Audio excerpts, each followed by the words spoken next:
Salute to Adventurers by John Buchan. Illustration, 1798 Edinburgh. To Major General the Hon, Sir Reginald Talbot, K.C.B. I tell of old Virginian ways, and who more fit my tale to scan than you, who knew in far-off days the eager horse of Sheridan, who saw the sullen meads of fate, the tattered scrub, the blood-drenched sod, where Lee, the greatest of the great, bent to the storm of God. I tell lost tales of savage wars, and you have known the desert sands, the camp beneath the silver stars, the rush at dawn of Arab bands, the fruitless toil, the hopeless dream, the fainting feet, the faltering breath, while Gordon by the ancient stream waited at ease on death. And now, aloof from camp and field, you spend your sunny autumn hours where the green folds of Chiltern shield the nooks of Thames amid the flowers, you who have borne that name of pride, in honor clean from fear or stain, which Talbot won by Henry's side and vanquished Aquitaine. The reader is asked to believe that most of the characters in this tale, and many of the incidents, have good historical warrant.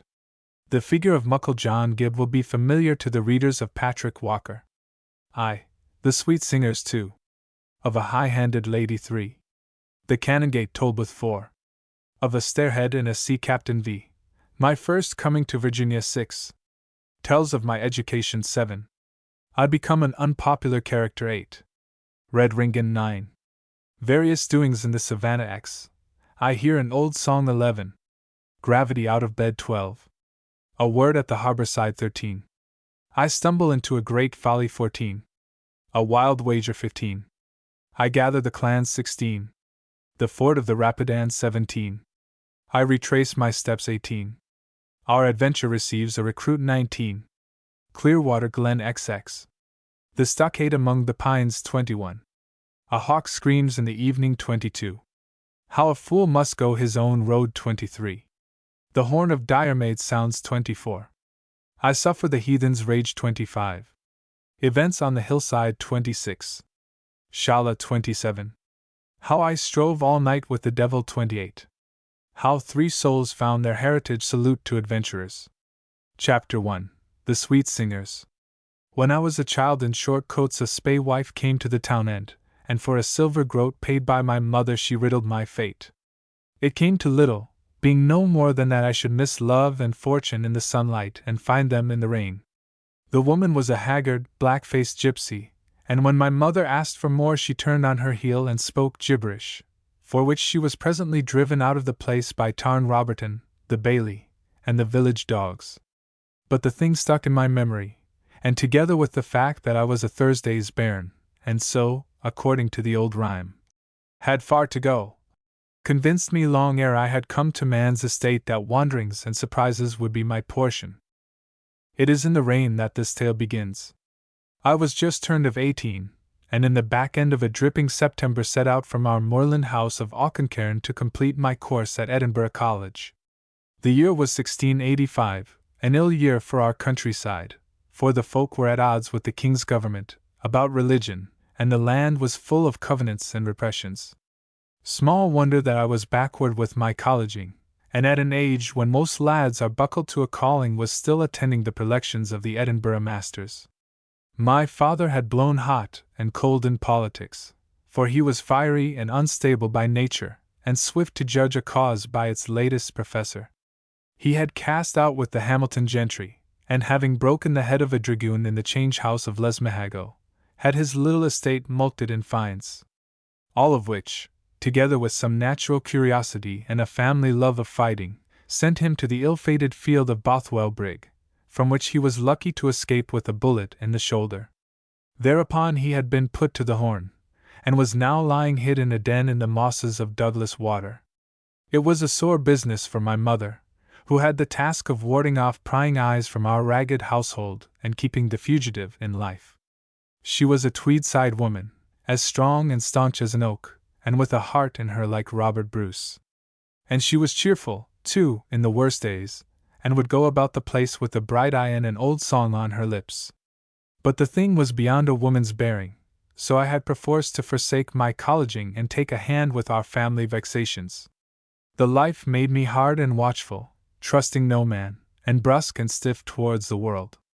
And yet all the while youth was working in me like yeast, so that a spring day or a west wind would make me forget my troubles and thirst to be about a kindlier business than skulking in a moorland dwelling. My mother besought me to leave her. "What," she would say, "has young blood to do with this bickering of kirks and old wives' lamentations? You have to learn and see and do, Andrew. And it's time you were beginning." But I would not listen to her, till by the mercy of God we got my father safely forth of Scotland, and heard that he was dwelling snugly at Leyden in as great patience as his nature allowed. Thereupon I bethought me of my neglected colleging, and leaving my books and plenishing to come by the Lanark carrier, set out on foot for Edinburgh. The distance is only a day's walk for an active man, but I started late, and purposed to sleep the night at a cousin's house by Kirknewton. Often in bright summer days I had travelled the road, when the moors lay yellow in the sun and larks made a cheerful chorus. In such weather it is a pleasant road, with long prospects to cheer the traveller, and kindly alehouses to rest his legs in. But that day it rained as if the floodgates of heaven had opened. When I crossed Clyde by the bridge at Hindford, the water was swirling up to the keystone. The ways were a foot deep in mire, and about Carnwath the bog had overflowed and the whole neighbourhood swam in a loch. It was pitiful to see the hay afloat like waterweeds, and the green oats scarcely showing above the black floods. In 2 minutes after starting I was wet to the skin, and I thanked Providence I had left my little Dutch Horace behind me in the book-box. By 3 in the afternoon I was as unkempt as any tinker, my hair plastered over my eyes, and every fold of my coat running like a gutter. Presently the time came for me to leave the road and take the short cut over the moors, but in the deluge, where the eyes could see no more than a yard or two into a grey wall of rain, I began to miss out my knowledge of the way. On the left I saw a stone dovecot and a cluster of trees about a gateway, so, knowing how few and remote were the dwellings on the moorland, I judged it wiser to seek guidance before I strayed too far. The place was grown up with grass and sore neglected. Weeds made a carpet on the avenue, and the dikes were broke by cattle at a dozen places. Suddenly through the falling water there stood up the gaunt end of a house. It was no cot or farm, but a proud mansion, though badly needing repair. A low stone wall bordered a pleasance, but the garden had fallen out of order, and a dial stone lay flat on the earth. My first thought was that the place was tenantless, till I caught sight of a thin spire of smoke struggling against the downpour. I hoped to come on some gardener or groom from whom I could seek direction, so I skirted the pleasance to find the kitchen door. A glow of fire in one of the rooms cried welcome to my shivering bones, and on the far side of the house I found signs of better care. The rank grasses had been mown to make a walk, and in a corner flourished a little group of potherbs. But there was no man to be seen, and I was about to retreat and try the farm town, when out of the doorway stepped a girl. She was maybe 16 years old, tall and well-grown, but of her face I could see little, since she was all muffled in a great horseman's cloak. The hood of it covered her hair, and the wide flaps were folded over her bosom. She sniffed the chill wind, and held her head up to the rain, and all the while, in a clear childish voice, she was singing. It was a song I had heard, one made by the great Montrose, who had suffered shameful death in Edinburgh 30 years before. It was a man's song, full of pride and daring, and not for the lips of a young maid. But that hooded girl in the wild weather sang it with a challenge and a fire that no cavalier could have bettered. My dear and only love, I pray that little world of thee be governed by no other sway than purest monarchy. For if confusion have a part, which virtuous souls abhor, and hold a synod in thy heart, I'll never love thee more. So she sang, like youth daring fortune to give it aught but the best. The thing thrilled me, so that I stood gaping. Then she looked aside and saw me. Your business, man? She cried, with an imperious voice. I took off my bonnet, and made an awkward bow. Madam, I am on my way to Edinburgh, I stammered, for I was mortally ill at ease with women. I am uncertain of the road in this weather, and come to beg direction. You left the road 3 miles back, she said. But I am for crossing the moors, I said. She pushed back her hood and looked at me with laughing eyes. I saw how dark those eyes were, and how raven black her wandering curls of hair. You have come to the right place, she cried. I can direct you as well as any jock or sandy about the town. Where are you going to? I said Kirknewton for my night's lodging. Then march to the right, up by yon planting, till you come to the Hal Burn. Follow it to the top, and cross the hill above its wellhead. The wind is blowing from the east, so keep it on your right cheek. That will bring you to the springs of the Leith water, and in an hour or two from there you will be back on the high road. She used a manner of speech foreign to our parts, but very soft and pleasant in the ear. I thanked her, clapped on my dripping bonnet, and made for the dikes beyond the garden. Once I looked back, but she had no further interest in me. In the mist I could see her peering once more skyward, and through the drone of the deluge came an echo of her song. I'll serve thee in such noble ways as never man before. I'll deck and crown thy head with bays, and love thee more and more.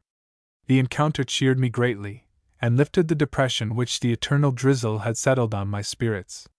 That bold girl singing a martial ballad to the storm and taking pleasure in the snellness of the air, was like a rousing summons or a cup of heady wine. The picture ravished my fancy. The proud dark eye, the little wanton curls peeping from the hood, the whole figure alert with youth and life, they cheered my recollection as I trod that sour moorland. I tried to remember her song, and hummed it assiduously till I got some kind of version, which I shouted in my tuneless voice. For I was only a young lad, and my life had been bleak and barren. Small wonder that the call of you set every fibre of me a-quiver. I had done better to think of the road. I found the Hal Burn readily enough, and scrambled up its mossy bottom. By this time the day was wearing late, and the mist was deepening into the darker shades of night. It is an eerie business to be out on the hills at such a season, for they are deathly quiet except for the lashing of the storm. You will never hear a bird cry or a sheep bleat or a weasel scream. The only sound is the drum of the rain on the peat or its plash on a boulder, and the low surge of the swelling streams. It is the place and time for dark deeds, for the heart grows savage, and if two enemies met in the hollow of the mist only one would go away. I climbed the hill above the Hal Burn head, keeping the wind on my right cheek as the girl had ordered. That took me along a rough ridge of mountain pitted with peat bogs into which I often stumbled. Every minute I expected to descend and find the young water of Leith, but if I held to my directions I must still mount. I see now that the wind must have veered to the southeast, and that my plan was leading me into the fastnesses of the hills, but I would have wandered for weeks sooner than disobey the word of the girl who sang in the rain. Presently I was on a steep hillside, which I ascended only to drop through a tangle of screes and jumper to the mires of a great bog. When I had crossed this more by luck than good guidance, I had another scramble on the steeps where the long, tough heather clogged my footsteps. About 8 o'clock I awoke to the conviction that I was hopelessly lost, and must spend the night in the wilderness. The rain still fell unceasingly through the pitmurk, and I was as sodden and bleached as the bent I trod on. A night on the hills had no terrors for me, but I was mortally cold and furiously hungry, and my temper grew bitter against the world. I had forgotten the girl and her song, and desired above all things on earth a dry bed and a chance of supper. I had been plunging and slipping in the dark mosses for maybe 2 hours when, looking down from a little rise, I caught a gleam of light. Instantly my mood changed to content. It could only be a herd's cottage, where I might hope for a peat fire, a bicker of brose, and, at the worst, a couch of dry bracken. I began to run, to loosen my numbed limbs, and presently fell headlong over a little score into a moss hole. When I crawled out, with peat plastering my face and hair, I found I had lost my notion of the light's whereabouts. I strove to find another hillock, but I seemed now to be in a flat space of bog. I could only grope blindly forwards away from the moss hole, hoping that soon I might come to a lift in the hill. Suddenly from the distance of about half a mile there fell on my ears the most hideous wailing. It was like the cats on a frosty night. It was like the clanging of pots in a tinker's cart, and it would rise now and then to a shriek of rhapsody such as I have heard at field preachings. Clearly the sound was human, though from what kind of crazy human creature I could not guess. Had I been less utterly forwandered and the night less wild, I think I would have sped away from it as fast as my legs had carried me. But I had little choice. After all, I reflected, the worst bedlamite must have food and shelter, and unless the gleam had been a will-o'-the-wisp, I foresaw a fire. so I hastened in the direction of the noise. I came on it suddenly in a hollow of the moss. There stood a ruined sheepfold, and in the corner of two walls some plaids had been stretched to make a tent. Before this burned a big fire of heather roots and bogwood, which hissed and crackled in the rain. Round it squatted a score of women, with plaids drawn tight over their heads, who rocked and moaned like a flight of witches, and 2-3 men were on their knees at the edge of the ashes. But what caught my eye was the figure that stood before the tent. It was a long fellow, who held his arms to heaven, and sang in a great throaty voice the wild dirge I had been listening to. He held a book in one hand, from which he would pluck leaves and cast them on the fire, and at every burnt offering a wail of ecstasy would go up from the hooded women and kneeling men. Then with a final howl he hurled what remained of his book into the flames, and with upraised hands began some sort of prayer. I would have fled if I could, but Providence willed it otherwise. The edge of the bank on which I stood had been rotted by the rain, and the whole thing gave under my feet. I slithered down into the sheepfold, and pitched headforemost among the worshipping women. And at that, with a yell, the long man leaped over the fire and had me by the throat. My bones were too sore and weary to make resistance. He dragged me to the ground before the tent, while the rest set up a skirling that deafened my wits. There he plumped me down, and stood glowering at me like a cat with a sparrow. "Who are ye, and what do ye here, disturbing the remnant of Israel?" says he. I had no breath in me to speak, so one of the men answered. "Some gangrel body, precious Mr. John," he said. "Nay," said another. "It's a spy o' the Amalekites." "It's a herd frae Linton way," spoke up a woman. "He favors the look of one Zebedee Linklater." The long man silenced her. "The word of the Lord came unto his prophet Gib, saying, Smite and spare not, for the cup of the abominations of Babylon is now full. The hour cometh, yea, it is at hand, when the elect of the earth, meaning me and 2-3 others, will be enthroned above the Gentiles, and Dagon and Baal will be cast down.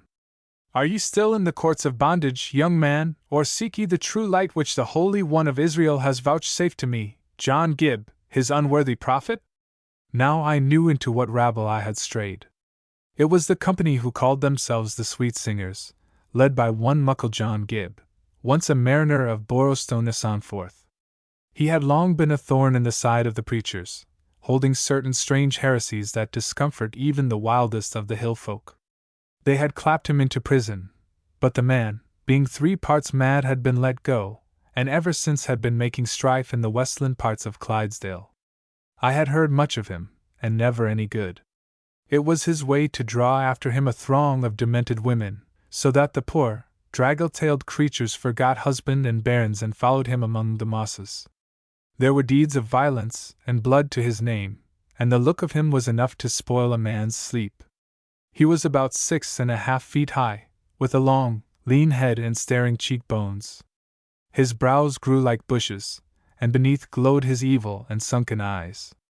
I remember that he had monstrous long arms, which hung almost to his knees, and a great hairy breast which showed through a rent in his seaman's jerkin. In that strange place, with the dripping spell of night about me, and the fire casting weird lights and shadows, he seemed like some devil of the hills awakened by magic from his ancient grave. But I saw it was time for me to be speaking up. "I am neither gangrel, nor spy, nor Amalekite, nor yet am I Zebedee Linklater. My name is Andrew Garvold, and I have today left my home to make my way to Edinburgh College. I tried a short road in the mist, and here I am." "Nay, but what seek ye?" cried Muckle John. "The Lord has led ye to our company by his own good way.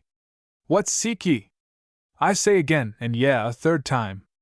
"I go to finish my colleging," I said. He laughed a harsh, croaking laugh. "Little ye ken, young man. We travel to watch the surprising judgment which is about to overtake the wicked city of Edinburgh. An angel hath revealed it to me in a dream. Fire and brimstone will descend upon it as on Sodom and Gomorrah, and it will be consumed and wither away, with its cruel Ahabs and its painted Jezebels, its subtle Dogs and its lying Balaams, its priests and its judges, and its proud men of blood, its Bible idolaters and its false prophets, its purple and damask, its gold and its fine linen, And it shall be as Tyre and Sidon, so that none shall know the sight thereof. But we who follow the Lord and have cleansed his word from human abominations, shall leap as he-goats upon the mountains, and enter upon the heritage of the righteous from Beth Peor even unto the crossings of Jordan.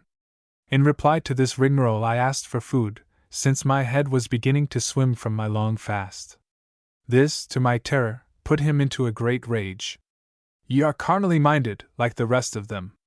You will get no fleshly provender here, but if ye be not besotted in your sins ye shall drink of the water of life that floweth freely and eat of the honey and manna of forgiveness. And then he appeared to forget my very existence. He fell into a sort of trance, with his eyes fixed on vacancy. There was a dead hush in the place, nothing but the crackle of the fire, and the steady drip of the rain. I endured it as well as I might, for though my legs were sorely cramped, I did not dare to move an inch. After nigh half an hour he seemed to awake. "Peace be with you," he said to his followers. "It is the hour for sleep and prayer. I, John Gibb, will wrestle all night for your sake, as Jacob strove with the angel." With that he entered the tent. No one spoke to me, but the ragged company sought each their sleeping place. A woman with a kindly face jogged me on the elbow, and from the nook of her plaid gave me a bit of oat cake and a piece of roasted moorfowl. This made my supper, with a long drink from a neighboring burn. None hindered my movements, so, liking little the smell of wet, uncleanly garments which clung around the fire, I made my bed in a heather bush in the lee of a boulder, and from utter weariness fell presently asleep. Chapter 2. Of a High-Handed Lady. The storm died away in the night, and I awoke to a clear, rain-washed world in the chill of an autumn morn. I was as stiff and sore as if I had been whipped, my clothes were sodden and heavy, and not till I had washed my face and hands in the burn and stretched my legs up the hillside did I feel restored to something of my ordinary briskness. The encampment looked weird indeed as seen in the cruel light of day. The women were cooking oatmeal on iron girdles, but the fire burned smokily, and the cake I got was no better than dough. They were a disjasket lot, with tousled hair and pinched faces, in which shone hungry eyes. Most were barefoot, and all but 2-3 were ancient beldams who should have been at home in the chimney corner. I noticed one decent-looking young woman, who had the air of a farm servant, and 2 were well-fed country wives who had probably left a brood of children to mourn them. The men were little better.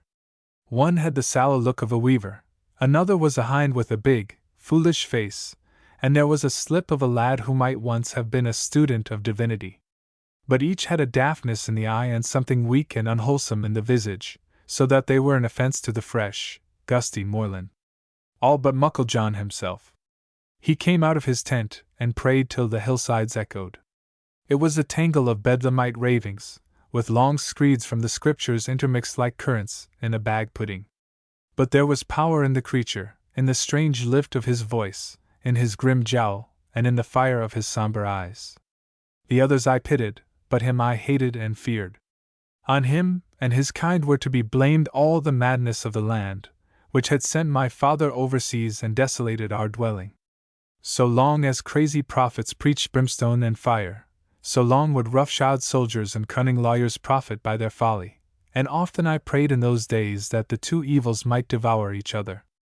It was time that I was cutting loose from this ill-omened company and continuing my road Edinburgh wards. We were lying in a wide trough of the Pentland Hills, which I well remembered. The folk of the plains called it the Caldstane Slap, and it made an easy path for sheep and cattle between the Lothians and Tweedale. The camp had been snugly chosen, for, except by the gleam of a fire in the dark, it was invisible from any distance. Muckle John was so filled with his vaporings that I could readily slip off down the burn and join the southern highway at the village of Linton. I was on the verge of going when I saw that which pulled me up. A rider was coming over the moor. The horse leaped the burn lightly, and before I could gather my wits was in the midst of the camp, where Muckle John was vociferating to heaven. My heart gave a great bound, for I saw it was the girl who had sung to me in the rain. She rode a fine sorrel, with the easy seat of a skilled horsewoman. She was trimly clad in a green riding coat, and over the lace collar of it her hair fell in dark, clustering curls. Her face was grave, like a determined child's, but the winds of the morning had whipped it to a rosy color, so that into that clan of tatterdemalions she rode like Proserpine descending among the gloomy shades.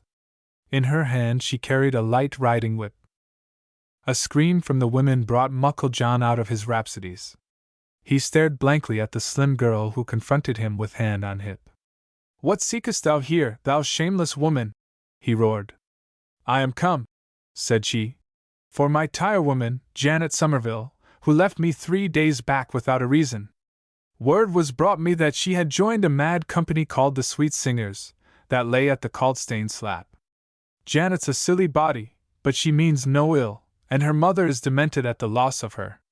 So I have come for Janet." Her cool eyes ran over the assembly till they lighted on the one I had already noted as more decent-like than the rest. At the sight of the girl the woman bobbed a curtsy. "Come out of it, silly Janet," said she on the horse.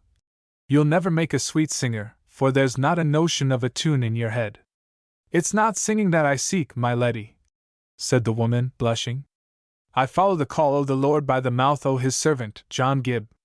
You'll follow the call of your mother by the mouth of me, Elspeth Blair. Forget these havers, Janet, and come back like a good Christian soul. Mount and be quick. There's room behind me on Bess." The words were spoken in a kindly, wheedling tone, and the girl's face broke into the prettiest of smiles. Perhaps Janet would have obeyed, but Muckle John, swift to prevent defection, took up the parable. "Begone, ye daughter of hate!" he bellowed. "Ye that are like the devils that pluck souls from the way of salvation. Begone, or it is strongly borne in upon me that ye will dree the fate of the women of Midian, of whom it is written that they were slaughtered and spared not." The girl did not look his way. She had her coaxing eyes on her halting maid. "Come, Janet, woman," she said again. "It's no job for a decent lass to be wandering at the tail of a crazy warlock." The word roused Muckle John to fury. He sprang forward, caught the sorrel's bridle, and swung it round. The girl did not move, but looked him square in the face, the young eyes fronting his demoniac lower. Then very swiftly her arm rose, and she laid the lash of her whip roundly over his shoulders. The man snarled like a beast, leaped back and plucked from his seaman's belt a great horse pistol. I heard the click of it cocking, and the next I knew it was leveled at the girl's breast. The sight of her and the music of her voice had so enthralled me that I had made no plan as to my own conduct. But this sudden peril put fire into my heels, and in a second I was at his side. I had brought from home a stout shepherd's staff, with which I struck the muzzle upwards. The pistol went off in a great stench of powder, but the bullet wandered to the clouds. Muckle John let the thing fall into the moss, and plucked another weapon from his belt. This was an ugly knife, such as a cobbler uses for paring hides. I knew the seaman's trick of throwing, having seen their brawls at the pier of Leith, and I had no notion for the steel in my throat. The man was far beyond me in size and strength, so I dared not close with him. Instead, I gave him the point of my staff with all my power straight in the midriff. The knife slithered harmlessly over my shoulder, and he fell backwards into the heather. There was no time to be lost, for the whole clan came round me like a flock of daws. One of the men, the slim lad, had a pistol, but I saw by the way he handled it that it was unprimed. I was most afraid of the women, who with their long claws would have scratched my eyes out, and I knew they would not spare the girl. To her I turned anxiously, and, to my amazement, she was laughing. She recognized me, for she cried out, "Is this the way to Kirknewton, sir?" And all the time she shook with merriment. In that hour I thought her as daft as the Sweet Singers, whose nails were uncommonly near my cheek. I got her bridle, tumbled over the countryman with a kick, and forced her to the edge of the sheepfold. But she wheeled round again, crying, "I must have Janet," and faced the crowd with her whip. That was well enough, but I saw Muckle John staggering to his feet, and I feared desperately for his next move. The girl was either mad or extraordinarily brave. "Get back, you pitiful knaves!" she cried. "Lay a hand on me, and I will cut you to ribbons. Make haste, Janet, and quit this folly." It was gallant talk, but there was no sense in it. Muckle John was on his feet, half the clan had gone round to our rear, and in a second or two she would have been torn from the saddle. A headstrong girl was beyond my management, and my words of entreaty were lost in the babel of cries. But just then there came another sound. From the four quarters of the moor there closed in upon us horsemen. They came silently and were about us before I had a hint of their presence. It was a troop of dragoons in the king's buff and scarlet, and they rode us down as if we had been hares in a field. The next I knew of it I was sprawling on the ground with a dizzy head, and horses trampling around me. I had a glimpse of Muckle John with a pistol at his nose, and the sorrel curveting and plunging in a panic. Then I bethought myself of saving my bones, and crawled out of the melee behind the sheepfold. Presently I realized that this was the salvation I had been seeking. Dib was being pinioned, and two of the riders were speaking with the girl. The women hung together like hens in a storm, while the dragoons laid about them with the flat of their swords. There was one poor creature came running my way, and after her followed on foot a long fellow, who made clutches at her hair. He caught her with ease, and proceeded to bind her hands with great brutality. "Ye beldame," he said with many oaths, "I'll pare your talons for ye." Now I, who a minute before had been in danger from this very crew, was smitten with a sudden compunction. Except for Muckle John, they were so pitifully feeble, a pack of humble, elderly folk, worn out with fasting and marching and ill weather. I had been sickened by their crazy devotions, but I was more sickened by this man's barbarity. It was the woman, too, who had given me food the night before. So I stepped out, and bade the man release her. He was a huge, sunburned ruffian, and for answer aimed a clower at my head. "Take that, my manny," he said. "I'll learn ye to follow the petticoats." His scorn put me into a fury, in which anger at his brutishness and the presence of the girl on the sorrel moved my pride to a piece of naked folly. I flew at his throat, and since I had stood on a little eminence, the force of my assault toppled him over. My victory lasted scarcely a minute.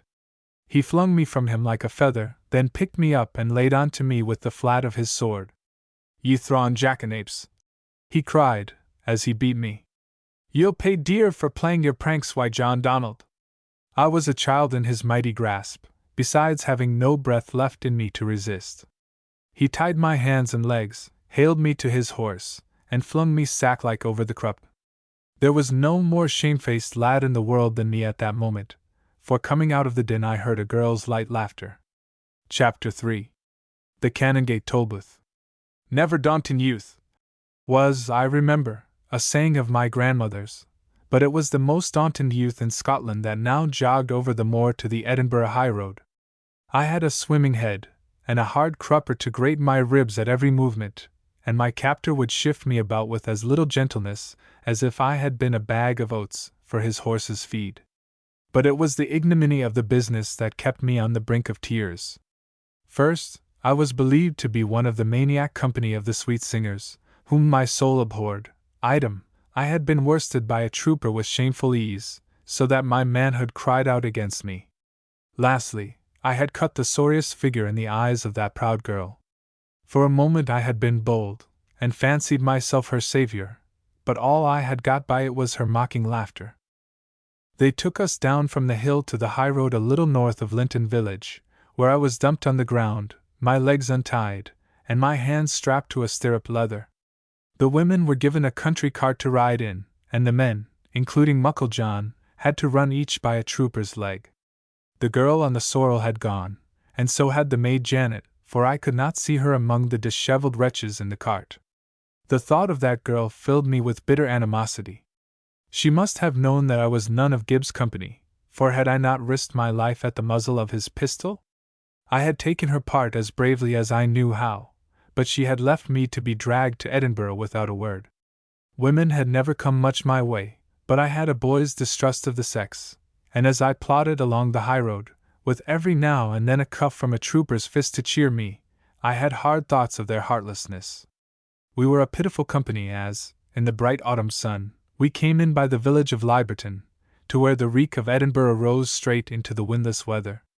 The women in the cart kept up a continual lamenting, and Muckle John, who walked between two dragoons with his hands tied to the saddle of each, so that he looked like a crucified malefactor, polluted the air with hideous profanities. He cursed everything in nature and beyond it, and no amount of clouts on the head would stem the torrent. Sometimes he would fall to howling like a wolf, and folk ran to their cottage doors to see the portent. Groups of children followed us from every wayside clachan, so that we gave great entertainment to the dwellers in Lothian that day. The thing infuriated the dragoons, for it made them a laughing-stock, and the sins of Gib were visited upon the more silent prisoners. We were hurried along at a cruel pace, so that I had often to run to avoid the dragging at my wrists, and behind us bumped the cart full of wailful women. I was sick from fatigue and lack of food, and the south port of Edinburgh was a welcome sight to me. Welcome, and yet shameful, for I feared at any moment to see the face of a companion in the jeering crowd that lined the causeway. I thought miserably of my pleasant lodgings in the Bow, where my landlady, Mistress McVitie, would be looking at the boxes the lanner carrier had brought, and be wondering what had become of their master. I saw no light for myself in the business. My father's ill repute with the government would tell heavily in my disfavor, and it was beyond doubt that I had assaulted a dragoon. There was nothing before me but the plantations or a long spell in some noisome prison. The women were sent to the house of correction to be whipped and dismissed, for there was little against them but foolishness, all except one, a virago called Isabel Bone, who was herded with the men. The Canongate Tolbooth was our portion, the darkest and foulest of the city prisons, and presently I found myself forced through a gateway and up a narrow staircase, into a little chamber in which a score of beings were already penned. A small unglazed window with iron bars high up on one wall gave us such light and air as was going, but the place reeked with human breathing, and smelled as rank as a kennel. I have a delicate nose, and I could not but believe on my entrance that an hour of such a hole would be the death of me. Soon the darkness came, and we were given a tallow dip in a horn lantern hung on a nail to light us to food.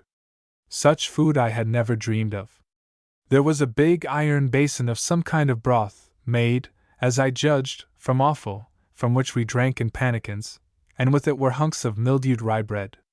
One mouthful sickened me, and I preferred to fast. The behavior of the other prisoners was most seemly, but not so that of my company. They scrambled for the stuff like pigs round a trough, and the woman Isabel threatened with her nails any one who would prevent her. I was black ashamed to enter prison with such a crew, and withdrew myself as far distant as the chamber allowed me. I had no better task than to look round me at those who had tenanted the place before our coming. There were 3 women, decent-looking bodies, who talked low in whispers and knitted. The men were mostly country folk, culled, as I could tell by their speech, from the West Country, whose only fault, no doubt, was that they had attended some field preaching. One old man, a minister by his dress, sat apart on a stone bench, and with closed eyes communed with himself. I ventured to address him, for in that horrid place he had a welcome air of sobriety and sense. He asked me for my story, and when he heard it looked curiously at Muckle John, who was now reciting gibberish in a corner. "So that is the man Gib," he said musingly. "I have heard tell of him, for he was a thorn in the flesh of blessed Mr. Cargill. Often have I heard him repeat how he went to Gib in the moors to reason with him in the Lord's name, and got nothing but a mouthful of devilish blasphemies. He is without doubt a child of Belial, as much as any proud persecutor. Woe is the Kirk, when her foes shall be of her own household, for it is with the words of the gospel that he seeks to overthrow the gospel work. And how is it with you, my son? Do you seek to add your testimony to the sweet savor which now ascends from moors, mosses, peat bogs, closes, kennels, prisons, dungeons, aye, and scaffolds in this distressed land of Scotland? You have not told me your name." When he heard it, he asked for my father, whom he had known in old days at Edinburgh College. Then he inquired into my religious condition with so much fatherly consideration that I could take no offense, but told him honestly that I was little of a partisan, finding it hard enough to keep my own feet from temptation without judging others. "I am weary," I said, "of all covenants and resolutions and excommunications and the constraining of men's conscience either by government or sectaries. Some day, and I pray that it may be soon, both sides will be dead of their wounds, and there will arise in Scotland men who will preach peace and tolerance, and heal the grievously irritated sores of this land." He sighed as he heard me. "I fear you are still far from grace, lad," he said. You are shaping for a Laodicean, of whom there are many in these latter times. I do not know. It may be that God wills that the Laodiceans have their day, for the fires of our noble covenant have flamed too smokily. Yet those fires die not, and sometime they will kindle up, purified and strengthened, and will burn the trash and stubble and warm God's feckless people. He was so old and gentle that I had no heart for disputation, and could only beseech his blessing. This he gave me and turned once more to his devotions. I was very weary, my head was splitting with the foul air of the place, and I would fain have got me to sleep. Some dirty straw had been laid round the walls of the room for the prisoners to lie on, and I found a nook close by the minister's side. But sleep was impossible, for Muckle John got another fit of cursing. He stood up by the door with his eyes blazing like a wild cat's, and delivered what he called his testimony. His voice had been used to shout orders on shipboard, and not one of us could stop his ears against it. Never have I heard such a medley of profane nonsense. He cursed the man Charles Stuart, and every counsellor by name. He cursed the persecutors, from His Highness of York down to one Welch of Borrowstowness, who had been the means of his first imprisonment. He cursed the indulged and tolerated ministers, and he cursed every man of the hill folk whose name he could remember. He testified against all dues and cesses, against all customs and excises, taxes and burdens, against beer and ale and wines and tobacco, against mumming and peep shows and dancing, and every sort of play, against Christmas and Easter and Pentecost and Hogmanay. Then most nobly did he embark on theology. He made short work of hell and shorter work of heaven. He raved against idolaters of the Kirk and of the Bible, and against all preachers who, by his way of it, had perverted the word. As he went on, I began to fancy that Muckle John's true place was with the Mussulmans, for he left not a stick of Christianity behind him. Such blasphemy on the open hillside had been shocking enough, but in that narrow room it was too horrid to be borne. The minister stuck his fingers in his ears, and advancing to the maniac, bade him be silent before God should blast him. But what could his thin old voice do against Gibbs' bellowing? The mariner went on undisturbed, and gave the old man a blow with his foot which sent him staggering to the floor. The thing had become too much for my temper. I cried on the other men to help me, but none stirred, for Gibbs seemed to cast an unholy spell on ordinary folk. But my anger and discomfort banished all fear, and I rushed at the prophet in a whirlwind. He had no eyes for my coming till my head took him fairly in the middle, and drove the breath out of his chest. That quieted his noise, and he turned on me with something like wholesome human wrath in his face. Now I was no match for this great being with my ungrown strength, but the lesson of my encounter with the dragoon was burned on my mind, and I was determined to keep out of grips with him. I was light on my feet, and in our country bouts had often worsted a heavier antagonist by my quickness in movement. So when Muckle John leaped to grab me, I darted under his arm, and he staggered halfway across the room. The women scuttled into a corner, all but the besom Isabel, who made clutches at my coat, crying, "The sword of the Lord and of Gideon!" Gib made a great lunge at me with his fist. But the sword of Gideon missed its aim, and skinned its knuckles on the stone wall. I saw now to my great comfort that the man was beside himself with fury, and was swinging his arms wildly like a flail. 3 or 4 times I avoided his rushes, noting with satisfaction that one of the countrymen had got hold of the shrieking Isabel. Then my chance came, for as he lunged I struck from the side with all my force on his jaw. I am left-handed, and the blow was unlocked for. He staggered back a step, and I deftly tripped him up, so that he fell with a crash on the hard floor. In a second I was on the top of him, shouting to the others to lend me a hand. This they did at last, and so mazed was he with the fall, being a mighty heavy man, that he scarcely resisted. "If you want a quiet night," I cried, "we must silence this mountebank." With 3 leathern belts, 1 my own and 2 borrowed, we made fast his feet and arms. I stuffed a kerchief into his mouth, and bound his jaws with another, but not so tight as to hinder his breathing. Then we rolled him into a corner where he lay peacefully making the sound of a milch cow chewing her cud. I returned to my quarters by the minister's side, and presently from utter weariness fell into an uneasy sleep. I woke in the morning greatly refreshed for all the closeness of the air, and, the memory of the night's events returning, was much concerned as to the future. I could not be fighting with Muckle John all the time, and I made no doubt that once his limbs were freed he would try to kill me. The others were still asleep while I tiptoed over to his corner. At first sight I got a fearsome shock, for I thought he was dead of suffocation. He had worked the gag out of his mouth, and lay as still as a corpse. But soon I saw that he was sleeping quietly, and in his slumbers the madness had died out of his face. He looked like any other sailor man, a trifle ill-favored of countenance, and dirty beyond the ordinary of sea folk. When the jailer came with food, we all wakened up, and Gib asked very peaceably to be released. The jailer laughed at his predicament, and inquired the tale of it, and when he heard the truth, called for a vote as to what he should do. I was satisfied, from the look of Muckle John, that his dangerous fit was over, so I gave my voice for release. Gib shook himself like a great dog, and fell to his breakfast without a word.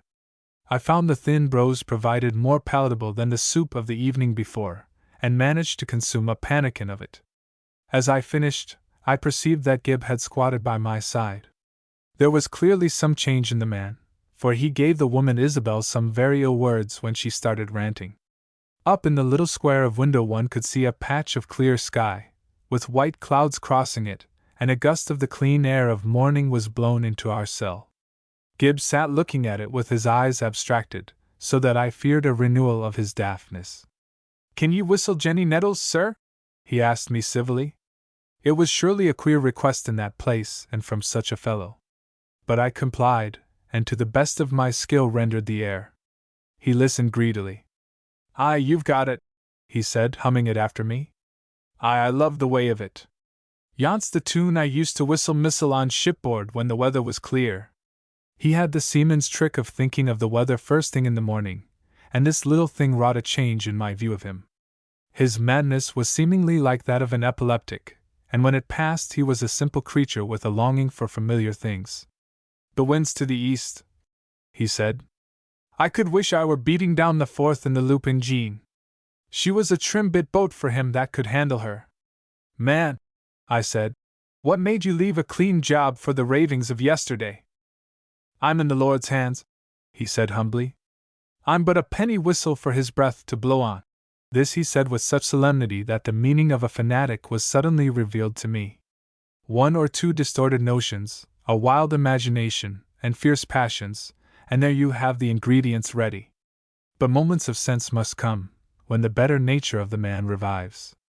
I had a thought that the clout he got on the stone floor had done much to clear his wits. "What will they do? Why me, think ye?" he asked. "This is the second time I've fallen into the hands o' the Amalekites, and it's no likely they'll let me off assay lightly." "What will they do with us all?" said I. "The plantations maybe, or the base. It's a bonny creel you've landed me in, for I'm as innocent as a newborn babe." The notion of the plantations seemed to comfort him. "I've been there afore, once in the brig John Rolfe O'Greenock, and once in the _Luckpenny_ O'Leith. It's a het land but a bonny, and full o' all manner o' fruits. You can see tobacco growin' like aits, and mair big trees in one plantin than in all the Shire o' Lothian. Besides—" But I got no more of Muckle John's travels, for the door opened on that instant, and the jailer appeared. He looked at our heads, then singled me out, and cried on me to follow. "Come on, you," he said. "Ye're wanted in the captain's room." I followed in bewilderment, for I knew something of the law's delays, and I could not believe that my hour of trial had come already. The man took me down the turret stairs and through a long passage to a door where stood two halberdiers. Through this he thrust me, and I found myself in a handsome paneled apartment with the city arms carved above the chimney. A window stood open, and I breathed the sweet, fresh air with delight. But I caught a reflection of myself in the polished steel of the fireplace, and my spirits fell, for a more woebegone ruffian my eyes had never seen. I was as dirty as a collier, my coat was half off my back from my handling on the moor, and there were long rents at the knees of my breeches. Another door opened, and two persons entered. One was a dapper little man with a great wig, very handsomely dressed in a plum-colored silken coat, with a snowy cravat at his neck. At the sight of the other my face crimsoned, for it was the girl who had sung Montrose's song in the rain. The little gentleman looked at me severely, and then turned to his companion. "Is this the fellow, Elspeth?" he inquired. "He looks a sorry rascal." The minx pretended to examine me carefully. Her color was high with the fresh morning, and she kept tapping her boot with her whip handle. "Why, yes, Uncle Gregory," she said. "It is the very man, though none the better for your night's attentions. And you say he had no part in Gibbs' company, but interfered on your behalf when the man threatened you?" "Such was his impertinence," she said, "as if I were not a match for a dozen crazy hill folk. But doubtless the lad meant well. It is also recorded against him that he assaulted one of His Majesty's servants, to wit, the trooper John Donald, and offered to hinder him in the prosecution of his duty." "La, uncle!" cried the girl. "Who is to distinguish friend from foe in a melee? Have you never seen a dog in a fight bite the hand of one who would succor him?" Maybe, said the gentleman. "Your illustrations, Elspeth, would do credit to His Majesty's advocate. Your plea is that this young man, whose name I do not know and do not seek to hear, should be freed or justice will miscarry. God knows the law has enough to do without clogging its wheels with innocence." The girl nodded. Her wicked, laughing eyes roamed about the apartment with little regard for my flushed face. "Then the crown assoils the panel and deserts the diet," said the little gentleman. "Speak, sir, and thank His Majesty for his clemency and this lady for her intercession." I had no words, for if I had been sore at my imprisonment, I was black angry at this manner of release. I did not reflect that Miss Elspeth Blair must have risen early and ridden far to be in the Canongate at this hour. 'Twas justice only that moved her, I thought, and no gratitude or kindness. To her I was something so lowly that she need not take the pains to be civil, but must speak of me in my presence as if it were a question of a stray hound. My first impulse was to refuse to stir, but happily my good sense returned in time and preserved me from playing the fool. "I thank you, sir," I said gruffly. "And the lady? Do I understand that I am free to go?" "Through the door, down the left stairway, and you will be in the street," said the gentleman. I made some sort of bow and moved to the door. "Farewell, Mr. Whittemore," the girl cried. "Keep a cheerful countenance, or they'll think you a sweet singer. Your breeches will mend, man." And with her laughter most unpleasantly in my ears I made my way into the Canongate, and so to my lodgings at Mrs. McVitie's. 3 weeks later I heard that Muckle John was destined for the plantations in a ship of Mr. Barclay of Urie's, which traded to New Jersey. I had a fancy to see him before he went, and after much trouble I was suffered to visit him. His jailer told me he had been mighty wild during his examination before the council, and had had frequent bouts of madness since, but for the moment he was peaceable. I found him in a little cell by himself, outside the common room of the jail. He was sitting in an attitude of great dejection, and when I entered could scarcely recall me to his memory. I remember thinking that, what with his high cheekbones, and lank black hair, and brooding eyes, and great muscular frame, Scotland could scarcely have furnished a wilder figure for the admiration of the Carolinas, or wherever he went to. I did not envy his future master. But with me he was very friendly and quiet. His ailment was homesickness, for though he had been a great voyager, it seemed he was loath to quit our bleak countryside forever. I used to think o' the first sight o' Inchkeith and the Lomond Hills, and the smell o' herrings at the pier o' Leith. What says the word? Weep not for the dead, either bemoan him, but weep sore for him that goeth away, for he shall return no more, nor see his native country. I asked him if I could do him any service. "There's a woman at Craymond," he began timidly. "She might like to ken what had become o' me. Would ye carry a message?" I did better, for at Gibbs' dictation I composed for her a letter, since he could not write. I wrote it on some blank pages from my pocket which I used for college notes. It was surely the queerest love letter ever indited, for the most part of it was theology, and the rest was instructions for the disposing of his scanty plenishing. I have forgotten now what I wrote, but I remember that the woman's name was Alison Steele. Chapter 4. Of a Stairhead and a Sea Captain. With the escapade that landed me in the Tolbooth there came an end to the nightmare years of my first youth. A week later I got word that my father was dead of an ague in the Low Countries, and I had to be off post-haste to Auchencairn to see to the ordering of our little estate. We were destined to be bitter poor, what with dues and regalities incident on the passing of the ownership, and I thought it best to leave my mother to farm it, with the help of Robin Gilfillan the Grieve, and seek employment which would bring me an honest penny.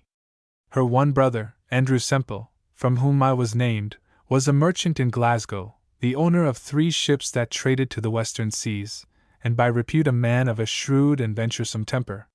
He was single, too, and I might reasonably look to be his heir, so when a letter came from him offering me a hand in his business, my mother was instant for my going. I was little loath myself, for I saw nothing now to draw me to the profession of the law, which had been my first notion. Hame's hame, runs the proverb, as the devil said when he found himself in the court of session, and I had lost any desire for that sinister company. Besides, I liked the notion of having to do with ships and far lands, for I was at the age when youth burns fiercely in a lad, and his fancy is as riotous as a poet's. Yet the events I have just related had worked a change in my life. They had driven the unthinking child out of me and forced me to reflect on my future. 2 things rankled in my soul: a wench's mocking laughter and the treatment I had got from the dragoon. It was not that I was in love with the black-haired girl. Indeed, I think I hated her, but I could not get her face out of my head or her voice out of my ears. She had mocked me, treated me as if I was no more than a foolish servant, and my vanity was raw. I longed to beat down her pride, to make her creep humbly to me, Andrew Garvald, as her only deliverer, and how that should be compassed was the subject of many hot fantasies in my brain. The dragoon, too, had tossed me about like a silly sheep, and my manhood cried out at the recollection. What sort of man was I if any lubberly soldier could venture on such liberties? I went into the business with the monstrous solemnity of youth, and took stock of my equipment as if I were casting up an account. Many a time in those days I studied my appearance in the glass like a foolish maid. I was not well featured, having a freckled, square face, a biggyish head, a blunt nose, grey, colorless eyes, and a sandy thatch of hair. I had great square shoulders, but my arms were too short for my stature, and, from an accident in my nursing days, of indifferent strength. All this stood on the debit side of my account. On the credit side I set down that I had unshaken good health and an uncommon power of endurance, especially in the legs. There was no runner in the upper ward of Lanark who was my match, and I had travelled the hills so constantly in all weathers that I had acquired a gypsy lore in the matter of beasts and birds and wild things. I had long, clear, unerring eyesight, which had often stood me in good stead in the time of my father's troubles. Of moral qualities, heaven forgive me, I fear I thought less, but I believed, though I had been little proved, that I was as courageous as the common run of men. All this looks babyish in the writing, but there was a method in this self-examination. I believed that I was fated to engage in strange ventures, and I wanted to equip myself for the future.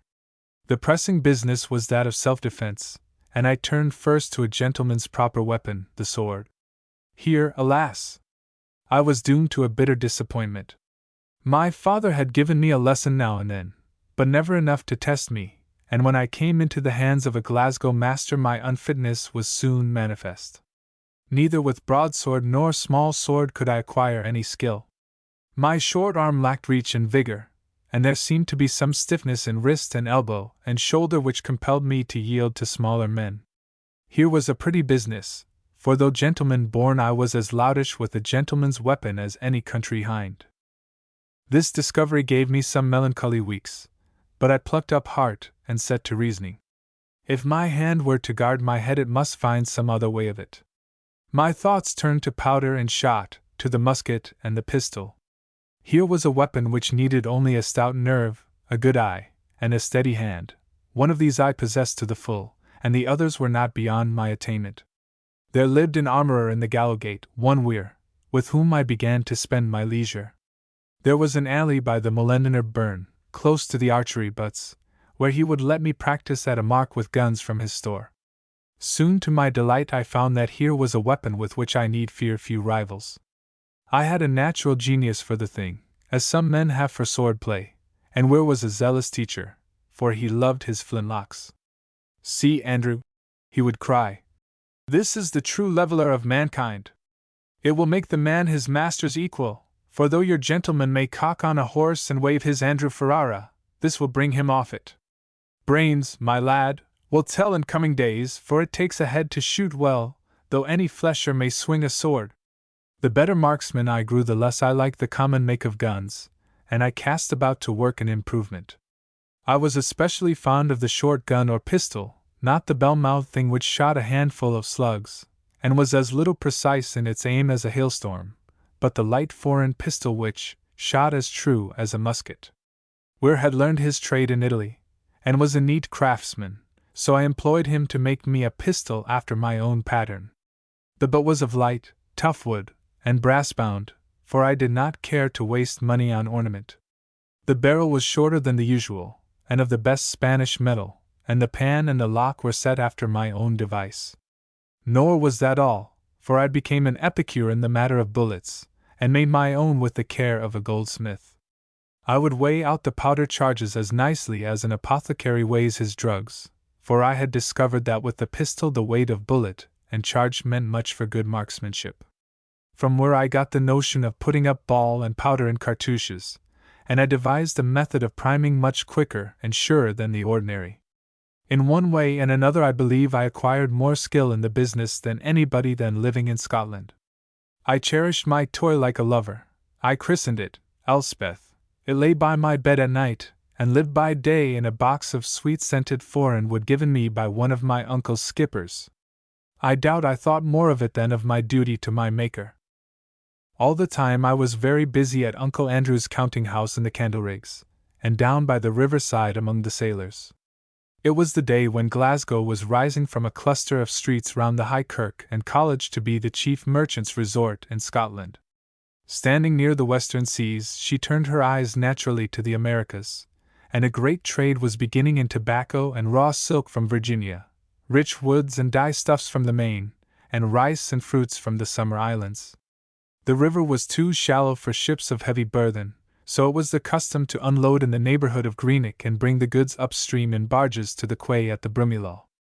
There my uncle, in company with other merchants, had his warehouse, but his counting-house was up in the town, near by the college, and I spent my time equally between the two places.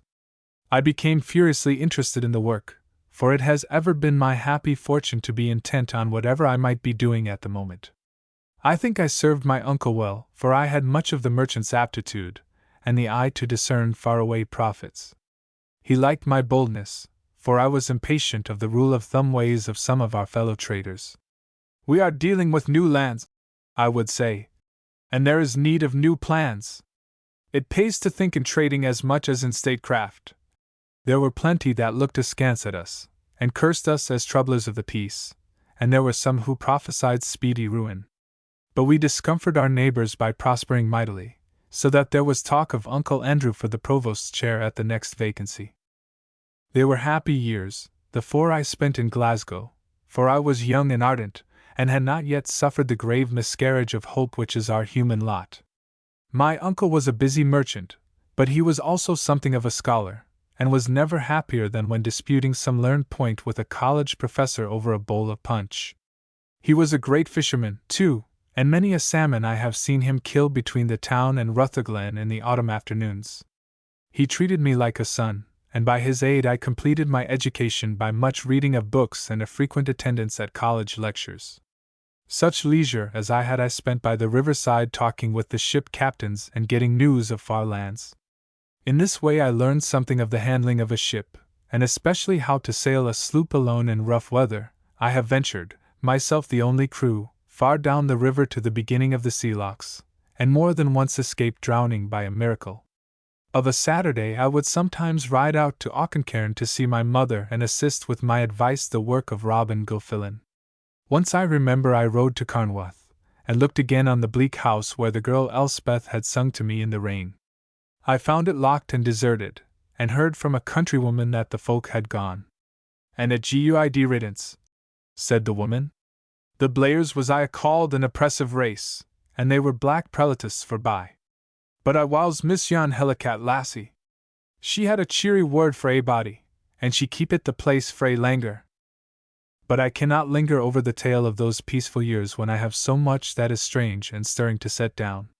Presently came the Revolution, when King James fled overseas, and the Dutch King William reigned in his stead. The event was a godsend to our trade, for with Scotland in a bicker with Covenants and dragoonings, and new taxes threatened with each new Parliament, a merchant's credit was apt to be a brittle thing. The change brought a measure of security, and as we prospered I soon began to see that something must be done in our Virginian trade. Years before, my uncle had sent out a man, Lambie by name, who watched his interests in that country. But we had to face such fierce rivalry from the Bristol merchants that I had small confidence in Mr. Lambie, who from his letters was a sleepy soul. I broached the matter to my uncle, and offered to go myself and put things in order. At first he was unwilling to listen. I think he was sorry to part with me, for we had become close friends, and there was also the difficulty of my mother, to whom I was the natural protector. But his opposition died down when I won my mother to my side, and when I promised that I would duly return. I pointed out that Glasgow and Virginia were not so far apart. Planters from the colony would dwell with us for a season, and their sons often come to Glasgow for their schooling. You could see the proud fellows walking the streets in brave clothes, and marching into the kirk on Sabbath with a couple of servants carrying cushions and Bibles. In the better class of tavern one could always meet with a Virginian or two compounding their curious drinks, and swearing their outlandish oaths. Most of them had gone afield from Scotland, and it was a fine incentive to us young men to see how mightily they had prospered. My uncle yielded, and it was arranged that I should sail with the first convoy of the new year. From the moment of the decision I walked the earth in a delirium of expectation. That February, I remember, was blue and mild, with soft airs blowing up the river. Down by the Broomielaw I found a new rapture in the smell of tar and cordage, and the queer foreign scents in my uncle's warehouse. Every skipper and greasy sailor became for me a figure of romance. I scanned every outland face, wondering if I should meet it again in the New World. A Negro in cotton drawers, shivering in our northern dune, had more attraction for me than the fairest maid, and I was eager to speak with all and every one who had crossed the ocean. One bronze mariner with silver earrings I entertained to 3 stoups of usquebaugh, hoping for strange tales, but the little I had from him before he grew drunk was that he had once voyaged to the Canaries. You may imagine that I kept my fancies to myself, and was outwardly only the sober merchant with a mind set on freights and hogsheads. But whoever remembers his youth will know that such terms to me were not the common parlance of trade. The very names of the tobaccos Negro's Head, Sweet-Scented, Orinoco, Carolina Red, Gloucester Glory, Golden Rod sang in my head like a tune that told of green forests and magic islands. But an incident befell ere I left which was to have unforeseen effects on my future. One afternoon I was in the shooting alley I have spoken of, making trial of a new size of bullet I had molded. The place was just behind Parlane's tavern, and some gentlemen, who had been drinking there, came out to cool their heads and see the sport. Most of them were cock-lairds from the Lennox, and, after the Highland fashion, had in their belts heavy pistols of the old kind which folk called dags. They were cumbrous, ill-made things, gaudily ornamented with silver and Damascus work, fit ornaments for a savage Highland chief, but little good for serious business, unless a man were only a pace or two from his opponent. One of them, who had drunk less than the others, came up to me and very civilly proposed a match. I was nothing loath, so a course was fixed, and a mutchkin of French eau de vie named as the prize. I borrowed an old hat from the landlord which had stuck in its side a small red cockade. The thing was hung as a target in a leafless cherry tree at 20 paces, and the cockade was to be the center mark. Each man was to fire 3 shots apiece. Barshalach, for so his companions called my opponent after his lairdship, made a great to-do about the loading, and would not be content till he had drawn the charge 2-3 times. The spin of a coin gave him first shot, and he missed the mark and cut the bole of the tree. "See," I said, "I will put my ball within a finger's breadth of his." Sure enough, when they looked, the 2 bullets were all but in the same hole. His second shot took the hat low down on its right side, and clipped away a bit of the brim. I saw by this time that the man could shoot, though he had a poor weapon and understood little about it. So I told the company that I would trim the hat by slicing a bit from the other side. This I achieved, though by little, for my shot removed only half as much cloth as its predecessor. But the performance amazed the onlookers. "Ye've found a fair provost at the job, Barshalach," one of them hiccuped. "Better quit and pay for the muchkin." My antagonist took every care with his last shot, and just missing the cockade, hit the hat about the middle, cut the branch on which it rested, and brought it fluttering to the ground a pace or two farther on. It lay there, dimly seen through a low branch of the cherry tree, with the cockade on the side nearest me. It was a difficult mark, but the light was good and my hand steady. I walked forward and brought back the hat with a hole drilled clean through the cockade. At that there was a great laughter, and much jocosity from the cocklairds at their friends' expense. Barshalach very handsomely complimented me, and sent for the muchkin. His words made me warm towards him, and I told him that half the business was not my skill of shooting but the weapon I carried. He begged for a look at it, and examined it long and carefully. "Will ye sell, friend?" he asked. "I'll give ye 10 golden guineas and the best filly that ever came out o' Strathendrick for that pistol." But I told him that the offer of Strathendrick itself would not buy it. "No?" said he. "Well, I won't say ye're wrong. A man should cherish his weapon like his wife, for it carries his honor." Presently, having drunk the wager, they went indoors again, all but a tall fellow who had been a looker-on, but had not been of the Lennox company. I had remarked him during the contest, a long, lean man with a bright, humorous blue eye and a fiery red head. He was maybe 10 years older than me, and though he was finely dressed in town clothes, there was about his whole appearance a smack of the sea. He came forward, and, in a very Highland voice, asked my name. "Why should I tell you?" I said, a little nettled. "Just that I might carry it in my head. I have seen some pretty shooting in my day, but none like yours, young one. What's your trade that ye've learned the pistol game so cleverly?" Now I was flushed with pride, and in no mood for a stranger's patronage. So I told him roundly that it was none of his business, and pushed by him to Parlane's back door. But my brusqueness gave no offense to this odd being. He only laughed and cried after me that, if my manners were the equal of my marksmanship, I would be the best lad he had seen since his homecoming. I had dinner with my uncle in the Candorrigs, and sat with him late afterwards casting up accounts, so it was not till 9 o'clock that I set out on my way to my lodgings. These were in the Salt Market, close on the river front, and to reach them I went by the short road through the Friars' Vennel. It was an ill-reputed quarter of the town, and not long before had been noted as a haunt of coiners, but I had gone through it often, and met with no hindrance. In the Vennel stood a tall dark bit of masonry called Gilmore's Lordship, which was pierced by long closes from which twisting stairways led to the upper landings. I was noting its gloomy aspect under the dim February moon, when a man came towards me and turned into one of the closes. He swung along with a free, careless gait that marked him as no townsman, and ere he plunged into the darkness I had a glimpse of fiery hair. It was the stranger who had accosted me in Parlane's alley, and he was either drunk or in wild spirits, for he was singing, "Were it dry, why the drinking oat? Were it dry, why the drinking oat? The minister kissed the fiddler wife, and he couldna preach for thinking oat." The ribald chorus echoed from the close mouth.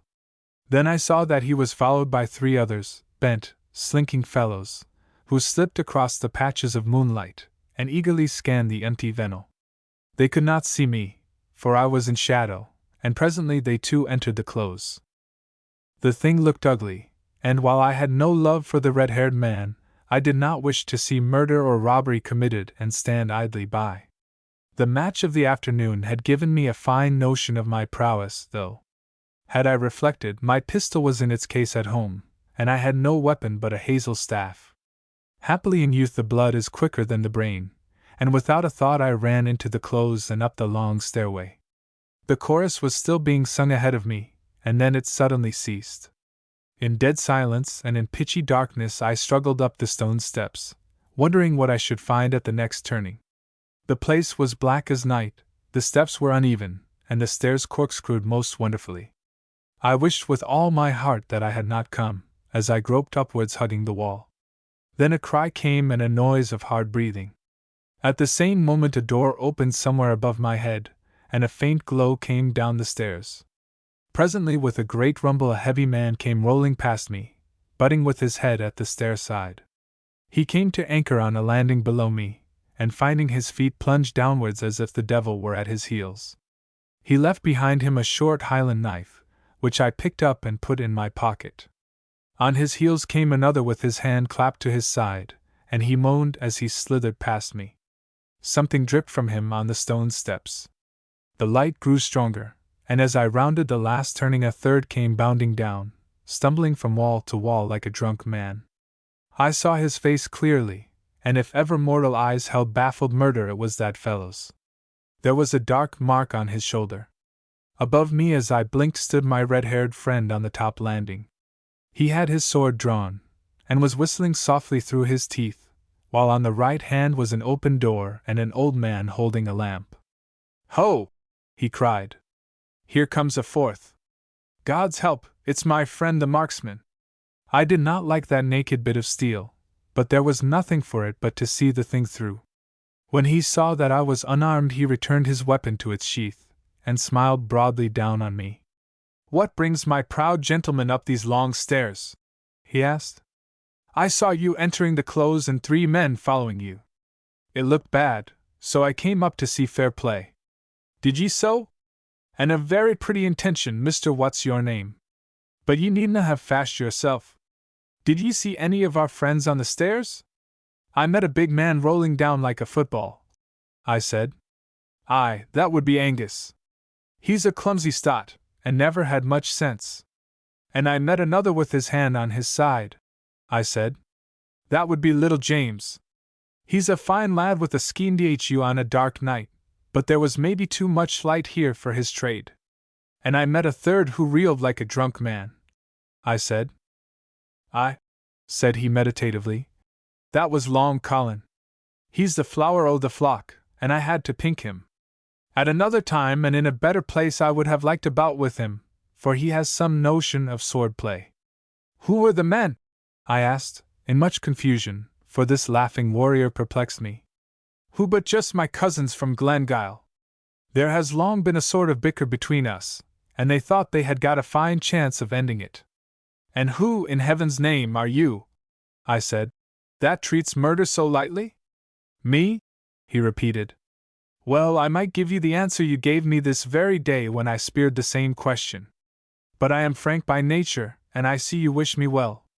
Come in by, and we'll discuss the matter." He led me into a room where a cheerful fire crackled, and got out from a press a bottle and glasses. He produced tobacco from a brass box and filled a long pipe. "Now," said he, "we'll understand each other better. You see before you a poor gentleman of fortune, whom poverty and a roving spirit have driven to outland bits o' the earth to ply his lawful trade of sea captain. They call me by different names. I have passed for a Dutch skipper, and a Maryland planter, and a French trader, and, in spite of my color, I have been a Spanish don in the main. At Tortuga you will hear one name, and another at Port o' Spain, and a third at Cartagena. But seeing we are in the city o' Glasgow in the kindly kingdom o' Scotland, I'll be honest with you. My father called me Ninian Campbell, and there's no better blood in Breedelbane." What could I do after that but make him a present of the trivial facts about myself and my doings? There was a look of friendly humor about this daredevil which captured my fancy. I saw in him the stuff of which adventurers are made, and though I was a sober merchant, I was also young. For days I had been dreaming of foreign parts and an odyssey of strange fortunes, and here on a Glasgow stairhead I had found Ulysses himself. "Is it not the pity," he cried, "that such talents as yours should rust in a dark room in the Candlerigs? Believe me, Mr. Garvald, I have seen some pretty shots, but I have never seen your better." Then I told him that I was sailing within a month for Virginia, and he suddenly grew solemn. "It looks like Providence," he said, "that we two should come together. I, too, will soon be back in the western seas, and belike we'll meet. I'm something of a rover, and I never bide long in the same place, but I whiles pay a visit to Jamestown, and they ken me well on the eastern shore and the Accomac beaches. He fell to giving me such advice as a traveler gives to a novice. It was strange hearing for an honest merchant, for much of it was concerned with divers ways of outwitting the law. By and by he was determined to convoy me to my lodgings, for he pointed out that I was unarmed, and I think, too, he had still hopes of another meeting with Long Colin, his cousin. "I leave Glasgow the morrow's morn," he said, "and it's no likely we'll meet again in Scotland. Out in Virginia, no doubt, you'll soon be a great man, and sit in council, and hobnob with the governor.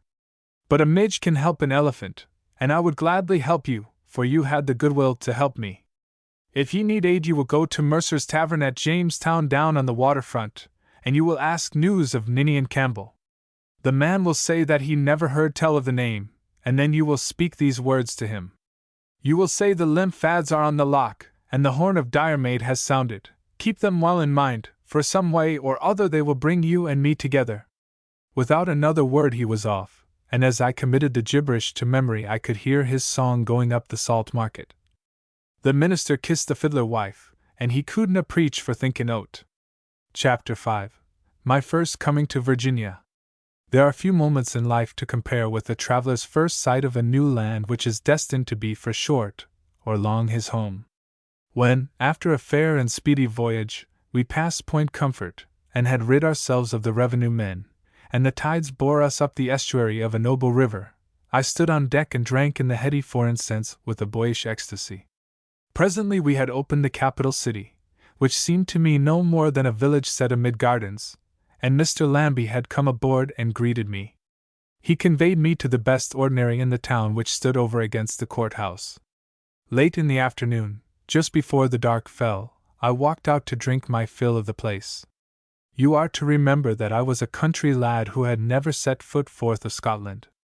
I was very young, and hot on the quest of new sights and doings. As I walked down the unpaven street and through the narrow tobacco-grown lanes, the strange smell of it all intoxicated me like wine. There was a great red sunset burning over the blue river and kindling the far forests till they glowed like jewels. The frogs were croaking among the reeds, and the wild duck squattered in the dusk. I passed an Indian, the first I had seen, with cock's feathers on his head, and a curiously tattooed chest, moving as light as a sleep-walker. One or two townsfolk took the air, smoking their long pipes, and down by the water a Negro girl was singing a wild melody. The whole place was like a mad, sweet-scented dream to one just come from the unfeatured ocean, and with a memory only of grim Scots cities and dour Scots hills. I felt as if I had come into a large and generous land, and I thanked God that I was but 23. But as I was mooning along there came a sudden interruption on my dreams. I was beyond the houses, in a path which ran among tobacco sheds and little gardens, with the river lapping a stone's throw off. Down a side alley I caught a glimpse of a figure that seemed familiar. 'Twas that of a tall, hulking man, moving quickly among the tobacco plants, with something stealthy in his air. The broad, bowed shoulders and the lean head brought back to me the rainy moorlands about the Caltstane slap, and the mad fellow whose prison I had shared. Muckle John had gone to the plantations, and 'twas Muckle John or the devil that was moving there in the half-light. I cried on him, and ran down the side alley. But it seemed that he did not want company, for he broke into a run. Now in those days I rejoiced in the strength of my legs, and I was determined not to be thus balked. So I doubled after him into a maze of tobacco and melon beds. But it seemed he knew how to run. I caught a glimpse of his hairy legs round the corner of a shed, and then lost him in a patch of cane. Then I came out on a sort of causeway floored with boards which covered a marshy sluice, and there I made great strides on him. He was clear against the sky now, and I could see that he was clad only in shirt and cotton breeches, while at his waist flapped an ugly sheath knife. Rounding the hut corner I ran full into a man. "Hold you!" cried the stranger, and laid hands on my arm, but I shook him off violently, and continued the race. The collision had cracked my temper, and I had a mind to give Muckle John a lesson in civility.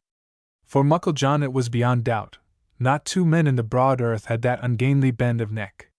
The next I knew we were out on the river bank on a shore of hard clay which the tides had created. Here I saw him more clearly, and I began to doubt. I might be chasing some riverside ruffian, who would give me a knife in my belly for my pains. The doubt slackened my pace, and he gained on me. Then I saw his intention. There was a flat-bottomed wherry tied up by the bank, and for this he made. He flung off the rope, seized a long pole, and began to push away. The last rays of the westering sun fell on his face, and my hesitation vanished.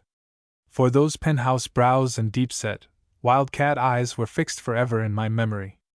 I cried to him as I ran, but he never looked my road.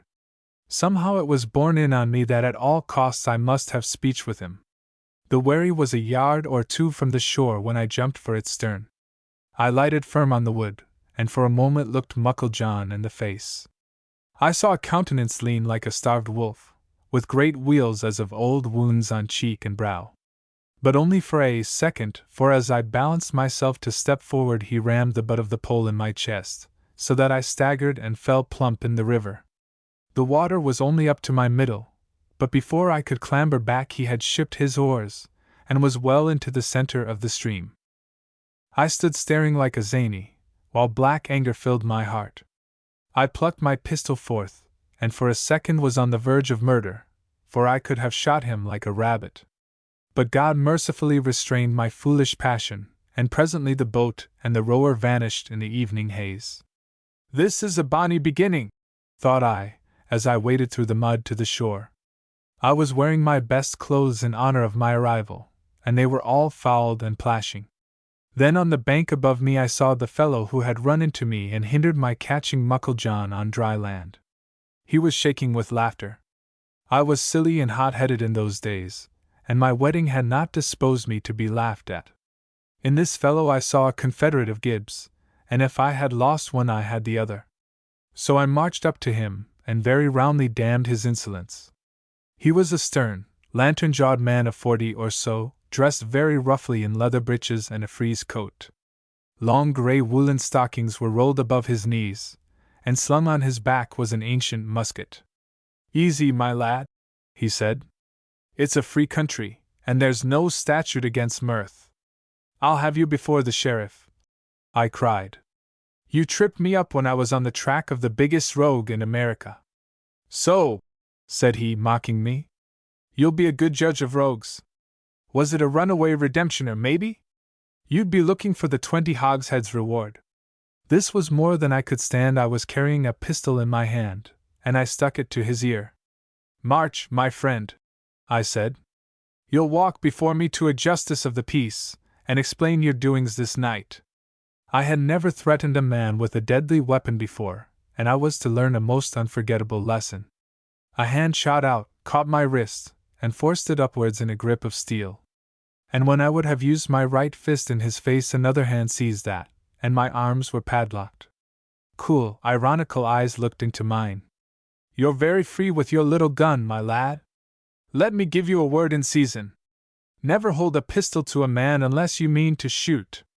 If your eyes waver, you had better had a porridge stick." He pressed my wrist back till my fingers relaxed, and he caught my pistol in his teeth. With a quick movement of the head he dropped it inside his shirt.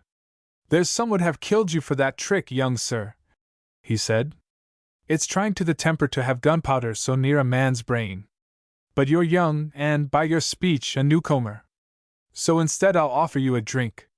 He dropped my wrists, and motioned me to follow him. Very crestfallen and ashamed, I walked in his wake to a little shanty almost on the waterage. The place was some kind of inn, for a negro brought us 2 tankards of applejack, and tobacco pipes, and lit a foul-smelling lantern, which he set between us. "First," says the man, "let me tell you that I never before clapped eyes on the long piece of rascality you were seeking." He looked like one that had cheated the gallows. "He was a man I knew in Scotland," I said grumpily. "Likely enough. There's a heap of Scots redemptioners hereaways. I'm out of Scotland myself, or my forebears were, but my father was settled in the Antrim glens. There's wild devils among them, and your friend looked as if he had given the slip to the hounds in the marshes. There was little left of his breeches, Drink, man, or you'll get fever from your wet duds. I drank, and the strong stuff mounted to my unaccustomed brain. My tongue was loosened, my ill temper mellowed, and I found myself telling this grim fellow much that was in my heart. So you're a merchant, he said. It's not for me to call down an honest trade, but we could be doing with fewer merchants in these parts. There's so many leeches that suck our blood. Are you here to make siller? I said I was, and he laughed. I never heard of your uncle's business, Mr. Garvald, but you'll find it a stiff task to compete with the lads from Bristol and London. They've got the whole Dominion by the scruff of the neck. I replied that I was not in awe of them, and that I could hold my own with anybody in a fair trade. Fair trade, he cried scornfully. That's just what you won't get. That's a thing unkenned in Virginia. Look you here, my lad. The Parliament in London treats us Virginians like so many puling bairns. We cannot sell our tobacco except to English merchants, and we cannot buy a horn spoon except it comes in an English ship. What's the result of that? You, as a merchant, can tell me fine.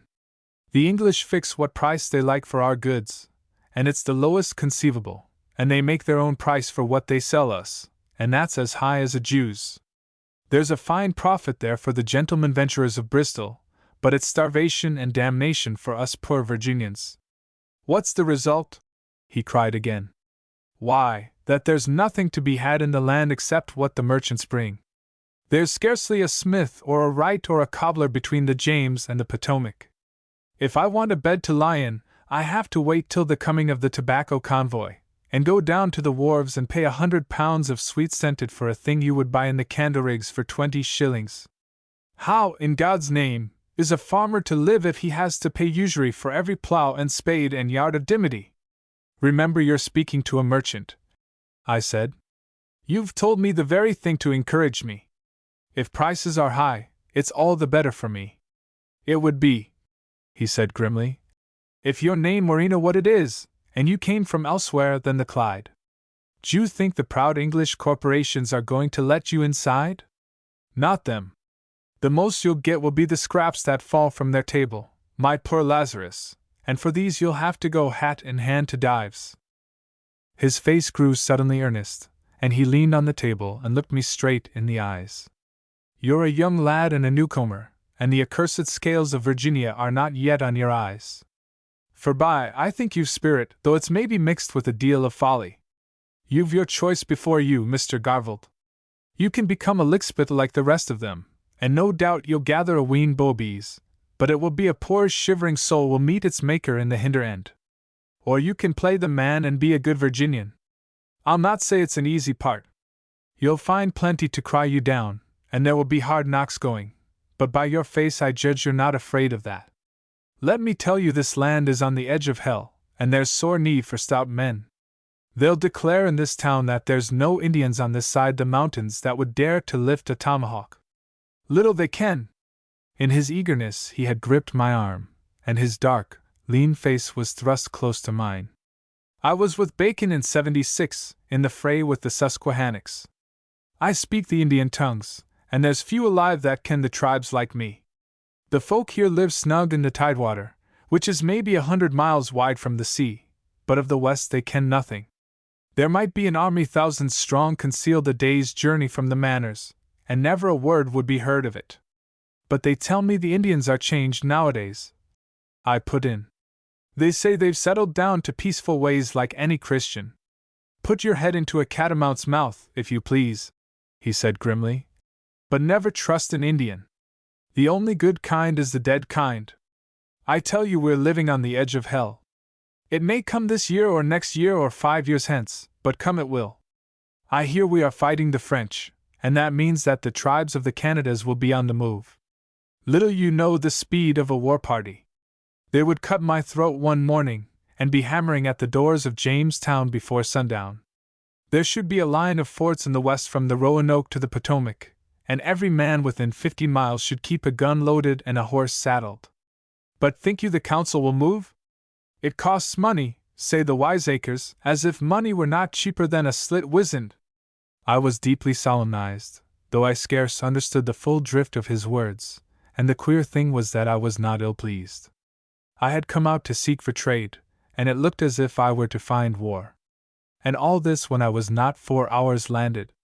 "What think you of that?" he asked, as I kept silent. "I've been warned. A man I know on the Rappahannock passed the word that the Long House was stirring. Tell that to the gentry in Jamestown. What side are you going for, young sir?" "I'll take my time," I said, "and see for myself. Ask me again this day 6 months." He laughed loud.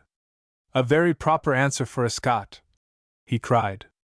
"See for yourself, travel the country, and use the wits God gave you to form your judgment." He paid the lawing, and said he would put me on the road back.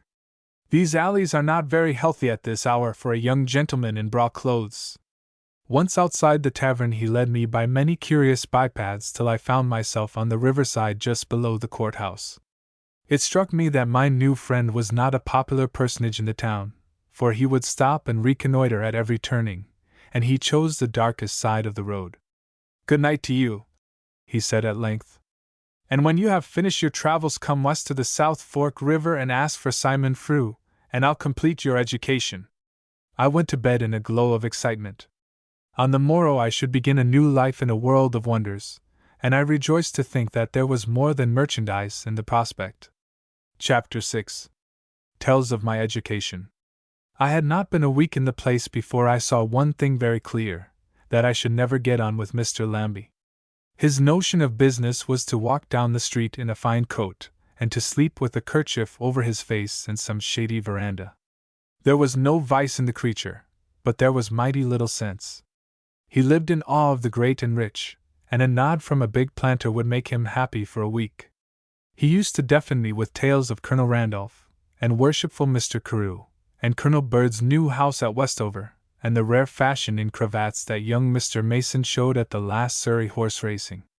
Now, when a Scot chooses to be a sycophant, he is more wholehearted in the job than any one else on the globe, and I grew very weary of Mr. Lambie. He was no better than an old wife, and as timid as a hare forbye. When I spoke of fighting the English merchants, he held up his hands as if I had uttered blasphemy. So, being determined to find out for myself the truth about this wonderful new land, I left him the business in the town, bought 2 good horses, hired a servant, by name John Faulkner, who had worked out his time as a redemptioner, and set out on my travels. This is a history of doings, not of thoughts, or I would have much to tell of what I saw during those months, when, lean as a bone, and brown as a hazelnut, I tracked the course of the great rivers. The roads were rough, where roads there were, but the land smiled under the sun, and the Virginians, high and low, kept open house for the chance traveler. One night I would eat pork and hominy with a rough fellow who was carving a farm out of the forest, and the next I would sit in a fine paneled hall and listen to gentlefolk's speech, and dine off damask and silver. I could not tire of the green forests, or the marshes alive with wild fowl, or the noble orchards and gardens, or even the salty dunes of the Chesapeake shore. My one complaint was that the land was desperate flat to a hill-bred soul like mine. But one evening, away north in Stafford County, I cast my eyes to the west, and saw, blue and sharp against the sunset, a great line of mountains. It was all I sought. Somewhere in the West Virginia had her high lands, and one day, I promised myself, I would ride the road of the sun and find their secret. In these months my thoughts were chiefly of trade, and I saw enough to prove the truth of what the man Frew had told me. This richest land on earth was held prisoner in the bonds of a foolish tyranny. The rich were less rich than their estates warranted, and the poor were ground down by bitter poverty. There was little corn in the land, tobacco being the sole means of payment, and this meant no trade in the common meaning of the word. The place was slowly bleeding to death, and I had a mind to try and stanch its wounds. The firm of Andrew Semple was looked on jealously, in spite of all the bowings and protestations of Mr. Lambie. If we were to increase our trade, it must be at the Englishman's expense, and that could only be done by offering the people a better way of business. When the harvest came and the tobacco fleet arrived, I could see how the thing worked out. Our 2 ships, the Blackcock of Ayr and the Duncan Davidson of Glasgow, had some trouble getting their cargoes. We could only deal with the smaller planters, who were not thorough to the big merchants, and it took us 3 weary weeks up and down the riverside wharves to get our holds filled. There was a madness in the place for things from England, and unless a man could label his wares London made, he could not hope to catch a buyer's fancy. Why, I have seen a fellow at a fair at Henricus selling common Virginian mockingbirds as the best English mockingbirds. My uncle had sent out a quantity of Ayrshire cheeses, mutton hams, pickled salmon, Dunfermline linens, Paisley dimity, a low worsted, sweet ale from Tranent, Kilmarnock cowls, and a lot of fine featherbeds from the Clyde side.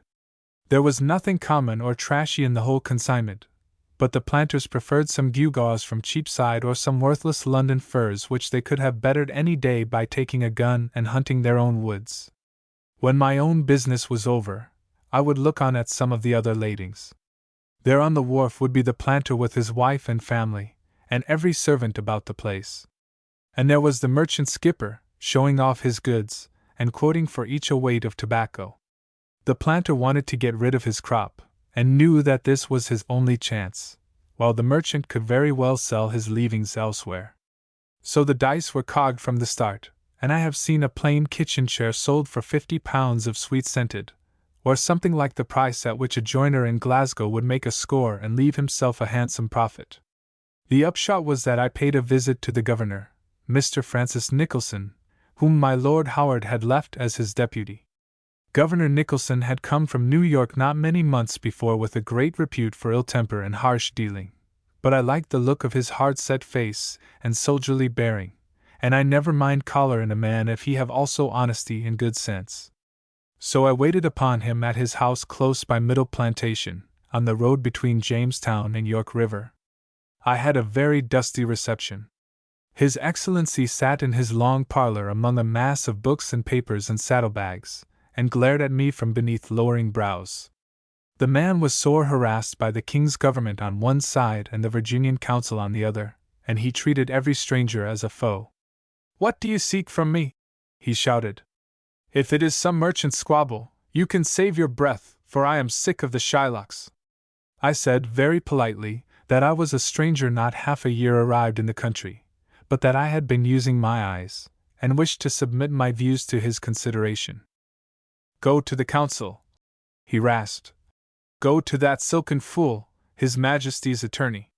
My politics are not those of the leatherjaws that prate in this land. That is why I came to you," I said. Then without more ado I gave him my notions on the defense of the colony, for from what I had learned I judged that would interest him most. He heard me with unexpected patience. "Well, now, supposing you are right? I don't deny it. Virginia is a treasure house with 2 of the sides open to wind and weather. I told the council that, and they would not believe me. Here are we at war with France, and Frontenac is hammering at the gates of New York. If that falls, it will soon be the turn of Maryland and next of Virginia. England's possessions in the West are indivisible, and what threatens one endangers all. But think you our Virginians can see it? When I presented my scheme for setting forts along the northern line, I could not screw a guinea out of the miscreants. The colony was poor, they cried, and could not afford it, and then the worshipful councillors rode home to swill Madeira and loll on their London beds. God's truth! Were I not a patriot, I would welcome them, Frontenac to teach them decency." Now I did not think much of the French danger, being far more concerned with the peril in the West, but I held my peace on that subject. It was not my cue to cross His Excellency in his present humor. "What makes the colony poor?" I asked. "The planters are rich enough, but the richest man will grow tired of bearing the whole burden of the government. I submit that His Majesty and the English laws are chiefly to blame. When the Hollanders were suffered to trade here, they paid 5 shillings on every anchor of brandy they brought hither, and 10 shillings on every hogshead of tobacco they carried hence. Now every penny that is raised must come out of the Virginians, and the Englishmen who bleed the land go scot-free." "That's true," said he, "and it's a damned disgrace. But how am I to better it?" "Clap a tax on every ship that passes Point Comfort outward bound," I said. "The merchants can well afford to pay it." "Listen to him," he laughed. "And what kind of answer would I get from my Lord Howard and His Majesty? Every greasy member would be on his feet in Parliament in defense of what he called English rights. Then there would come a dispatch from the government telling the poor deputy governor of Virginia to go to the devil. He looked at me curiously, screwing up his eyes. By the way, Mr. Garvald, what is your trade? I am a merchant like the others, I said. Only my ships run from Glasgow instead of Bristol. A very pretty merchant, he said quizzically. I have heard that hawks should not pick out hawks' eyes. What do you propose to gain, Mr. Garvald? Better business, I said. To be honest with you, sir, I am suffering from the close monopoly of the Englishman, and I think the country is suffering worse. I have a notion that things can be remedied. If you cannot put on a levy, good and well, that is your business. But I mean to make an effort on my own account. Then I told him something of my scheme, and he heard me out with a puzzled face. Of all the brazen Scots, he cried. Scot yourself. I laughed, for his face and speech betrayed him. I'll not deny that there's glimmerings of sense in you, Mr. Garvald. But how do you, a lad with no backing, propose to beat a strong monopoly buttressed by the whole stupidity and idleness of Virginia? You'll be stripped of your last farthing, and you'll be lucky if it ends there. Don't think I'm against you. I'm with you in your principles, but the job is too big for you. We will see, said I. But I can take it that, provided I keep within the law, His Majesty's governor will not stand in my way? I can promise you that. I'll do more, for I'll drink success to your enterprise. He filled me a great silver tankard of spiced sack, and I emptied it to the toast of honest men. All the time at the back of my head were other thoughts than merchandise. The picture which Frew had drawn of Virginia as a smiling garden on the edge of a burning pit was stamped on my memory. I had seen on my travels the Indians that dwelled in the Tidewater, remnants of the old great clans of Dogue and Powhatan and Pamunkey. They were civil enough fellows, following their own ways, and not molesting their scanty white neighbors, for the country was wide enough for all. But so far as I could learn, these clanlets of the Algonquin House were no more comparable to the fighting tribes of the West than a Highland caddy in an Edinburgh close is to a Hill Macdonald with a claymore.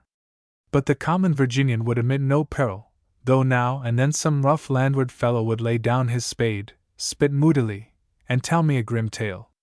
I had ever the notion to visit Frew and finish my education. It was not till the tobacco ships had gone and the autumn had grown late that I got the chance. The trees were flaming scarlet and saffron as I rode west through the forest to his house on the South Fork River. There, by a wood fire in the October dusk, he fed me on wild turkey and barley bread, and listened silently to my tale. He said nothing when I spoke of my schemes for getting the better of the Englishman and winning Virginia to my side. Profits interested him little, for he grew his patch of corn and pumpkins, and hunted the deer for his own slender needs. Once he broke in on my rigmarole with a piece of news that fluttered me. You mind the big man you were chasing that night you and me first forgathered? Well, I've seen him. Where? I cried, all else forgotten. Here, in this very place, 6 weeks syne. He stalked in about 10 o' the night, and lifted half my plenishing. When I got up in my bed to face him, he felled me. See, there's the mark of it. And he showed a long scar on his forehead. He went off with my best axe, a gill of brandy, and a good coat. He was looking for my gun, too, but that was in a hidey-hole. I got up next morning with a dizzy head, and followed him nigh 10 miles.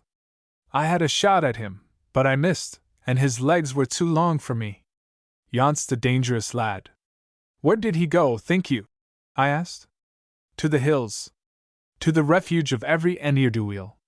Belike the Indians have got his scalp, and I'm not regretting it. I spent 3 days with Frew, and each day I had the notion that he was putting me to the test. The first day he took me over the river into a great tangle of meadow and woodland beyond which rose the hazy shapes of the western mountains. The man was 20 years my elder, but my youth was of no avail against his iron strength. Though I was hard and spare from my travels in the summer heat, 'twas all I could do to keep up with him, and only my pride kept me from crying halt. Often when he stopped I could have wept with fatigue, and had no breath for a word, but his taciturnity saved me from shame. In a hollow among the woods we came to a place which sent him on his knees, peering and sniffing like a wild cat. "What make you of that?" he asked. I saw nothing but a bare patch in the grass, some broken twigs, and a few ashes. "It's an old camp," I said. "Aye," said he. "Nothing more? Use your wits, man." I used them, but they gave me no help. "This is the way I read it, then," he said. 3 men camped here before midday. They were Cherokees of the Mattabaw tribe, and one was a maker of arrows. They were not hunting, and they were in a mighty hurry.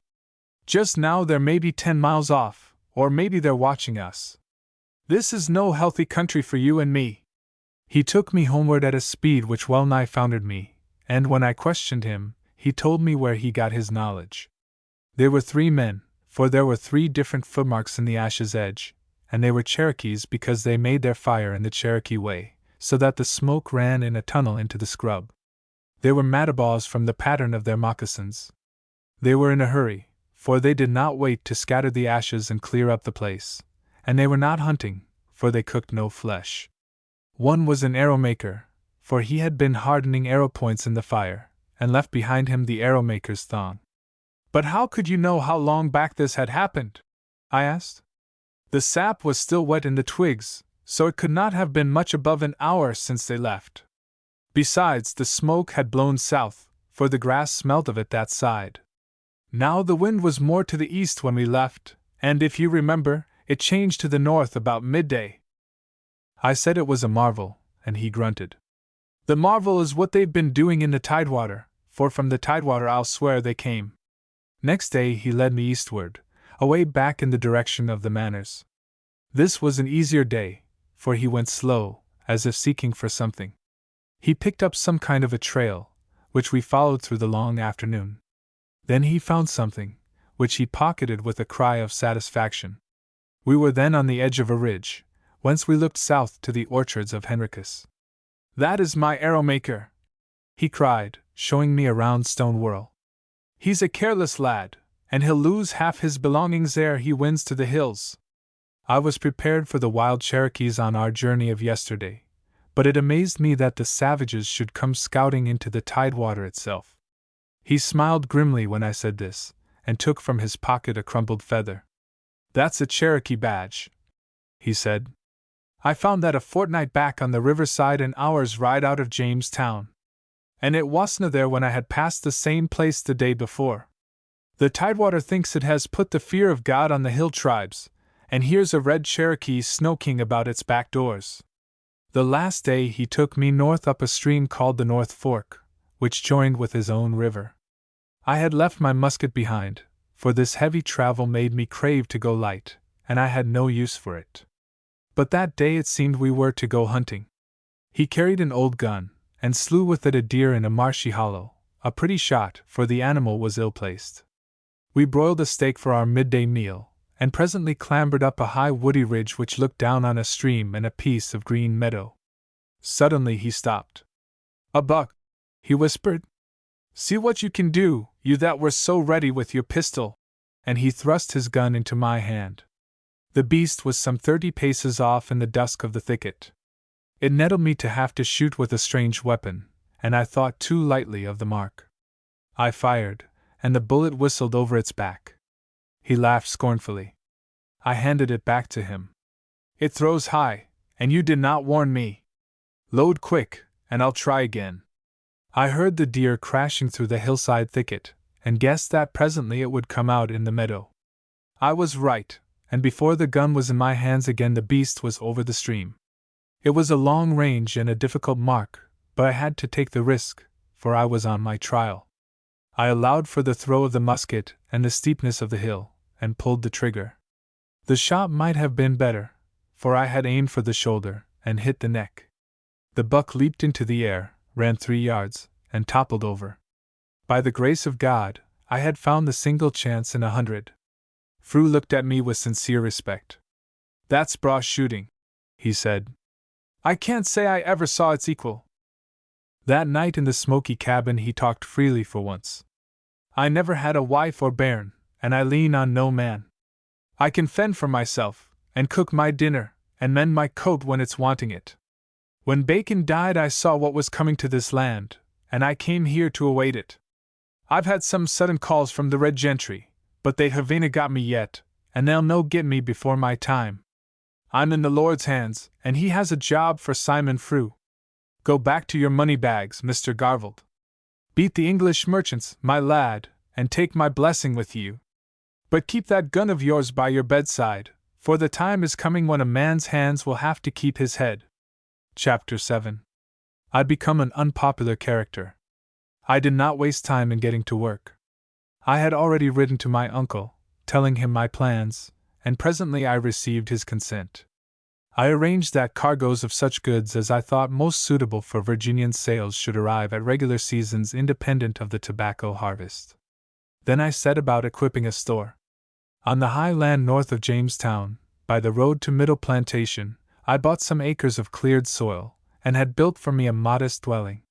Beside it stood a large brick building, one half fitted as a tobacco shed, where the leaf could lie for months, if need be, without taking harm, and the other arranged as a merchant's store with roomy cellars and wide garrets.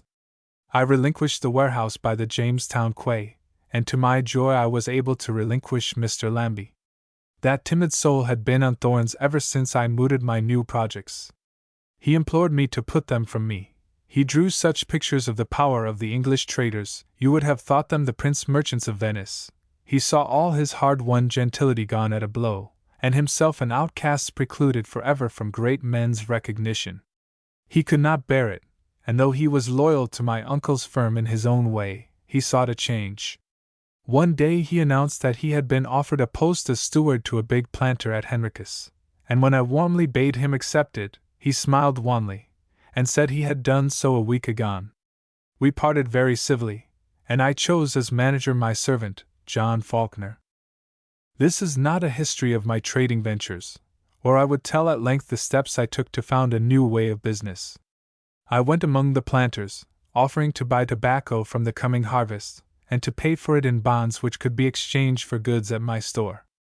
I also offered to provide shipment in the autumn for tobacco and other wares, and I fixed the charge for freight, a very moderate one, in advance. My plan was to clear out my store before the return of the ships, and to have thereby a large quantity of tobacco mortgaged to me. I hoped that thus I would win the friendship and custom of the planters, since I offered them a more convenient way of sale and higher profits. I hoped by breaking down the English monopoly to induce a continual and wholesome commerce in the land. For this purpose it was necessary to get coin into the people's hands, so, using my uncle's credit, I had a parcel of English money from the New York goldsmiths. In a week I found myself the most talked of man in the Dominion, and soon I saw the troubles that credit brings. I had picked up a very correct notion of the fortunes of most of the planters, and the men who were most eager to sell to me were just those I could least trust.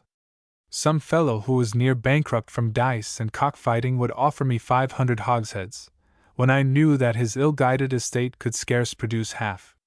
I was not a merchant out of charity, and I had to decline many offers, and so made many foes. Still, one way and another, I was not long in clearing out my store, and I found myself with some 3 times the amount of tobacco in prospect that I had sent home at the last harvest. That was very well, but there was the devil to pay besides. Every wastrel I sent off empty-handed was my enemy. The agents of the Englishmen looked sourly at me, and many a man who was swindled grossly by the Bristol buyers saw me as a marauder instead of a benefactor. For this I was prepared, but what staggered me was the way that some of the better sort of the gentry came to regard me. It was not that they did not give me their custom, that I did not expect, for gunpowder alone would change the habits of a Virginian Tory. But my new business seemed to them such a downcome that they passed me by with a cock of the chin. Before they had treated me hospitably, and made me welcome at their houses. I had hunted the fox with them, very little to my credit, and shot wildfowl in their company with better success. I had dined with them, and danced in their halls at Christmas. Then I had been a gentleman, now I was a shopkeeper, a creature about the level of a redemptioner. The thing was so childish that it made me angry. It was right for one of them to sell his tobacco on his own wharf to a tarry skipper who cheated him grossly, but wrong for me to sell Kebbucks and linsey woolsey at an even bargain. I gave up the puzzle. Some folks' notions of gentility are beyond my wits. I had taken to going to the church in Jamestown, first at Mr. Lambie's desire, and then because I liked the sermons.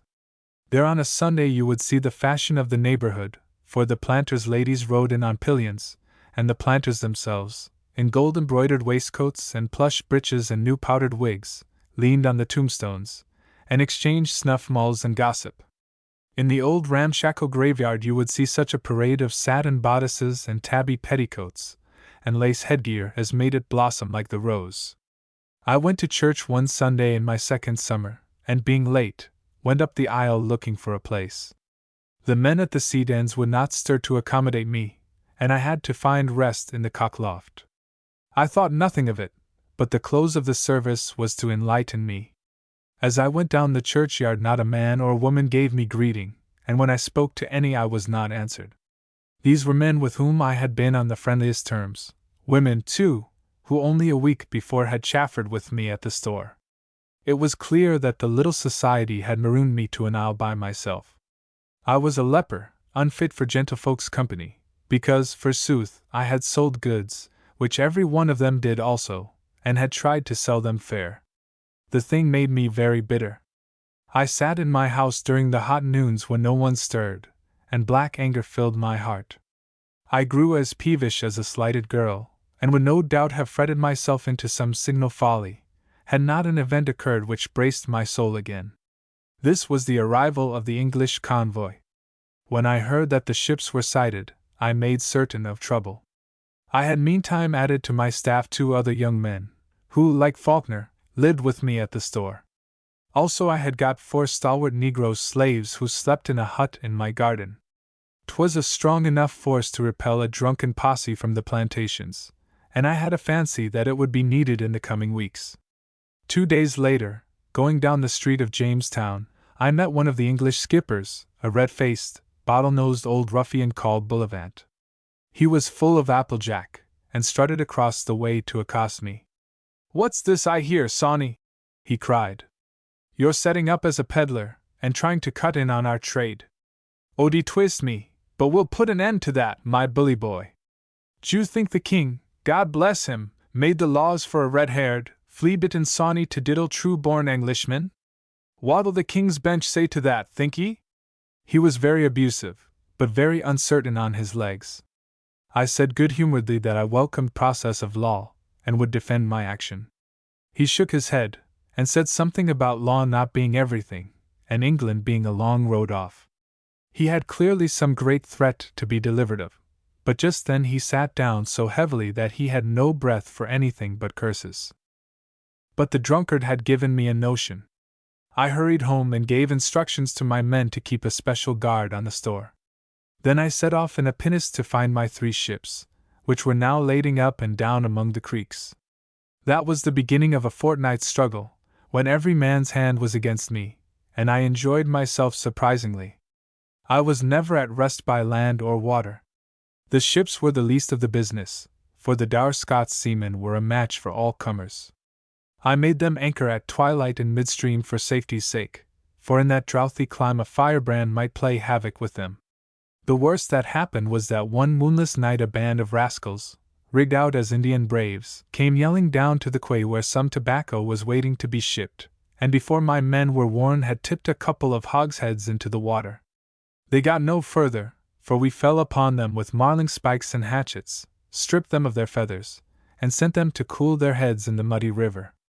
The ringleader I hailed to Jamestown, and had the pleasure of seeing him grinning through a collar in the common stocks. Then I hied me back to my store, which was my worst anxiety. I was followed by ill names as I went down the street, and one day in a tavern, a young fool drew his shabble on me. But I would quarrel with no man, for that was a luxury beyond a trader. There had been an attack on my tobacco shed by some of the English seamen, and in the melee one of my blacks got an ugly wound from a cutlass. It was only a foretaste, and I set my house in order. One afternoon John Faulkner brought me word that mischief would be afoot at the darkening. I put each man to his station, and I had the sense to picket them a little distance from the house. The Englishmen were clumsy conspirators. We watched them arrive, let them pass, and followed silently on their heels. Their business was wreckage, and they fixed a charge of powder by the tobacco shed, laid and lit a fuse, and retired discreetly into the bushes to watch their handiwork. Then we fell upon them, and the hindquarters of all bore witness to our greeting. I caught the fellow who had laid the fuse, tied the whole thing round his neck, clapped a pistol to his ear, and marched him before me into the town. "If you are minded to bolt," I said, "remember you have a charge of gunpowder lobbing below your chin. I have but to flash my pistol into it, and they will be picking the bits of you off the high trees." I took the rascal, his knees knocking under him, straight to the ordinary where the English merchants chiefly foregathered. A dozen of them sat over a bowl of punch, when the door was opened and I kicked my Guy Fawkes inside. I may have misjudged them, but I thought every eye looked furtive as they saw my prisoner. "Gentlemen," said I restore you your property. This is a penitent thief who desires to make a confession." My pistol was at his temple, the powder was round his neck, and he must have seen a certain resolution in my face. Anyhow, sweating and quaking, he blurted out his story, and when he offered to halt I made rings with the barrel on the flesh of his neck. "It is a damned lie," cried one of them, a handsome, overdressed fellow who had been conspicuous for his public insolence towards me. "Nay," said I, "our penitent's tale has the note of truth. One word to you, gentlemen. I am hospitably inclined, and if any one of you will so far honor me as to come himself instead of dispatching his servant, his welcome will be the warmer. I bid you good night and leave you this fellow in proof of my goodwill. Keep him away from the candle, I pray you, or you will all go to hell before your time." That was the end of my worst troubles, and presently my lading was finished and my store replenished. Then came the time for the return sailing, and the last enterprise of my friends was to go off without my 3 vessels. But I got an order from the governor, delivered readily but with much profanity, to the commander of the frigates to delay till the convoy was complete. I breathed more freely as I saw the last hulls grow small in the estuary. For now, as I reasoned it out, the planters must begin to compare my prices with the Englishmen's, and must come to see where their advantage lay. But I had counted my chickens too soon, and was to be woefully disappointed. At that time all the coast of America from New England to the Main was infested by pirate vessels. Some sailed under English letters of marque, and preyed only on the shipping of France, with whom we were at war. Some who had formed themselves into a company called the Brethren of the Coast robbed the Spanish treasure ships and merchantmen in the South Waters, and rarely came north to our parts save to careen or provision. They were mostly English and Welsh, with a few Frenchmen, and though I had little to say for their doings, they left British ships in the Main unmolested, and were welcomed as a godsend by our coast dwellers, since they smuggled goods to them which would have been twice the cost if bought at the convo markets. Lastly, there were 1 or 2 horrid desperadoes who ravaged the seas like tigers. Such an one was the man Kosh, and that Teach, surnamed Blackbeard, of whom we hear too much today. But on the whole, we of Virginia suffered not at all from these gentlemen of fortune, and piracy, though the common peril of the seas entered but little into the estimation of the merchants.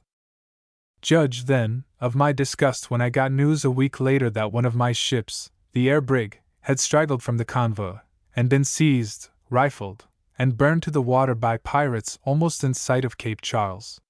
The loss was grievous, but what angered me was the mystery of such a happening. I knew the brig was a slow sailer, but how in the name of honesty could she be suffered in broad daylight to fall into such a fate?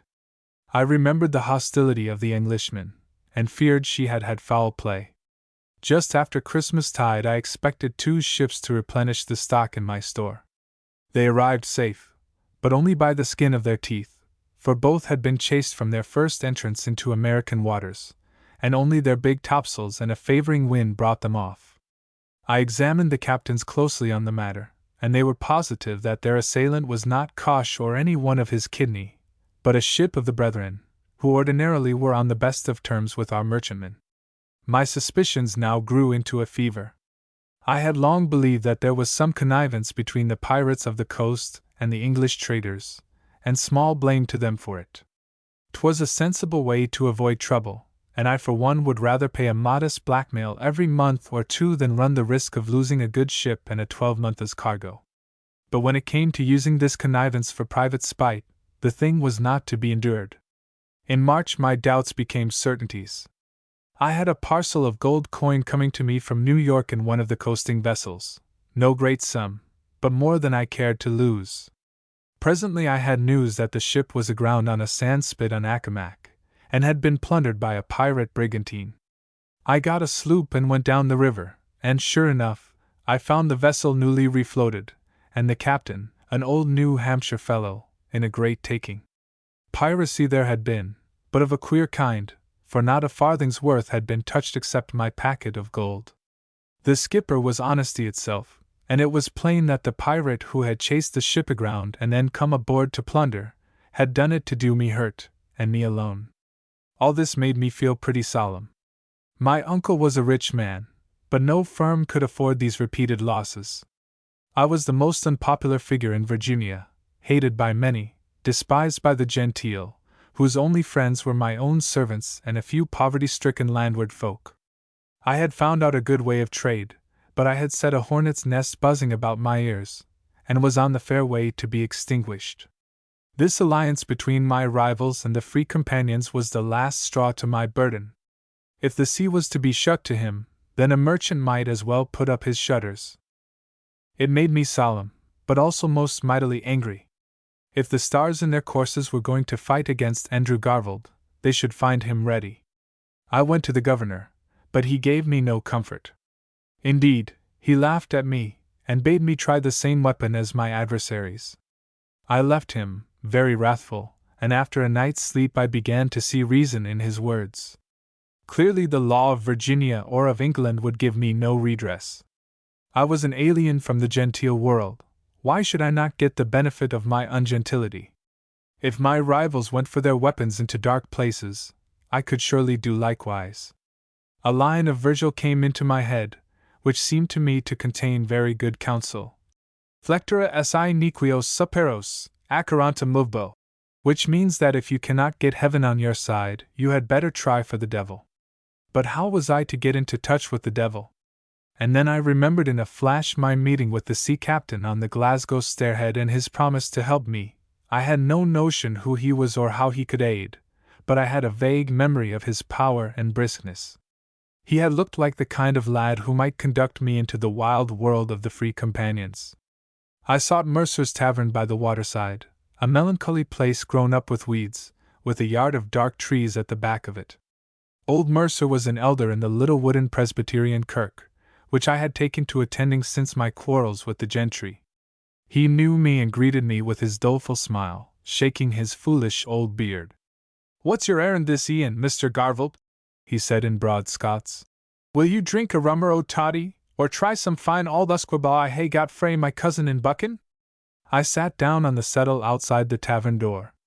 "This is my errand. I want you to bring me to a man or bring that man to me. His name is Ninian Campbell." Mercer looked at me dully. "There was a lad o' that name was hanged at Inverary I 68 for stealing 2 hens and a wether. The man I mean is long and lean, and his head is as red as fire. He gave me your name, so you must know him." His eyes showed no recognition. He repeated the name to himself, mumbling it toothlessly. "It sticks on my memory," he said, "but when and where I cannot tell. Certes, there's no man o' the name in Virginia."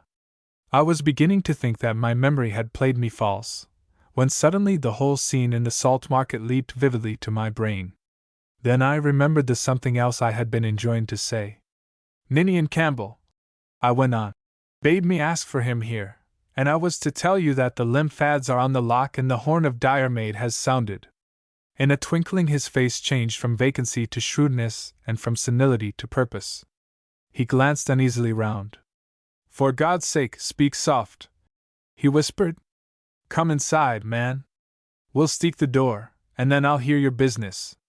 Chapter 8. Red Ringen. Once at Edinburgh College I had read the Latin tale of Apuleius, and the beginning stuck in my memory. Thracium ex negotio Pete Bam.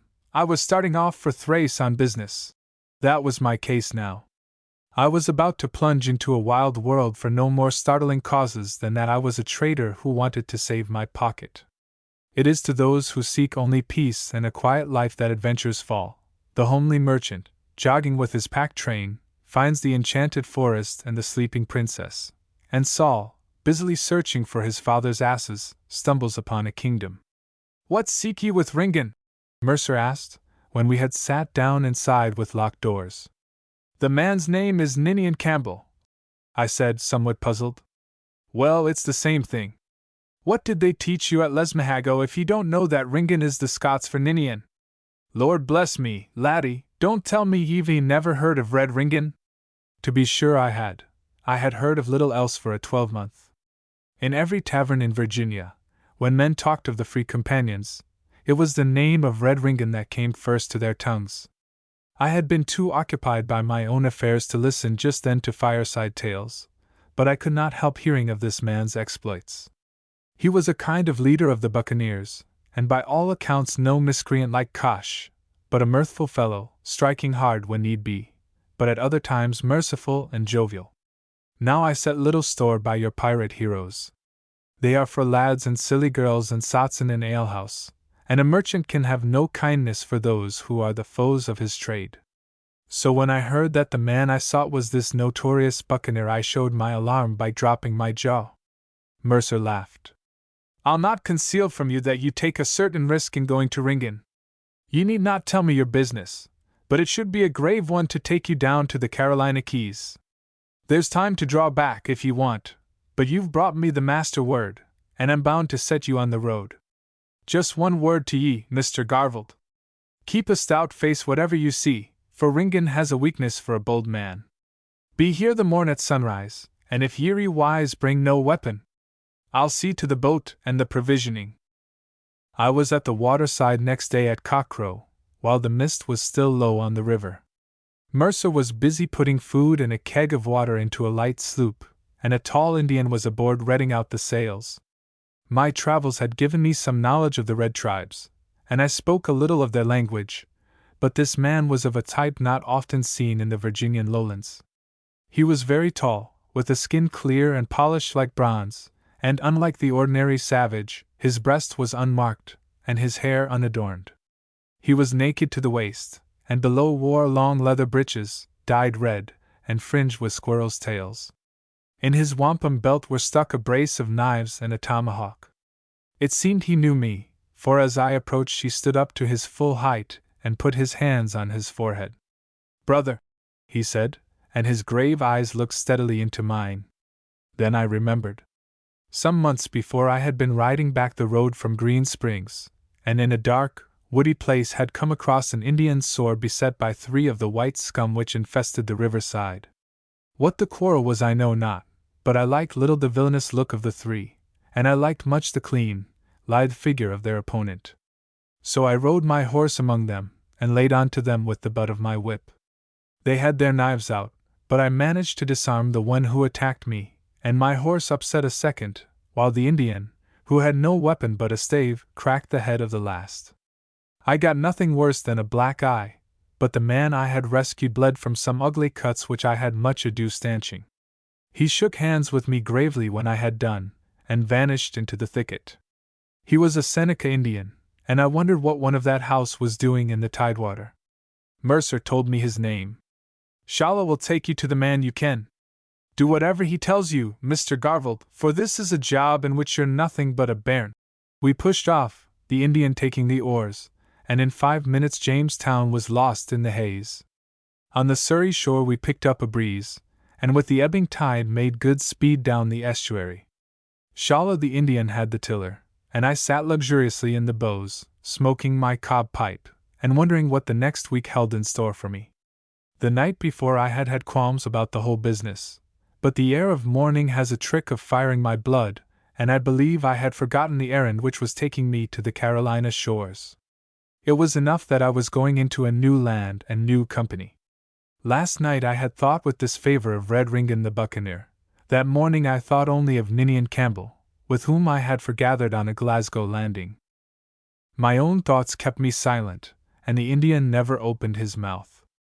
Like a statue he crouched by the tiller, with his somber eyes looking to the sea. That night, when we had rounded Cape Henry in fine weather, we ran the sloop into a little bay below a headland, and made camp for the night beside a stream of cold water. Next morning it blew hard from the north, and in a driving rain we crept down the Carolina coast. One incident of the day I remember. I took in a reef or two, and adjusted the sheets, for this was a game I knew and loved. The Indian watched me closely, and made a sign to me to take the helm. He had guessed that I knew more than himself about the handling of a boat and wind, and since we were in an open sea, where his guidance was not needed, he preferred to trust the thing to me. I like the trait in him, for I take it to be a mark of a wise man that he knows what he can do, and is not ashamed to admit what he cannot. That evening we had a cold bed, but the storm blew out in the night, and the next day the sun was as hot as summer, and the wind a point to the east. Shalla once again was steersman, for we were inside some very ugly reefs, which I took to be the beginning of the Carolina Keys. On shore forests straggled down to the sea, so that sometimes they almost had their feet in the surf, but now and then would come an open, grassy space running far inland. These were the great savannas where herds of wild cattle and deer roamed, and where the free companions came to fill their larders. It was a wilder land than the tidewater, for only once did we see a human dwelling. Far remote on the savannas I could pick out twirls of smoke rising into the blue weather, the signs of Indian hunting fires. Shalla began now to look for landmarks, and to take bearings of a sort. Among the maze of creeks and shallow bays which opened on the land side it needed an Indian to pick out a track. The sun had all but set when, with a grunt of satisfaction, he swung round the tiller and headed shorewards. Before me in the twilight I saw only a wooded bluff which, as we approached, divided itself into two. Presently a channel appeared, a narrow thing about as broad as a cable's length, into which the wind carried us. Here it was very dark, the high sides with their gloomy trees showing at the top a thin line of reddening sky. Shalla hugged the starboard shore, and as the screen of the forest caught the wind it weakened and weakened till it died away, and we moved only with the ingoing tide.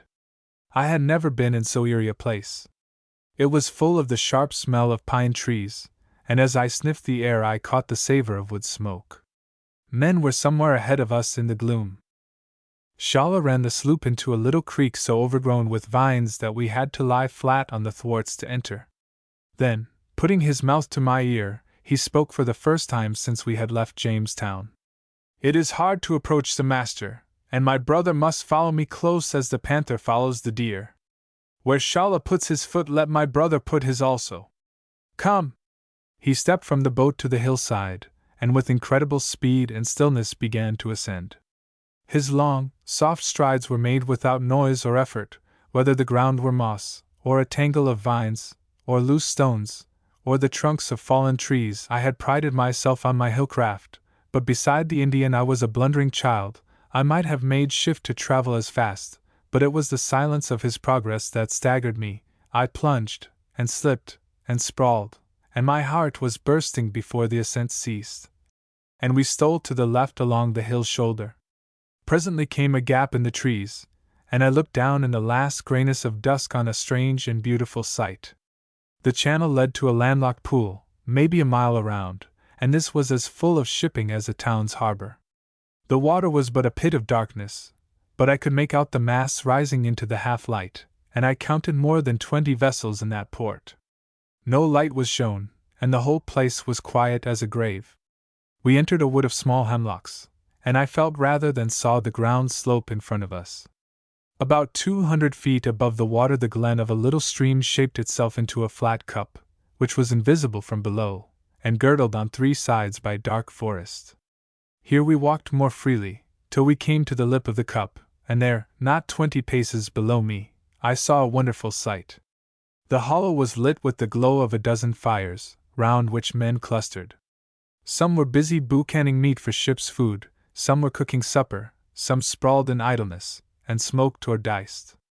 The night had now grown very black around us, and we were well protected, for the men in the glow had their eyes dazed, and could not spy into the darkness.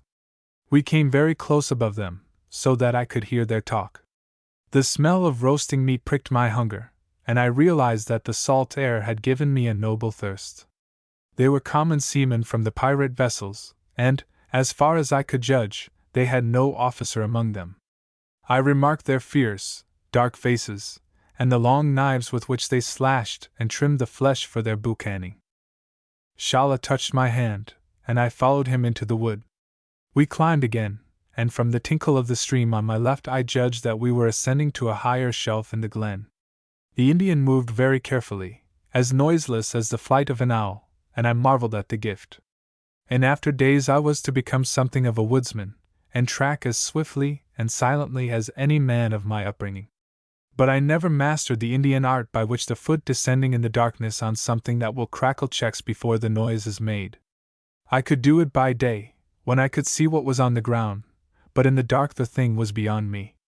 It is an instinct like a wild thing's, and possible only to those who have gone all their days light-shod in the forest. Suddenly the slope and the trees ceased, and a new glare burst on our eyes. This second shelf was smaller than the first, and as I blinked at the light I saw that it held about a score of men. Torches made of pine boughs dipped in tar blazed at the four corners of the assembly, and in the middle on a boulder a man was sitting. He was speaking loudly, and with passion, but I could not make him out. Once more Shala put his mouth to my ear, with a swift motion like a snake, and whispered, "The master." We crawled flat on our bellies round the edge of the cup. The trees had gone, and the only cover was the long grass and the low sumac bushes. We moved a foot at a time, and once the Indian turned in his tracks and crawled to the left almost into the open. My sense of smell, as sharp almost as a dog's, told me that horses were picketed in the grass in front of us. Our road took us within hearing of the speaker, and though I dared not raise my head, I could hear the soft Highland voice of my friend. He seemed now to be speaking humorously, for a laugh came from the hearers.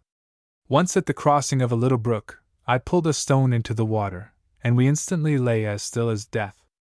But men preoccupied with their own concerns do not keep anxious watch, and our precautions were needless. Presently we had come to the far side of the shelf abreast of the boulder on which he sat who seemed to be the chief figure. Now I could raise my head, and what I saw made my eyes dazzle. Red Ringan sat on a stone with a naked cutlass across his knees. In front stood a man, the most evil-looking figure that I had ever beheld.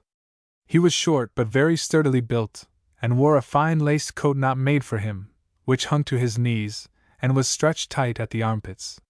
He had a heavy pale face, without hair on it. His teeth had gone, all but two buck teeth which stuck out at each corner of his mouth, giving him the look of a tusker. I could see his lips moving uneasily in the glare of the pine boughs, and his eyes darted about the company as if seeking countenance. Ringan was speaking very gravely, with his eyes shining like sword points. The others were every make and manner of fellow, from well-shaped and well-clad gentlemen to loutish seamen in leather jerkins.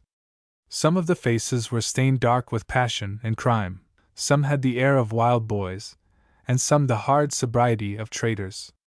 But one and all were held by the dancing eyes of the man that spoke. "What is the judgment," he was saying, "of the free companions?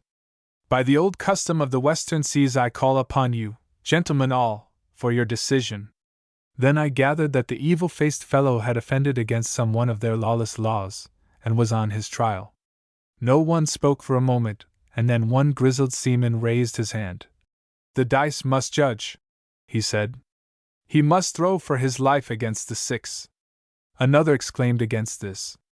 "Old wives' folly," he cried, with an oath. "Let Kosh go his ways, and swear to amend them. The brethren of the coast cannot be too nice in these little matters. We are not Percy Justices or mooning girls." But he had no support. The verdict was for the dice, and a seaman brought Ringan a little ivory box, which he held out to the prisoner. The latter took it with shaking hand, as if he did not know how to use it. "You will cast thrice," said Ringan. "2 even throws, and you are free." The man fumbled a little and then cast. It fell a 4. A second time he threw, and the dice lay 5. In that wild place, in the black heart of night, the terror of the thing fell on my soul. The savage faces, the deadly purpose in Ringan's eyes, the fumbling miscreant before him, were all heavy with horror. I had no doubt that Kosh was worthy of death, but this cold and merciless treatment froze my reason. I watched with starting eyes the last throw, and I could not hear Ringan declare it. But I saw by the look on Kosh's face what it had been. "It is your privilege to choose your manner of death and to name your successor," I heard Ringan say. But Kosh did not need the invitation.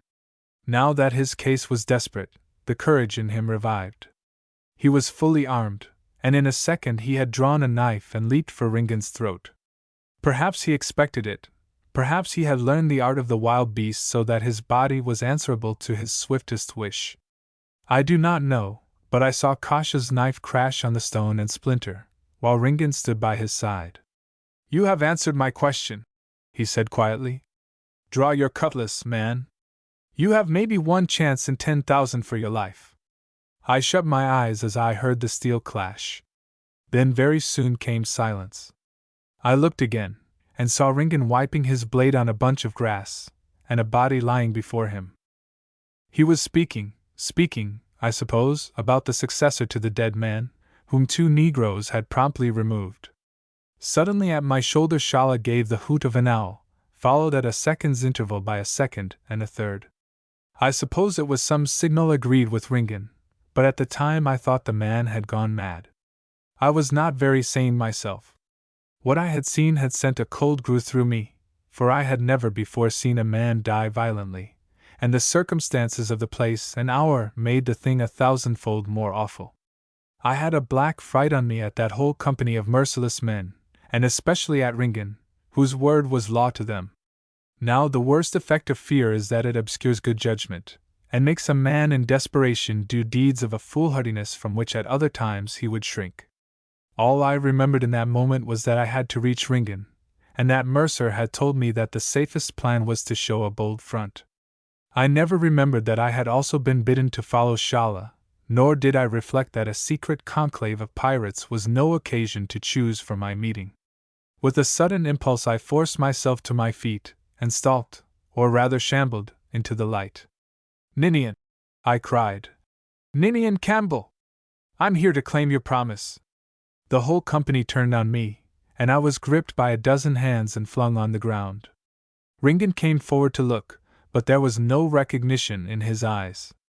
Someone cried out, "A spy!"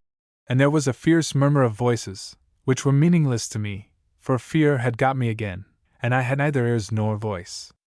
Dimly it seemed that he gave some order, and I was trussed up with ropes. Then I was conscious of being carried out of the glare of torches into the cool darkness. Presently I was laid in some kind of log house, carpeted with fir boughs, for the needles tickled my face. Bit by bit my senses came back to me, and I caught hold of my vagrant courage. A big Negro in seaman's clothes with a scarlet sash round his middle was squatted on the floor watching me by the light of a ship's lantern. He had a friendly, foolish face, and I remember yet how he rolled his eyeballs. "I won't run away," I said, "so you might slacken these ropes and let me breathe easy." Apparently he was an accommodating jailer, for he did as I wished. "And give me a drink," I said, "for my tongue's like a stick." He mixed me a pannikin of rum and water. Perhaps he hocussed it, or maybe 'twas only the effect of spirits on a weary body, but 3 minutes after I had drunk I was in a heavy sleep. Chapter 9. Various Doings in the Savannah. I awoke in broad daylight, and when my wits came back to me, I saw I was in a tent of skins, with my limbs unbound, and a pitcher of water beside me placed by some provident hand. Through the tent door I looked over a wide space of green savanna. How I had got there I knew not, but, as my memory repeated the events of the night, I knew I had traveled far, for the sea showed miles away at a great distance beneath me. On the water I saw a ship in full sail, diminished to a toy size, careering northward with the wind. Outside a man was seated whistling a cheerful tune. I got to my feet and staggered out to clear my head in the air, and found the smiling face of Ringan. "Good morning, Andrew," he cried, as I sat down beside him. "Have you slept well?" I rubbed my eyes and took long draughts of the morning breeze. "Are you a warlock, Mr. Campbell, That you can spirit folk about the country at your pleasure? I have slept sound, but my dreams have been bad. Yes, he said. What sort of dreams, maybe? I dreamed I was in a wild place among wild men, and that I saw murder done. The look of the man who did it was not unlike your own. You have dreamed true, he said gravely. But you have the wrong word for it. Others would call it justice. What sort of justice? Said I. When you had no court or law but just what you made yourself. Is it not a stiff Whigamore? He said, looking skywards. Why, man, all justice is what men make themselves. What hinders the free companions from making as honest laws as any cackling council in the towns? Did you see the man Kosh? Have you heard anything of his doings, and will you deny that the world was well quit of him? There's a decency in all trades, and Kosh fair stank to heaven. But I'm glad the thing ended as it did. I never get to like a cold execution. 'Twas better for everybody that he should fly at my face and get 6 inches of kindly steel in his throat. He had a gentleman's death, which was more than his crimes warranted. I was only half convinced. Here was I, a law-abiding merchant, pitchforked suddenly into a world of lawlessness. I could not be expected to adjust my views in the short space of a night. You gave me a rough handling, I said. Where was the need of it? And you showed very little sense in bursting in on us the way you did. Could you not have bided quietly till Shala gave the word? I had to be harsh with you, or they would have suspected something and cut your throat. Yon gentry are not to take liberties with. What made you do it, Andrew? Just that I was black afraid. That made me more feared of being a coward, so I forced myself to yon folly. A very honorable reason, he said. Are you the leader of those men? I asked. They looked a scurvy lot. Do you call that a proper occupation for the best blood in Breedelbane? It was a silly speech, and I could have bitten my tongue out when I had uttered it. But I was in a vile temper, for the dregs of the Negro's rum still hummed in my blood. His face grew dark, till he looked like the man I had seen the night before. I allow no man to slight my race, he said in a harsh voice. It's the truth whether you like it or not. And you that claim to be a gentleman. What is it they say about the Highlands? And I quoted a ribald Glasgow proverb. What moved me to this insolence I cannot say. I was in the wrong, and I knew it, but I was too much of a child to let go my silly pride. Ringan got up very quickly and walked 3 steps. The blackness had gone from his face, and it was puzzled and melancholy. There's a precious lot of the bairn in you, Mr. Garvald, he said, and an ugly spice of the Whigamore. I would have killed another man for half your words, and I've got to make you pay for them somehow. And he knit his brow and pondered. I'm ready, said I, with the best bravado I could muster, though the truth is I was sick at heart. I had forced a quarrel like an ill-mannered boy on the very man whose help I had come to seek. And I saw, too, that I had gone just that bit too far for which no recantation would win pardon. What sort of way are you ready? He asked politely.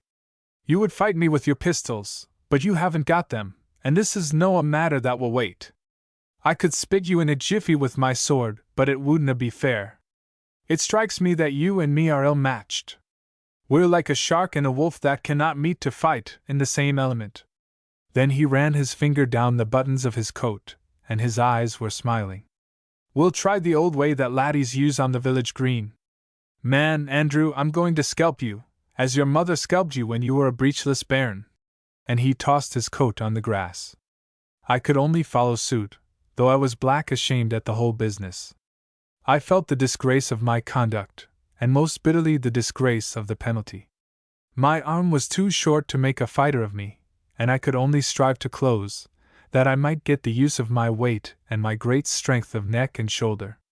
Ringan danced round me, tapping me lightly on nose and cheek, but hard enough to make the blood flow. I defended myself as best I could, while my temper rose rapidly and made me forget my penitence. Time and again I looked for a chance to slip in, but he was as wary as a fox, and was a yard off before I could get my arm round him. At last, in extreme vexation, I lowered my head and rushed blindly for his chest. Something like the sails of a windmill smote me on the jaw, and I felt myself falling into a pit of great darkness where little lights twinkled. The next I knew I was sitting propped against the tent pole with a cold bandage round my forehead, and Ringen with a napkin bathing my face. "Cheer up, man," he cried. "You've got off light, for there's no a scratch on your lily-white cheek, and the bloodletting from the nose will clear out the dregs of Moro's hocus." I blinked a little, and tried to recall what had happened. All my ill humor had gone, and I was now in a hurry to set myself right with my conscience. He heard my apology with an embarrassed face. "Say no more, Andrew. I was as muckle to blame as you, and I've been giving myself some ill names for that last trick. It was our hard, but man, the temptation was sore." He elbowed me to the open air. "Now for the questions you've a right to ask. We of the brethren have not precisely a chief, as you call it, but there are not many of them would gainsay my word." "Why?" you ask. Well, it's not for a modest man to be sounding his own trumpet. Maybe it's because I'm a gentleman, and there's that in good blood which awes the commonalty. Maybe it's because I've no fish of my own to fry. I do not rob for greed, like Calvert and Williams, or kill for lust, like the departed Kosh. To me it's a game, which I play by honest rules.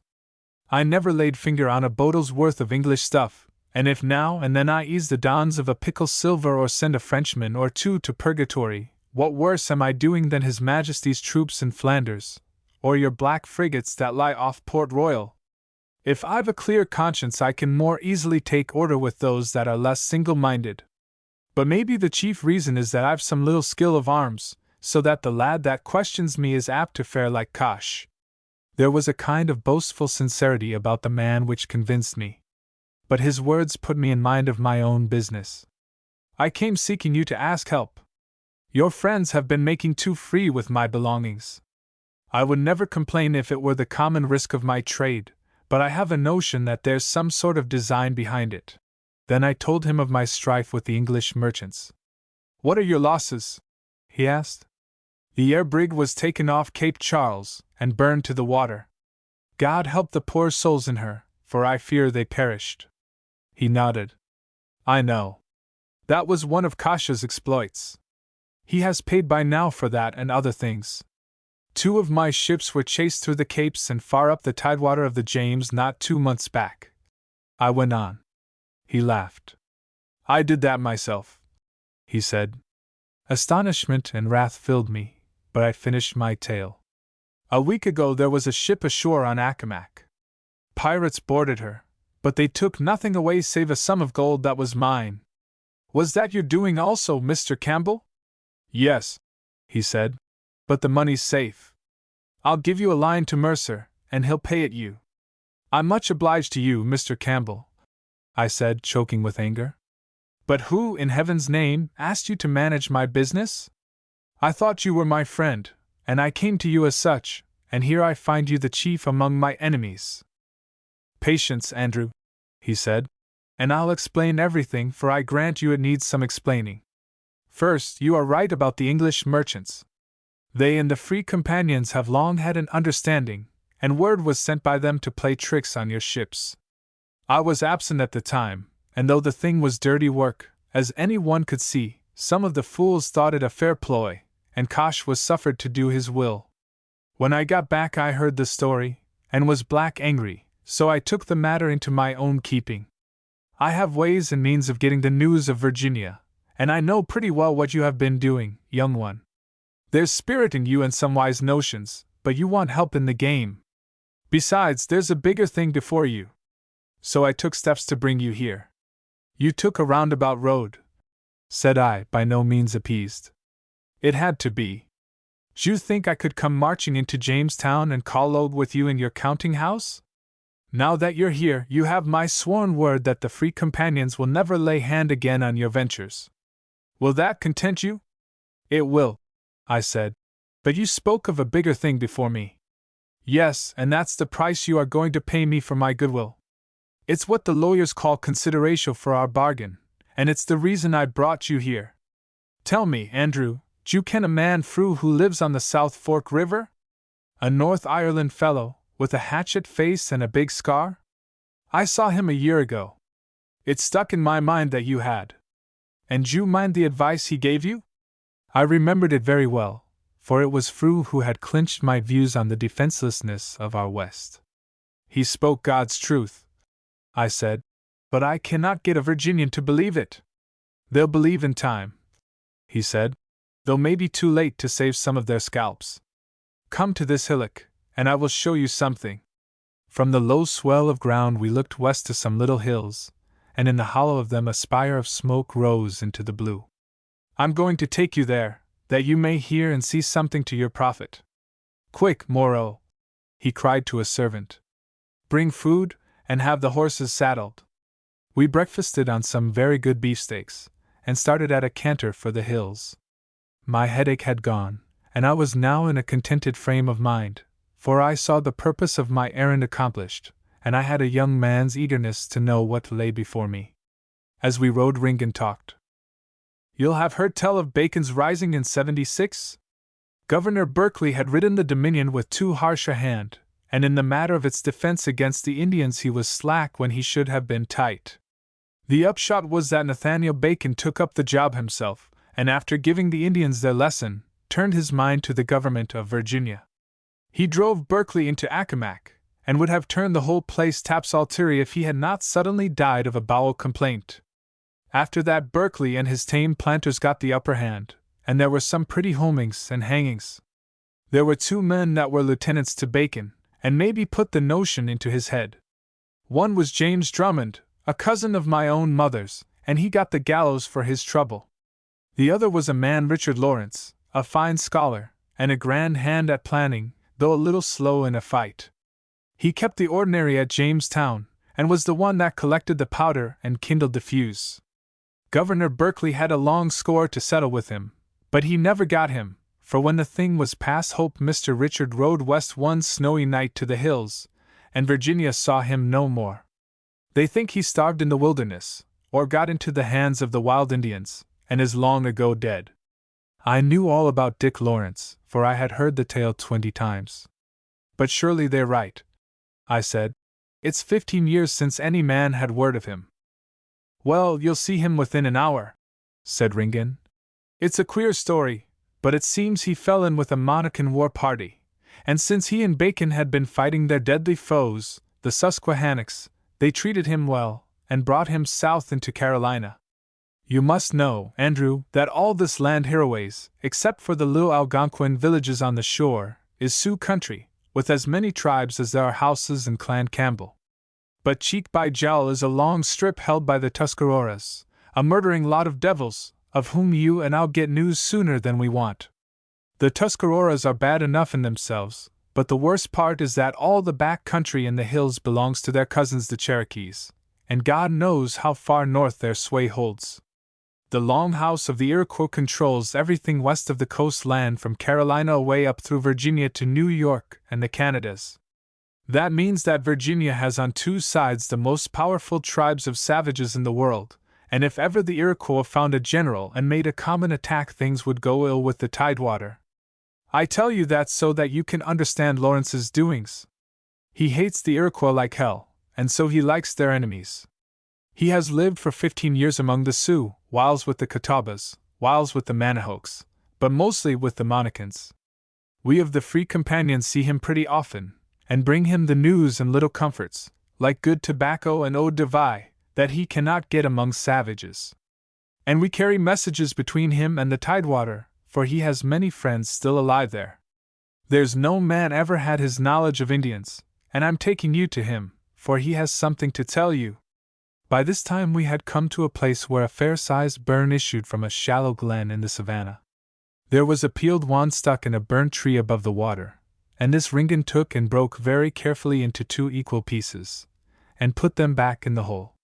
From this point onwards I had the feeling that the long grass and the clumps of bushes held watchers. They made no noise, but I could have sworn to the truth of my notion. Ringan, whose senses were keener than mine, would stop every now and again and raise his hand as if in signal. At one place we halted dead for 5 minutes, and at another he dismounted and cut a tuft of sumac, which he laid over his saddle. Then at the edge of a thicket he stopped again, and held up both hands above his head. Instantly a tall Indian stepped from the cover, saluted, and walked by our side. In 5 minutes more we rounded a creek of the burn and were at the encampment. 'Twas the first time I had ever seen an Indian village. The tents, or teepees, were of skins stretched over poles, and not of bark, like those of the woodland tribes. At a great fire in the center women were grilling deer's flesh, while little brown children strove and quarreled for scraps. I saw few men, for the braves were out hunting or keeping watch at the approaches. One young lad took the horses, and led us to a teepee bigger than the others, outside of which stood a finely made savage, with heron's feathers in his hair, and a necklace of polished shells. On his iron face there was no flicker of welcome or recognition, but he shook hands silently with the two of us, and struck a blow on a dry gourd. Instantly 3 warriors appeared, and took their place by his side. Then all of us sat down, and a pipe was lit, and handed by the chief to Ringan. He took a puff and gave it to one of the other Indians, who handed it to me. With that ceremony over, the tongue of the chief seemed to be unloosed. "The sachem comes," he said, and an old man sat himself down beside us. He was a strange figure to meet in an Indian camp. A long white beard hung down to his middle, and his unshorn hair draped his shoulders like a fleece. His clothing was of tan skin, save that he had a belt of Spanish leather, and on his feet he wore country shoes and not the Indian moccasins. The eyes in his head were keen and youthful, and though he could not have been less than 60, he carried himself with the vigor of a man in his prime. Below his shaggy locks was a high, broad forehead, such as some college professor might have borne who had given all his days to the philosophies. He seemed to have been disturbed in reading, for he carried in his hand a little book with a finger marking his place. I caught a glimpse of the title, and saw that it was Mr. Locke's new Essay on the Human Understanding. Ringan spoke to the chief in his own tongue, but the Sioux language was beyond me. Mr. Lawrence joined in, and I saw the Indian's eyes kindle. He shook his head, and seemed to deny something. Then he poured forth a flood of talk, and when he had finished Ringan spoke to me. "He says that the Tuscaroras are stirring. Word has come down from the hills to be ready for a great ride between the moon of stags and the corn gathering." Lawrence nodded. "That's an old Tuscarora habit, but somehow these ridings never happen." He said something in Sioux to one of the warriors, and got an emphatic answer, which he translated to me. "He thinks that the Cherokees have had word from farther north. It looks like a general stirring of the Long House." "Is it the fighting in Canada?" I asked. "God knows," he said, "but I don't think so. If that were the cause, we should have the Iroquois pushed down on the top of the Cherokees. But my information is that the Cherokees are to move north themselves, and then down to the Tidewater. It is not likely that the 5 nations have any plan of conquering the lowlands. They're a hill people, and they know the white man's mettle too well. My notion is that some devilry is going on in the west, and I might guess that there's a white man in it."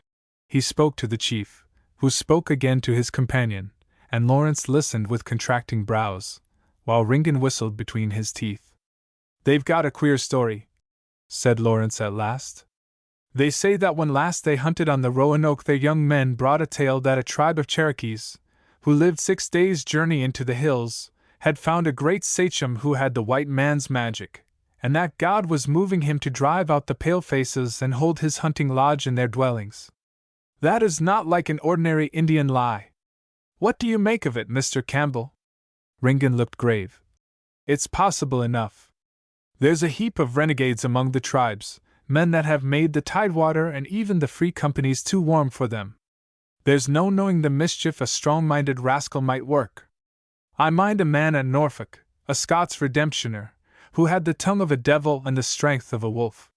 He broke out one night and got clear into the wilderness." Lawrence turned to me briskly. "You see the case, sir. There's trouble brewing in the hills, black trouble for Virginia, but we've some months' breathing space. For Nat Bacon's sake, I'm loath to see the war paint at Jamestown. The question is, are you willing to do your share?" "I'm willing enough," I said. "But what can I do? I'm not exactly a popular character in the Tidewater. If you want me to hammer sense into the planters, you could not get a worse man for the job. I have told Governor Nicholson my fears, and he is of my opinion, but his hands are tied by a penurious council. If he cannot screw money for troops out of the Virginians, it's not likely that I could do much." Lawrence nodded his wise head. "All you say is true, but I want a different kind of service from you.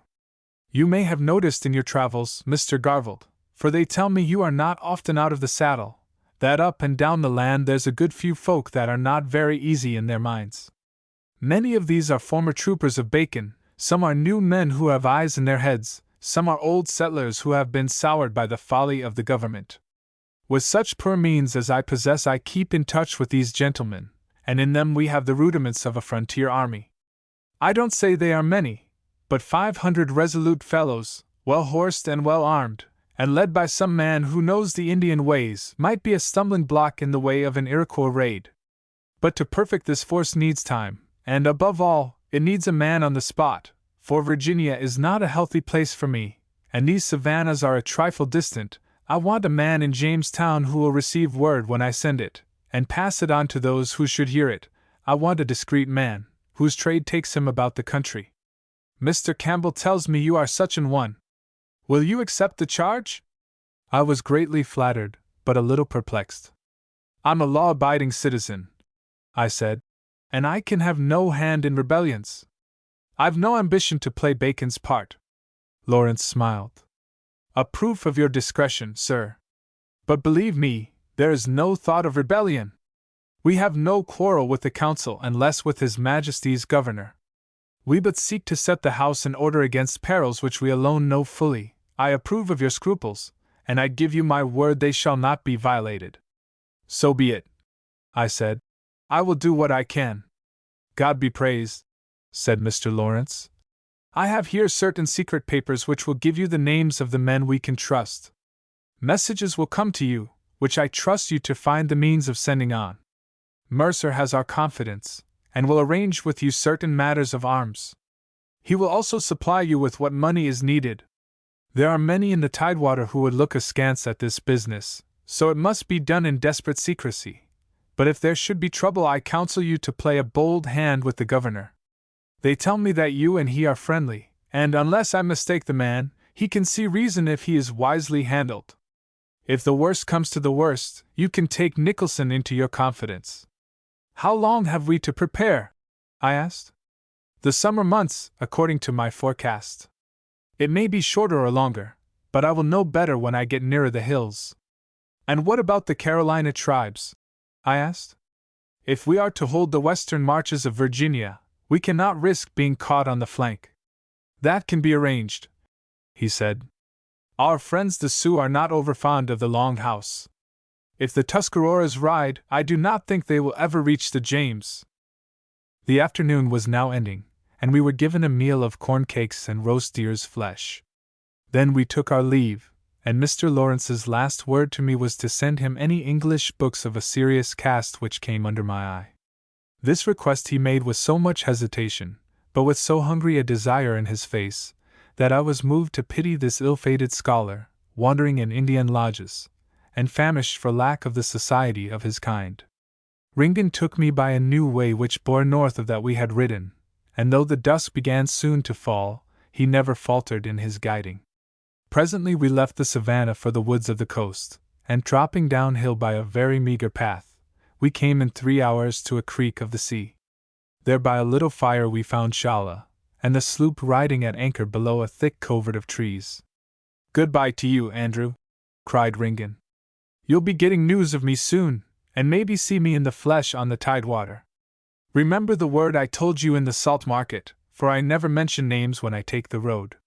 Chapter 10. I hear an old song. When we sailed at daybreak next morning, I had the glow of satisfaction with my own doings, which is a safe precursor of misfortunes. I had settled my business with the Free Companions, and need look for no more trouble on that score. But what tickled my vanity was my talk with Ringgan and Lawrence at the Monacan Lodge, and the momentous trust they had laid on me.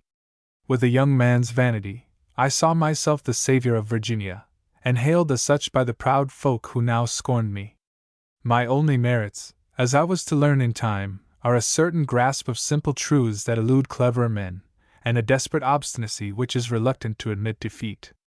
But it is the fashion of youth to glory in what it lacks, and I flattered myself that I had a natural gift for finesse and subtlety, and was a born deviser of wars.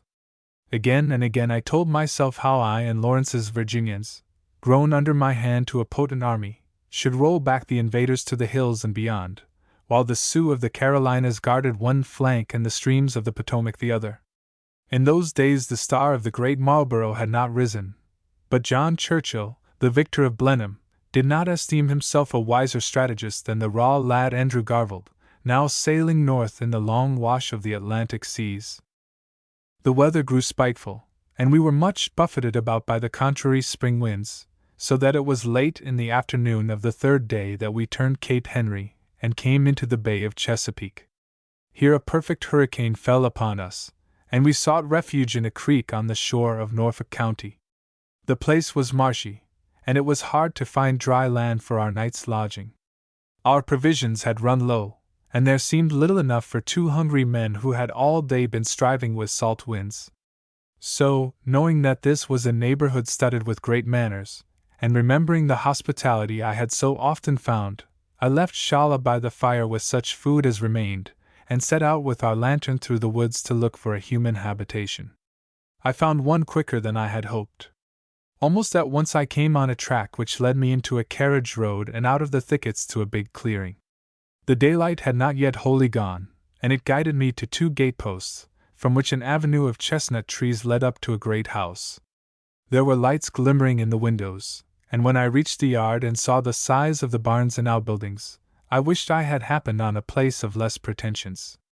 But hunger made me bold, and I tramped over the mown grass of the yard, which in the dusk I could see to be set with flower beds, till I stood before the door of as fine a mansion as I had found in the Dominion. From within came a sound of speech and laughter, and I was in half a mind to turn back to my cold quarters by the shore. I had no sooner struck the knocker than I wanted to run away. The door was opened instantly by a tall negro in a scarlet livery. He asked no questions, but motioned me to enter as if I had been an invited guest. I followed him, wondering dolefully what sort of figure I must cut in my plain clothes soaked and stained by travel, for it was clear that I had lighted on the mansion of some rich planter, who was even now entertaining his friends. The servant led me through an outer hall into a great room full of people. A few candles in tall candlesticks burned down the length of a table, round which sat a score of gentlemen. The scarlet negro went to the table head, and said something to the master, who rose and came to meet me. "I am storm-stayed," I said humbly, "and I left my boat on the shore and came inland to look for a supper." "You shall get it," he said heartily. "Sit down, and my servants will bring you what you need. But I am not fit to intrude, sir. A weary traveler is no guest for such a table." "Tush, man," he cried. "When did a Virginian think the worse of a man for his clothes? Sit down and say no more. You are heartily welcome." He pushed me into a vacant chair at the bottom of the table, and gave some orders to the negro. Now I knew where I was, for I had seen before the noble figure of my host. This was Colonel Beverley, who in his youth had ridden with Prince Rupert, and had come to Virginia long ago in the Commonwealth time. He sat on the council, and was the most respected of all the magnates of the Dominion, for he had restrained the folly of successive governors, and had ever been ready to stand forth alike on behalf of the liberties of the settlers and their duties to the crown. His name was highly esteemed at Whitehall, and more than once he had occupied the governor's place when His Majesty was slow in filling it. His riches were large, but he was above all things a great gentleman, who had grafted on an old proud stock the tolerance and vigor of a new land. The company had finished dining, for the table was covered with fruits and comfits, and wine in silver goblets. There was sack and Madeira, and French claret, and white Rhenish, and ale and cider for those with homelier palates. I saw dimly around me the faces of the guests, for the few candles scarcely illumined the dusk of the great paneled hall hung with dark portraits. One man gave me good evening, but as I sat at the extreme end of the table I was out of the circle of the company. They talked and laughed, and it seemed to me that I could hear women's voices at the other end. Meantime I was busy with my viands, and no man ever punished a venison pie more heartily. As I ate and drank, I smiled at the strangeness of my fortunes, to come thus straight from the wild seas in the company of outlaws into a place of silver and damask and satin coats, and lace cravats and orderly wigs. The soft hum of gentlefolk's speech was all around me, those smooth Virginian voices compared with which my Scots tongue was as strident as a raven's. But as I listened, I remembered Ringan and Lawrence, and, "Ah, my silken friends," thought I, "little you know the judgment that is preparing. Some day soon, unless God is kind, there will be blood on the lace and the war whoop in these pleasant chambers." Then a voice said louder than the rest, "Dulcinea will sing to us. She promised this morning in the garden." At this there was a ripple of bravas, and presently I heard the tuning of a lute. The low twanging went on for a little, and suddenly I was seized with a presentiment. I set down my tankard, and waited with my heart in my mouth. Very clear and pure the voice rose, as fresh as the morning song of birds. There was youth in it, and joy and pride, joy of the fairness of the earth, pride of beauty and race and strength. "My dear and only love," it sang, as it had sung before, but then it had been a girl's hope, and now it was a woman's certainty. At the first note, the past came back to me like yesterday. I saw the moorland gables in the rain, I heard the swirl of the tempest, I saw the elfin face in the hood which had cheered the traveler on his way. In that dim light I could not see the singer, but I needed no vision. The strangeness of the thing clutched at my heart, for here was the voice which had never been out of my ears singing again in a land far from the wet heather and the driving mists of home. As I sat dazed and dreaming, I knew that a great thing had befallen me. For me, Andrew Garvold, the prosaic trader, coming out of the darkness into this strange company, the foundations of the world had been upset. All my cares and hopes, my gains and losses, seemed in that moment no better than dust. Love had come to me like a hurricane. From now I had but the one ambition, to hear that voice say to me and to mean it truly, "My dear and only love." I knew it was folly and a madman's dream, for I felt most deeply my common clay. What had I to offer for the heart of that proud lady?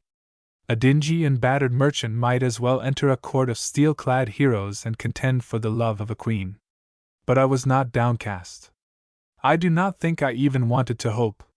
It was enough to know that so bright a thing was in the world, for at one stroke my drab horizon seemed to have broadened into the infinite heavens. The song ended in another chorus of bravas.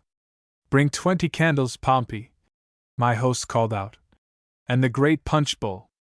We will pledge my lady in the old Beverly brew." Servants set on the table a massive silver dish, into which sundry bottles of wine and spirits were poured. A mass of cut fruit and sugar was added, and the whole was set alight, and leaped almost to the ceiling in a blue flame. Colonel Beverly, with a long ladle, filled the array of glasses on a salver, which the servants carried round to the guests. Large branching candelabra had meantime been placed on the table, and in a glow of light we stood to our feet and honored the toast. As I stood up and looked to the table's end, I saw the dark, restless eyes and the heavy blue jowl of Governor Nicholson. He saw me, for I was alone at the bottom end, and when we were seated, he cried out to me, "What news of trade, Mr. Garvold? You're an active packman, for they tell me you're never off the road." At the mention of my name every eye turned towards me, and I felt, rather than saw, the disfavor of the looks. No doubt they resented a storekeeper's intrusion into well-bred company, and some were there who had publicly cursed me for a meddlesome upstart. But I was not looking their way, but at the girl who sat on my host's right hand, and in whose dark eyes I thought I saw a spark of recognition. She was clad in white satin, and in her hair and bosom spring flowers had been set. Her little hand played with the slim glass, and her eyes had all the happy freedom of childhood. But now she was a grown woman, with a woman's pride and knowledge of power. Her exquisite slimness and grace, amid the glow of silks and silver, gave her the air of a fairy tale princess. There was a grave man in black sat next her, to whom she bent to speak. Then she looked towards me again, and smiled with that witching mockery which had pricked my temper in the Canongate Tollbooth. The governor's voice recalled me from my dream. "How goes the Indian menace, Mr. Garvald?" he cried. "You must know," and he turned to the company, "that our friend combines commerce with high policy, and shares my apprehensions as to the safety of the Dominion." I could not tell whether he was mocking at me or not. I think he was, for Francis Nicholson's moods were as mutable as the tides. In every word of his there lurked some sour irony. The company took the speech for satire, and many laughed.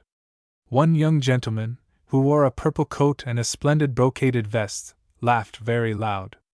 "A merchant's nerves are delicate things," he said, as he fingered his cravat. "I would have said like a woman's, had I not seen this very day Miss Elspeth's horsemanship," and he bowed to her very neatly. Now I was never fond of being quizzed, and in that company I could not endure it. "We have a saying, sir," I said, "that the farmyard fowl does not fear the eagle. The men who look grave just now are not those who live snugly in coast manors, but the outland folk who have to keep their doors with their own hands." It was a rude speech, and my hard voice and common clothes made it ruder. The gentleman fired in a second, and with blazing eyes asked me if I intended an insult. I was about to say that he could take what meaning he pleased, when an older man broke in with, "Tush, Charles, let the fellow alone. You cannot quarrel with a shopman." "I thank you, George, for a timely reminder," said my gentleman, and he turned away his head with a motion of sovereign contempt. "Come, come, sirs," Colonel Beverley cried. "Remember the sacred law of hospitality. You are all my guests, and you have a lady here, whose bright eyes should be a balm for controversies." The governor had sat with his lips closed, and his eyes roving the table. He dearly loved a quarrel, and was minded to use me to bait those whom he liked little. "What is all this talk about gentility?" he said. "A man is as good as his brains and his right arm, and no better. I am of the creed of the Levellers, who would have a man stand stark before his Maker." He could not have spoken words better calculated to set the company against me. My host looked glum and disapproving, and all the silken gentlemen murmured. The Virginian cavalier had as pretty a notion of the worth of dissent as any Highland landlooper. Indeed, to be honest, I would have controverted the governor myself, for I have ever held that good blood is a mighty advantage to its possessor. Suddenly the grave man who sat by Miss Elspeth's side spoke up. By this time I had remembered that he was Dr. James Blair, the lately come commissary of the Diocese of London, who represented all that Virginia had in the way of a bishop. He had a shrewd, kind face, like a Scots dominie, and a mouth that shut as tight as the governor's. "Your tongue proclaims you my countryman, sir," he said. "Did I hear right that your name was Garvald? Of Auchencairn?" he asked, when I had assented. "Of Auchencairn, or what is left of it," I said. "Then, gentlemen," he said, addressing the company, "I can settle the dispute on the facts, without questioning His Excellency's dogma. Mr. Garvald is of as good blood as any in Scotland. And that," said he firmly, "means that in the matter of birth he can hold up his head in any company in any Christian land." I do not think this speech made any man there look on me with greater favor, but it enormously increased my own comfort. I have never felt such a glow of gratitude as then filled my heart to the staid cleric. That he was of near kin to Miss Elspeth made it tenfold sweeter. I forgot my old clothes and my uncouth looks. I forgot, too, my irritation with the brocaded gentleman. If her kin thought me worthy, I cared not a bodle for the rest of mankind. Presently we rose from table, and Colonel Beverley summoned us to the green parlor, where Miss Elspeth was brewing a dish of chocolate, then a newfangled luxury in the Dominion. I would fain have made my escape, for if my appearance was unfit for a dining hall, it was an outrage in a lady's withdrawing room. But Dr. Blair came forward to me and shook me warmly by the hand, and was full of gossip about Clydesdale, from which apparently he had been absent these 20 years. "My niece bade me bring you to her," he said. "She, poor child, is a happy exile, but she has now and then an exile's longings. A Scots tongue is pleasant in her ear." So I perforce had to follow him into a fine room with an oaken floor, whereon lay rich Smyrna rugs and the skins of wild beasts from the wood. There was a prodigious number of soft couches of flowered damask, and little tables inlaid with foreign woods and jeweller's work. 'Twas well enough for your fine gentleman in his buckled shoes and silk stockings to enter such a place, but for myself, in my coarse boots, I seemed like a colt in a flower garden. The girl sat by a brazier of charcoal, with the scarlet-coated negro at hand doing her commands. She was so busy at the chocolate making that when her uncle said, "Elspeth, I have brought you Mr. Garvald," she had no hand to give me. She looked up and smiled, and went on with the business, while I stood awkwardly by, the scorn of the assured gentlemen around me. By and by she spoke. "You and I seem fated to meet in odd places. First it was at Carnwath in the rain, and then at the Caldstane Slap in a motley company. Then I think it was in the Tolbooth, Mr. Garvald, when you were very gruff to your deliverer. And now we are both exiles, and once more you step in like a bogle out of the night. Will you taste my chocolate?" She served me first, and I could see how little the favor was to the liking of her little retinue of courtiers. My silken gentleman, whose name was Grey, broke in on us abruptly. "What is this story, sir, of Indian dangers? You are new to the country, or you would know that it is the old cry of the landless and the lawless. Every out-at-elbows Republican makes it a stick to beat His Majesty." "Are you a Republican, Mr. Garvald?" she asked. "Now that I remember, I have seen you in Whigamore company." "Why, no," I said. "I do not meddle with politics. I am a merchant, and am well content with any government that will protect my trade and my person." A sudden perversity had taken me to show myself at my most prosaic and unromantic. I think it was the contrast with the glamour of those fine gentlemen.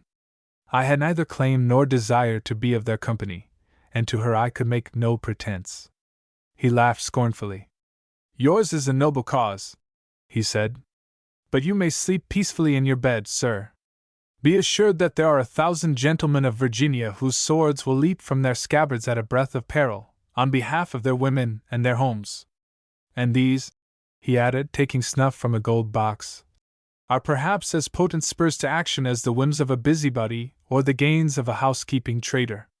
I was determined not to be provoked, so I answered nothing. But Miss Elspeth opened her eyes and smiled sweetly upon the speaker. "La, Mr. Grey, I protest you are too severe. Busybody, well it may be. I have found Mr. Garvald very busy in other folks' affairs. But I do assure you he is no housekeeper. I have seen him in desperate conflict with savage men, and even with His Majesty's redcoats.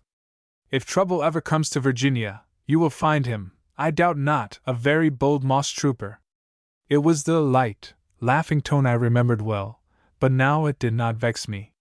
Nothing that she could say or do could break the spell that had fallen on my heart. "I pray it may be so," said Mr. Grey as he turned aside.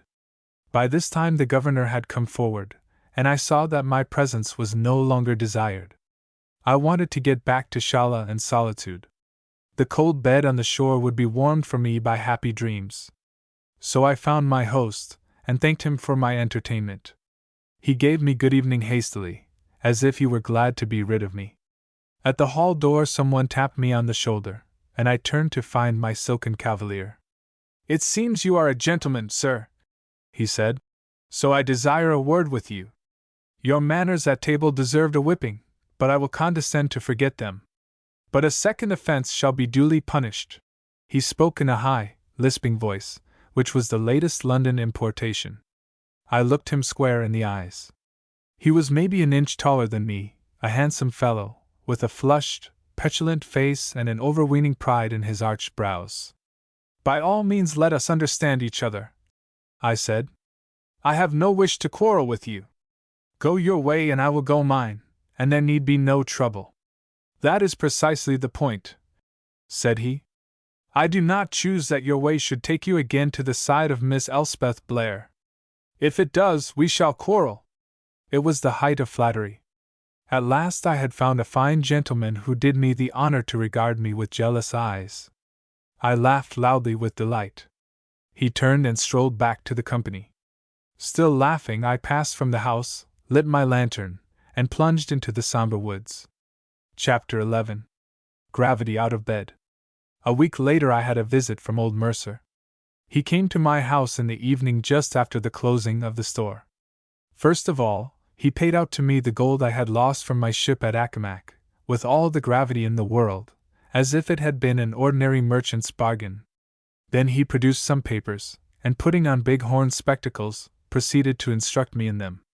They were lists, fuller than those I had already got, of men up and down the country whom Lawrence trusted. Some I had met, many I knew of, but 2 or 3 gave me a start. There was a planter in Henricus who had treated me like dirt, and some names from Essex County that I did not expect. Especially there were several in Jamestown itself, one a lawyer body I had thought the obedient serf of the London merchants, one the schoolmaster, and another a drunken skipper of a river boat. But what struck me most was the name of Colonel Beverley. "Are you sure of all these?" I asked. "Sure as death," he said. "I'm not saying that they're all friends of yours, Mr. Garvald. Ye've trampled on a good ween toes since you came to these parts. But they're all men to ride the ford with, if that should come which we ken of." Some of the men on the list were poor settlers, and it was our business to equip them with horse and gun.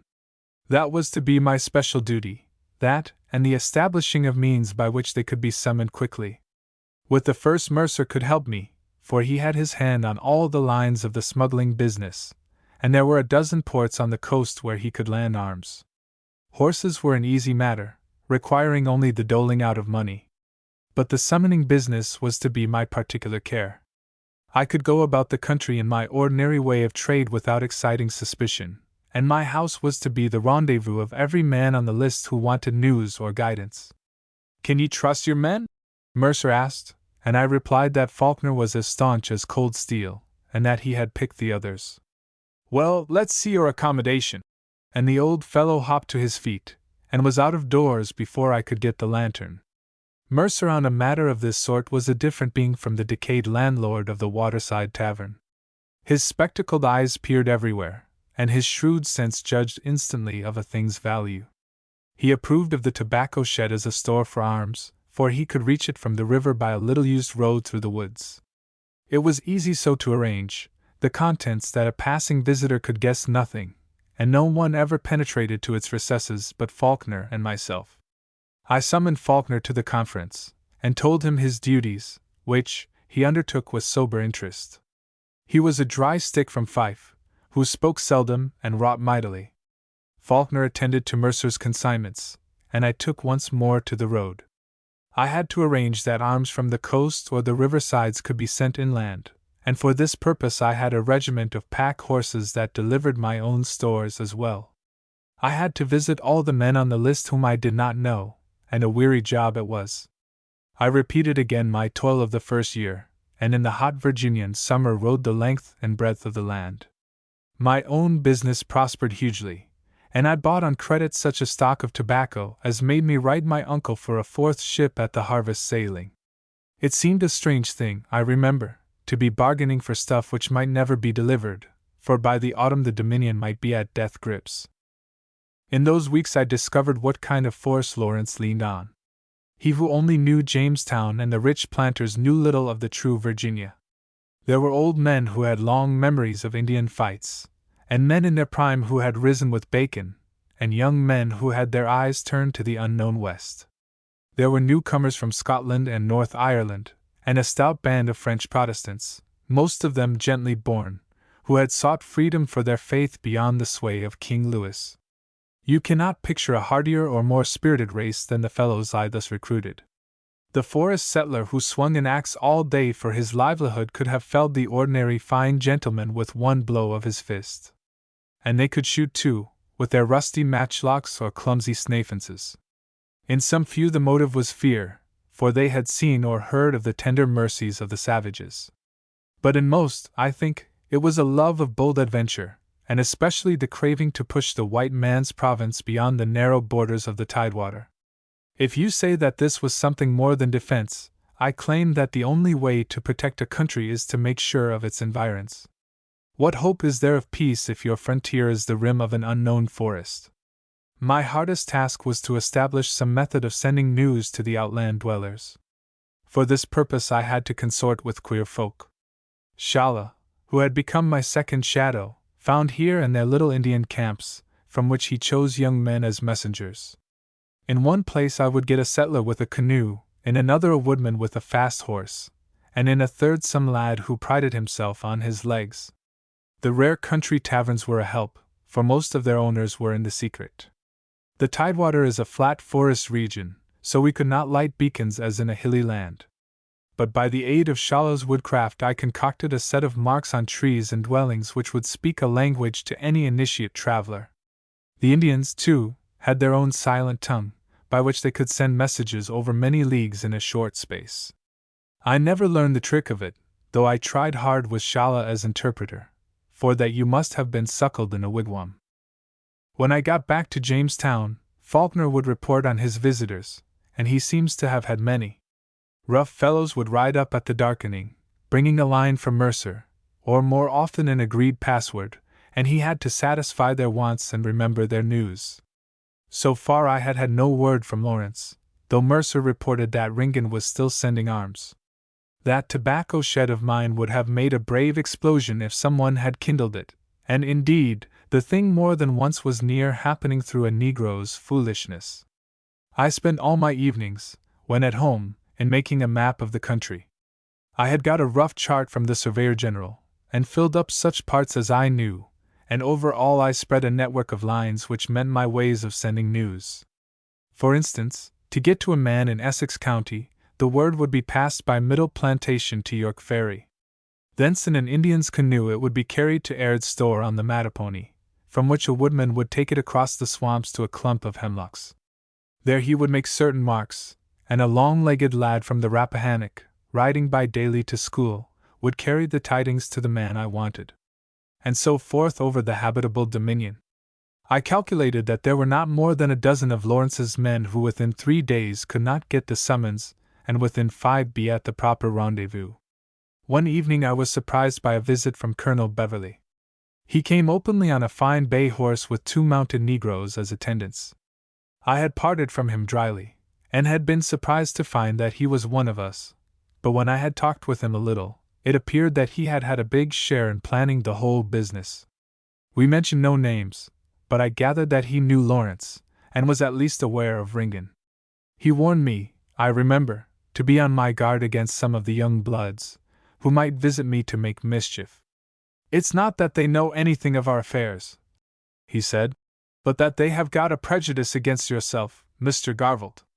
They are foolish, hot-headed lads, very puffed up by their pride of gentrice, and I do not like the notion of their playing pranks in that tobacco shed."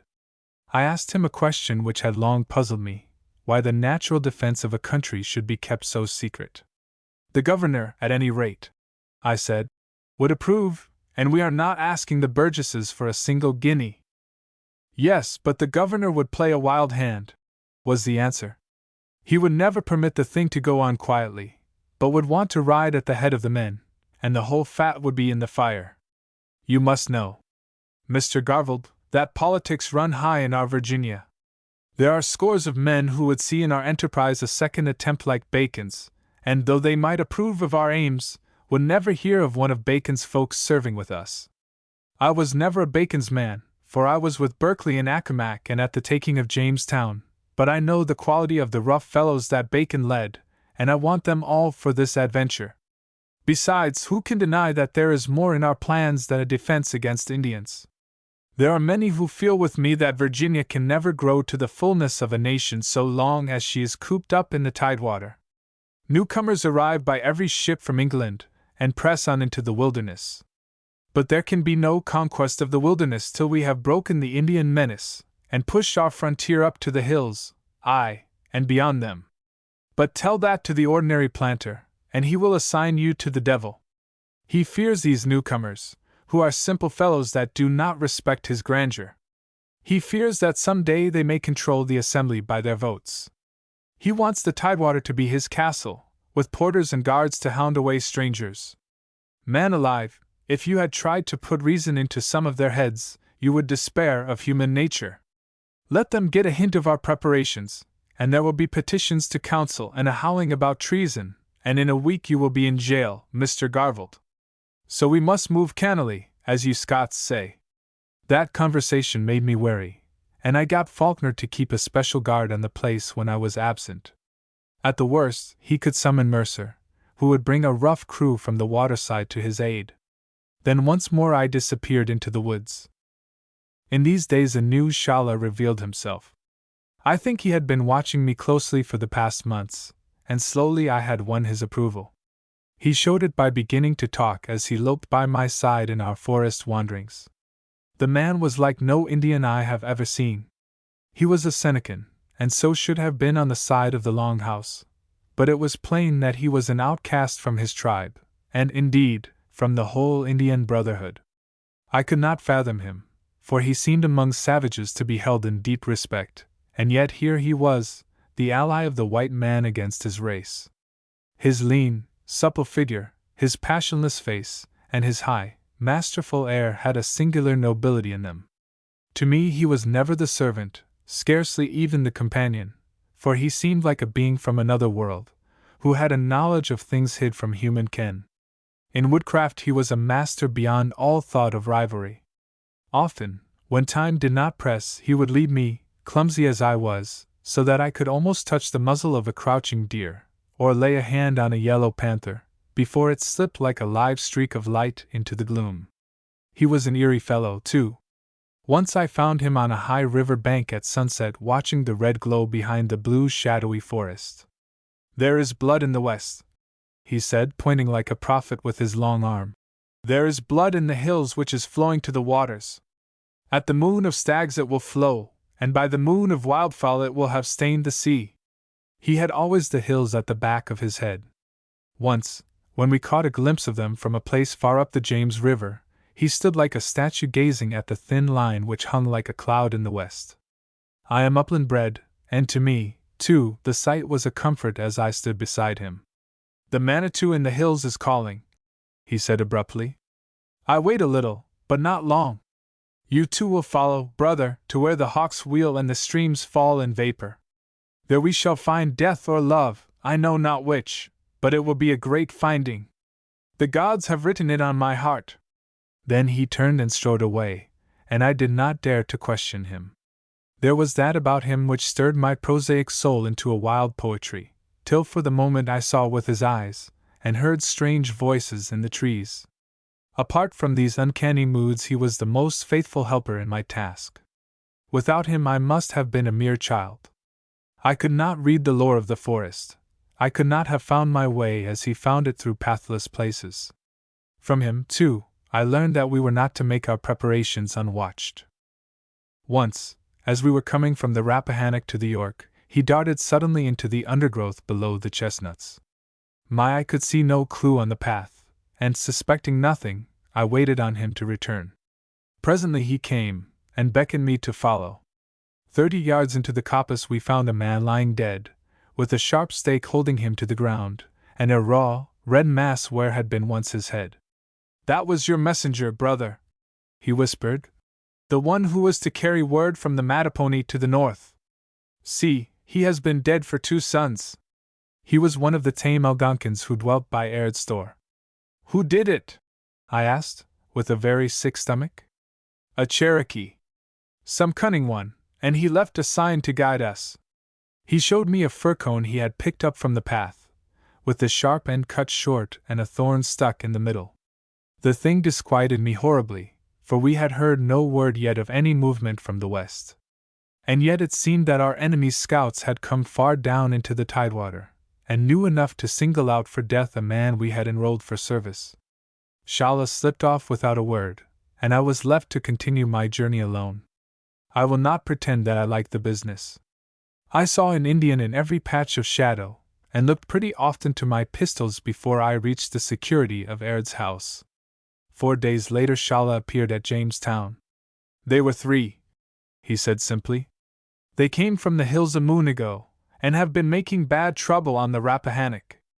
I found them at the place above the beaver traps of the Unabridged. They returned no more to their people. After that we sent out warnings, and kept a close eye on the different lodges of the Algonquins. But nothing happened till weeks later, when the tragedy on the Rapidan fell on us like a thunderclap.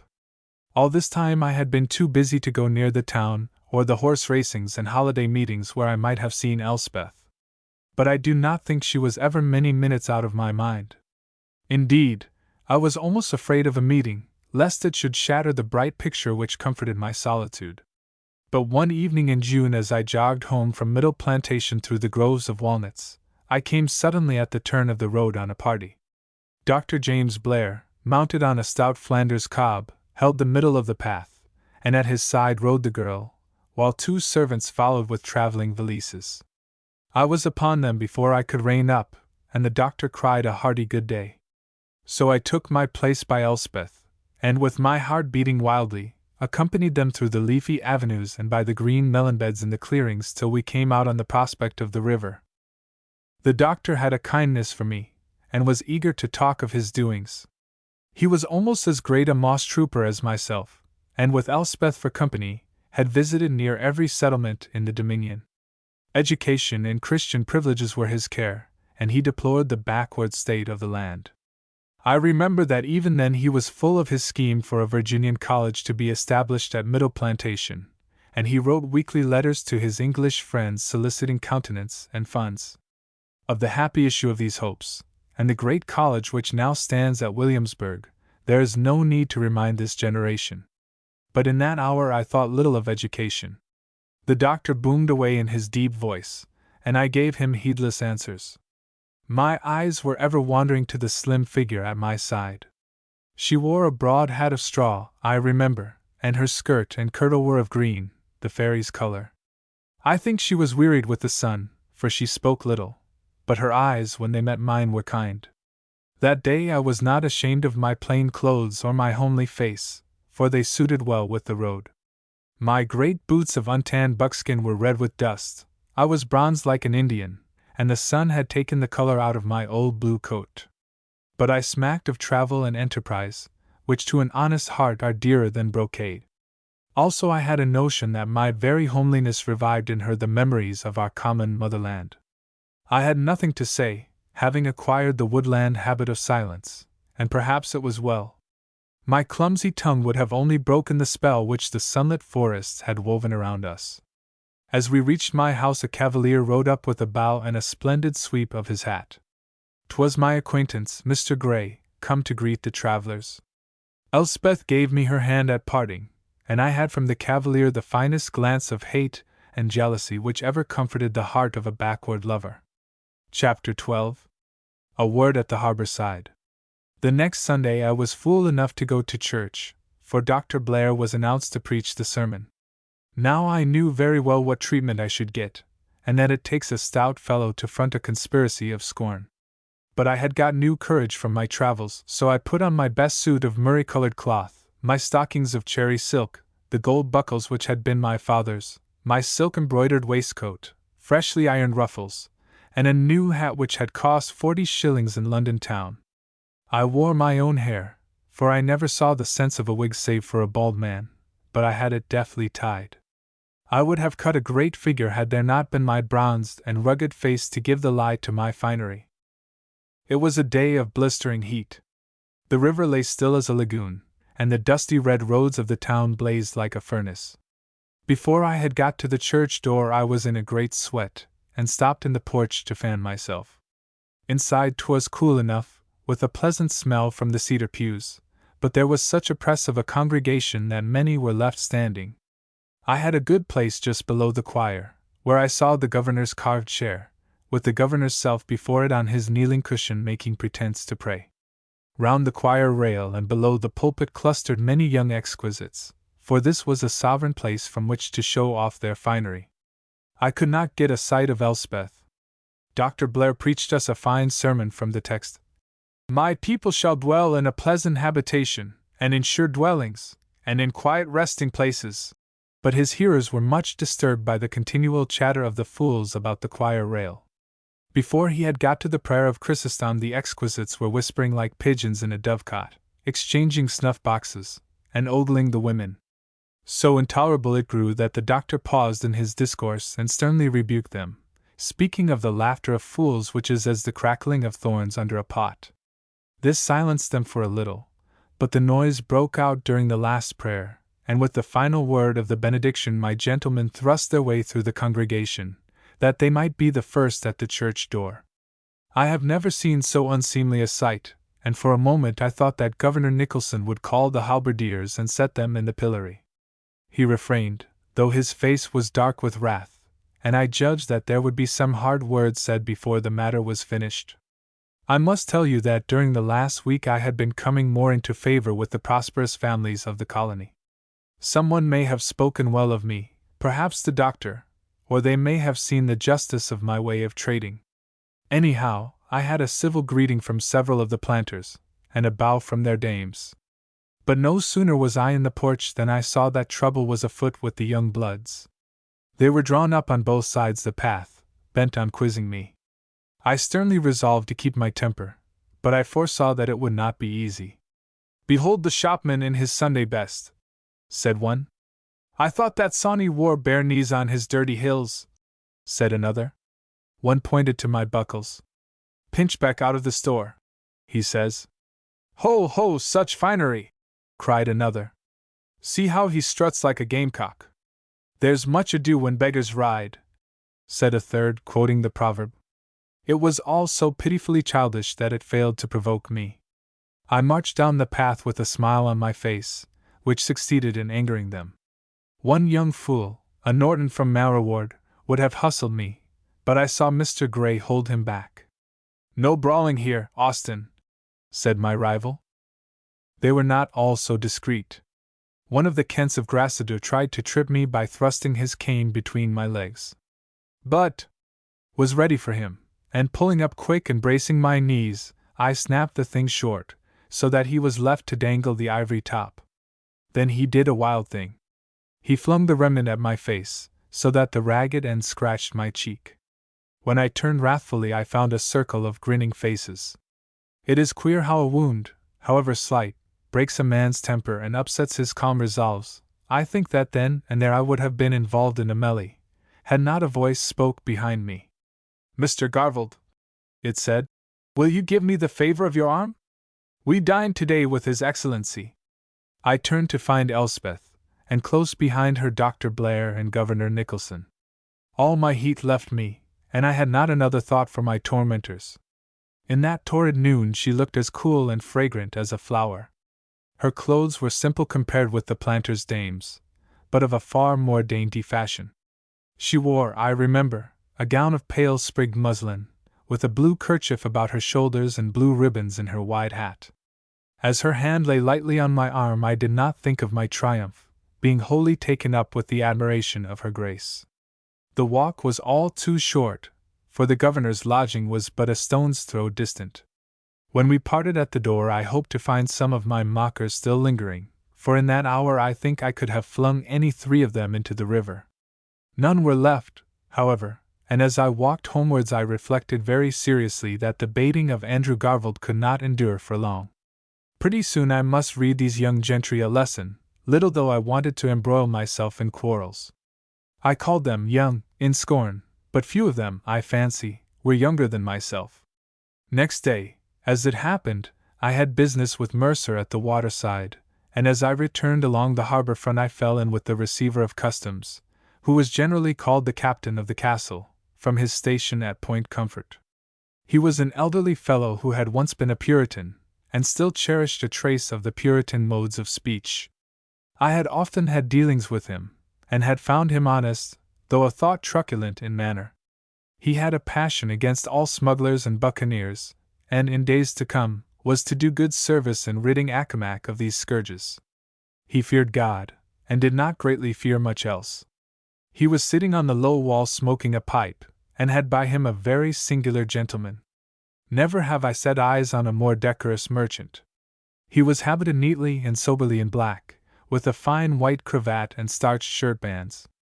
He wore a plain bob-wig below a huge flat-brimmed hat, and big blue spectacles shaded his eyes. His mouth was as precise as a lawyer's, and altogether he was a very whimsical, dry fellow to find at a Virginian port. The receiver called me to him and asked after a matter which we had spoken of before. Then he made me known to his companion, who was a Mr. Fairweather, a merchant out of Boston. "The Lord hath given thee a pleasant dwelling, friend," said the stranger, snuffling a little through his nose. From his speech I knew that Mr. Fairweather was of the sect of the Quakers, a peaceable race that Virginia had long ill-treated. "The land is none so bad," said the receiver, "but the people are a perverse generation. Their hearts are set on vanity, and puffed up with pride. I could wish, Mr. Fairweather, that my lines had fallen among your folk in the north, where, I am told, true religion yet flourisheth. Here we have nothing but the cold harangues of the commissary, who seeketh after the knowledge that perisheth rather than the wisdom which is eternal life." "Patience, friend," said the stranger. "Thee is not alone in thy crosses. The Lord hath many people up Boston way, but they are sore beset by the tribulations of Zion. On land there is war and rumor of war, and on the sea the ships of the godly are snatched by every manner of ocean thief. Likewise we have dissension among ourselves, and a constant strife with the froward human heart. Still is Jerusalem troubled, and there is no peace within her bulwarks." "Do the pirates afflict you much in the north?" asked the receiver with keen interest. The stranger turned his large spectacles upon him, and then looked blandly at me. Suddenly I had a notion that I had seen that turn of the neck and poise of the head before. "Woe is me!" he cried in a stricken voice. "The French have 2 fair vessels of mine since March, and a third is missing. Some say it ran for a Virginian port, and I am here to seek it. Heard thee ever, friend, of a strange ship in the James or the Potomac?" "There be many strange ships," said the receiver, "for this dominion is the goal for all the wandering merchantmen of the earth." "What was the name of yours?" "A square-rigged schooner out of Bristol, painted green, with a white figurehead of a winged heathen god." "And the name?" "The name is a strange one. It is called the Horn of Diarmaid, but I seek to prevail on the captain to change it to the Horn of Mercy. No such name is known to me." And the receiver shook his head. "But I will remember it, and send you news." I hope I did not betray my surprise, but for all that it was staggering. Of all disguises and of all companies this was the most comic and the most hazardous. I stared across the river till I had mastered my countenance, and when I looked again at the two they were soberly discussing the harbor dues of Boston. Presently the receiver's sloop arrived to carry him to Point Comfort. He nodded to me, and took an affectionate farewell of the Boston man. I heard some good mouth-filling text exchanged between them. Then, when we were alone, the Quaker turned to me. "Man, Andrew," he said, "it was a good thing that I had a Bible upbringing. I can manage the part fine, but I flounder among the thees and thous. I would be the better of a drink to wash my mouth of the accursed pronouns. Will you be alone tonight about the darkening? Then I'll call in to see you, for I've much to tell you." That evening about 9 the Quaker slipped into my room. "How about that tobacco shed?" he asked. "Is it well guarded?" "Faulkner and one of the men sleep above it, and there are a couple of fierce dogs chained at the door. Unless they know the stranger, he will be apt to lose the seat of his breeches." The Quaker nodded, well pleased. "That is well, for I heard word in the town that tonight you might have a visitor or two." Then he walked to a stand of arms on the wall and took down a small sword, which he handled lovingly. "A fair weapon, Andrew," said he. "My new sect forbids me to wear a blade, but I think I'll keep this handy beside me in the chimney corner." Then he gave me the news. Lawrence had been far inland with the Monacans, and had brought back disquieting tales. The whole nation of the Cherokees along the line of the mountains was unquiet. Old family feuds had been patched up, and there was a coming and going of messengers from Chickamauga to the Potomac. "Well, we're ready for them," I said, and I told him the full story of our preparations. "Aye, but that is not all. I would not give much for what the Cherokees and the Tuscaroras could do. There might be some blood shed and a good few blazing roof trees in the back country, but no Indian raid would stand against our lads. But I have a notion, maybe it's only a notion, though Lawrence is half inclined to it himself, that there's more in this business than a raid from the hills. There's something stirring in the west, away in the parts that no white man has ever traveled. From what I learn, there's a bigger brain than an Indian's behind it." "The French?" I asked. "Maybe, but maybe not. What's to hinder a blackguard like Kosh, with 10 times Kasha's mind, from getting into the Indian councils and turning the whole West loose on the tidewater. Have you any proof? I asked, much alarmed. Little at present. But one thing I know. There's a man among the tribes that speaks English. Great God, what a villain! I cried. But how do you know? Just this way. The Monacans put an arrow through the neck of a young brave, and they found this in his belt. He laid before me a bit of a printed Bible leaf. About half was blank paper, for it came at the end of the book of Revelation. On the blank part some signs had been made in rude ink which I could not understand. But this is no proof, I said. It's only a relic from some plundered settlement. Can you read those marks? I cannot, nor could the Monacans. But look at the printed part. I looked again, and saw that someone had very carefully underlined certain words. These made a sentence and read, John, servant of the prophecy, is at hand. The underlining may have been done long ago, I hazarded. No, the ink is not a month old, he said, and I could do nothing but gape. Well, what's your plan? I said at last. None, but I would give my right hand to know what is behind the hills. That's our weakness, Andrew. We have to wait here, and since we do not know the full peril, we cannot fully prepare. There may be mischief afoot which would rouse every sleepy planter out of bed, and turn the tidewater into an armed camp. But we know nothing. If we had only a scout. What about Shala? I asked. Can you spare him? He replied, and I knew I could not. I see nothing for it, I said, but to wait till we are ready, and then to make a reconnaissance, trusting to be in time. This is the first week of July. In another fortnight every man on our list will be armed, and every line of communication laid. Then is our chance to make a bid for news. He nodded, and at that moment came the growling of dogs from the sheds. Instantly his face lost its heavy preoccupation, and under his Quaker's mask became the mischievous countenance of a boy. That's your friends, he said. Now for a merry meeting. In the sultry weather I had left open window and door, and every sound came clear from the outside. I heard the scuffling of feet, and some confused talk, and presently there stumbled into my house half a dozen wild-looking figures. They blinked in the lamplight, and one begged to know if Mr. Garbled were at home.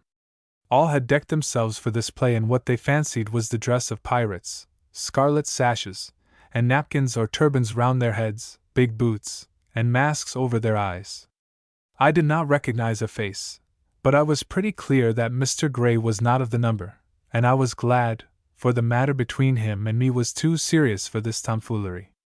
All had been drinking, and one at least was very drunk. He stumbled across the floor, and all but fell on Ringan in his chair. Hello, old Square-Toes, he hiccuped. What the devil are you? Friend, thee is shaky on thy legs, said Ringan in a mild voice. It were well for thee to be in bed. Bed? Cried the roisterer. No bed for me this night. Where is that damnable Scots packman? I rose very quietly, and lit another lamp. Then I shut the window, and closed the shutters. Here I am, I said. Very much at your service, gentlemen. One or two of the sober ones looked a little embarrassed, but the leader, who I guessed was the youth from Grassadue, was brave enough. The gentlemen of Virginia, he said loudly, being resolved that the man Garbled is an offense to the Dominion, have summoned the free companions to give him a lesson. If he will sign a bond to leave the country within a month, we are instructed to be merciful. If not, we have here tar and feathers and sundry other adornments, and tomorrow's morn will behold a pretty sight. Choose, you Scots swine. In the excess of his zeal, he smashed with the handle of his sword a clock I had but lately got from Glasgow. Ringan signed to me to keep my temper. He pretended to be in a great taking. I am a man of peace, he cried, but I cannot endure to see my friend outraged. Prithee, good folk, go away. See, I will give thee a guinea each to leave us alone. This had the desired effect of angering them. Curse your money, one cried. You damned traitors think that you can buy a gentleman. Take that for your insult. And he aimed a blow with the flat of his sword, which Ringan easily parried. I had thought thee a pirate, said the mild Quaker. But thee tells me thee is a gentleman. Hold your peace, Square Toes, cried the leader, and let's get to business. But if ye be gentlefolk, pleaded Ringan, you will grant a fair field. I am no fighter, but I will stand by my friend. I, who had said nothing, now broke in. It is a warm evening for swordplay, but if it is your humor, so be it. This seemed to them hugely comic. La! cried one. Sawney with a sword! And he plucked forth his own blade, and bent it on the floor. Ringan smiled gently. Thee must grant me the first favor, he said, for I am the challenger, if that be the right word of the carnally minded. And standing up, he picked up the blade from beside him, and bowed to the leader from Grassadeur. Nothing loath he engaged, and the others stood back expecting a high fiasco. They saw it. Ringan's sword played like lightning round the wretched youth. It twitched the blade from his grasp, and forced him back with a very white face to the door. In less than a minute, it seemed, he was there, and as he yielded so did the door, and he disappeared into the night. He did not return, so I knew that Ringan must have spoke a word to Faulkner. Now for the next bloody-minded pirate, cried Ringan, and the next with a very wry face stood up. One of the others would have joined in, but crying, For shame, a fair field, I beat down his sword. The next took about the same time to reach the door, and disappeared into the darkness, and the third about half as long. Of the remaining three, one sulkily declined to draw, and the other two were overdrunk for anything. They sat on the floor and sang a loose song. It seems, friends, said the Quaker, that ye be more ready with words than with deeds. I pray thee, this to the sober one, take off these garments of sin. We be peaceful traders, and cannot abide the thought of pirates. He took them off, sash, breeches, jerkin, turban, and all, and stood up in his shirt. The other two I stripped myself, and so drunk were they that they entered into the spirit of the thing, and themselves tore at the buttons. Then with Ringan's sword behind them, the three marched out of doors. There we found their companions stripped and sullen, with Faulkner and the men to guard them. We made up neat parcels of their clothes, and I extorted their names, all except one who was too far gone in drink. Tomorrow, gentlemen, I said, I will send back your belongings, together with the tar and feathers, which you may find useful some other day. The night is mild, and a gentle trot will keep you from taking chills. I should recommend hurry, for in 5 minutes the dogs will be loosed. A pleasant journey to you. They moved off, and then halted and apparently were for returning. But they thought better of it, and presently they were all 6 of them racing and stumbling down the hill in their shifts. The Quaker stretched his legs and lit a pipe. Was it not a scurvy trick of fate, he observed to the ceiling, that these poor lads should come here for a night's fooling, and find the best sword in the 5 seas? Chapter 13. I stumble into a great folly. I never breathe a word about the night's doings, nor for divers reasons did Ringan, but the story got about, and the young fools were the laughing stock of the place. But there was a good deal of wrath, too, that a traitor should have presumed so far, and I felt that things were gathering to a crisis with me. Unless I was to suffer endlessly these petty vexations, I must find a bold stroke to end them. It annoyed me that when so many grave issues were in the balance I should have these troubles, as if a man should be devoured by midges when waiting on a desperate combat. The crisis came sooner than I looked for. There was to be a great horse racing at Middle Plantation the next Monday, which I had half a mind to attend, for, though I cared nothing for the sport, it would give me a chance of seeing some of our fellows from the York River. One morning I met Elspeth in the street of Jamestown, and she cried laughingly that she looked to see me at the races. After that I had no choice but go, so on the Monday morning I dressed myself with care, mounted my best horse, and rode to the gathering. 'Twas a pretty sight to see the spacious green meadow, now a little yellowing with the summer heat, set in the girdle of dark and leafy forest. I counted over 40 chariots which had brought the rank of the countryside, each with its liveried servant and its complement of outriders. The fringe of the course blazed with ladies' finery, and a tent had been set up with a wide awning from which the fashionables could watch the sport. On the edge of the woods a multitude of horses were picketed, and there were booths that sold food and drink, merry-go-rounds and fiddlers, and an immense concourse of every condition of folk, blacks, slaves, and waterside Indians, squatters from the woods, farmers from all the valleys, and the scum and ruck of the plantations. I found some of my friends, and settled my business with them, but my eyes were always straying to the green awning where I knew that Elspeth sat. I am no judge of racing, but I love the aspect of sleek, slim horses, and I could applaud a skill in which I had no share. I can keep my seat on most four-legged beasts, but my horsemanship is a clumsy, rough and ready affair, very different from the effortless grace of your true cavalier. Mr. Gray's prowess, especially, filled me with awe. He would leap an ugly fence without moving an inch in his saddle, and both in skill and the quality of his mounts he was an easy victor. The sight of such accomplishments depressed my pride, and I do not think I would have ventured near the tent had it not been for the governor. He saw me on the fringe of the crowd, and called me to him. "What bashfulness has taken you today, sir?" he cried. "That is not like your usual. There are 20 pretty dames here who pine for a word from you." I saw his purpose well enough. He loved to make mischief, and knew that the sight of me among the Virginian gentry would infuriate my unfriends. But I took him at his word and elbowed my way into the enclosure. Then I wished to heaven I had stayed at home. I got insolent glances from the youths, and the cold shoulder from the ladies. Elspeth smiled when she saw me, but turned the next second to gossip with her little court. She was a devout lover of horses, and had eyes for nothing but the racing.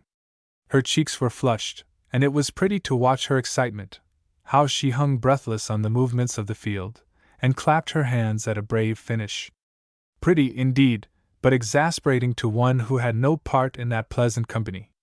I stood gloomily by the rail at the edge of the ladies' awning, acutely conscious of my loneliness. Presently Mr. Gray, whose racing was over, came to us, and had a favor pinned in his coat by Elspeth's fingers. He was evidently high in her good graces, for he sat down by her and talked gleefully. I could not but admire his handsome eager face, and admit with a bitter grudge that you would look long to find a comelier pair. All this did not soothe my temper, and after an hour of it I was in desperate ill humor with the world.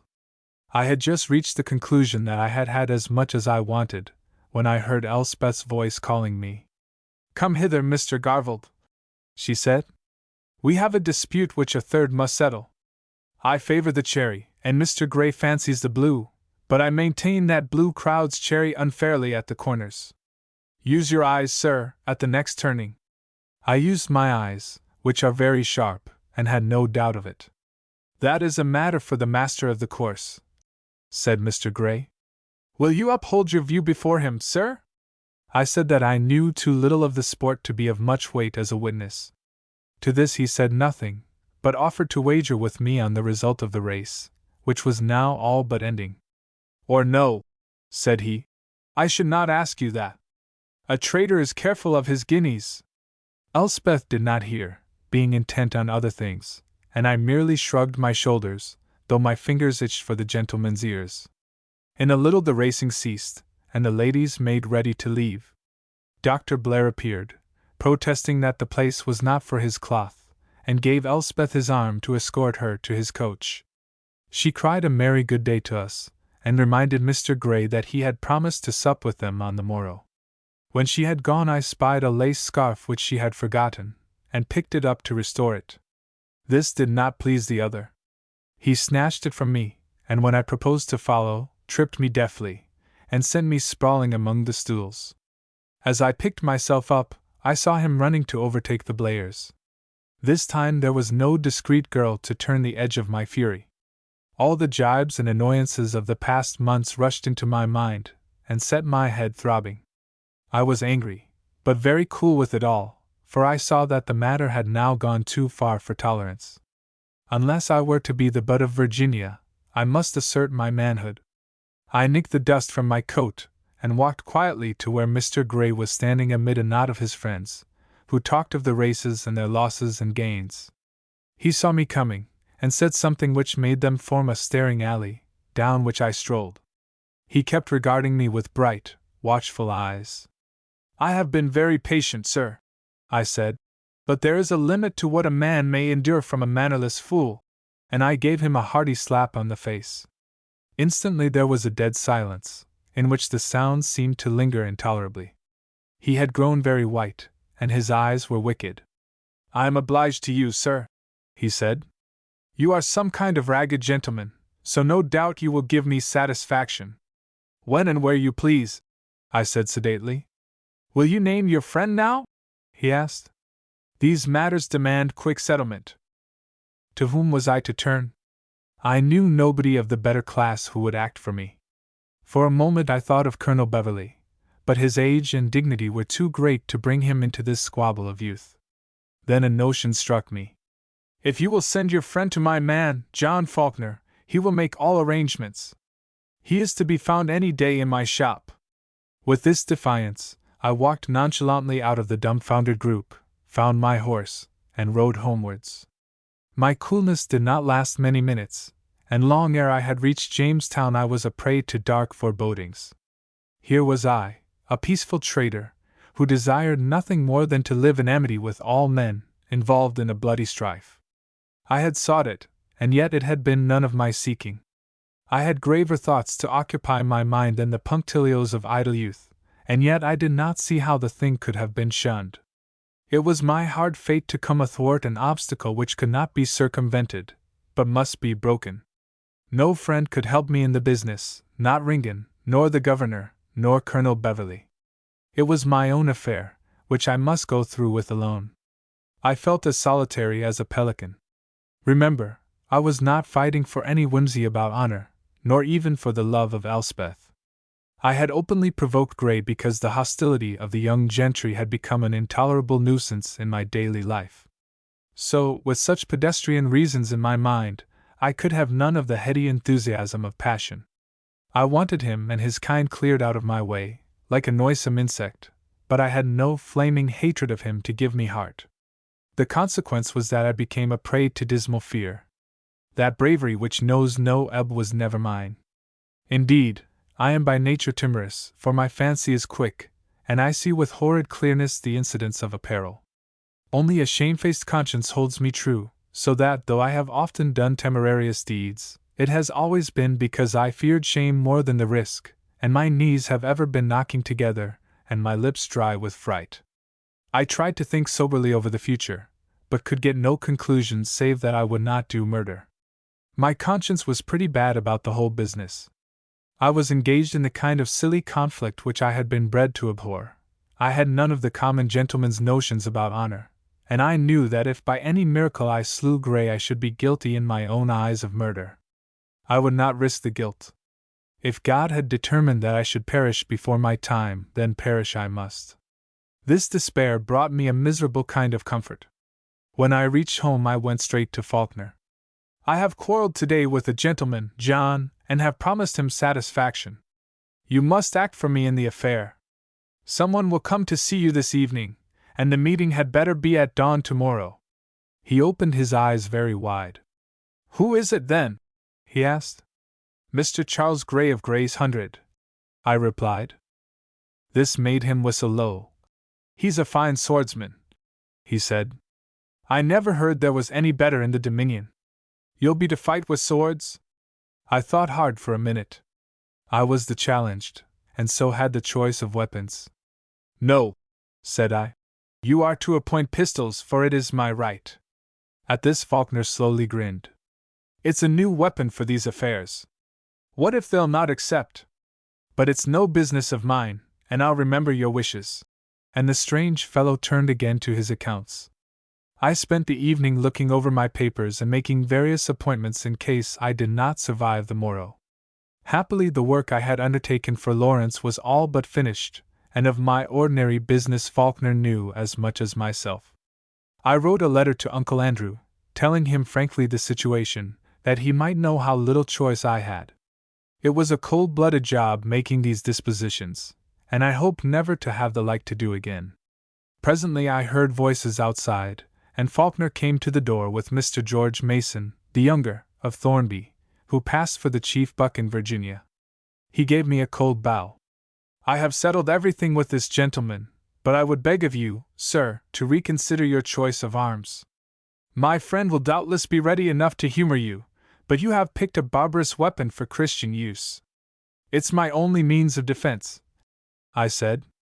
Then you stick to your decision? Assuredly, said I, and with a shrug of the shoulders he departed. I did not attempt to sleep. Faulkner told me that we were to meet the next morning half an hour after sunrise at a place in the forest a mile distant. Each man was to fire one shot, but 2 pistols were allowed in case of a misfire. All that night by the light of a lamp I got my weapons ready. I summoned to my recollection all the knowledge I had acquired, and made sure that nothing should be lacking so far as human skill would go. I had another pistol besides the one I called Elspeth, also made in Glasgow, but a thought longer in the barrel. For this occasion I neglected cartouches, and loaded in the old way. I tested my bullets time and again, and weighed out the powder as if it had been gold dust. It was short range, so I made my charges small. I tried my old device of wrapping each bullet in soft wool smeared with beeswax. All this past the midnight hours, and then I lay down for a little rest, but not for sleep.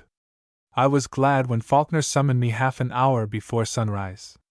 I remember that I bathed head and shoulders in cold water, and very carefully dressed myself in my best clothes. My pistols lay in the box which Faulkner carried. I drank a glass of wine, and as we left I took a long look at the place I had created, and the river now lit with the first shafts of morning. I wondered incuriously if I should ever see it again. My tremors had all gone by now, and I was in a mood of cold, thoughtless despair. The earth had never looked so bright as we rode through the green aisles all filled with the happy song of birds. Often on such a morning I had started on a journey, with my heart grateful for the goodness of the world. Could I but keep the road, I should come in time to the swampy bank of the York, and then would follow the chestnut forest, and the wide marshes towards the Rappahannock, and everywhere I should meet friendly human faces, and then at night I should eat a hunter's meal below the stars. But that was all past, and I was moving towards death in a foolish strife in which I had no heart, and where I could find no honor. I think I laughed aloud at my exceeding folly. We turned from the path into an alley which led to an open space on the edge of a derelict clearing. There, to my surprise, I found a considerable company assembled. Gray was there with his second, and a dozen or more of his companions stood back in the shadow of the trees. The young blood of Virginia had come out to see the traitor punished. During the few minutes while the seconds were busy pacing the course and arranging for the signal, I had no cognizance of the world around me. I stood with abstracted eyes watching a gray squirrel in one of the branches, and trying to recall a line I had forgotten in a song. There seemed to be 2 Andrew Garfields that morning, one filled with an immense careless peace, and the other a weak creature who had lived so long ago as to be forgotten. I started when Faulkner came to place me, and followed him without a word. But as I stood up and saw Gray 20 paces off, turning up his wristbands and tossing his coat to a friend, I realized the business I had come on. A great flood of light was rolling down the forest aisles, but it was so clear and pure that it did not dazzle. I remember thinking in that moment how intolerable had become the singing of birds. I deadened my heart to memories, took my courage in both hands, and forced myself to the ordeal. For it is an ordeal to face powder if you have not a dreg of passion in you, and are resolved to make no return. I am left-handed, and so, in fronting my opponent, I exposed my heart. If Gray were the marksman I thought him, now was his chance for revenge. My wits were calm now, and my senses very clear. I heard a man say slowly that he would count 3 and then drop his kerchief, and at the dropping we should fire. Our eyes were on him as he lifted his hand and slowly began. 1, 2. Then I looked away, for the signal mattered nothing to me. I suddenly caught Gray's eyes, and something whistled past my ear, cutting the lobe and shearing off a lock of hair. I did not heed it. What filled my mind was the sight of my enemy, very white and drawn in the face, holding a smoking pistol and staring at me. I emptied my pistol among the treetops. No one moved. Gray continued to stare, leaning a little forward, with his lips working. Then I took from Faulkner my second pistol. My voice came out of my throat, funnily cracked as if from long disuse.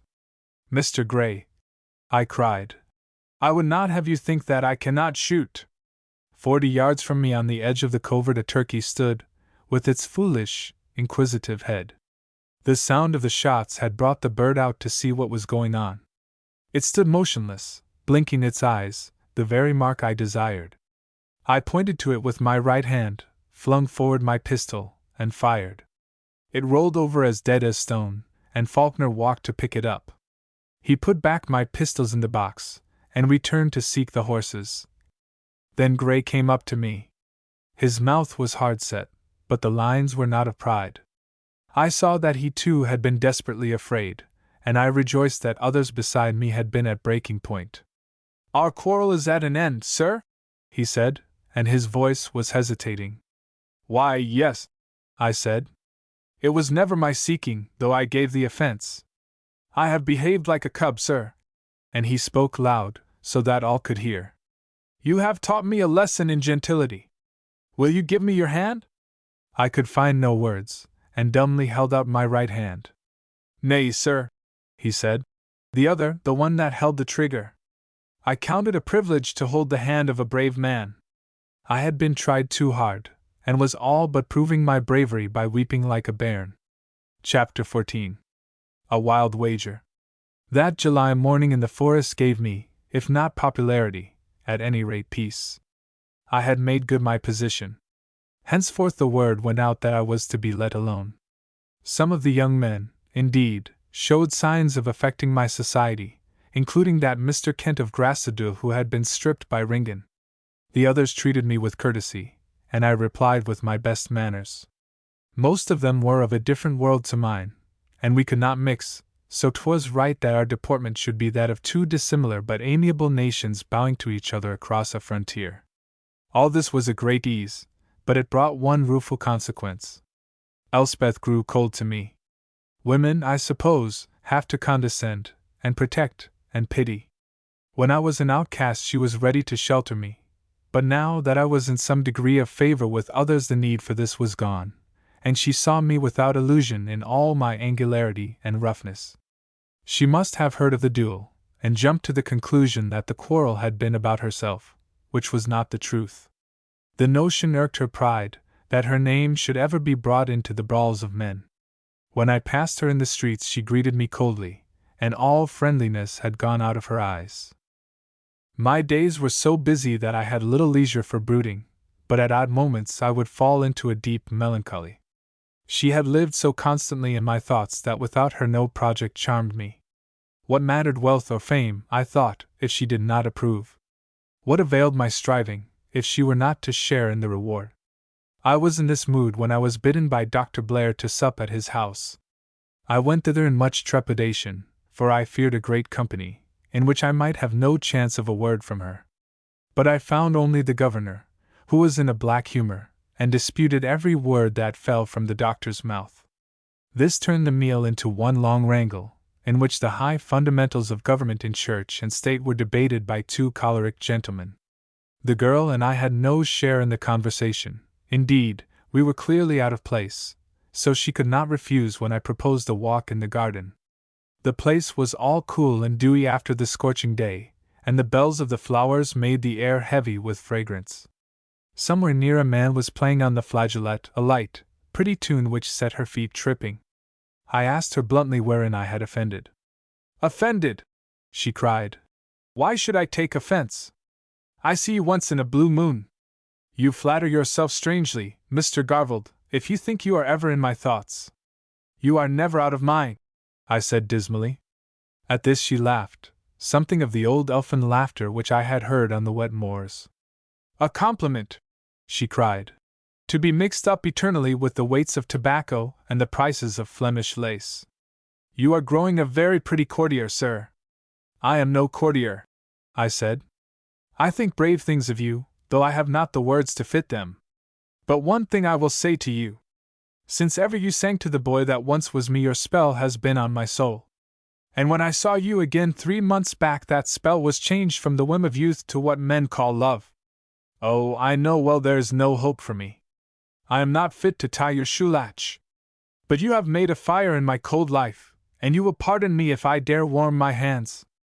The sun is brighter because of you, and the flowers fairer, and the birds' song sweeter. Grant me this little boon, that I may think of you. Have no fears that I will pester you with attentions. No priest ever served his goddess with a remoter reverence than mine for you. She stopped in an alley of roses and looked me in the face. In the dusk I could not see her eyes.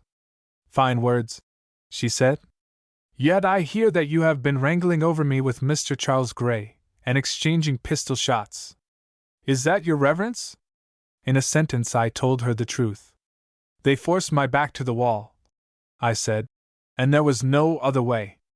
I have never uttered your name to a living soul. Was it my fancy that when she spoke again there was a faint accent of disappointment? You are an uncomfortable being, Mr. Garvald. It seems you are predestined to keep Virginia from sloth. For myself I am for the roses and the old quiet ways. She plucked 2 flowers, one white and one of deepest crimson.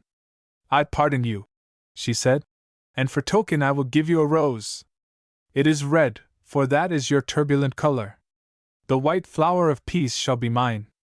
I took the gift, and laid it in my bosom. 2 days later, it being a Monday, I dined with His Excellency at the Governor's house at Middle Plantation. The place had been built new for my Lord Culpeper, since the old mansion at Jamestown had been burned in Bacon's Rising. The company was mainly of young men, but 3 ladies, the mistresses of Arlington and Cobwell Manors, and Elspeth in a new saffron gown, varied with their laces the rich coats of the men. I was pleasantly welcomed by everybody. Grey came forward and greeted me, very quiet and civil, and I sat by him throughout the meal. The governor was in high good humor, and presently had the whole company in the same mood. Of them all, Elspeth was the merriest. She had the quickest wit and the deftest skill in mimicry, and there was that in her laughter which would infect the glummest. That very day I had finished my preparations. The train was now laid, and the men were ready, and a word from Lawrence would line the west with muskets. But I had none of the satisfaction of a completed work. It was borne in upon me that our task was scarcely begun, and that the peril that threatened us was far darker than we had dreamed. Ringen's tale of a white leader among the tribes was always in my head. The hall where we sat was lined with portraits of men who had borne rule in Virginia. There was Captain John Smith, trim-bearded and bronzed, and Argall and Dale, grave and soldierly. There was Francis Wyatt, with the scar got in Indian wars. There hung the mean and sallow countenance of Sir John Harvey. There, too, was Berkeley, with his high complexion and his love-locks, the great gentleman of a vanished age, and the gross rotundity of Culpeper, and the furtive eye of my Lord Howard, who was even now the reigning governor. There was a noble picture of King Charles II, who alone of monarchs was represented. Soft-footed lackeys carried viands and wines, and the table was a mingling of silver and roses. The afternoon light came soft through the trellis, and you could not have looked for a fairer picture of settled ease. Yet I had that in my mind which shattered the picture.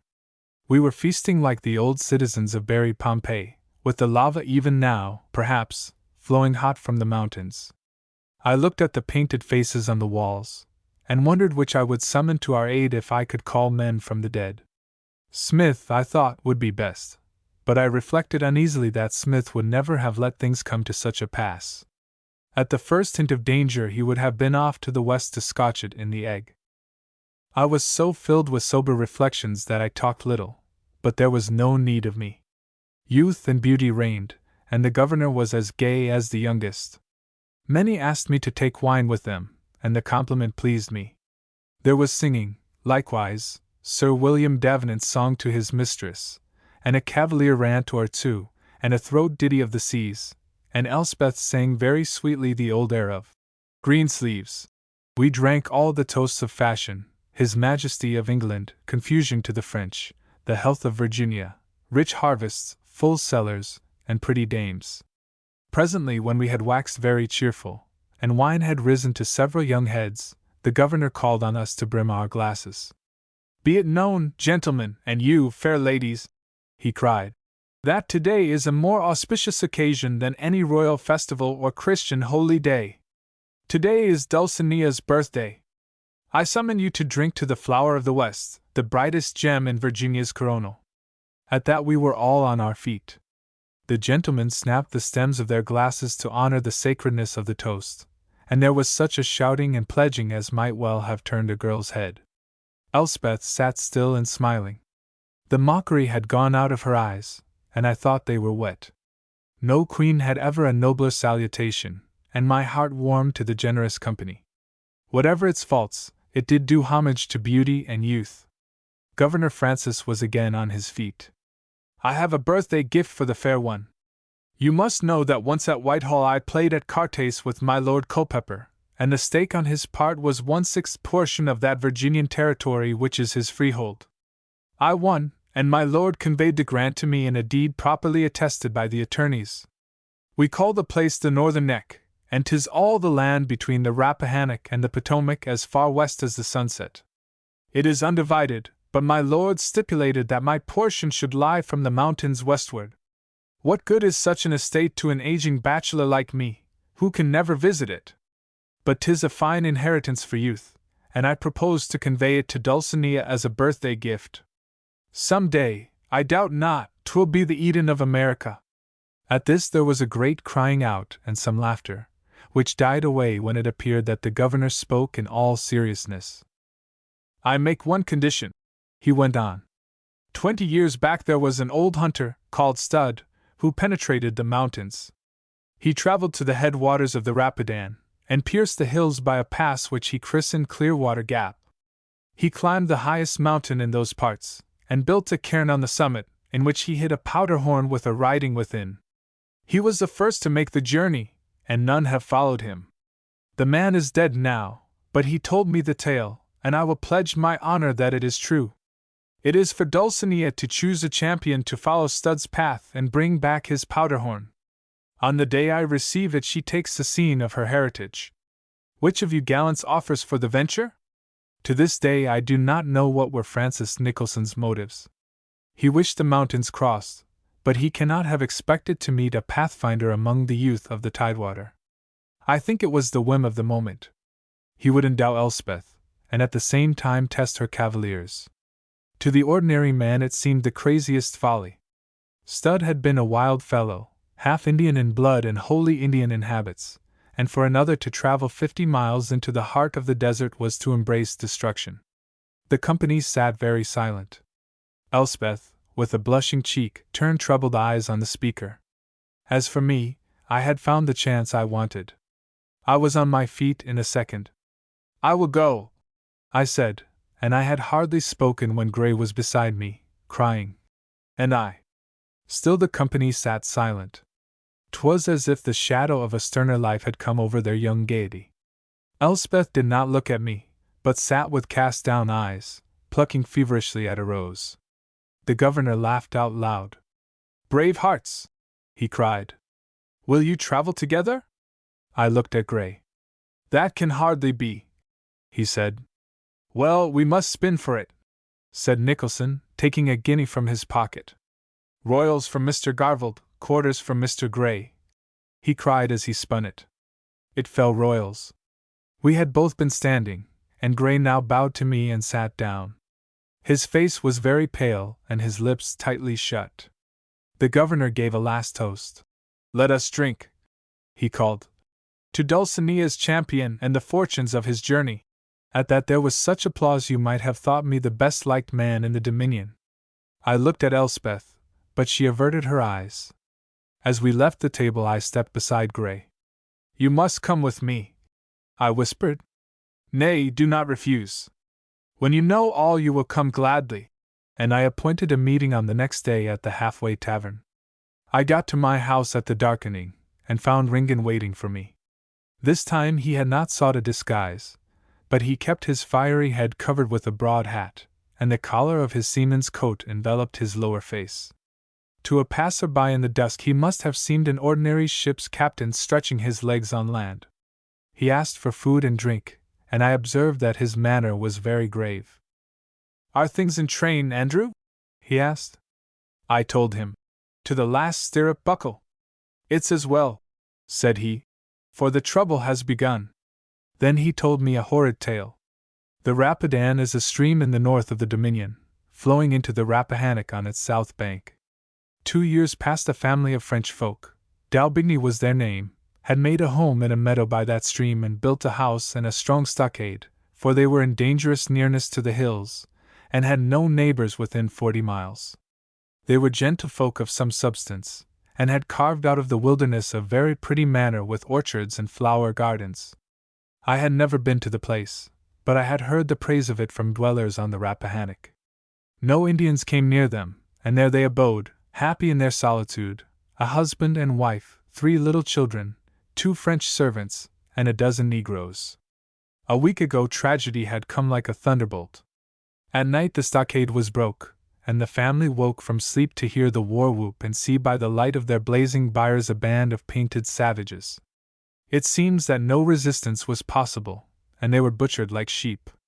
The babes were pierced with stakes, the grown folk were scalped and tortured, and by sunrise in that peaceful clearing there was nothing but blood-stained ashes. Word had come down the Rappahannock. Ringan said he had heard it in Accomac, and had sailed to Sabine to make sure. Men had ridden out from Stafford County, and found no more than a child's toy and some bloody garments. "Who did it?" I asked, with fury rising in my heart. "It's Cherokee work. There's nothing strange in it, except that such a deed should have been dared. But it means the beginning of our business. D'you think the Stafford folk will sleep in their beds after that? And that's precisely what perplexes me. The governor will be bound to send an expedition against the murderers, and they'll not be easy found. But while the militia are routing about on the Rapidan, what hinders the big invasion to come down the James or the Chickahominy or the Pamunkey or the Mattapony and find a defenseless tidewater? As I see it, there's deep guile in this business. A Cherokee murder is nothing out of the way, but these blackguards were not killing for mere pleasure. As I've said before, I would give my right hand to have better information. It's this land business that fickles one. If it were a matter of islands and ocean bays, I would have long ago riddled out the heart of it. We're on the way to get news, I said, and I told him of my wager that evening. Man, Andrew, he cried, it's providential. There's nothing to hinder you and me and a few others to ride clear into the hills, with the tidewater thinking it no more than a play of daft young men. You must see Nicholson, and get him to hold his hand till we send him word. In 2 days Lawrence will be here, and we can post our lads on each of the rivers, for it's likely any Indian raid will take one of the valleys. You must see that governor of yours first thing in the morning, and get him to promise to wait on your news. Then he can get out his militia, and stir up the tidewater. Will he do it, think you? I said I thought he would. And there's one other thing. Would he agree to turning a blind eye to Lawrence if he comes back? He'll not trouble them in Jamestown, but he's the only man alive to direct our own lads. I said I would try, but I was far from certain. It was hard to forecast the mind of Governor Francis. Well, Lawrence will come whether or no. You can sound the man, and if he's dar, let the matter be. Lawrence is now on the Roanoke, and his plan is to send out the word tomorrow and gather in the posts. He'll come to Frew's place on the South Fork River, which is about the middle of the frontier line. Today is Monday, tomorrow the word will go out, by Friday the men will be ready, and Lawrence will be in Virginia. The sooner you're off the better, Andrew. What do you say to Wednesday? That day will suit me fine, I said. But what about my company? The fewer the better. Who are you thinking of? You for one, I said, and Shala for a second. He nodded. I want 2 men from the Rappahannock, a hunter of the name of Donaldson and the Frenchman Bertrand. That makes 5. Would you like to even the number? Yes, I said. There's a gentleman of the Tidewater, Mr. Charles Gray, that I've bid into the venture. Ringan whistled. Are you sure that's wise? There'll be little use for braw clothes and fine manners in the hills. All the same, there'll be a use for Mr. Gray. When will you join us? I've a bit of business to do hereaways, but I'll catch you up. Look for me at Aird's store on Thursday morning. Chapter 15.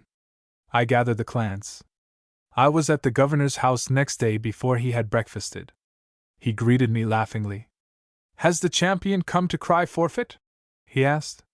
It is a long, sore road to the hills, Mr. Garvald. I've come to make confession, I said, and I plunged into my story of the work of the last months. He heard me with lowering brows. Who the devil made you governor of this dominion, sir? You have been levying troops without His Majesty's permission. Your offense is no less than high treason. I've a pretty mind to send you to the guardhouse. I implore you to hear me patiently, I cried. Then I told him what I had learned in the Carolinas and at the outland farms. You yourself told me it was hopeless to look for a guinea from the council. I was but carrying out your desires. Can you blame me if I've toiled for the public weal and neglected my own fortunes? He was scarcely appeased. You're a damnable kind of busybody, sir, the breed of fellow that plunges states into revolutions. Why, in heaven's name, did you not consult me? Because it was wiser not to, I said stoutly. Half my recruits are old soldiers of Bacon. If the trouble blows past, they go back to their steadings and nothing more is heard of it. If trouble comes, who are such natural defenders of the Dominion as the frontier dwellers? All I have done is to give them the sinews of war. But if Governor Nicholson had taken up the business, and it were known that he had leaned on old rebels, what would the council say? What would have been the view of my Lord Howard and the wiseacres in London? He said nothing, but knit his brows. My words were too much in tune with his declared opinions for him to gainsay them. It comes to this, then, he said at length. You have raised a body of men who are waiting marching orders. What next, Mr. Garvelp? The next thing is to march. After what befell on the Rapidan, we cannot sit still. He started. I have heard nothing of it. Then I told him the horrid tale. He got to his feet and strode up and down the room, with his dark face working. God's mercy, what a calamity! I knew the folk. They came here with letters from His Grace of Shrewsbury. Are you certain your news is true? Alas! There is no doubt. Stafford County is in a ferment, and the next post from the York will bring you word. Then, by God, it is for me to move. No council or assembly will dare gainsay me. I can order a levy by virtue of His Majesty's commission. I have come to pray you to hold your hand till I send you better intelligence, I said. His brows knit again. But this is too much. Am I to refrain from doing my duty till I get your gracious consent, sir? Nay, nay, I cried. Do not misunderstand me. This thing is far graver than you think, sir. If you send your levies to the Rapidan, you leave the Tidewater defenseless, and while you are hunting a Cherokee party in the north, the enemy will be hammering at your gates. What enemy? He asked. I do not know, and that is what I go to find out. Then I told him all I had gathered about the unknown force in the hills, and the apparent strategy of a campaign which was beyond an Indian's wits. There is a white man at the back of it, I said. A white man who talks in Bible words and is mad for devastation. His face had grown very solemn. He went to a bureau, unlocked it, and took from a drawer a bit of paper, which he tossed to me. I had that a week past tomorrow. My servant got it from an Indian in the woods. It was a dirty scrap, folded like a letter, and bearing the superscription, to the man Francis Nicholson, presently governor in Virginia. I opened it and read. Thou comest to me with a sword and with a spear and with a shield, but I come to thee in the name of the Lord of hosts, the God of the armies of Israel, whom thou hast defied. There, I cried.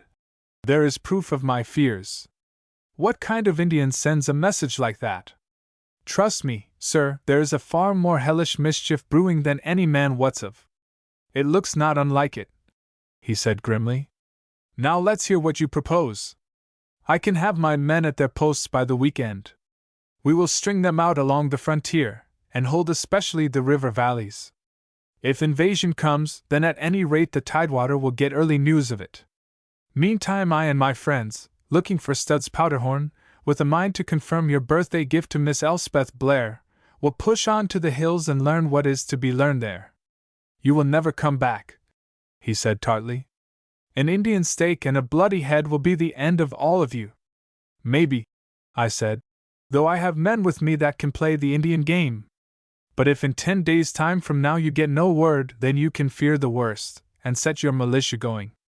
I have a service of posts which will carry news to you as quick as a carrier pigeon. Whatever we learn you shall hear of without delay, and you can make your dispositions accordingly. If the devils find us first, then get in touch with my men at Frew's homestead on the South Fork River, for that will be the headquarters of the frontier army. Who will be in command there when you are gallivanting in the hills? He asked. One whose name had better not be spoken. He lies under sentence of death by Virginian law, but believe me, he is an honest soul and a good patriot, and he is the one man born to lead these outland troops. He smiled. His Christian name is Richard, maybe? I think I know your outlaw. But let it pass. I ask no names. In these bad times we cannot afford to despise any man's aid. He pulled out a chart of Virginia, and I marked for him our posts, and indicated the line of my own journey. Have you ever been in the wars, Mr. Garvald? He asked. I told him no. Well, you have a very pretty natural gift for the military art. Your men will screen the frontier line, and behind that screen I will get our militia force in order, while meantime you are reconnoitering the enemy. It's a very fair piece of strategy. But I am mortally certain you yourself will never come back. The odd thing was that at that moment I did not fear for myself. I had lived so long with my scheme that I had come to look upon it almost like a trading venture, in which one calculates risks and gains on paper, and thinks no more of it. I had none of the black fright which I had suffered before my meeting with Gray. Happily, though a young man's thoughts may be long, his fancy takes short views. I was far more concerned with what might happen in my absence in the Tidewater than with our fate in the hills.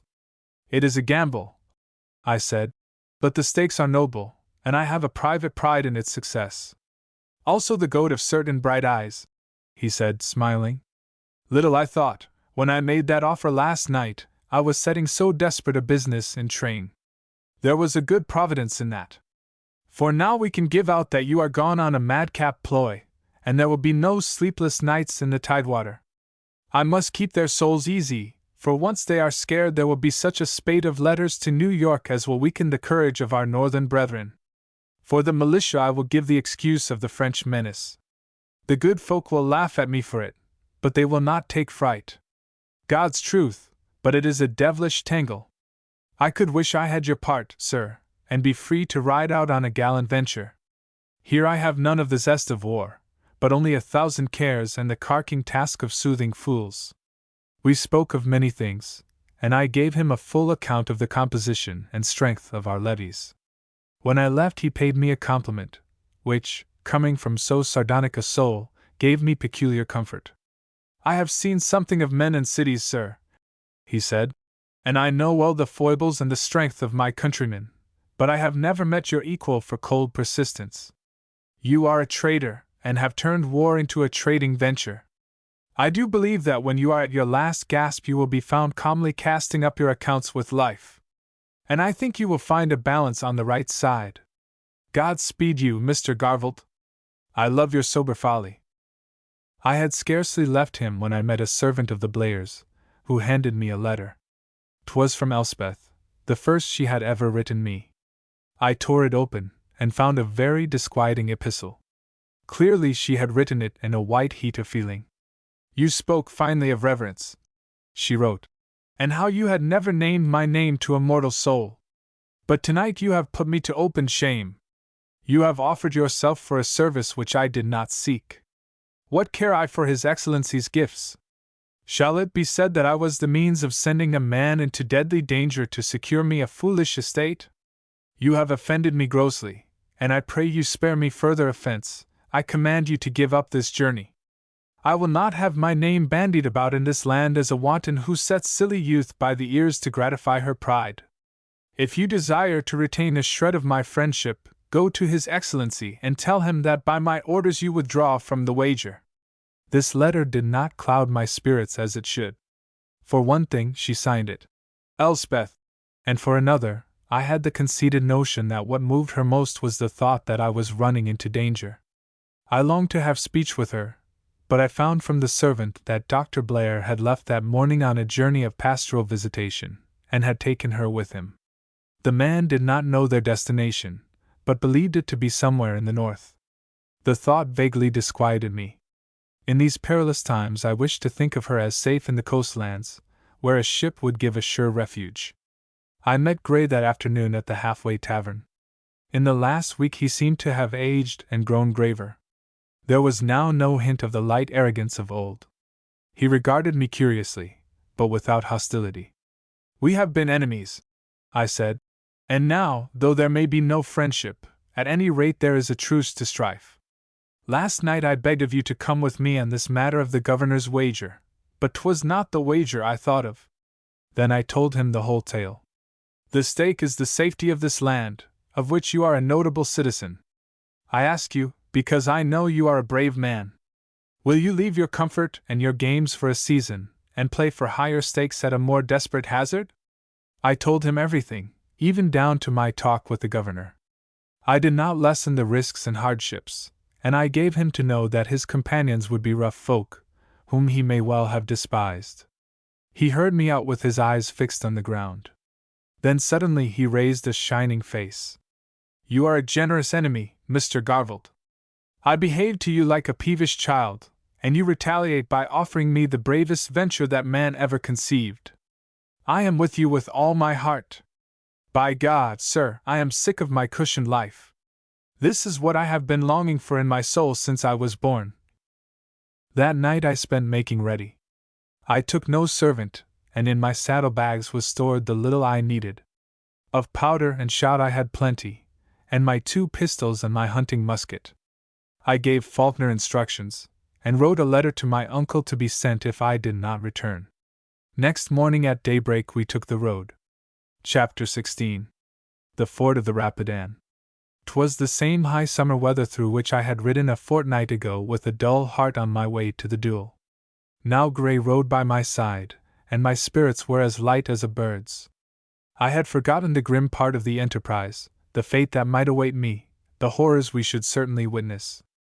I thought only of the joys of movement into new lands with tried companions. These last months I had borne a pretty heavy weight of cares. Now that was past. My dispositions completed, the thing was in the hands of God, and I was free to go my own road. Mocking-birds and thrushes cried in the thickets, squirrels flirted across the path, and now and then a shy deer fled before us. There come moments to every man when he is thankful to be alive, and every breath drawn is a delight. So at that hour I praised my Maker for his good earth, and for sparing me to rejoice in it. Gray had met me with a certain shyness, but as the sun rose and the land grew bright he, too, lost his constraint, and fell into the same happy mood. Soon we were smiling at each other in the frankest comradeship, we two who but the other day had carried ourselves like gamecocks. He had forgotten his fine manners and his mincing London voice, and we spoke of the outland country of which he knew nothing, and of the hunting of game of which he knew much, exchanging our different knowledges, and willing to learn from each other. Long ere we had reached York Ferry I had found that there was much in common between the Scots trader and the Virginian cavalier, and the chief thing we shared was youth. Mine, to be sure, was more in the heart, while Gray wore his open and fearless. He plucked the summer flowers and set them in his hat. He was full of catches and glees, so that he waked the echoes in the forest glades. Soon I, too, fell to singing in my tuneless voice, and I answered his. My lodging is on the cold ground, with some Scots ballad or a song of Davy Lindsay. I remember how sweetly he sang Colonel Lovelace's Ode to Lucasta, writ when going to the wars. True, a new mistress now I chase, the first foe in the field, and with a stronger faith embrace a sword, a horse, a shield. Yet this inconstancy is such as thou too shalt adore. I could not love thee, dear, so much, loved I not honor more. I wondered if that were my case, if I rode out for honor, and not for the pure pleasure of the riding. And I marveled more to see the two of us, both lovers of one lady and eager rivals, burying for the nonce our feuds, and with the same hopes serving the same cause. We slept the night at Aird's store, and early the next morning found Ringan. A new Ringan indeed, as unlike the buccaneer I knew as he was unlike the Quaker. He was now the gentleman of Breadalbane, dressed for the part with all the care of an exquisite. He rode a noble roan, in his Spanish belt were stuck silver-hafted pistols, and a long sword swung at his side. When I presented Grey to him, he became at once the cavalier, as precise in his speech and polite in his deportment as any Whitehall courtier. They talked high and disposedly of genteel matters, and you would have thought that red-haired pirate had lived his life among proud lords and high-heeled ladies. That is ever the way of the Highlander. He alters like a clear pool to every mood of the sky, so that the shallow observer might forget how deep the waters are. Presently, when we had ridden into the chestnut forests of the Mattapony, he began to forget his part.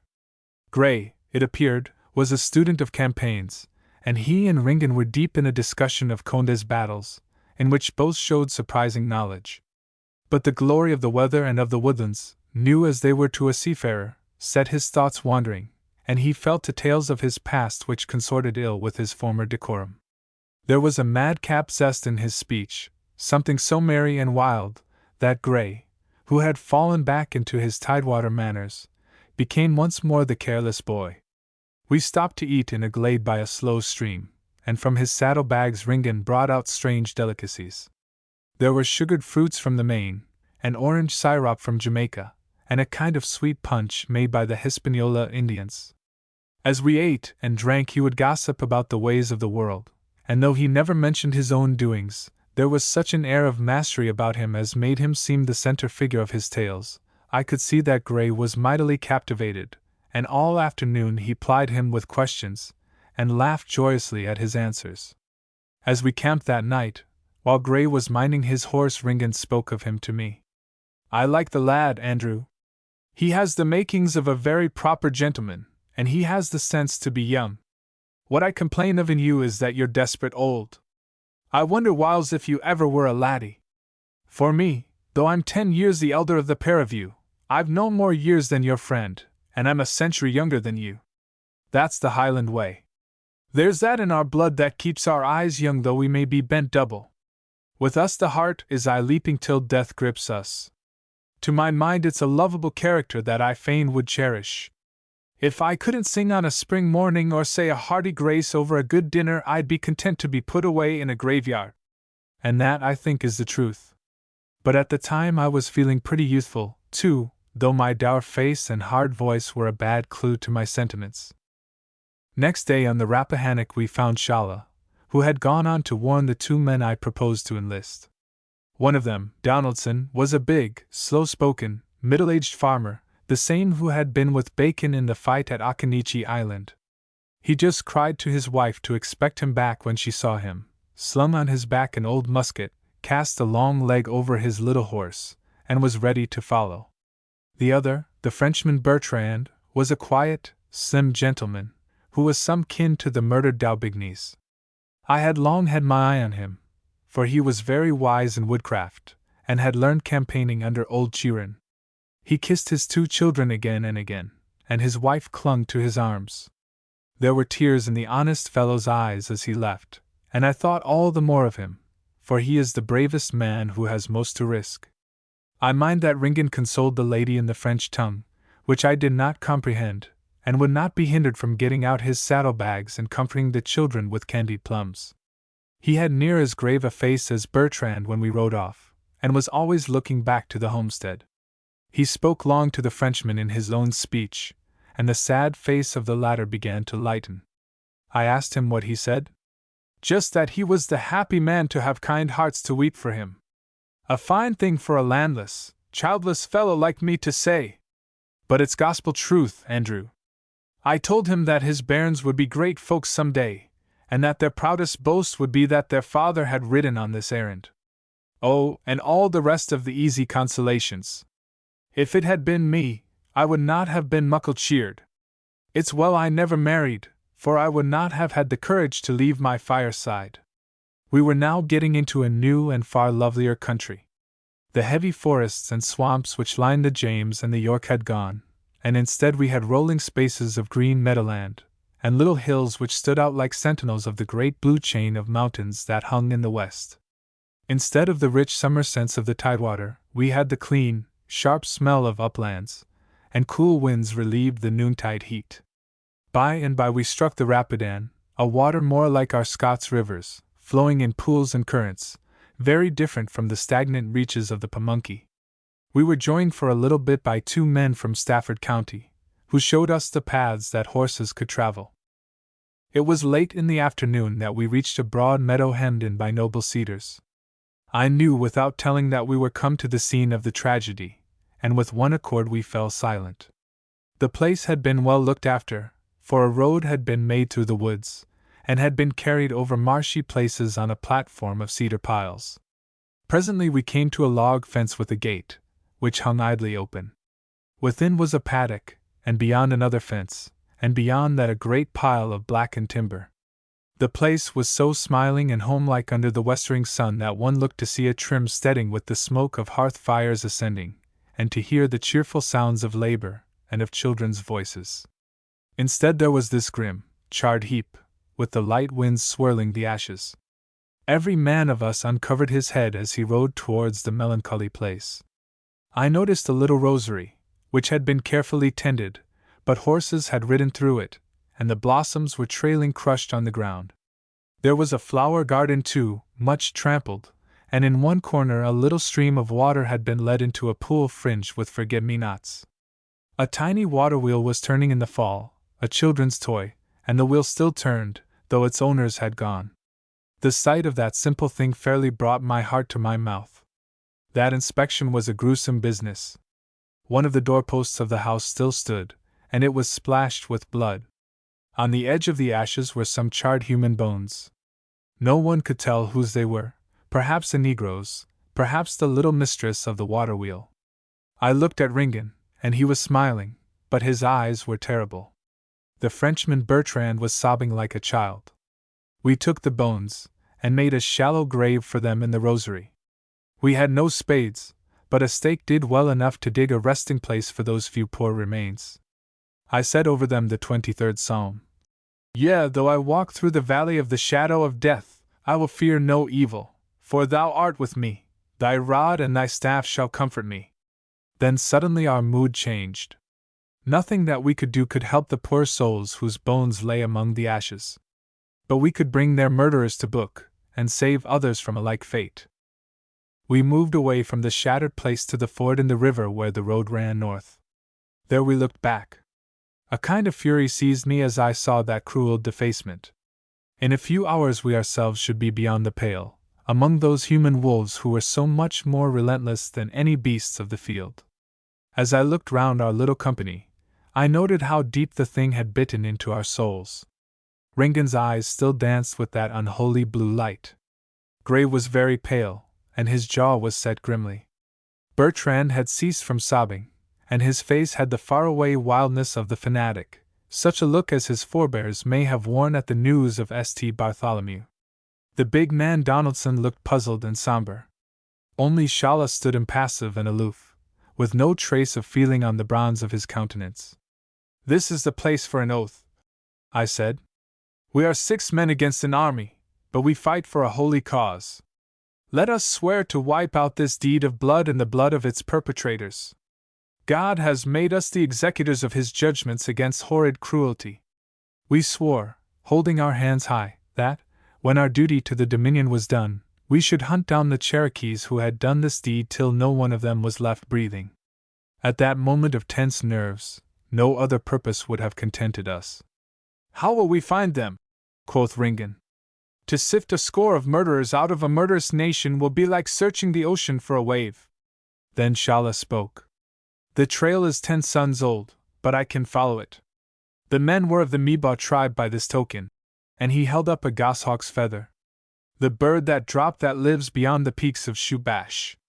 The Meebaw are quick hunters and gross eaters, and travel slow. We will find them by the Tuwa. All in good time, I said. Retribution must wait till we have finished our task. Can you find the Meebaw men again? Yeah, said Shalla. Though they took wings and flew over the seas, I should find them. Then we hastened away from that glade, none speaking to the other. We camped an hour's ride up the river, in a place secure against surprises in a crook of the stream with a great rock at our back. We were outside the pale now, and must needs adopt the precautions of a campaign, so we split the night into watches, I did my 2 hours sentry duty at that dead moment of the dark just before the little breeze which is the precursor of dawn, and I reflected very soberly on the slender chances of our returning from this strange wild world and its cruel mysteries. Chapter 17. I retrace my steps. Next morning we passed through the foothills into an open meadow country. As I lifted up my eyes I saw for the first time the mountains near at hand. There they lay, not more than 10 miles distant, woody almost to the summit, but with here and there a bold finger of rock pointing skywards. They looked infinitely high and rugged, far higher than any hills I had ever seen before, for my own Tinto or Carntable would to these have been no more than a footstool. I made out a clear breach in the range, which I took to be Old Stud's Clearwater Gap. The whole sight intoxicated me. I might dream of horrors in the low-coast forests among their swampy creeks, but in that clear high world of the hills I believed lay safety. I could have gazed at them for hours, but Shalla would permit of no delay. He hurried us across the open meadows, and would not relax his pace till we were on a low wooded ridge with the young waters of the Rapidan running in a shallow vale beneath. Here we halted in a thick clump of cedars, while he and Ringan went forward to spy out the land. In that green darkness, save by folk traveling along the ridge, we could not be detected, and I knew enough of Indian ways to believe that any large party would keep the stream sides. We lit a fire without fear, for the smoke was hid in the cedar branches, and some of us roasted corn cakes. Our food in the saddlebags would not last long, and I foresaw a ticklish business when it came to hunting for the pot. A gunshot in these narrow glens would reverberate like a cannon. We dozed peacefully in the green shade, and smoked our pipes, waiting for the return of our envoys. They came towards sundown, slipping among us like ghosts. Ringan signaled to me, and we put our coats over the horses' heads to prevent their whinnying. He stamped out the last few ashes of the fire, and Shalla motioned us all flat on our faces. Then I crawled to the edge of the ridge, and looked down through a tangle of vines on the little valley. Our precautions had been none too soon, for a host was passing below, as stealthily as if it had been an army of the sheeted dead. Most were mounted, and it was marvelous to see the way in which they managed their horses, so that the beasts seemed part of the riders, and partook of their vigilance. Some were on foot, and moved with the long, loping, in-toed Indian stride. I guessed their number at 300, but what awed me was their array. This was no ordinary raid, but an invading army. My sight, as I think I have said, is as keen as a hawk's, and I could see that most of them carried muskets as well as knives and tomahawks.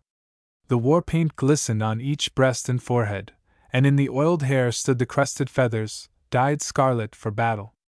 My spirits sank as I reflected that now we were cut off from the tidewater. When the last man had gone we crawled back to the clump, now gloomy with the dusk of evening. I saw that Ringan was very weary, but Shalla, after stretching his long limbs, seemed fresh as ever. "Will you come with me, brother?" he said. "We must warn the Rappahannock." "Who are they?" I asked. "Cherokees. More follow them. The assault is dearly by the line of the Rappahannock. If we hasten we may yet be in time." I knew what Shalla's hastening meant. I suppose I was the one of us best fitted for a hot-foot march, and that was the reason why the Indian chose me. All the same my heart misgave me. He ate a little food, while I stripped off the garments I did not need, carrying only the one pistol. I bade the others travel slowly towards the mountains, scouting carefully ahead, and promised that we should join them before the next sundown. Then Shalla beckoned me, and I plunged after him into the forest. On our first visit to Ringan at the landlocked Carolina harbor I had thought Shalla's pace killing, but that was but a saunter to what he now showed me. We seemed to be moving at right angles to the Indian march.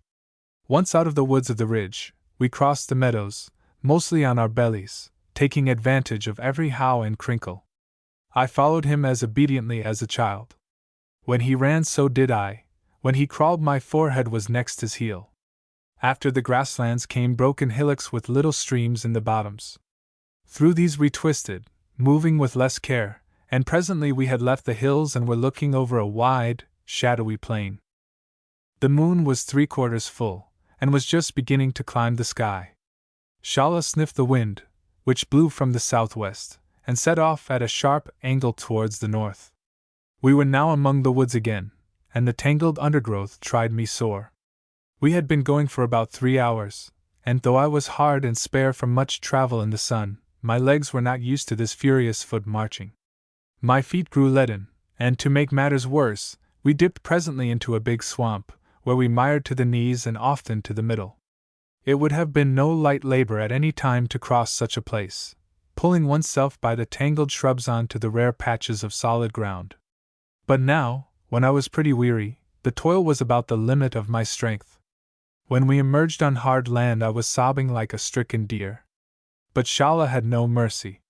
He took me through the dark cedars at the same tireless pace, and in the gloom I could see him flitting ahead of me, his shoulders squared, and his limbs as supple as a race-horse. I remember I said over in my head all the songs and verses I knew, to keep my mind from my condition. I had long ago got and lost my second wind and whatever other winds there be, and was moving less by bodily strength than by sheer doggedness of spirit.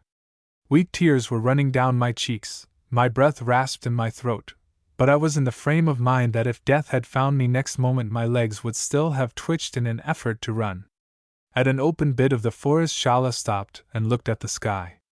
I blundered into him, and then from sheer weakness rolled on the ground. He grunted and turned to me. I felt his cool hand passing over my brow and cheek, and his fingers kneading the muscles of my forlorn legs. 'Twas some Indian device, doubtless, but its power was miraculous. Under his hands my body seemed to be rested and revived. New strength stole into my sinews, new vigor into my blood. The thing took maybe 5 minutes, not more, but I scrambled to my feet a man again. Indeed, I was a better man than when I started, for this Indian wizardry had given me an odd lightness of head and heart. When we took up the running, my body, instead of a leaden clog, seemed to be a thing of air and feathers. It was now hard on midnight, and the moon was high in the heavens. We bore somewhat to the right, and I judged that our circuit was completed, and that the time had come to steal in front of the Indian route. The forest thinned, and we traversed a marshy piece of country with many single great trees. Often Shala would halt for a second, strain his ears, and sniff the light wind like a dog. He seemed to find guidance, but I got none, only the hoot of an owl or the rooty smell of the woodland. At last we struck a little stream, and followed its course between high banks of pine. Suddenly Shala's movements became stealthy. Crouching in every patch of shade, and crossing open spaces on our bellies, we turned from the stream, surmounted a knoll, and came down on a wooded valley. Shala looked westwards, held up his hand, and stood poised for a minute like a graven image. Then he grunted and spoke. "We are safe," he said. "They are behind us, and are camped for the night." How he knew that I cannot tell, but I seemed to catch on the breeze a whiff of the rancid odor of Indian war paint. For another mile we continued our precautions, and then moved more freely in the open. Now that the chief peril was past, my fatigue came back to me worse than ever. I think I was growing leg-weary, as I had seen happen to horses, and from that ailment there is no relief. My head buzzed like a beehive, and when the moon set I had no power to pick my steps, and stumbled and sprawled in the darkness. I had to ask Shala for help, though it was a sore hurt to my pride, and, leaning on his arm, I made the rest of the journey. I found myself splashing in a strong river. We crossed by a ford, so we had no need to swim, which was well for me, for I must have drowned. The chill of the water revived me somewhat, and I had the strength to climb the other bank. And then suddenly before me I saw a light, and a challenge rang out into the night. The voice was a white man's, and brought me to my bearings. Weak as I was, I had the fierce satisfaction that our errand had not been idle. I replied with the password, and a big fellow strode out from a stockade. "Mr. Garvold," he said, staring. "What brings you here? Where are the rest of you?" He looked at Shala and then at me, and finally took my arm and drew me inside. There were a score in the place, Rappahannock farmers, a lean, watchful breed, each man with his musket. One of them, I mind, wore a rusty cuirass of chain armor, which must have been one of those sent out by the king in the first days of the Dominion. They gave me a drink of rum and water, and in a little I had got over my worst weariness, and could speak. "The Cherokees are on us," I said, and I told them of the army we had followed. "How many?" they asked. 300 for a vanguard, but more follow." One man laughed, as if well pleased. "I'm in the humor for Cherokees just now. There's a score of scalps hanging outside, if you could see them, Mr. Garvald." "What scalps?" I asked, dumbfounded. "The Rapidan murderers. We got word of them in the woods yesterday, and 6 of us went hunting. It was pretty shooting. 2 got away with some lead in them, the rest are in the Tuwa pools, all but their topknots. I've very little notion of Cherokees." Somehow the news gave me intense joy. I thought nothing of the barbarity of it, or that white men should demean themselves to the Indian level. I remembered only the meadow by the Rapidan, and the little lonely water wheel. Our vow was needless, for others had done our work. "Would I had been with you," was all I said. "But now you have more than a gang of Mebo raiders to deal with. There's an invasion coming down from the hills, and this is the first wave of it. I want word sent to Governor Nicholson at Jamestown. I was to tell him where the trouble was to be feared, and in a week you'll have a regiment at your backs. Who has the best horse? Simpson? Well, let Simpson carry the word down the valley. If my plans are working well, the news should be at Jamestown by dawn tomorrow." The man called Simpson got up, saddled his beast, and waited my bidding. "This is the word to send," said I. "Say that the Cherokees are attacking by the line of the Rappahannock. Say that I am going into the hills to find if my fears are justified. Never mind what that means. Just pass on the words. They will understand them at Jamestown. So much for the governor. Now I want word sent to Frew's homestead on the South Fork. Who is to carry it?" One old fellow, who chewed tobacco without intermission, spat out the leaf, and asked me what news I wanted to send. "Just that we are attacked," I said. "That's a simple job," he said cheerfully. "All down the border posts we have a signal. Only yesterday we got word of it from the place you speak of. A mile from here is a hillock within hearing of the stockade at Robertson's Ford. One shot fired there will tell them what you want them to know. Robertson's will fire twice for Appleby's to hear, and Appleby's will send on the message to Doppel's. There are 6 posts between here and the South Fork, so when the folk at Frew's hear 7 shots they will know that the war is on the Rappahannock." I recognized old Lawrence's hand in this. It was just the kind of device that he would contrive. I hoped it would not miscarry, for I would have preferred a messenger. But after all, the border line was his concern. Then I spoke aside to Shala. In his view, the Cherokees would not attack at dawn. They were more likely to wait till their supports overtook them, and then to make a dash for the Rappahannock farms.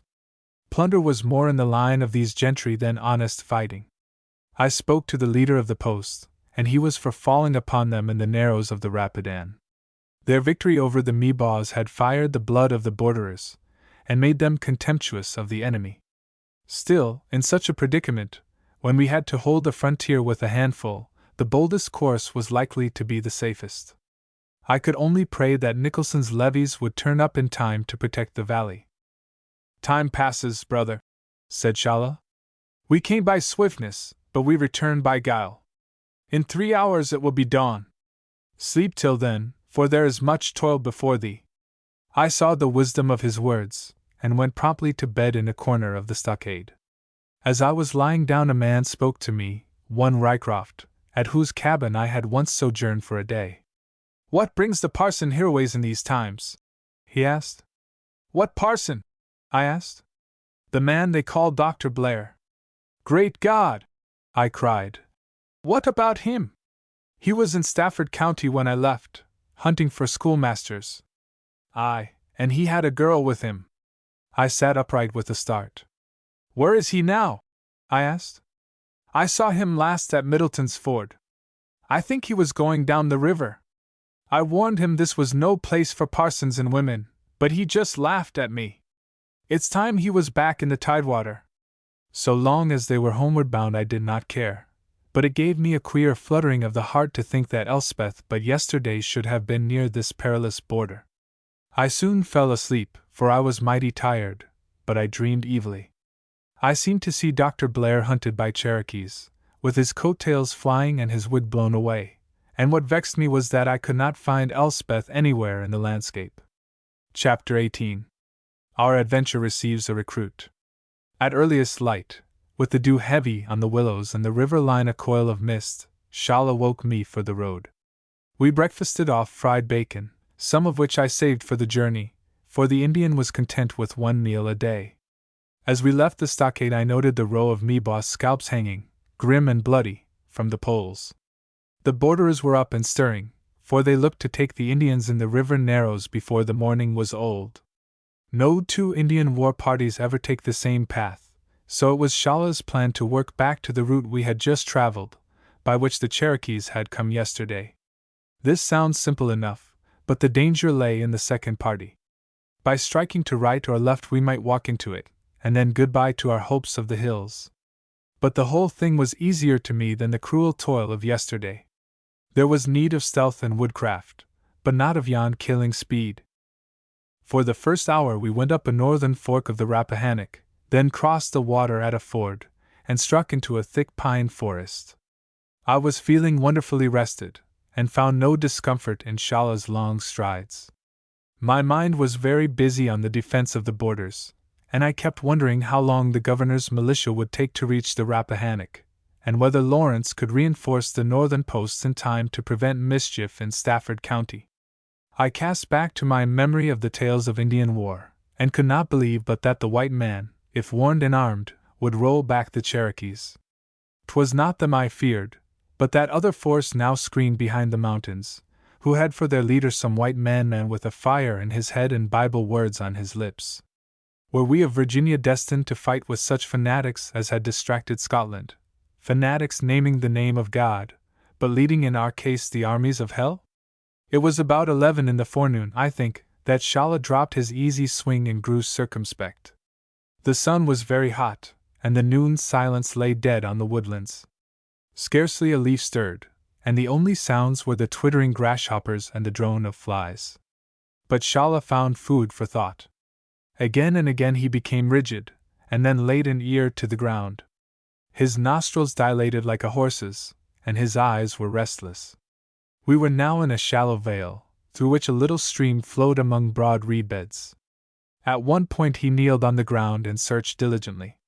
"See," he said, "a horse's prints not 2 hours old, a horse going west." Presently I myself found a clue. I picked up from a clump of wild onions a thread of colored wool. This was my own trade, where I knew more than Shala. I tested the thing in my mouth and between my fingers. "This is London stuff," I said. "The man who had this on his person bought his clothes from the Bristol merchants, and paid sweetly for them. He was no Rappahannock farmer." Shala trailed like a bloodhound, following the hoof marks out of the valley meadow to a ridge of sparse cedars where they showed clear on the bare earth, and then to a thicker covert where they were hidden among strong grasses. Suddenly he caught my shoulder, and pulled me to the ground. We crawled through a briery place to where a gap opened to the vale on our left. A party of Indians were passing. They were young men with the fantastic markings of young braves. All were mounted on the little Indian horses. They moved at leisure, scanning the distance with hands shading eyes. We wormed our way back to the darkness of the covert. "The advance guard of the second party," Shala whispered. "With good fortune, we shall soon see the rest pass, and then have a clear road for the hills." "I saw no fresh scalps," I said, "so they seem to have missed our man on the horse." I was proud of my simple logic. All that Shala replied was, "The rider was a woman." "How, in heaven's name, can you tell?" I asked. He held out a long hair. "I found it among the vines at the level of a rider's head." This was bad news indeed. What folly had induced a woman to ride so far across the borders? It could be no settler's wife, but some dame from the coast country who had not the sense to be timid. 'Twas a grievous affliction for two men on an arduous quest to have to protect a foolish female with the Cherokees all about them. There was no help for it, and as swiftly as possible and with all circumspection Shala trailed the horses' prints. They kept the high ground, in very broken country, which was the reason why the rider had escaped the Indians' notice. Clearly they were moving slowly, and from the frequent halts and turnings I gathered that the rider had not much purpose about the road. Then we came on a glade where the rider had dismounted and let the beast go. The horse had wandered down the ridge to the right in search of grazing, and the prints of a woman's foot led to the summit of a knoll which raised itself above the trees. There, knee-deep in a patch of fern, I saw what I had never dreamed of, what sent the blood from my heart in a cold shudder of fear. A girl, pale and disheveled, was trying to part some vines. A twig crackled and she looked round, showing a face drawn with weariness and eyes large with terror. It was Elspeth. At the sight of Shalla she made to scream, but checked herself. It was well, for a scream would have brought all of us to instant death. For Shalla at that moment dropped to earth and wriggled into a covert overlooking the vale. I had the sense to catch the girl and pull her after him. He stopped dead, and we two lay also like mice. My heart was going pretty fast, and I could feel the heaving of her bosom. The shallow glen was full of folk, most of them going on foot. I recognized the Cherokee headdress and the long hickory bows which those carried who had no muskets. 'Twas by far the biggest party we had seen, and though in that moment I had no wits to count them, Shalla told me afterwards they must have numbered little short of 1,000. Some very old fellows were there, with lean, hollow cheeks and scanty locks, but the most were warriors in their prime. I could see it was a big war they were out for, since some of the horses carried heavy loads of corn, and it is never the Indian fashion to take much provender for a common raid. In all Virginia's history there had been no such invasion, for the wars of Opechancanough and Berkeley, and the fight of Bacon against the Susquehannocks were mere bickers compared with this deliberate downpour from the hills. As we lay there, scarce daring to breathe, I saw that we were in deadly peril. The host was so great that some marched on the very edge of our thicket. I could see through the leaves the brown skins not a yard away. The slightest noise would bring the sharp Indian eyes peering into the gloom, and we must be betrayed. In that moment, which was one of the gravest of my life, I had happily no leisure to think of myself.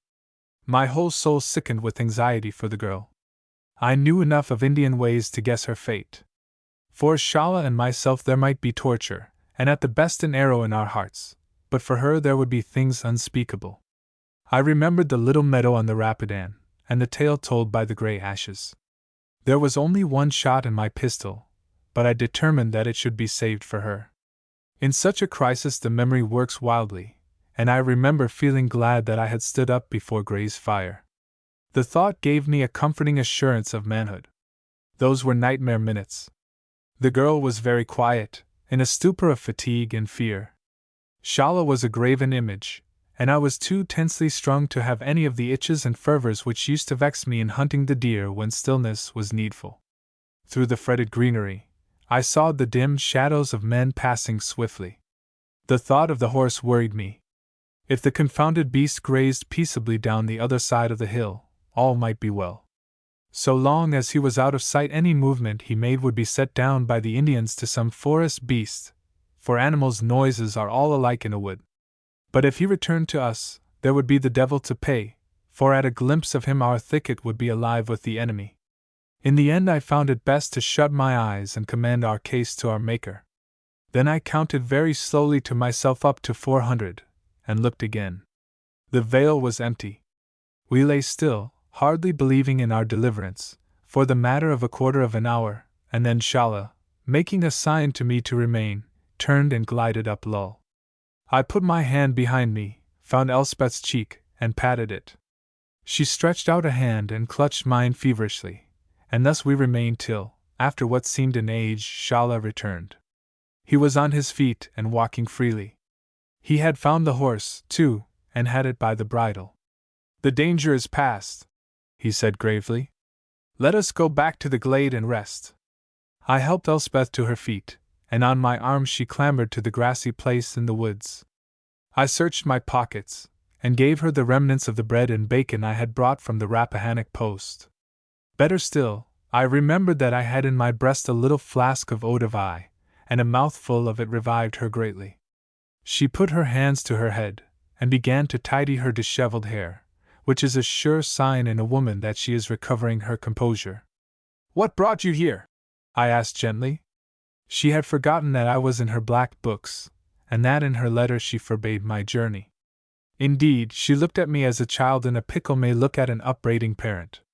"I was lost," she cried. "I did not mean to go far, but the night came down and I could not find the way back. Oh, it has been a hideous nightmare. I have been almost mad in the dark woods." "But how did you get here?" I asked, still hopelessly puzzled. "I was with Uncle James on the Rappahannock. He heard something that made him anxious, and he was going back to the Tidewater yesterday. But a message came for him suddenly, and he left me at Morrison's farm, and said he would be back by the evening. I did not want to go home before I had seen the mountains where my estate is, you know, the land that Governor Francis said he would give me for my birthday. They told me one could see the hills from near at hand, and a boy that I asked said I would get a rare view if I went to the rise beyond the river. So I had Paladin saddled, and crossed the ford, meaning to be back long ere sunset. But the trees were so thick that I could see nothing from the first rise, and I tried to reach a green hill that looked near. Then it began to grow dark, and I lost my head, and oh! I don't know where I wandered. I thought every rustle in the bushes was a bear or a panther. I feared the Indians, too, for they told me they were unsafe in this country. All night long I tried to find a valley running east, but the moonlight deceived me, and I must have come farther away every hour. When day came I tied Paladin to a tree and slept a little, and then I rode on to find a hill which would show me the lie of the land. But it was very hot, and I was very weary. And then you came, and those dreadful wild men. And, she broke down and wept piteously. I comforted her as best I could, telling her that her troubles were over now, and that I should look after her. "You might have met with us in the woods last night," I said. "So you see you were not far from friends." But the truth was that her troubles were only beginning, and I was wretchedly anxious. My impulse was to try to get her back to the Rappahannock, but, on putting this to Shala, he shook his head. "It is too late," he said. "If you seek certain death, go towards the Rappahannock. She must come with us to the mountains. The only safety is in the hilltops." This seemed a mad saying. To be safe from Indians we were to go into the heart of Indian country. But Shala expounded it. The tribes, he said, dwelt only in the lower glens of the range, and never ventured to the summits, believing them to be holy land where a great Manitou dwelt. The Cherokees especially shunned the peaks. If we could find a way clear to the top we might stay there in some security, till we learned the issue of the war, and could get word to our friends. "Moreover," he said, "we have yet to penetrate the secret of the hills. That was the object of our quest, brother." Shala was right, and I had forgotten all about it. I could not suffer my care for Elspeth to prevent a work whose issue might mean the salvation of Virginia. We had still to learn the truth about the massing of Indians in the mountains, of which the Cherokee raids were but scouting ventures. The verse of Gray's song came into my head. "I could not love thee, dear, so much, loved I not honor more." Besides, and this was the best reason, there was no other way. We had gone too far to turn back, and, as our proverb says, "It is idle to swallow the cow and choke on the tail." I put it all to Elspeth. She looked very scared. "But my uncle will go mad if he does not find me. It will be worse for him if he is never to find you again. Shala says it would be as easy to get you back over the Rappahannock as for a child to cross a winter torrent. I don't say it's pleasant either way, but there's a good hope of safety in the hills, and there's none anywhere else." She sat for a little with her eyes downcast. "I am in your hands," she said at last. "Oh, the foolish girl I have been! I will be a drag and a danger to you all." Then I took her hand. "Elspeth," I said, "it's me will be the proud man if I can save you. I would rather be the salvation of you than the king of the Tidewater." And so says Shala, and so will say all of us. But I do not think she heard me. She had checked her tears, but her wits were far away, grieving for her uncle's pain, and envisaging the desperate future. At the first water we reached she bathed her face and eyes, and using the pool as a mirror, adjusted her hair. Then she smiled bravely. "I will try to be a true comrade, like a man," she said. "I think I will be stronger when I have slept a little." All that afternoon we stole from covert to covert.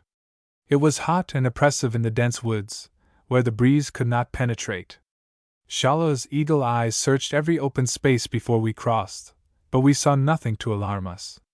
In time we came to the place where we had left our party, and it was easy enough to pick up their road. They had traveled slowly, keeping to the thickest trees, and they had taken no pains to cover their tracks, for they had argued that if trouble came it would come from the front, and that it was little likely that any Indian would be returning thus soon and could take up their back trail. Presently we came to a place where the bold spurs of the hills overhung us, and the gap we had seen opened up into a deep valley. Shala went in advance, and suddenly we heard a word pass. We entered a cedar glade, to find our 4 companions unsaddling the horses and making camp. The sight of the girl held them staring. Gray grew pale and then flushed scarlet. He came forward and asked me abruptly what it meant. When I told him, he bit his lips. "There is only one thing to be done," he said. "We must take Miss Blair back to the Tidewater." "I insist, sir. I will go myself. We cannot involve her in our dangers." He was once again the man I had wrangled with. His eyes blazed, and he spoke in a high tone of command. But I could not be wroth with him. Indeed, I liked him for his peremptoriness. It comforted me to think that Elspeth had so warm a defender. I nodded to Shala. "Tell him," I said, and Shala spoke with him. He took long to convince, but at the end he said no more, and went to speak to Elspeth. I could see that she lightened his troubled mind a little, for, having accepted her fate, she was resolute to make the best of it. I even heard her laugh. That night we made her a bower of green branches, and as we ate our supper round our modest fire she sat like a queen among us. It was odd to see the way in which her presence affected each of us. With her Gray was the courtly cavalier, ready with a neat phrase and a line from the poets. Donaldson and Shala were unmoved. No woman could make any difference to their wilderness silence. The Frenchman Bertrand grew almost gay. She spoke to him in his own tongue, and he told her all about the little family he had left, and his days in faraway France. But in Ringen was the oddest change. Her presence kept him tongue-tied, and when she spoke to him he was embarrassed into stuttering.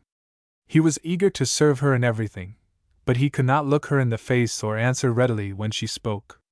This man, so debonair and masterful among his fellows, was put all out of countenance by a wearied girl. I do not suppose he had spoken to a gentlewoman for 10 years. Chapter 19. Clearwater Glen. Next morning we came into Clearwater Glen. Shala spoke to me of it before we started. He did not fear the Cherokees, who had come from the far south of the range and had never been settled in these parts. But he thought that there might be others from the back of the hills who would have crossed by this gap, and might be lying in the lower parts of the glen. It behoved us, therefore, to go very warily. Once on the higher ridges, he thought we might be safe for a time. An invading army has no leisure to explore the rugged summits of a mountain. The first sight of the place gave me a strong emotion of dislike. A little river brawled in a deep gorge, falling in pools and lins like one of my native burns. All its course was thickly shaded with bushes and knotted trees.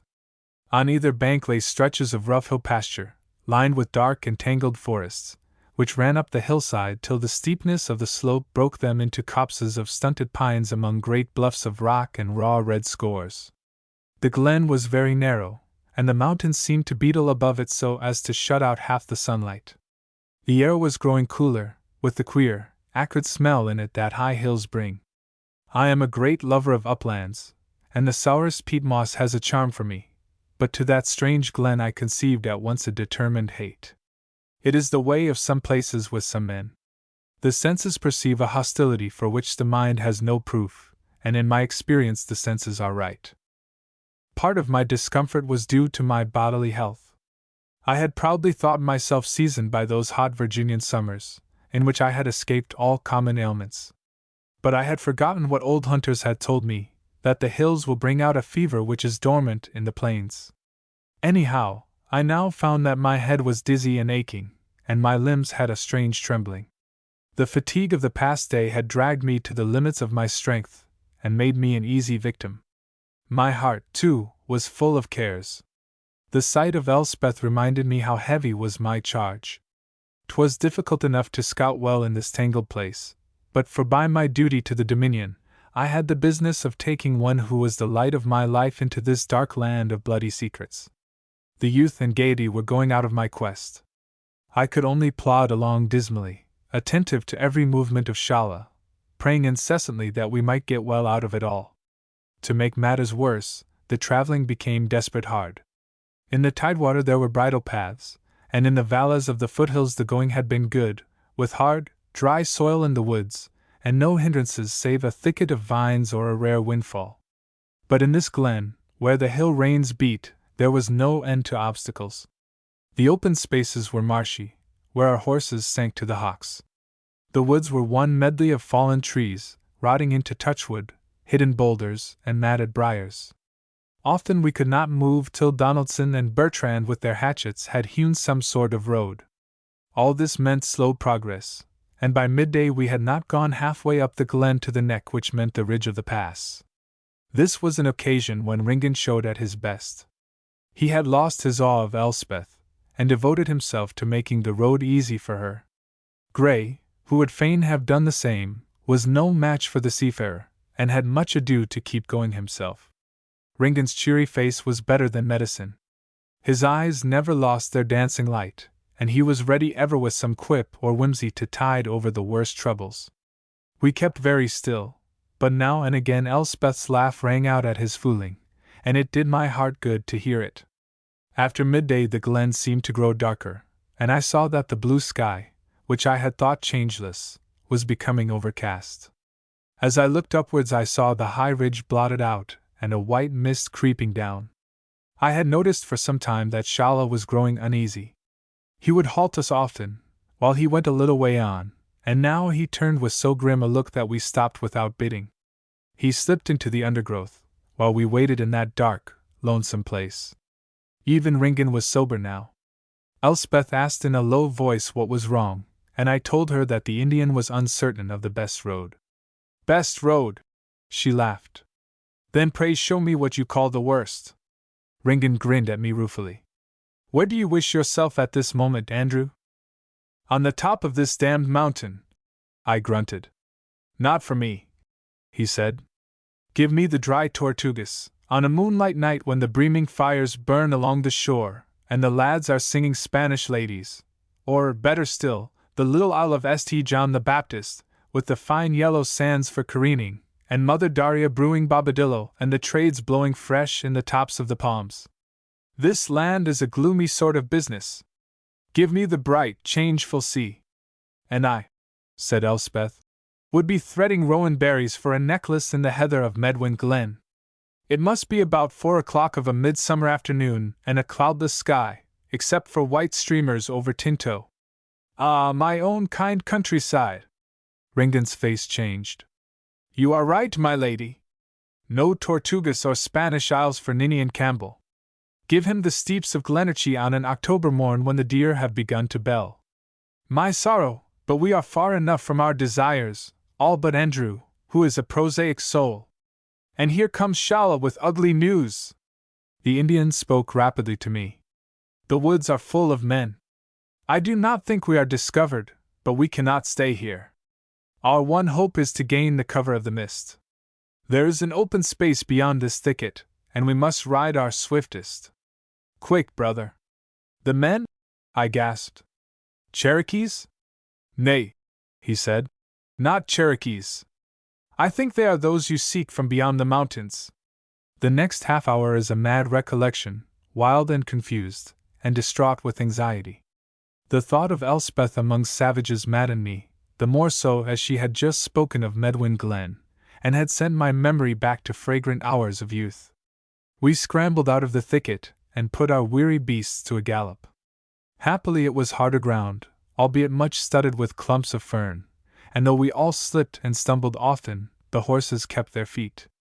I was growing so dizzy in the head that I feared every moment I would fall off. The mist had now come low down the hill, and lay before us, a line of grey vapor drawn from edge to edge of the vale. It seemed an infinite long way off. Shala on foot kept in the rear, and I gathered from him that the danger he feared was behind. Suddenly, as I stared ahead, something fell 10 yards in advance of us in a long curve, and stuck, quivering in the soil. It was an Indian arrow. We would have reined up if Shala had not cried on us to keep on. I do not think the arrow was meant to strike us. 'Twas a warning, a grim jest of the savages in the wood. Then another fell, at the same distance before our first rider. Still Shala cried us on. I fell back to the rear, for if we were to escape I thought there might be need of fighting there. I felt in my belt for my loaded pistols. We were now in a coppice again, where the trees were short and sparse. Beyond that lay another meadow, and then, not a quarter-mile distant, the welcome line of the mist, every second drawing down on us. A third time an arrow fell. Its flight was shorter and dropped almost under the nose of Elspeth's horse, which swerved violently, and would have unseated a less skilled horsewoman. "On, on!" I cried, for we were past the need for silence, and when I looked again, the kindly fog had swallowed up the van of the party. I turned and gazed back, and there I saw a strange sight. A dozen men or more had come to the edge of the trees on the hillside. They were quite near, not 200 yards distant, and I saw them clearly. They carried bows or muskets, but none offered to use them. They were tall fellows, but lighter in the color than any Indians I had seen. Indeed, they were as fair as many an Englishman, and their slim, golden-brown bodies were not painted in the maniac fashion of the Cherokees. They stood stock still, watching us with a dreadful impassivity which was more frightening to me than violence. Then I, too, was overtaken by the grey screen. "Will they follow?" I asked Shala. "I do not think so. They are not hillmen, and fear the high places where the gods smoke. Furthermore, there is no need." "We have escaped, then?" I asked, with a great relief in my voice. "Say rather we have been shepherded by them into a fold. They will find us when they desire us." It was a perturbing thought, but at any rate we were safe for the moment, and I resolved to say nothing to alarm the others. We overtook them presently, and Shala became our guide. Not that more guiding was needed than Ringan or I could have given, for the lift of the ground gave us our direction, and there was the sound of a falling stream. To an upland-bred man mist is little of a hindrance, unless on a featureless moor. Ever as we jogged upward the air grew colder. Rain was blowing in our teeth, and the ferny grass and juniper clumps dripped with wet. Almost it might have been the Pentlands or the high mosses between Douglas Water and Clyde. To us coming fresh from the torrid plains it was bitter weather, and I feared for Elspeth, who was thinly clad for the hilltops. Ringan seemed to feel the cold the worst of us, for he had spent his days in the hot seas of the south. He put his horse blanket over his shoulders, and cut a comical figure with his red face peeping from its folds. "Lord," he would cry, "I wish I was in the dry Tortugas or snug in the beach house at the Aloe Pines. This minds me painfully of my young days, when I ran in a ragged kilt in the cold heather of Croacan. I must be getting an old man, Andrew, for I never thought the hills could freeze my blood." Suddenly the fog lightened a little, the slopes ceased, and we had that gust of freer air which means the top of the pass. My head was less dizzy now, and I had a momentary gladness that at any rate we had done part of what we set out to do. "Clearwater Gap!" I cried. "Except for Old Stud, we are the first Christians to stand on this watershed." Below us lay a swimming hollow of white mist, hiding I knew not what strange country. From the valleys below I had marked the lie of the land on each side of the gap. The highest ground was to the right, so we turned up the ridge, which was easier than the glen and better traveling. Presently we were among pines again, and got a shelter from the driving rain. My plan was to find some hollow far up the mountain side, and there to make our encampment. After an hour's riding, we came to the very place I had sought. A pocket of flat land lay between two rocky knolls, with a ring of good-sized trees around it. The spot was dry and hidden, and what especially took my fancy was a spring of water which welled up in the center, and from which a tiny stream ran down the hill. 'Twas a fine site for a stockade, and so thought Shala and the two borderers. There was much to do to get the place ready, and Donaldson and Bertrand fell to with their axes to fell trees for the fort. Now that we had reached the first stage in our venture, my mind was unreasonably comforted. With the buoyancy of youth, I argued that since we had got so far we must get farther. Also the fever seemed to be leaving my bones and my head clearing. Elspeth was almost merry. Like a child playing at making house, she ordered the men about on divers errands. She was a fine sight, with the wind ruffling her hair and her cheeks reddened from the rain. Ringdon came up to me. "There are 3 hours of daylight in front of us. What say you to make for the top of the hills and find Stud's cairn? I need some effort to keep my blood running." I would gladly have stayed behind, for the fever had tired me, but I could not be dared by Ringdon and not respond. So we set off at a great pace up the ridge, which soon grew very steep, and forced us to a crawl. There were places where we had to scramble up loose cliffs amid a tangle of vines, and then we would dip into a little glade, and then once again breast a precipice. By and by the trees dropped away, and there was nothing but low bushes and boulders and rank mountain grasses. In clear air we must have had a wonderful prospect, but the mist hung close around us, the drizzle blurred our eyes, and the most we saw was a yard or two of grey vapor. It was easy enough to find the road, for the ridge ran upwards as narrow as a hog's back. Presently it ceased, and with laboring breath we walked a step or two in flat ground. Ringdon, who was in front, stumbled over a little heap of stones about a foot high. "Stud had a poor notion of a cairn," he said, as he kicked them down. There was nothing beneath but bare soil. But the hunter had spoken the truth.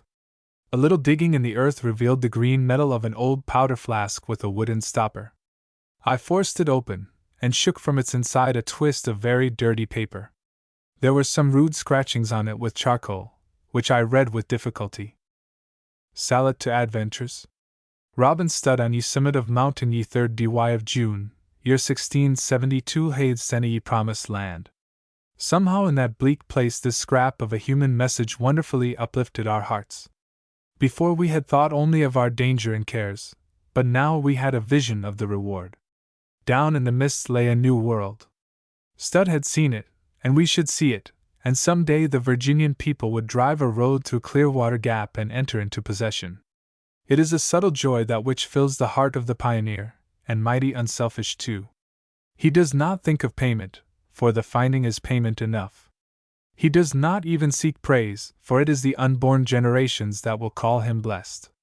He is content, like Moses, to leave his bones in the wilderness if his people may pass over Jordan. Ringdon turned his flask in his hands. "A good man, this old Stud," he said. "I like his words, salute to adventurers. He was thinking of the folk that should come after him, which is the mark of a big mind, Andrew. Your common fellow would have writ some glorification of his own doings, but Stud was thinking of the thing he had done, and not of himself. You say he's dead these 10 years. Maybe he's looking down at us and nodding his old head well pleased. I would like fine to drink his health." We ran down the hill, and came to the encampment at the darkening. Ringdon, who had retained the flask, presented it to Elspeth with a bow. "There, mistress," he says, "there's the key of your new estate." Chapter 20. The Stockade Among the Pines. It took us a heavy day's work to get the stockade finished. There were only the 2 axes in the party, besides Shala's tomahawk, and no one can know the labor of felling and trimming trees till he has tried it. We found the horses useful for dragging trunks, and but for them should have made a poor job of it. Gray's white hands were all cut and blistered, and though I boasted of my hardiness, mine were little better. Ringdon was the surprise, for you would not think that sailing a ship was a good apprenticeship to forestry. But he was as skillful as Bertrand and as strong as Donaldson, and he had a better idea of fortification than us all put together. The palisade which ran round the camp was 6 feet high, made of logs lashed to upright stakes. There was a gate which could be barred heavily, and loopholes were made every yard or so for musket fire. On one side, that facing the uplift of the ridge, the walls rose to 9 feet. Inside we made a division. In one half the horses were picketed at night, and the other was our dwelling. For Elspeth we made a bower in one corner, which we thatched with pine branches, but the rest of us slept in the open round the fire. It was a rough place, but a strong one, for our water could not be cut off, and, as we had plenty of ball and powder, a few men could hold it against a host. To each was allotted his proper station, in case of attack, and we kept watch in succession like soldiers in war. Ringan, who had fought in many places up and down the world, was our general in these matters, and a rigid martinet we found him. Shala was our scout, and we leaned on him for all woodland work, but inside the palisade Ringan's word was law. Our plan was to make this stockade the center for exploring the hills and ascertaining the strength and purposes of the Indian army. We hoped, and so did Shala, that our enemies would have no leisure to follow us to the high ridges, that what risk there was would be run by the men on their spying journeys, but that the stockade would be reasonably safe. It was my intention, as soon as I had sufficient news, to send word to Lawrence, and we thought that presently the Rappahannock forces would have driven the Cherokees southward, and the way would be open to get Elspeth back to the Tidewater. The worst trouble, as I soon saw, was to be the matter of food. The supplies we had carried were all but finished by what we ate after the stockade was completed. After that there remained only a single bag of flour, another bag of Indian meal, and a pound or two of Buchan beef, besides 3 flasks of eau de vie, which Ringan had brought in a leather casket. The forest berries were not yet ripe, and the only food to be procured was the flesh of the wild game. Happily in Donaldson and Bertrand we had 2 practiced trappers, but they were doubtful about success, for they had no knowledge of what beasts lived in the hills. I have said that we had plenty of powder and ball, but I did not relish the idea of shooting in the woods, for the noise would be a signal to our foes. Still, food we must have, and I thought I might find a secluded place where the echoes of a shot would be muffled. The next morning I parceled up the company according to their duties, for while Ringan was captain of the stockade, I was the leader of the venture. I sent out Bertrand and Donaldson to trap in the woods. Ringan, with Gray and Shala, stayed at home to strengthen still further the stockade and protect Elspeth, while I took my musket and some pack-thongs and went up the hillside to look for game. We were tryst to be back an hour before sundown, and if some one of us did not find food we should go supperless. That day is a memory which will never pass from me. The weather was grey and lowering, and though the rain had ceased, the air was still heavy with it, and every bush and branch dripped with moisture. It was a poor day for hunting, for the eye could not see 40 yards, but it suited my purpose, since the dull air would deaden the noise of my musket. I was hunting alone in a strange land among imminent perils, and my aim was not to glorify my skill, but to find the means of life. The thought strung me up to a mood where delight was more notable than care. I was adventuring with only my hand to guard me in those ancient, haunted woods, where no white man had ever before traveled. To experience such moments is to live with the high fervor which God gave to mortals before towns and laws laid their dreary spell upon them. Early in the day I met a bear, the second I had seen in my life. I did not want him, and he disregarded me and shuffled grumpily down the hillside. I had to be very careful, I remember, to mark my path, so that I could retrace it, and I followed the border device of making a chip here and there in the bark of trees, and often looking backward to remember the look of the place when seen from the contrary side. Trails were easy to find on the soft ground, but besides the bear I saw none but those of squirrel and rabbit, and a rare opossum. But at last, in a marshy glen, I found the fresh slot of a great stag. For 2 hours and more I followed him far north along the ridge, till I came up with him in a patch of scrub oak. I had to wait long for a shot, but when at last he rose I planted a bullet fairly behind his shoulder, and he dropped within 10 paces. His size amazed me, for he was as big as a cart horse in body, and carried a spread of branching antlers like a forest tree. To me, accustomed to the little deer of the Tidewater, this great creature seemed a portent, and I guessed that he was that elk which I had heard of from the border hunters. Anyhow, he gave me wealth of food. I hid some in a cool place, and took the rest with me, packed in bark, in a great bundle on my shoulders. The road back was easier than I had feared, for I had the slope of the hill to guide me, but I was mortally weary of my load before I plumped it down inside the stockade. Presently Bertrand and Donaldson returned. They brought only a few rabbits, but they had set many traps, and in a hill burn they had caught some fine golden-bellied trout. Soon venison steaks and fish were grilling in the embers, and Elspeth set to baking cakes on a griddle. Those left behind had worked well, and the palisade was as perfect as could be contrived. A runlet of water had been led through a hollow trunk into a trough, also hewn from a log, close by Elspeth's bower, where she could make her toilet unperplexed by other eyes. Also they had led a stream into the horses' enclosure, so that they could be watered with ease. The weather cleared in the evening, as it often does in a hill country. From the stockade we had no prospect save the reddening western sky, but I liked to think that in a little walk I could see old Stud's promised land. That was a joy I reserved for myself on the morrow. I look back on that late afternoon with delight as a curious interlude of peace. We had forgotten that we were fugitives in a treacherous land. I for one had forgotten the grim purpose of our quest, and we cooked supper as if we were a band of careless folk taking our pleasure in the wilds. Wood smoke is always for me an intoxication like strong drink. It seems the incense of nature's altar, calling up the shades of the old forest gods, smacking of rest and comfort in the heart of solitude. And what odor can vie for hungry folk with that of roasting meat in the clear hush of twilight? The sight of that little camp is still in my memory. Elspeth flitted about busied with her cookery, the glow of the sunset lighting up her dark hair. Bertrand did the roasting, crouched like a gnome by the edge of the fire. Gray fetched and carried for the cooks, a docile and cheerful servant, with nothing in his look to recall the proud gentleman of the Tidewater. Donaldson sat on a log, contentedly smoking his pipe, while Ringan, whistling a strathspey, attended to the horses. Only Shalla stood aloof, his eyes fixed vacantly on the western sky, and his ear intent on the multitudinous voices of the twilit woods. Presently food was ready, and our rude meal in that darkling place was a merry one.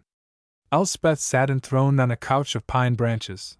I can see her yet shielding her face from the blaze with one little hand, and dividing her cakes with the other. Then we lit our pipes, and fell to the long tales of the campfire. Ringan had a story of a black-haired princess of Spain, and how for love of her 2 gentlemen did marvels on the seas. The chief one never returned to claim her, but died in a fight off Cartagena, and wrote a fine ballad about his mistress which Ringan said was still sung in the taverns of the Main. He gave a verse of it, a wild, sad thing, with tears in it and the joy of battle. After that we all sang, all but me, who have no voice. Bertrand had a lay of Normandy, about a lady who walked in the apple orchards and fell in love with a wandering minstrel, and Donaldson sang a rough ballad of Virginia, in which a man weighs the worth of his wife against a tankard of applejack.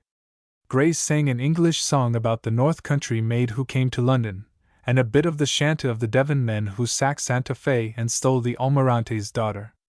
As for Elspeth, she sang to a soft Scots tune the tale of the Lady of Cassilis who followed the gypsies piping. In it the gypsy tells of what he can offer the lady, and lo! It was our own case. And ye shall wear no silken gown, no maid shall bind your hair, the yellow broom shall be your gem, your braid the heather rare. Athwart the moor, adown the hill, across the world away. The path is long for happy hearts that sing to greet the day, my love, that sing to greet the day. I remember, too, the last verse of it. And at the last no solemn stole shall on thy breast be laid, no mumbling priest shall speed thy soul, no charnel vault thee shade. But by the shadowed hazel copse, aneath the greenwood tree, where airs are soft and waters sing, thou'lt ever sleep by me, my love, thou'lt ever sleep by me. Then we fell to talking about the things in the West that no man had yet discovered, and Shalla, to whom our songs were nothing, now lent an ear. The first Virginians, said Gray, thought that over the hills lay the Western Ocean and the road to Cathay. I do not know, but I am confident that but a little way west we should come to water. A great river or else the ocean. Ringan differed. He held that the land of America was very wide in those parts, as wide as south of the isthmus where no man had yet crossed it. Then he told us of a sea captain who had traveled inland in Mexico for 5 weeks and come to a land where gold was as common as chucky stones, and a great people dwelt who worshipped a god who lived in a mountain. And he spoke of the holy city of Manoa, which Sir Walter Raleigh sought, and which many had seen from far hilltops. Likewise of the wonderful kings who once dwelt in Peru, and the little isle in the Pacific where all the birds were nightingales and the tree of life flourished, and the mountain north of the main which was all one emerald. I think, he said, that though no man has ever had the fruition of these marvels, they are likely to be more true than false. I hold that God has kept this land of America to the last to be the lodestone of adventurers, and that there are greater wonders to be seen than any that man has imagined. The pity is that I have spent my best years scratching like a hen at its doorstep instead of entering. I have a notion some day to travel straight west to the sunset. I think I should find death, but I might see some queer things first. Then Shala spoke. There was once a man of my own people who, when he came to man's strength, journeyed westward with a wife. He traveled all his days, and when his eyes were dim with age he saw a great water. His spirit left him on its shore, but on his road he had begotten a son, and that son journeyed back towards the rising sun, and came after many years to his people again. I have spoken with him of what he had seen. And what was that? Asked Ringan, with eager eyes. He told of plains so great that it is a lifetime to travel over them, and of deserts where the eagle flying from the dawn dies of drought by midday, and of mountains so high that birds cannot cross them but are changed by cold into stone, and of rivers to which our little waters are as reeds to a forest cedar. But especially he spoke of the fierce warriors that ride like the wind on horses. It seems, brother, that he who would reach that land must reach also the hereafter. That's the place for me, Ringan cried. What say you, Andrew? When this affair is over, shall we make a bid for these marvels? I can cull some pretty adventurers from the free companions. Nay, I am for moving a step at a time, said I. I am a trader, and want one venture well done before I begin on another. I shall be content if we safely cross these mountains on which we are now perched. Ringan shook his head. That was never the way of the Highlands. Better a bone on the faraway hills than a fat sheep in the meadows, says the Gael. What say you, mistress? And he turned to Elspeth. I think you are the born poet, said she, smiling, and that Mr. Garvald is the sober man of affairs. You will leap for the top of the wall and get a prospect while Mr. Garvald will patiently pull it down. Oh, I grant that Andrew has the wisdom, said Ringan. That's why him and me's so well agreed. It's because we differ much, and so fit together like opposite halves of an apple. Is your traveler still in the land of the living? He asked Shala. But the Indian had slipped away from the fireside circle, and I saw him without in the moonlight standing rigid on a knoll and gazing at the skies. Next day dawned cloudless, and Shala and I spent it in a long journey along the range. We kept to the highest parts, and at every vantage ground we scanned the glens for human traces. By this time I had found my hill legs, and could keep pace even with the Indian's swift stride. The ridge of mountains, you must know, was not a single backbone, but broken up here and there by valleys into 2 and even 3 ranges. This made our scouting more laborious, and prevented us from getting the full value out of our high station. Mostly we kept in cover, and never showed on a skyline. But we saw nothing to prove the need of this stealth. Only the hawks wheeled, and the wild pigeons crooned, the squirrels frisked among the branches, and now and then a great deer would leap from its couch and hasten into the coverts. But though we got no news, that journey brought to me a revelation, for I had my glimpse of Stud's promised land. It came to me early in the day, as we halted in a little glade, gay with willowherb and goldenrod, which hung on a shelf of the hills looking westwards. The first streamers of morn had gone, the mist had dried up from the valleys, and I found myself looking into a deep cleft and across at a steep pine-clad mountain. Clearly the valley was split by this mountain into 2 forks, and I could see only the cool depth of it, and catch a gleam of broken water a mile or 2 below. But looking more to the north, I saw where the vale opened, and then I had a vision worthy of the name by which Stud had baptized it. An immense green pasture land ran out to the dim horizon.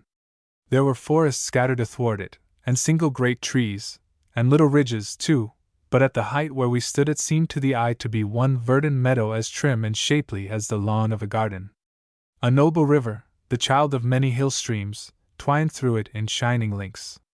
I could see dots, which I took to be herds of wild cattle grazing, but no sign of any human dweller. "What is it?" I asked unthinkingly. "The Shenandoah," Shala said, and I never stopped to ask how he knew the name.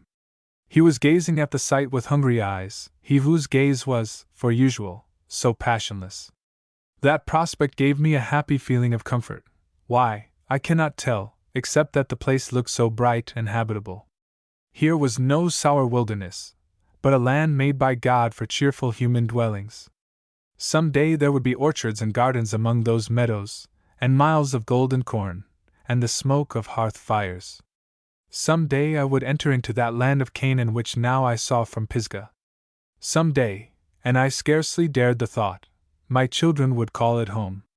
Chapter 21. A hawk screams in the evening. Those 2 days in the stockade were like a rift of sun in a stormy day, and the next morn the clouds descended. The face of nature seemed to be a mirror of our fortunes, for when I woke the freshness had gone out of the air, and in the overcast sky there was a forewarning of storm. But the little party in the camp remained cheerful enough. Donaldson and Bertrand went off to their trapping. Elspeth was braiding her hair, the handsomest nymph that ever trod these woodlands, and trying in vain to discover from the discreet Ringan where he came from, and what was his calling. The 2 boarders knew well who he was. Gray, I think, had a suspicion, but it never entered the girl's head that this debonair gentleman bore the best-known name in all the Americas. She fancied he was some exiled Jacobite, and was ready to hear a pitiful romance. This at another time she would have readily got, but Ringan for the nonce was in a sober mood, and though he would talk of Breadalbane, was chary of touching on more recent episodes. All she learned was that he was a great traveler, and had tried most callings that merit a gentleman's interest. The day before, Shala and I had explored the range to the south, keeping on the west side where we thought the enemy were likely to gather. This day we looked to the side facing the tidewater, a difficult job, for it was eaten into by the upper glens of many rivers. The weather grew hot and oppressive, and over the lowlands of Virginia there brooded a sullen thundercloud. It oppressed my spirits, and I found myself less able to keep up with Shala. The constant sight of the lowlands filled me with anxiety for what might be happening in those sullen blue flats. Gone was the glad forgetfulness of yesterday. The promised land might smile as it pleased, but we were still on the flanks of Pisgah with the Midianites all about us. My recollection of that day is one of heavy fatigue and oppressing hopelessness. Shala behaved oddly, for he was as restive as a frightened stag.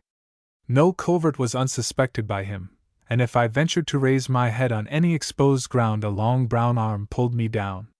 He would make no answer to my questions except a grunt.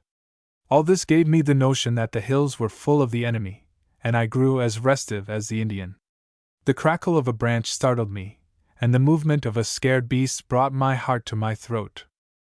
Then from a high place he saw something which sent us both crawling into the thicket. We made a circuit of several miles round the head of a long ravine, and came to a steep bank of red screes. Up this we wormed our way, as flat as snakes, with our noses in the dusty earth. I was dripping with sweat, and cursing to myself this new madness of Shala's. Then I found a cooler air blowing on the top of my prostrate skull, and I judged that we were approaching the scarp of a ridge. Shala's hand held me motionless. He wriggled on a little farther, and with immense slowness raised his head. His hand now beckoned me forward, and in a few seconds I was beside him and was lifting my eyes over the edge of the scarp. Below us lay a little plain, wedged in between 2 mountains, and breaking off on one side into a steep glen. It was just such a shelf as I had seen in the Carolinas, only 100 times greater, and it lay some 500 feet below us. Every part of the hollow was filled with men. Thousands there must have been, around their fires and teepees, and coming or going from the valley. They were silent, like all savages, but the low hum rose from the place which told of human life. I tried to keep my eyes steady, though my heart was beating like a fanner. The men were of the same light color and slimness as those I had seen on the edge of the mist in Clearwater Glen. Indeed, they were not unlike Shala, except that he was bigger than the most of them. I was not learned in Indian ways, but a glance told me that these folk never came out of the tidewater, and were no Cherokees of the hills or Tuscaroras from the Carolinas. They were a new race from the west or the north, the new race which had so long been perplexing us. Somewhere among them was the brain which had planned for the Tidewater a sudden destruction. Shala slipped noiselessly backward, and I followed him down the scree slope, across the ravine, and then with infinite caution through the sparse woods till we had put a wide shoulder of hill between us and the enemy. After that we started running, such a pace as made the rush back to the Rappahannock seem an easy saunter. Shala would avoid short cuts for no reason that I could see, and make long circuits in places where I had to go on hands and feet. I was weary before we set out, and soon I began to totter like a drunken man. The Indian's arm pulled me up countless times, and his face, usually so calm, was now sharp with care. "You cannot fail here, brother," he would say. "On our speed hang the lives of all." That put me on my mettle, for it was Elspeth's safety I now strove for, and the thought gave life to my leaden limbs. Every minute the air grew heavier, and the sky darker, so that when about 5 in the afternoon we passed the gap and struggled up the last hill to the stockade, it seemed as if night had already fallen. Elspeth and Ringen were there, and the 2 trappers had just returned. I could do nothing but pant on the ground, but Shala cried out for news of Gray. He heard that he had gone into the woods with his musket 2 hours past. At this he flung up his hands with a motion of despair. "We cannot wait," he said to Ringen. "Close the gate and put every man to his post, for the danger is at hand." Ringen gave his orders. The big log gate was barred, the fire trampled out, and we waited in that thunderous darkness. A long draught of cold water had revived me, and I could think clearly of Elspeth. Her bower was in the safest part of the stockade, but she would not stay there. I could see terror in her eyes, but she gave no sign of it. She made ready our supper of cold meat as if she had no other thought in the world. Waiting on an attack is a hard trial for mortal nerves. I am not ashamed to confess that in those minutes my courage was little to boast of. I envied Ringen his ease, and Bertrand his light cheerfulness, and Donaldson his unshaken gravity, and especially I envied Shala his godlike calm. But most of all I envied Elspeth the courage which could know desperate fear and never show it. Most likely I did myself some wrong. Most likely my own face was firm enough, but if it were, 'twas a poor clue to the brain behind it. I fell to wondering about Gray still traveling in the woods. Was there any hope for him? Was there hope, indeed, for any one of us penned in a wooden palisade 50 miles from Aid, a handful against an army? Presently in the lowering silence came the scream of a hawk. An uncommon sound, half croak, half cry, which only hill dwellers know, but 'tis an eerie noise in the wilderness. It came again, less near, and a third time from a great distance. I thought it queer, for a hawk does not scream twice in the same hour.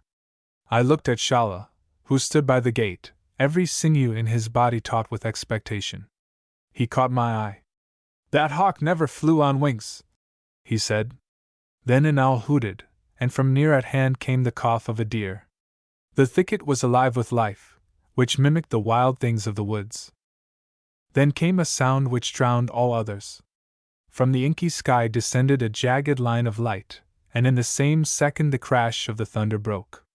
Never have I seen such a storm. Down in the Tidewater we had thunderstorms in plenty during the summertime, but they growled and passed and scarce ruffled the even blue of the sky. But here it looked as if we had found the home of the lightnings, where all the thunderbolts were forged. It blazed around us like a steady fire. By a miracle the palisade was not struck, but I heard a rending and splintering in the forest where tall trees had met their doom. The noise deafened me, and confused my senses. Out of the loophole I could see the glade that sloped down to the gap, and it was as bright as if it had been high noonday.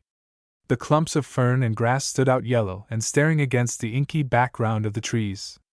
I remember I noted a rabbit run confusedly into the open, and then at a fresh flare of lightning scamper back. Something was crouching and shivering at my side. I found it was Elspeth, whose courage was no match for the terrors of the heavens. She snuggled against me for companionship, and hid her face in the sleeve of my coat. Suddenly came a cry from Shala on my left. He pointed his hand to the glade, and in it I saw a man running. A new burst of light sprang up, for some dry tindery creepers had caught fire, and were blazing to heaven. It lit a stumbling figure which I saw was gray, and behind him was a lithe Indian running on his trail. "Open the gate!" I cried, and I got my musket in the loophole. The fugitive was all but spent. He ran, bowed almost to the ground, with a wild back glance ever and again over his shoulder. His pursuer gained on him with great strides, and in his hand he carried a bare knife. I dared not shoot, for Gray was between me and his enemy. 'Twas as well I could not, for otherwise Gray would never have reached us alive. We cried to him to swerve, and the sound of our voices brought up that last flicker of hope which waits till the end in every man. He seemed actually to gain a yard, and now he was near enough for us to see his white face and staring eyes. Then he stumbled, and the man with the knife was almost on him. But he found his feet again, and swerved like a hunted hare in one desperate bound. This gave me my chance. My musket cracked, and the Indian pitched quietly to the ground. The knife flew out of his hand and almost touched Gray's heel. With the sound Shala had leaped from the gate, picked up Gray like a child, and in a second had him inside the palisade and the bars down. He was none too soon, for as his pursuer fell a flight of arrows broke from the thicket, and had I shot earlier Gray had died of them. As it was they were too late. The bowmen rushed into the glade, and 5 muskets from our side took toll of them. My last vision was of leaping yellow devils capering from among blazing trees. Then without warning it was dark again, and from the skies fell a deluge of rain. In a minute the burning creepers were quenched, and the whole world was one pit of ink, with the roar as of 1,000 torrents about our ears. As the vividness of the lightning, so was the weight of the rain. Ringan cried to us to stand to our places, for now was the likely occasion for attack, but no human being could have fought in such weather. Indeed, we could not hear him, and he had to stagger round and shout his command into each several ear. The might of the deluge almost pressed me to the earth. I carried Elspeth into her bower, but the roof of branches was speedily beaten down, and it was no better than a peat bog. That overwhelming storm lasted for maybe a quarter of an hour, and then it stopped as suddenly as it came.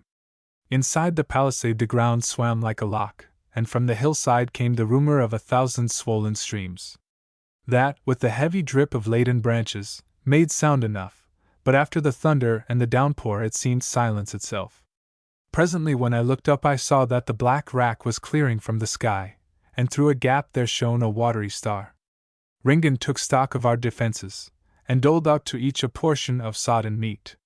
Gray had found his braith by this time, and had got a spare musket, for his own had been left in the woods. Elspeth had had her wits sorely jangled by the storm, and in the revulsion was on the brink of tears. She was very tender towards Gray's condition, and the sight gave me no jealousy, for in that tense hour all things were forgotten but life and death. Donaldson, at Ringan's bidding, saw to the feeding of the horses as if he were in his own stable on the Rappahannock.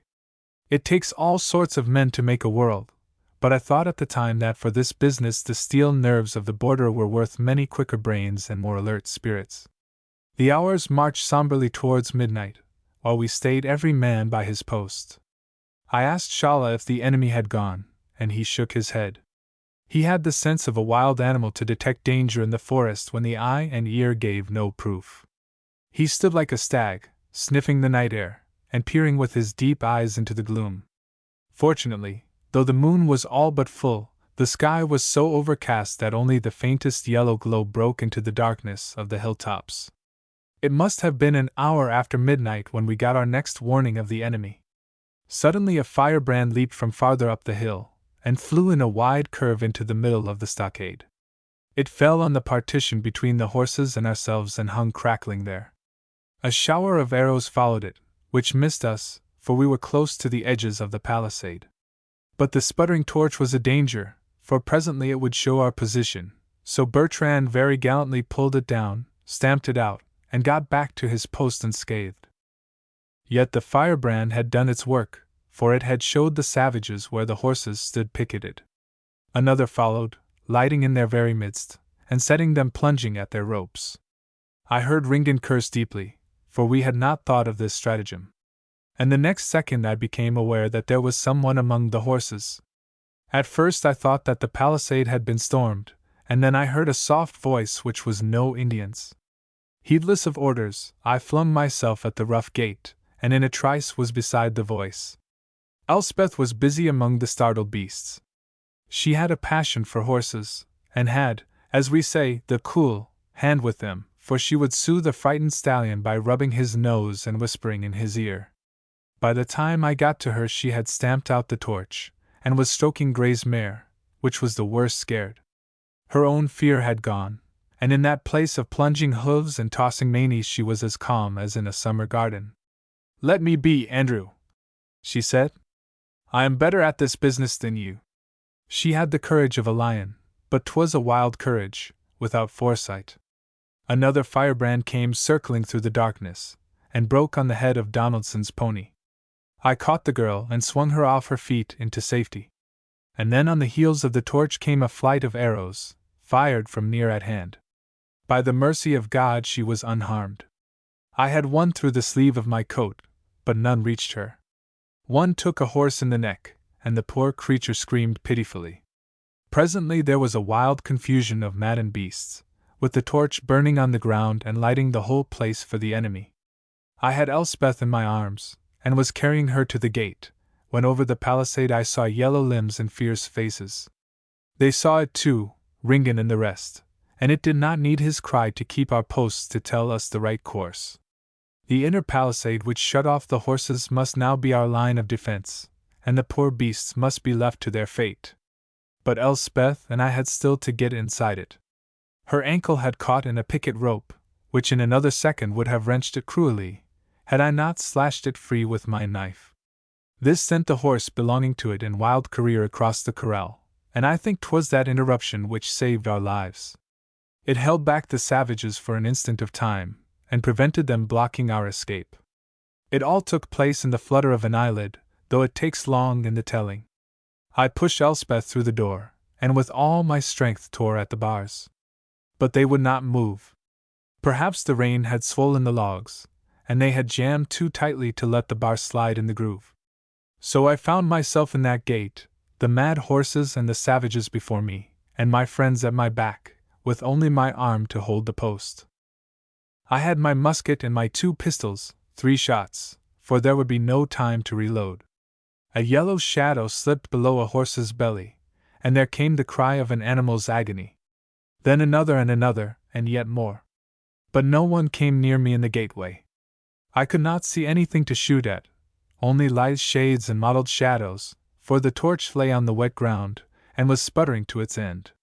The moaning of the horses maddened me, and I sent a bullet through the head of my own poor beast, which was writhing horribly. Elspeth's horse got the contents of my second pistol. And then it seemed that the raiders had gone. There was one bit of the far palisade which was outlined for me dimly against a gap in the trees. I saw a figure on it, and whipped my musket to my shoulder. Something flung up its arms and toppled back among the dying beasts.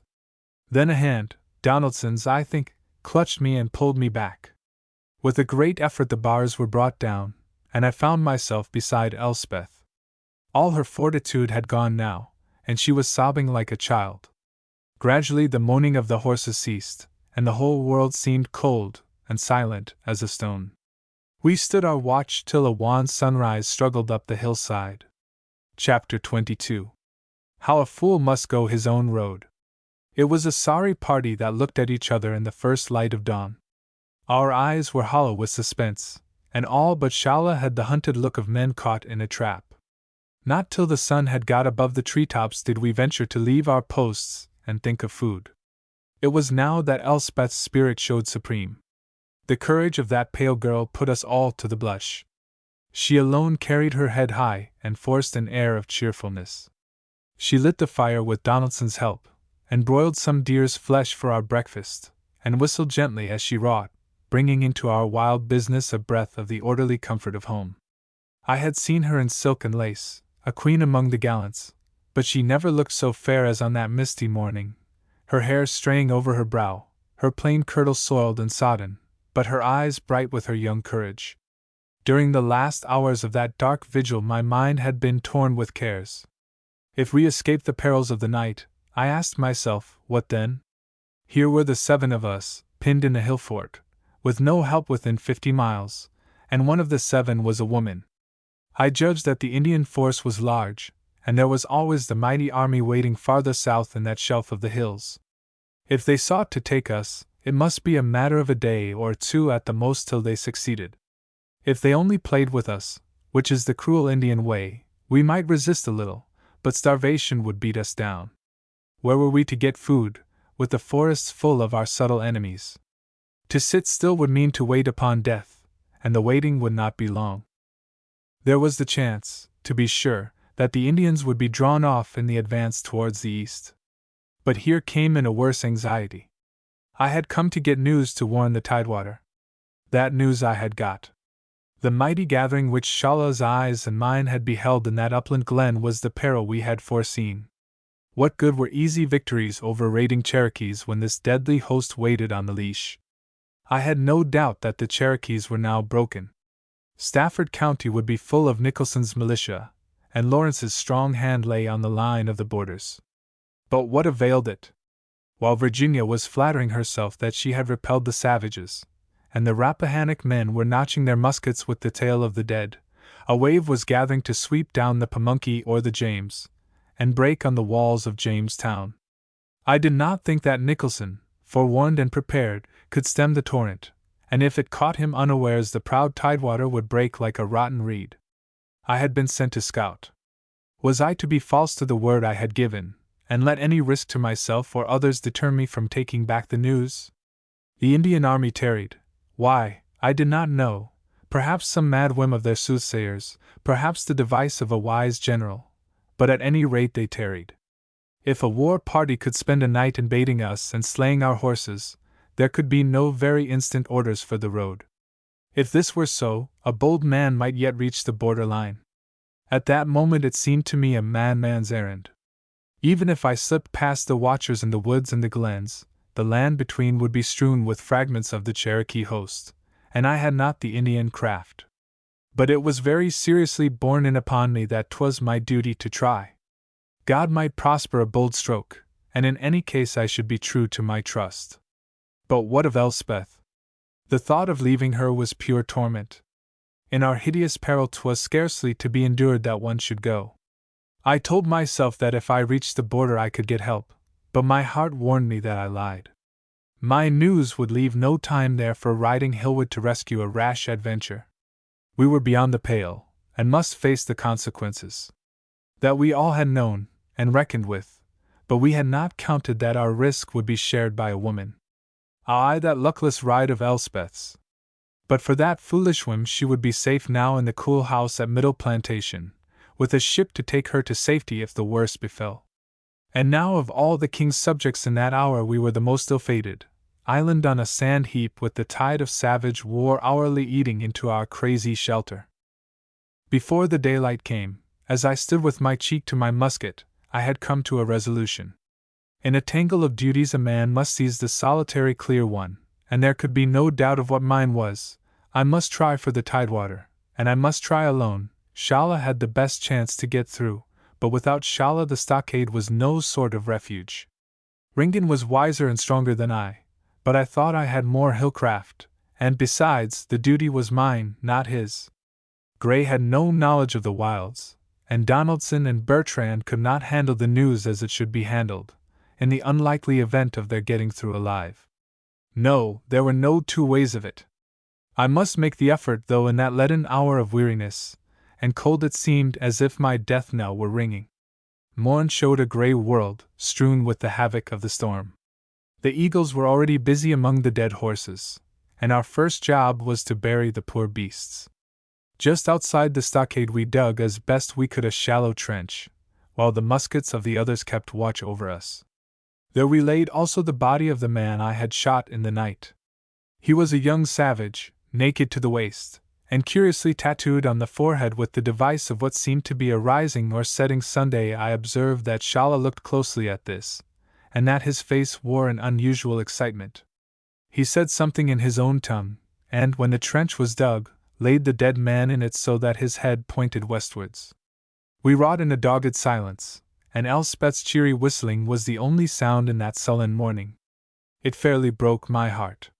She was whistling the old tune of Leesy Lindsay, a merry lilt with the hill wind and the heather in it.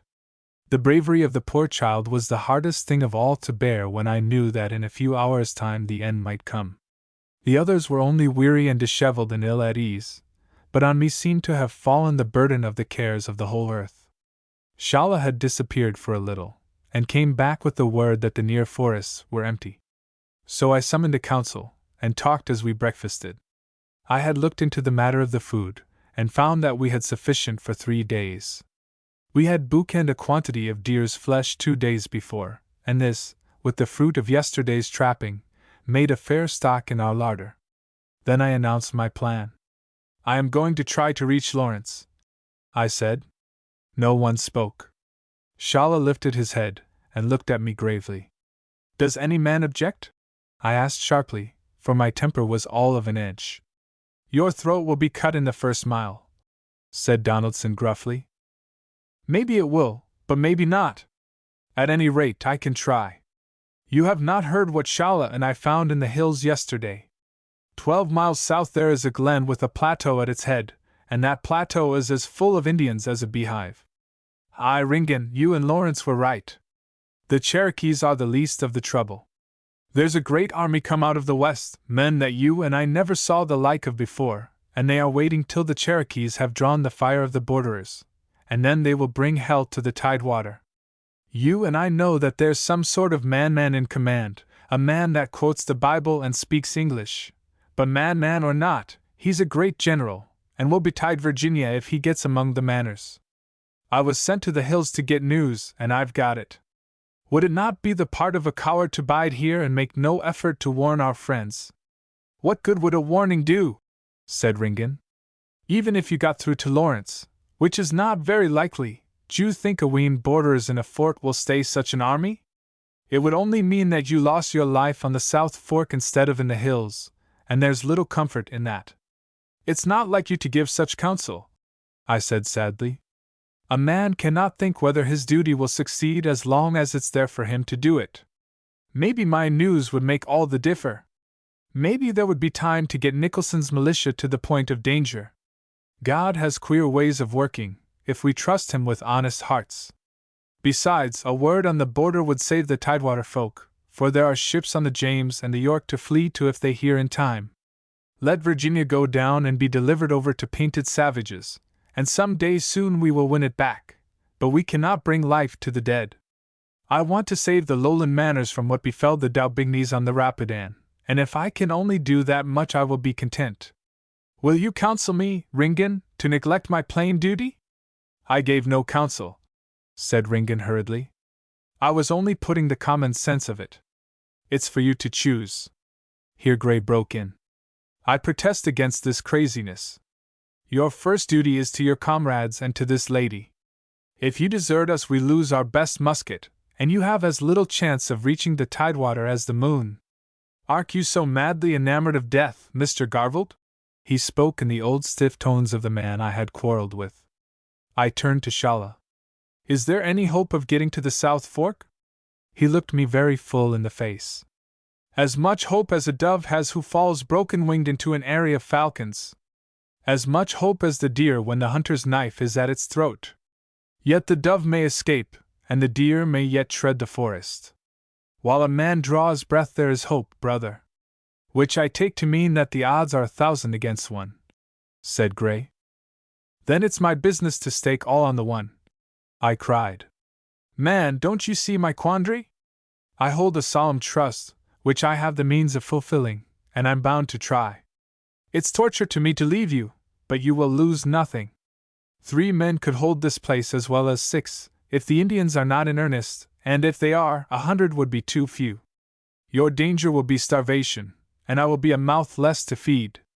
If I get to the border I will find help, for we cannot stay here forever, and how do you think we are to get Miss Blair by ourselves to the Rappahannock with every mile littered with fighting clans?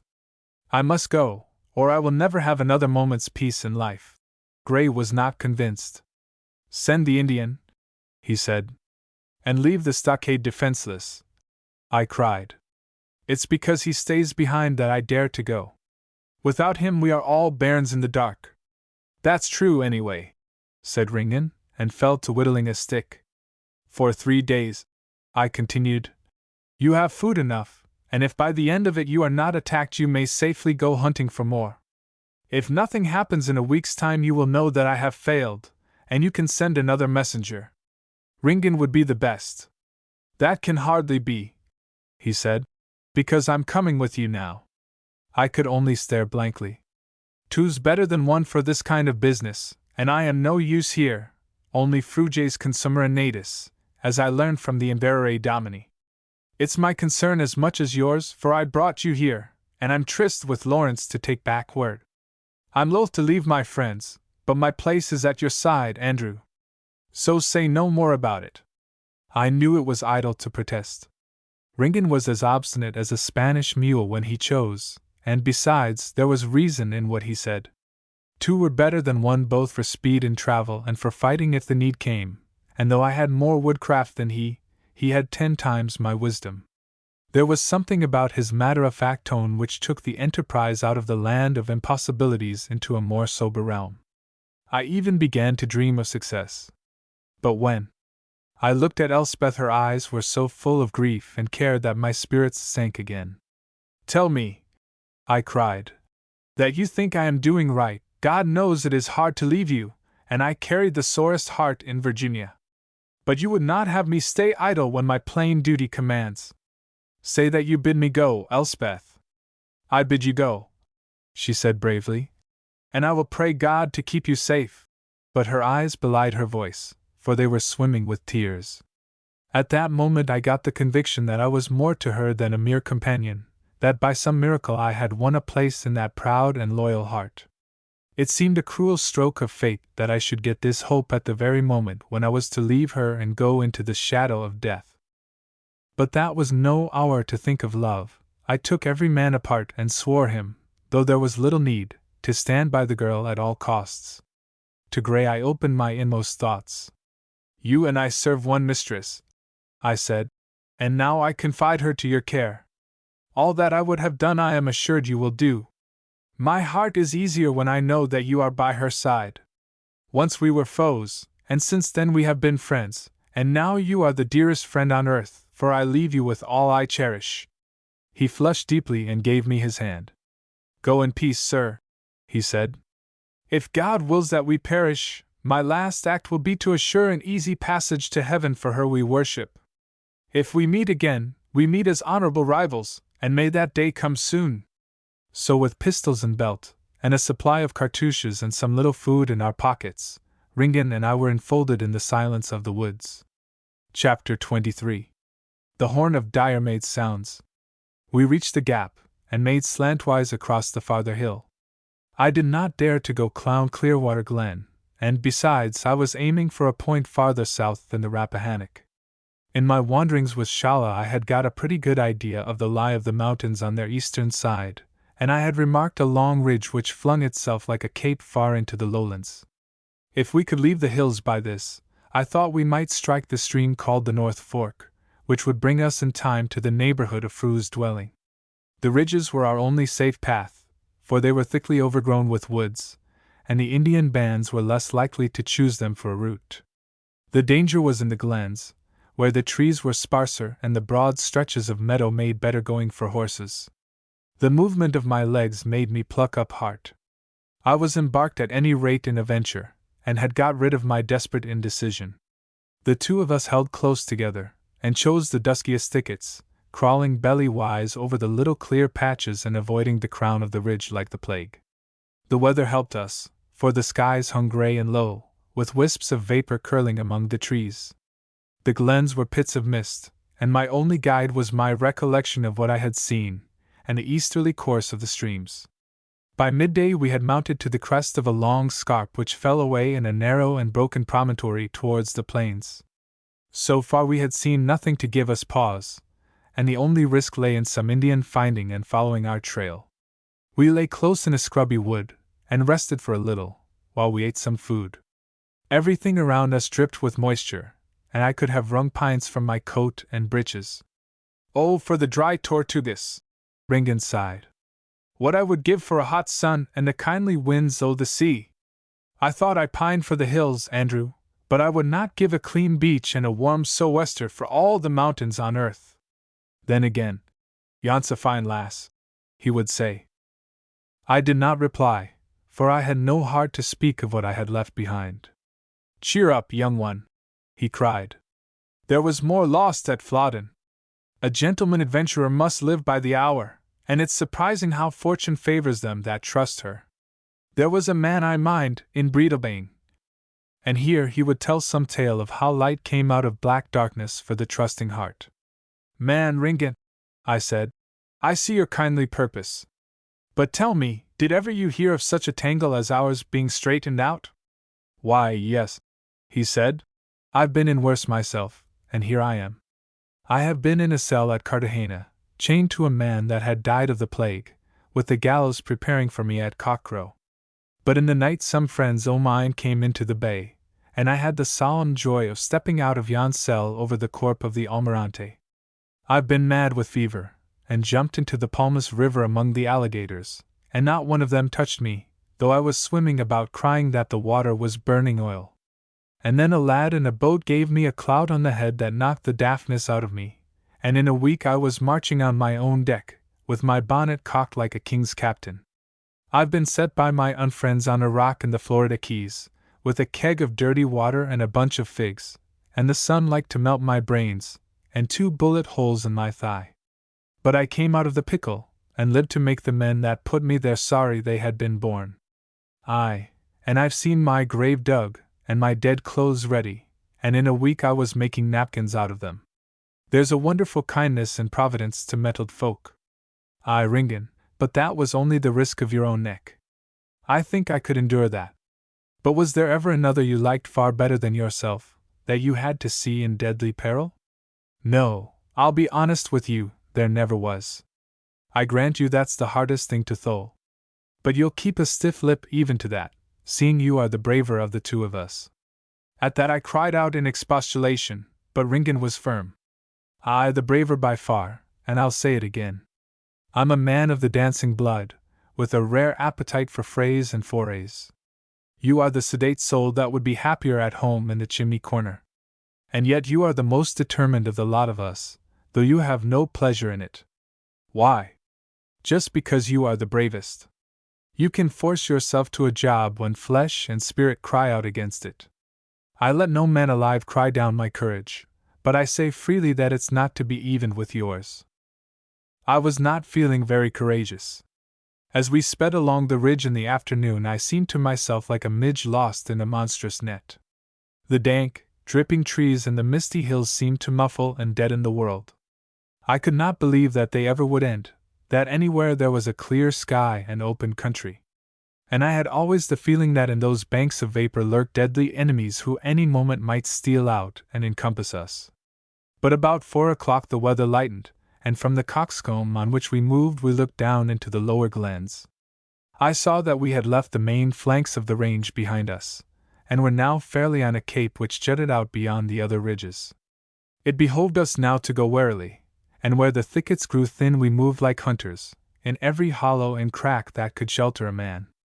Ringan led, and led well, for he had not stalked the red deer on the braes of Breedelbane for nothing. But no sign of life appeared in the green hollows on either hand, either in the meadow spaces nor by the creeks of the growing streams. The world was dead silent. Not even a bird showed in the whole firmament. Lower and lower we went, till the end of the ridge was before us, a slope which melted into the river plains. A single shaft of bright sunshine broke from the clouds behind us, and showed the tumbled country of low downs and shallow valleys which stretched to the tidewater border. I had a momentary gleam of hope, as sudden and transient as that ray of light. We were almost out of the hills, and that accomplished, we were most likely free of the Indian forces that gathered there. I had come to share the Rappahannock men's opinion about the Cherokees. If we could escape the strange tribes from the west, I looked for no trouble at the hands of those common raiders. The thicket ended with the ridge, and there was a quarter-mile of broken meadow before the forest began. It was a queer place, That patch of green grass set like an arena for an audience on the mountainside. A fine stream ran through it, coming down the glen on our right, and falling afterwards into a dark, woody ravine. I mistrusted the look of it, for there was no cover, and 'twas in full view of the whole flanks of the hills. Ringan, too, was disturbed. "'Twould be wiser like to wait for darkness before trying that bit," he said. "We'll be terrible kenspeckled to the gentry we ken of." But I would not hear of delay. Now that we were all but out of the hills, I was mad to get forward. I thought foolishly that every minute we delayed there we increased our peril, and I longed for the covering of the lowland forest. Besides, I thought that by using some of the crinkles in the meadow we could be sheltered from any eyes on the slopes. Ringan poked his head out of the covert, and took a long gaze. "The place seems empty enough, but I cannot like it. Have you your pistols handy, Andrew? I see what looks like an Indian track, and if we were to meet a brave or two, it would be a pity to let them betray us." I looked at my pistols to see if the damp woods had spoiled the priming. "Well, here's for fortune," said Ringan, and we scrambled off the ridge, and plunged into the lush grasses of the meadow. Had we kept our heads and crossed as prudently as we had made the morning's journey, all might have been well. But a madcap haste seemed to possess us. We tore through the herbage as if we had been running a race in the yard of a peaceful manor. The stream stayed us a little, for it could not be forded without a wetting, and I went in up to the waist. As we scrambled up the far bank, some impulse made me turn my head. There, coming down the water, was a band of Indians. They were still some distance off, but they saw us, and put their horses to the gallop. I cried to Ringan to run for the shelter of the woods, for in the open we were at their mercy. He cast one glance over his shoulder, and set a pace which came near to foundering me. We got what we wanted earlier than we had hoped. The woods in front rose in a high bluff, and down a little ravine a burn trickled. The sides were too steep and matted for horses to travel, and he who stood in the ravine had his back and flanks defended. "Now for a fight, Andrew lad!" cried Ringan, his eyes dancing. "Stick you to the pistols, and I'll show them something in the way of swordplay." The Indians wheeled up to the edge of the ravine, and I saw to my joy that they did not carry bows. One had a musket, but it looked as if he had no powder left, for it swung idly on his back. They had tomahawks at their belts, and long shining knives with deer-horn handles. I only got a glimpse of them, but 'twas enough to show me they were of that western nation that I dreaded. They were gone in an instant. "That looks bad for us, Andrew," Ringan said. "If they had come down on us yelling for our scalps, we would have had a merry meeting. But they're either gone to bring their friends or they're trying to take us in the back. I'll guard the front, and you keep your eyes on the hinder parts, though a jackdaw could scarcely win over these craigs." A sudden burst of sun came out, while Ringan and I waited uneasily. The great blue roll of mountain we had left was lit below the mist with a glory of emerald and gold. Ringan was whistling softly through his teeth, while I scanned the half-moon of rock and matted vines which made our shelter. There was no sound in the air but the tap of a woodpecker and the trickling of the little runlets from the wet sides. The mind in a close watch falls under a spell, so that while the senses are alert the thoughts are apt to wander. As I have said before, I have the sharpest sight, and as I watched a point of rock it seemed to move ever so slightly. I rubbed my eyes and thought it fancy, and a sudden noise above made me turn my head. It was only a bird, and as I looked again at the rock it seemed as if a spray of vine had blown athwart it, which was not there before. I gazed intently, and following the spray into the shadow, I saw something liquid and mottled like a toad's skin. As I stared it flickered and shimmered. 'Twas only the light on a wet leaf, I told myself, but surely it had not been there before. A sudden suspicion seized me, and I lifted my pistol and fired. There was a shudder in the thicket, and an Indian, shot through the head, rolled into the burn. At the sound I heard Ringan cry out, and there came a great war-whoop from the mouth of the ravine. I gave one look, and then turned to my own business, for as the dead man fell another leaped from the matted cliffs. My second pistol missed fire. In crossing the stream I must have damped the priming. What happened next is all confusion in my mind. I dodged the fall of the knife, and struck hard with my pistol but at the uplifted arm. I felt no fear, only intense anger at my folly in not having looked better to my priming. But the shock of the man's charge upset me, and the next I knew of it we were wrestling on the ground. I had his right arm by the wrist, but I was no match for him in suppleness, and in the position in which we lay I could not use the weight of my shoulders. The most I could do was to keep him from striking, and to effect that my strength was stretched to its uttermost. My eyes filmed with weariness, and my breath came in gasps, for, remember, I had been up all night, and that day had already traveled many miles. I remember yet the sickly smell of his greasy skin and the red hate of his eyes. As we struggled I could see Ringan holding the mouth of the ravine with his sword. One of his foes he had shot, and the best blade in the 5 seas was now engaged with 3 Indian knives. I heard his happy whistling, and a grunt now and then from a wounded foe. He had enough to do, and could give me no aid. And as I realized this I felt the grip of my arms growing slacker, and knew that in a second or two I should feel that long Indian steel.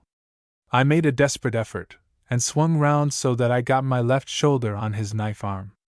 That brought my right shoulder close to his mouth, and he bit me to the bone. The wound did me good, for it maddened me, and I got a knee loose, and forced it into his loins. For a moment I dreamed of victory, but I had not counted on the wiles of a savage. He lay quite limp for a second, and, as I relaxed my effort a little, seized the occasion to slip from beneath me and let me roll into the burn. The next instant he was above me, and I saw the knife against the sky. I thought that all was over. He pushed back his hair from his eyes, and the steel quivered. And then something thrust between me and the point, there was a leap and a shudder, and I was gazing at emptiness. I lay gazing, for I seemed bereft of wits. Then a voice cried, "Are you hurt, Andrew?" And I got to my feet. My enemy lay in the pool of the burn, with a hole through his throat from Ringan's sword. A little farther off lay the savage I had shot. At the mouth of the ravine lay 3 dead Indians. The last of the 6 must have fled. Ringan had sheathed his blade, and was looking at me with a queer smile on his face. "Yon was a merry bout, Andrew," he said, and his voice sounded very far away. Then he swayed into my arms, and I saw that his vest was dark with blood. "What is it?" I cried in wild fear. "Are you hurt, Ringan?" I laid him on a bed of moss, and opened his shirt. In his breast was a gaping wound from which the bright blood was welling. He lay with his eyes closed while I strove to stanch the flow. Then he choked, and as I raised his head there came a gush of blood from his lips. "That man of yours," he whispered. "I got his knife before he got my sword. I doubt it went deep." "Oh, Ringan," I cried. "It's me that's to blame. You got it trying to save me. You're not going to leave me, Ringan?" He was easier now, and the first torrent of blood had subsided. But his breath labored, and there was pain in his eyes. "I've got my call," he said faintly. "Who would have thought that Ninian Campbell would meet his death from an Indian shabble? They'll no believe it at Tortuga." Still and on. I brought him water in my hat, and for a moment he breathed freely. He motioned me to put my ear close. "You'll send word to the folk in Breedelbane. Just say that I came by an honest end. Cheer up, lad. You'll live to see happy days yet. But keep mind of me, Andrew. Man, I liked you well, and would have been blithe to keep you company a bit longer." I was crying like a child. There was a little gold charm on a cord round his neck, now dyed with his blood. He motioned me to look at it. "Give it to the lass?" he whispered. "I had once a lass like yon, and I wore it for her sake. I've had a roving life, with many ill deeds in it, but doubtless the Almighty will make allowances. Can you say a bit prayer, Andrew?" As well as I could, I repeated that psalm I had said over the graves by the Rapidan. He looked at me with eyes as clear and honest as a child's. "In death's dark vale I will fear no ill," he repeated after me. "That minds me of lang syne. I never feared muckle on earth, and I'll not begin now." I saw that the end was very near. The pain had gone, and there was a queer innocence in his lean face. His eyes shut and opened again, and each time the light was dimmer. Suddenly he lifted himself. "The horn of Diarmaid has sounded," he cried, and dropped back in my arms. That was the last word he spoke. I watched by him till the dark fell, and long after. Then as the moon rose I bestirred myself, and looked for a place of burial. I would not have him lie in that narrow ravine, so I carried him into the meadow, and found a hole which some wild beast had deserted. Painfully and slowly with my knife I made it into a shallow grave, where I laid him, with some boulders above. Then I think I flung myself on the earth and wept my fill. I had lost my best of friends, and the ache of regret and loneliness was too bitter to bear. I asked for nothing better than to join him soon on the other side. After a while I forced myself to rise. He had praised my courage that very day, and if I was to be true to him I must be true to my trust. I told myself that Ringan would never have countenanced this idle grief. I girt on his sword, and hung the gold charm round my neck. Then I took my bearings as well as I could, reloaded my pistols, and marched into the woods, keeping to the course of the little river. As I went I remember that always a little ahead I seemed to hear the merry lilt of Ringan's whistling. Chapter 24. I suffer the heathen's rage. As I stumbled through the moonlit forest I heard Ringan's tunes ever crooning among the trees. First it was the old mad march of Bundle and Go, which the pipers play when the clans are rising. Then it changed to the lilt of Colin's Cattle, which is an air that the fairies made, and sung in the ear of a shepherd who fell asleep in one of their holy places. And then it lost all mortal form, and became a thing as faint as the wind in the treetops or the humming of bees in clover. My weary legs stepped out to this wizard music, and the spell of it lulled my fevered thoughts into the dull patience of the desperate. At an open space where I could see the sky I tried to take further bearings. I must move southeast by east, and in time I must come to Lawrence. I do not think I had any hope of getting there, for I knew that long ere this the man who escaped must have returned with others, and that now they would be hot on my trail. What could one lad do in a wide woodland against the cunningest trackers on earth? But Ringan had praised my courage, and I could not fail him. I should go on till I died, and I did not think that would be very long. My pistols, reloaded, pressed against my side, and Ringan's sword swung by my thigh. I was determined to make a good ending, since that was all now left to me. In that hour I had forgotten about everything, about the peril of Virginia, even about Elspeth and the others in the fort on the hilltop. There comes a time to every one when the world narrows for him to a straight alley, with death at the end of it, and all his thoughts are fixed on that waiting enemy of mankind. My senses were blunted, and I took no note of the noises of the forest. As I passed down a ravine a stone dropped behind me, but I did not pause to wonder why. A twig crackled on my left, but it did not disquiet me, and there was a rustling in the thicket which was not the breeze. I marked nothing, as I plodded on with vacant mind and eye. So when I tripped on a vine and fell, I was scarcely surprised when I found I could not rise. Men had sprung up silently around me, and I was pinned by many hands. They trussed me with ropes, binding my hands cruelly behind my back, and swathing my legs till not a muscle could move. My pistols hung idle, and the ropes drove the hafts into my flesh. This is the end, thought I, and I did not even grieve at my impotence. My courage now was of the passive kind, not to act but to endure. Always I kept telling myself that I must be brave, for Ringan had praised my courage, and I had a conviction that nothing that man could do would shake me. Thanks be to God, my quick fancy was dulled, and I did not try to look into the future.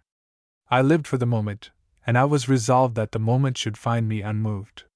They carried me to where their horses were tied up in a glade, and presently we were galloping towards the hills, myself an inert bundle strapped across an Indian saddle.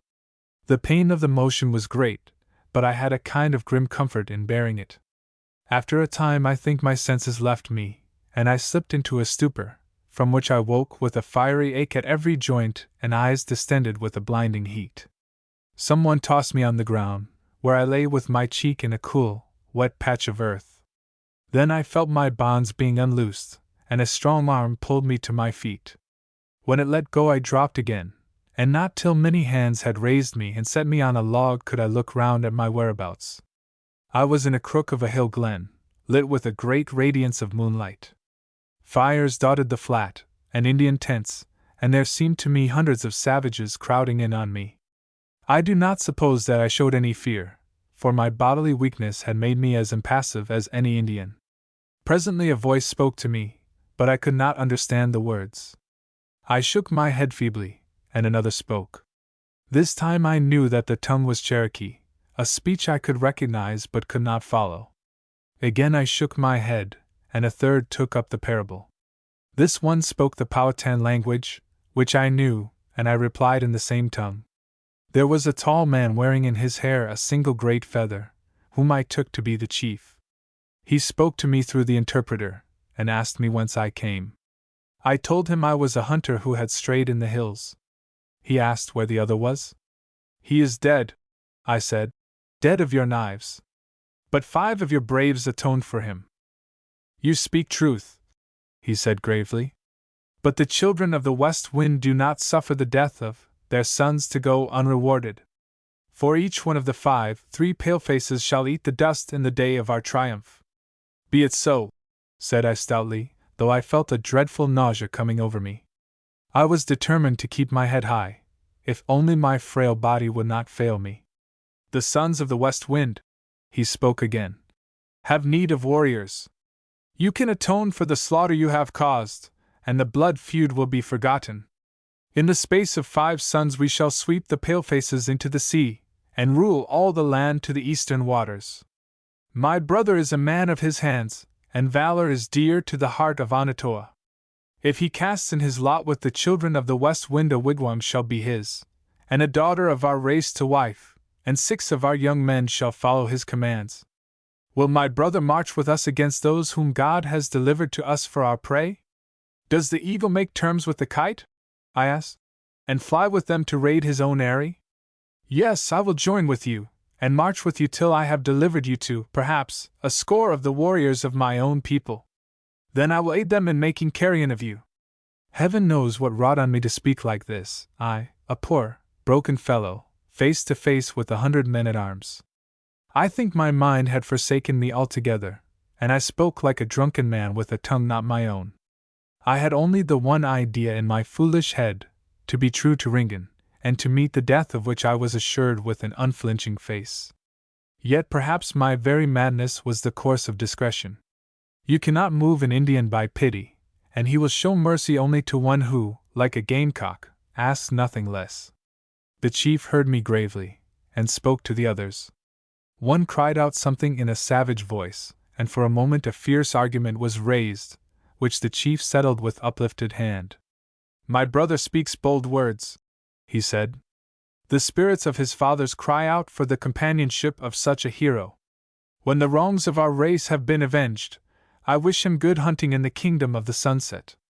They took me and stripped me mother naked. Has any man who reads this tale ever faced an enemy in his bare feet? If so, he will know that the heart of man is more in his boots than philosophers would have. Without them he feels lost and unprepared, and the edge gone from his spirit. But without his clothes he is in a far worse case. The winds of heaven play round his nakedness, every thorn and twig is his assailant, and the whole of him seems a mark for the arrows of his foes. That stripping was the thing that brought me to my senses. I recognized that I was to be the subject of those hellish tortures which the Indians use, the tales of which are on every borderer's lips. And yet I did not recognize it fully, or my courage must have left me then and there. My imagination was still limping, and I foresaw only a death of pain, not the horrid incidents of its preparation. Death I could face, and I summoned up every shred of my courage. Ringan's voice was still in my ear, his airy songs still sang themselves in my brain. I would not shame him, but oh! how I envied him lying, all troubles past, in his quiet grave. The night was mild, and the yellow radiance of the moon seemed almost warmth-giving.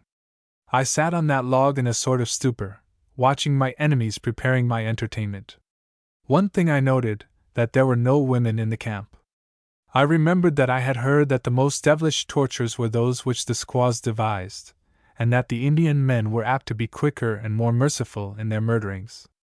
Then I was lifted up and carried to a flat space beside the stream, where the trunk of a young pine had been set upright in the ground. A man, waving a knife, and singing a wild song, danced towards me. He seized me by the hair, and I actually rejoiced, for I knew that the pain of scalping would make me oblivious of all else. But he only drew the sharp point of the knife in a circle round my head, scarce breaking the skin. I had grace given me to keep a stout face, mainly because I was relieved that this was to be my fate. He put the knife back in his girdle, and others laid hold on me. They smeared my lower limbs with some kind of grease which smelt of resin. One savage who had picked up a brand from one of the little fires dropped some of the stuff on it, and it crackled merrily. He grinned at me, a slow, diabolical grin. They lashed me to the stake with ropes of green vine. Then they piled dry hay a foot deep around me, and laid above it wood and green branches. To make the fuel still greener, they poured water on it. At the moment I did not see the object of these preparations, but now I can understand it. The dry hay would serve to burn my legs, which had already been anointed with the inflammable grease. So I should suffer a gradual torture, for it would be long ere the flames reached a vital part. I think they erred, for they assumed that I had the body of an Indian, which does not perish till a blow is struck at its heart, whereas I am confident that any white man would be dead of the anguish long ere the fire had passed beyond his knees. I think that was the most awful moment of my life. Indeed, I could not have endured it had not my mind been drugged and my body stupid with fatigue. Men have often asked me what were my thoughts in that hour, while the faggots were laid about my feet. I cannot tell, for I have no very clear memory. The power which does not break the bruised reed tempered the storm to my frailty. I could not envisage the future, and so was mercifully enabled to look only to the moment. I knew that pain was coming, but I was already in pain, and the sick man does not trouble himself about degrees of suffering. Death, too, was coming, but for that I had been long ready. The hardest thing that man can do is to endure, but this was to me no passive endurance. It was an active struggle to show a fortitude worthy of the gallant dead. So I must suppose that I hung there in my bonds with a motionless face and a mouth which gave out no cry. They brought the faggots, and poured on water, and I did not look their way. Some score of braves began a war dance, circling round me, waving their tomahawks, and singing their wild chants. For me they did not break the moonlit silence. I was hearing other sounds and seeing far other sights. An old sad song of Ringan's was in my ears, something about an exile who cried out in France for the red heather and the salt winds of the isles. Nevermore the deep fern, it ran, or the bell of the dun deer, far my castle is wind-blown sands, and my homelands are a stranger's. And the air brought back in a flash my own little house on the grey hillsides of Douglasdale, the cluck of hens about the doors on a hot summer morn, the crying of plovers in the windy Aprils, the smell of peat smoke when the snow drifted over Cairntable.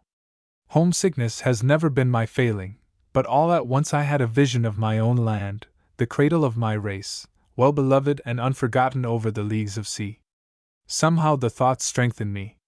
I had now something besides the thought of Ringan to keep my heart firm.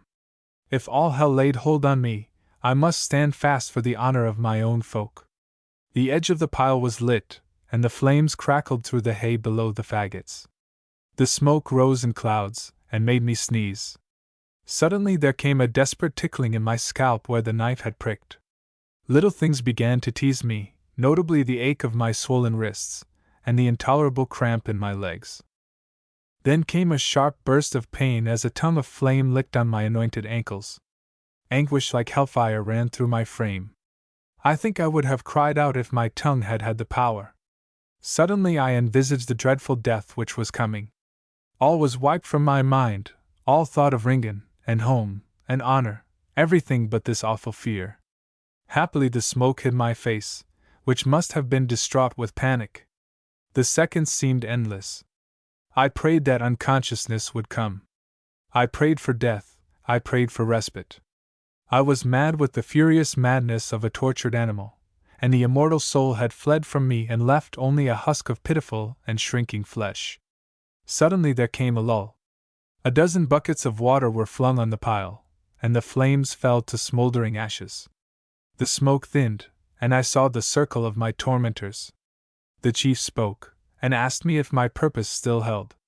With the cool shock of the water, one moment of bodily comfort returned to me, and with it a faint revival of my spirit.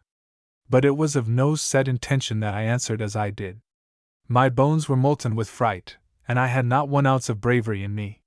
Something not myself took hold on me, and spoke for me. Ringan's tunes, a brisk one this time, lilted in my ear. I could not believe my own voice. But I rejoiced to say that my reply was to consign every Indian in America to the devil. I shook with fear when I had spoken. I looked to see them bring dry fuel and light the pile again. But I had played a wiser part than I knew. The chief gave an order, the faggots were cleared, my bonds were cut, and I was led away from the stake. The pain of my cramped and scorched limbs was horrible, but I had just enough sense left to shut my teeth and make no sound.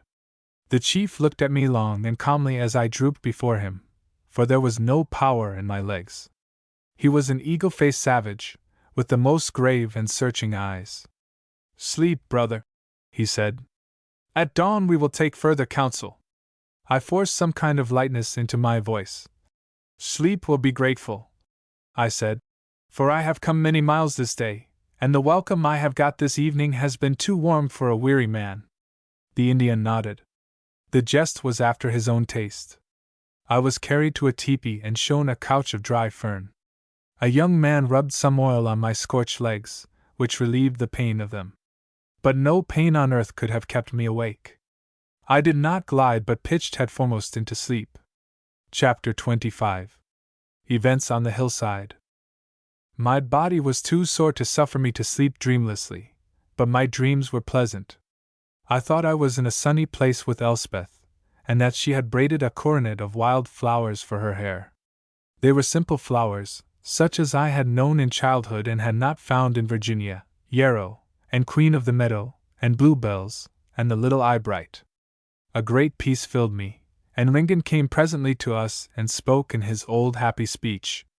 'Twas to the accompaniment of Elspeth's merry laughter that I wakened, to find myself in a dark, strange-smelling place, with a buffalo robe laid over me, and no stitch of clothing on my frame.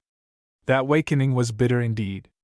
I opened my eyes to another day of pain and peril, with no hope of deliverance.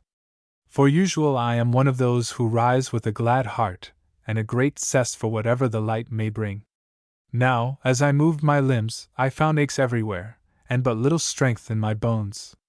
Slowly the events of the last day came back to me, the journey in the dripping woods, the fight in the ravine, the death of my comrade, the long horror of the hours of torture. No man can be a hero at such an awakening. I had not the courage of a chicken in my soul, and could have wept with weakness and terror. I felt my body over, and made out that I had taken no very desperate hurt. My joints were swollen with the bonds, and every sinew seemed as stiff as wire. The skin had been scorched on my shins and feet, and was peeling off in patches, but the ointment which had been rubbed on it had taken the worst ache out of the wounds. I tottered to my feet, and found that I could stand, and even move slowly like an old man.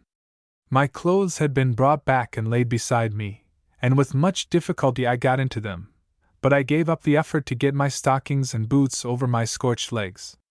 My pistols, too, had been restored, and Ringan's sword, and the gold amulet he had entrusted to me. Somehow, in the handling of me, my store of cartouches had disappeared from my pockets. My pistols were loaded and ready for use, but that was the extent of my defenses, for I was no more good with Ringan's sword than with an Indian bow. A young lad brought me some maize porridge and a skin of water. I could eat little of the food, but I drank the water to the last drop, for my throat was as dry as the nether pit. After that I lay down on my couch again, for it seemed to me that I would need to treasure every atom of my strength. The meal had put a little heart in me, hard enough to wait dismally on the next happening. Presently the chief whom they called Onatoa stood at the tent door, and with him a man who spoke the Powhatan tongue. "Greeting, brother," he said. "Greeting," I answered, in the stoutest tone I could muster. "I come from the council of the young men, where the blood of our kin cries for the avenger. The sons of the west wind have seen the courage of the stranger, and would give him the right of combat as a free man and a brave. Is my brother ready to meet our young men in battle? I was about as fit to ride as an old horse to leap a fence, but I had the wit to see that my only hope lay in a bold front. At any rate, a clean death in battle was better than burning, and my despair was too deep to let me quibble about the manner of leaving this world. You see my condition, I said. I am somewhat broken with travel and wounds, but such as I am willing to meet your warriors. Send them one at a time or in battalions, and I am ready for them. It was childish brag, but I think I must have delivered it with some spirit, for I saw approbation in his eye. When we fight not as butchers but as men-at-arms, he said. The brother of one of the dead will take on himself the cause of our tribe. If he slay you, our honor is avenged. If he be slain, we save you alive, and carry you with us as we march to the rising Sunday. I am content, I said, though I was very little content. What earthly chance stood I against a lithe young brave, accustomed from his childhood to war? I thought of a duel hand-to-hand with knives or tomahawks, for I could not believe that I would be allowed to keep my pistols. It was a very faint-hearted combatant who rose and staggered after Anatoa into the clear morning. The cloudy weather had gone, and the glen where we lay was filled with sun and bright colors. Even in my misery I saw the fairness of the spectacle, and the cool plunge of the stream was grateful to my throbbing eyes. The whole clan was waiting, 100 warriors as tall and clean-limbed as any captain could desire. I bore no ill will to my captors. Indeed, I viewed them with a respect I had never felt for Indians before. They were so free in their walk, so slim and upstanding, so hawk-like in eye and feature, and withal so grave, that I could not but admire them. If the Tidewater was to perish, 'twould be at the hands of no unworthy foes. A man stood out from the others, a tall savage with a hard face, who looked at me with eyes of hate. I recognized my opponent, whom the chief called by some name like Mayoga. Before us on the hillside across the stream was a wood, with its limits cut as clear on the meadow as a coppice in a nobleman's park. 'Twas maybe half a mile long as it stretched up the slope, and about the same at its greatest width. The shape was like a stout beam with a hollow on one side, and down the middle ran the gorge of a mountain stream. Anatoa pointed to the wood. Hearken, brother, to the customs of our race in such combats. In that thicket the twain of you fight. Mayoga will enter at one end and you at the other, and once among the trees it is his business to slay you as he pleases and as he can. What are the weapons? I asked. What you please. You have a sword and your little guns. Mayoga laughed loud. My bow is sufficient, he cried. See, I leave knife and tomahawk behind, and he cast them on the grass. Not to be outdone, I took off my sword, though that was more an encumbrance than a weapon. I have but the 2 shots, I said.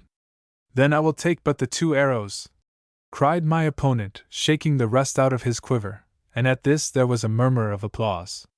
There were some notions of decency among these Western Indians. I bade him take a quiverful. You will need them, said I, looking as truculent as my chicken heart would permit me. They took me to the eastern side of the wood, and there we waited for the signal, which was a musket shot, telling me that Mayoga was ready to enter at the opposite end. My companions were friendly enough, and seemed to look on the duel as a kind of sport.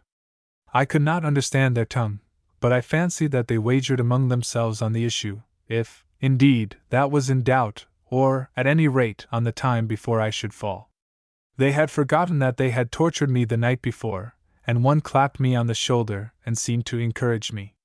Another pointed to my raw shins, and wound some kind of soft healing fiber round my feet and ankles. I did my best to keep a stout face, and when the shot came, I waved my hand to them and plunged boldly into the leafy darkness. But out of the presence of men my courage departed, and I became the prey of dismal fear. How was I, with my babyish woodcraft, to contend for a moment against an Indian who was as subtle and velvet-footed as a wild beast? The wood was mostly of great oaks and chestnuts, with a dense scrub of vines and undergrowth, and in the steepest parts of the hillside many moss-grown rocks. I found every movement painful in that rough and matted place. For one thing, I made an unholy noise. My tender limbs shrank from every stone and twig, and again I rolled over with the pain of it. Sweat blinded my eyes, and the fatigues of yesterday made my breath labor like a foundered horse.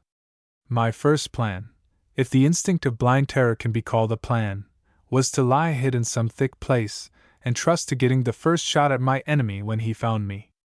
But I realized that I could not do this.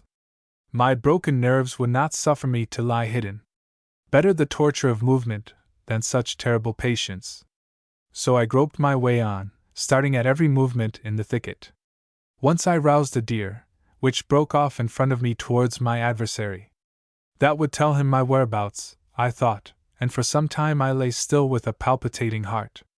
But soon the silence resumed its sway, a death-like silence, with far off the faint tinkle of water.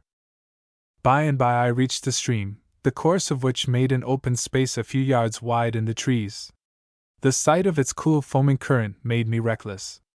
I dipped my face in it, drank deep of it, and let it flow over my burning legs. Then I scrambled up the other bank, and entered my enemy's half of the wood. He had missed a fine chance, I thought, in not killing me by the water's edge, and this escape, and the momentary refreshment of the stream, heartened me enough to carry me some way into his territory. The wood was thinner here, and the ground less cumbered. I moved from tree to tree, crawling in the open bits, and scanning each circle of green dusk before I moved. A red bird fluttered on my right, and I lay long watching its flight. Something moved ahead of me, but 'twas only a squirrel. Then came a mocking laugh behind me. I turned sharply, but saw nothing. Far up in the branches there sounded the slow flap of an owl's flight. Many noises succeeded, and suddenly came one which froze my blood, the harsh scream of a hawk. My enemy was playing with me, and calling the wild things to mock me. I went on a little, and then turned up the hill to where a clump of pines made a darker patch in the woodland. All was quiet again, and my eyes searched the dusk for the sign of human life.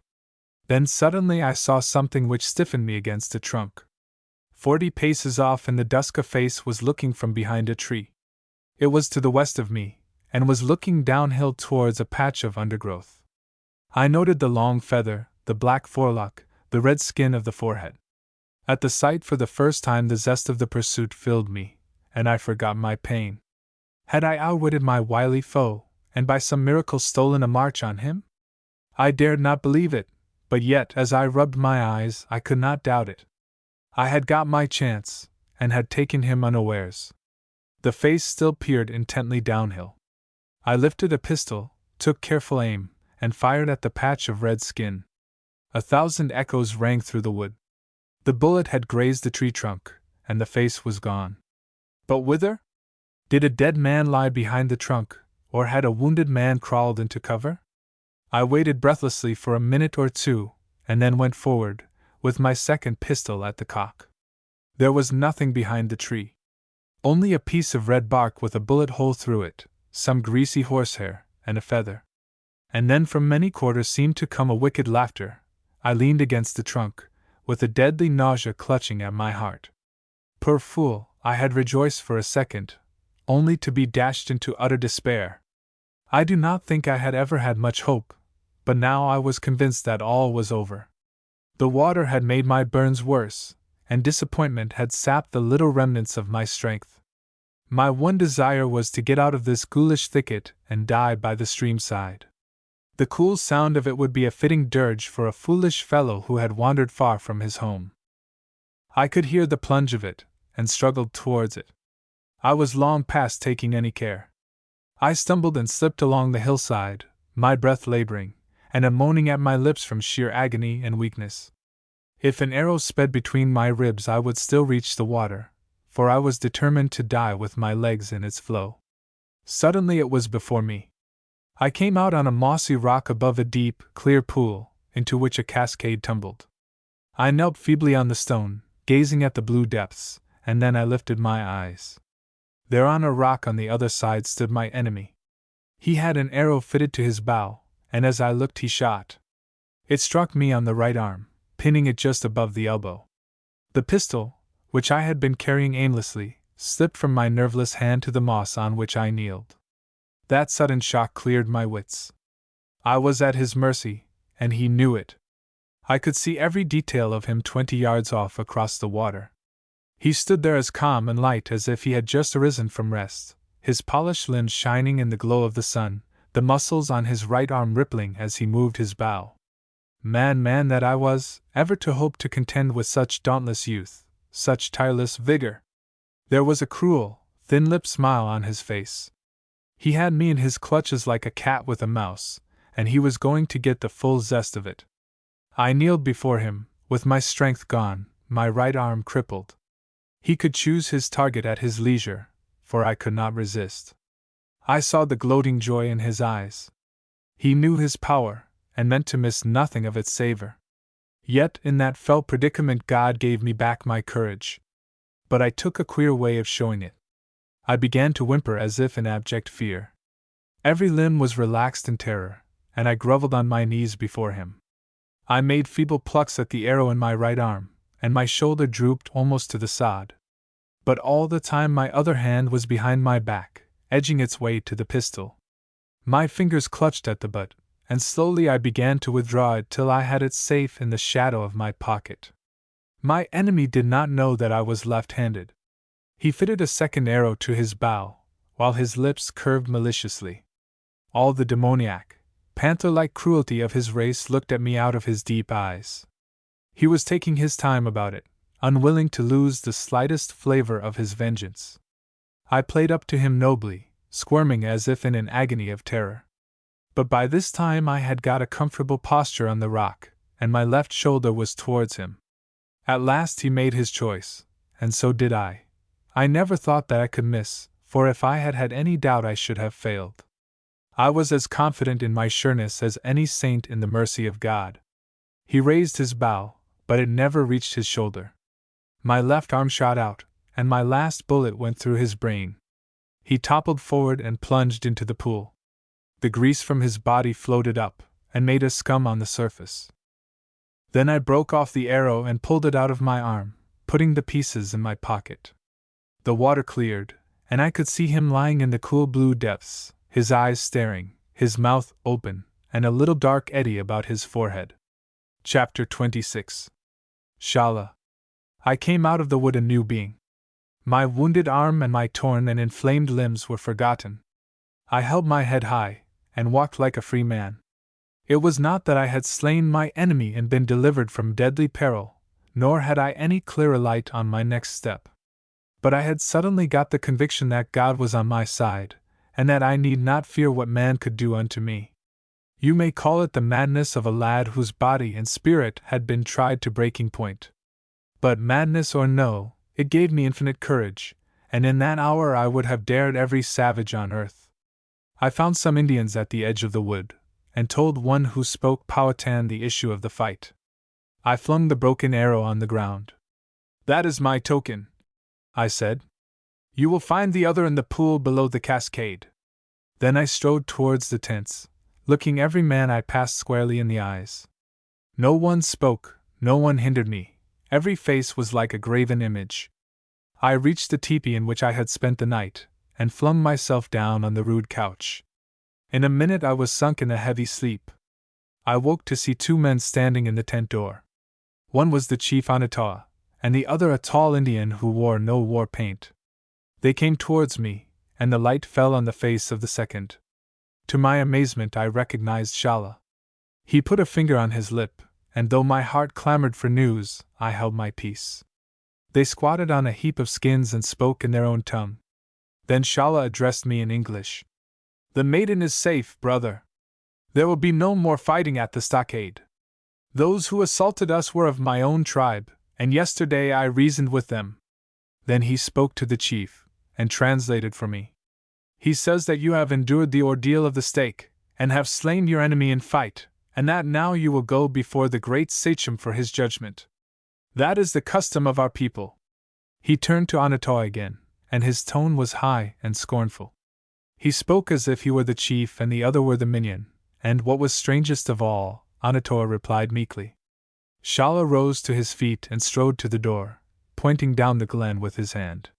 He seemed to menace the other, his nostrils quivered with contempt, and his voice was barbed with passion. Anator bowed his head and said nothing. Then he seemed to dismiss him, and the proud chief walked out of the tepee like a disconsolate schoolboy. Instantly Shala turned to me and inquired about my wounds. He looked at the hole in my arm and at my scorched legs, and from his belt took a phial of ointment, which he rubbed on the former. He passed his cool hands over my brow, and felt the beating of my heart. "You are weary, brother, and somewhat scarred, but there is no grave hurt. What of the master?" I told him of Ringen's end. He bent his head, and then sprang up and held his hands high, speaking in a strange tone. I looked at his eyes, and they were ablaze with fire. "My people slew him," he cried. "By the shades of my fathers, a score shall keep him company as slaves in the great hunting ground." "Talk no more of blood," I said. "He was amply avenged. 'Twas I who slew him, for he died to save me. He made a Christian end, and I will not have his memory stained by more murders. But oh, Shala, what a man died yonder!" He made me tell every incident of the story, and he cried out, impassive though he was, at the swordplay in the neck of the gorge. "I have seen it," he cried. "I have seen his bright steel flash and men go down like ripe fruit. Tell me, brother, did he sing all the while, as was his custom? Would I had been by his side!" Then he told me of what had befallen at the stockade. The dead man told me a tale, for by the mark on his forehead I knew that he was of my own house. "When you and the master had gone, I went into the woods and picked up the trail of our foes. I found them in a crook of the hills, and went among them in peace. They knew me, and my word was law unto them. No living thing will come near the stockade save the wild beasts of the forest. Be at ease in thy mind, brother." The news was a mighty consolation, but I was still deeply mystified. "You speak of your tribe. But these men were no Senecas." He smiled gravely. "Listen, brother," he said. "The white men of the Tidewater called me Seneca, and I suffered the name. But I am of a greater and princelier house than the sons of the cat. Some little while ago I spoke to you of the man who traveled to the western seas, and of his son who returned to his own people. I am the son of him who returned. I spoke of the doings of my own kin. But what is your nation, then?" I cried. "One so great that these little clanlets of Cherokee and Monacan, and even the multitudes of the Long House, are but slaves and horse boys by their side. We dwelt far beyond these mountains towards the setting sun, in a plain where the rivers are like seas, and the cornlands wider than all the Virginian manors. But there came trouble in our royal house, and my father returned to find a generation which had forgotten the deeds of their forefathers. So he took his own tribe, who still remembered the house of the sun, and because his heart was unquiet with longing for that which is forbidden to man, he journeyed eastward, and found a new home in a valley of these hills. Thine eyes have seen it. They call it the Shenandoah." I remembered that smiling Eden I had seen from that hilltop, and how Shala had spoken that very name. "We dwelt there," he continued, "while I grew to manhood, living happily in peace, hunting the buffalo and deer, and tilling our cornlands. Then the time came when the Great Spirit called for my father, and I was left with the kingship of the tribe. Strange things meantime had befallen our nation in the west. Broken clans had come down from the north, and there had been many battles, and there had been blight, and storms, and sickness, so that they were grown poor and harassed. Likewise men had arisen who preached to them discontent, and other races of a lesser breed had joined themselves to them. My own tribe had become fewer, for the young men did not stay in our valley, but drifted back to the west, to that nation we had come from, or went north to the wars with the white man, or became lonely hunters in the hills. Then from the south along the mountain crest came another people, a squat and murderous people, who watched us from the ridges and bided their chance." "The Cherokees?"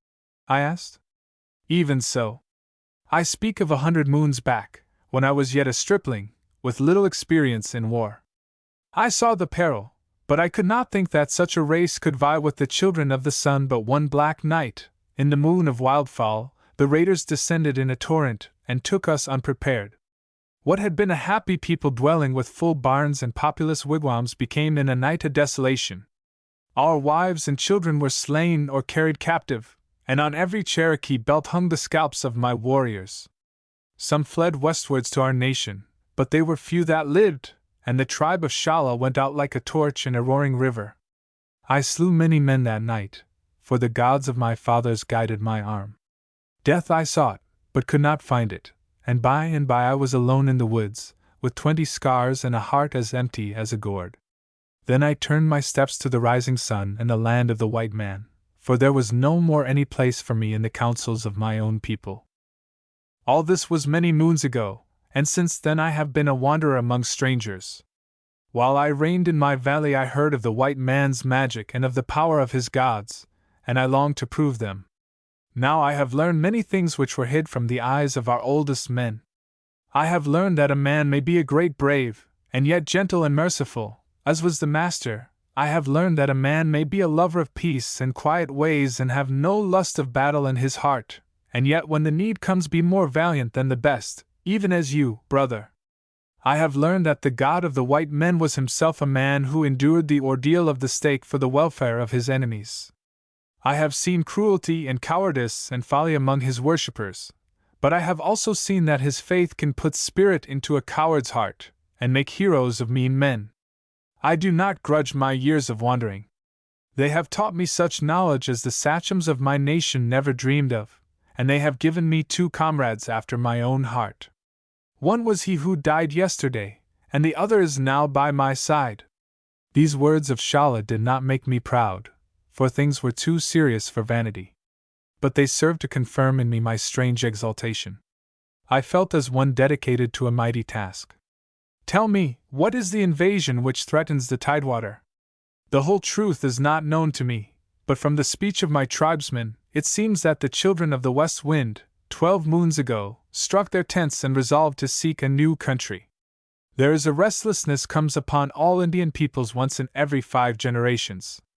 It fell upon my grandfather, and he traveled towards the sunset, and now it has fallen upon the whole race of the sun. As they were on the eve of journeying, there came to them a prophet, who told them that God would lead them not towards the west, as was the tradition of the elders, but eastwards to the sea and the dwellings of the palefaces. Is that the crazy white man we have heard of? He is of your race, brother. What his spell is I know not, but it works mightily among my people. They tell me that he hath bodily converse with devils, and that God whispers his secrets to him in the night watches.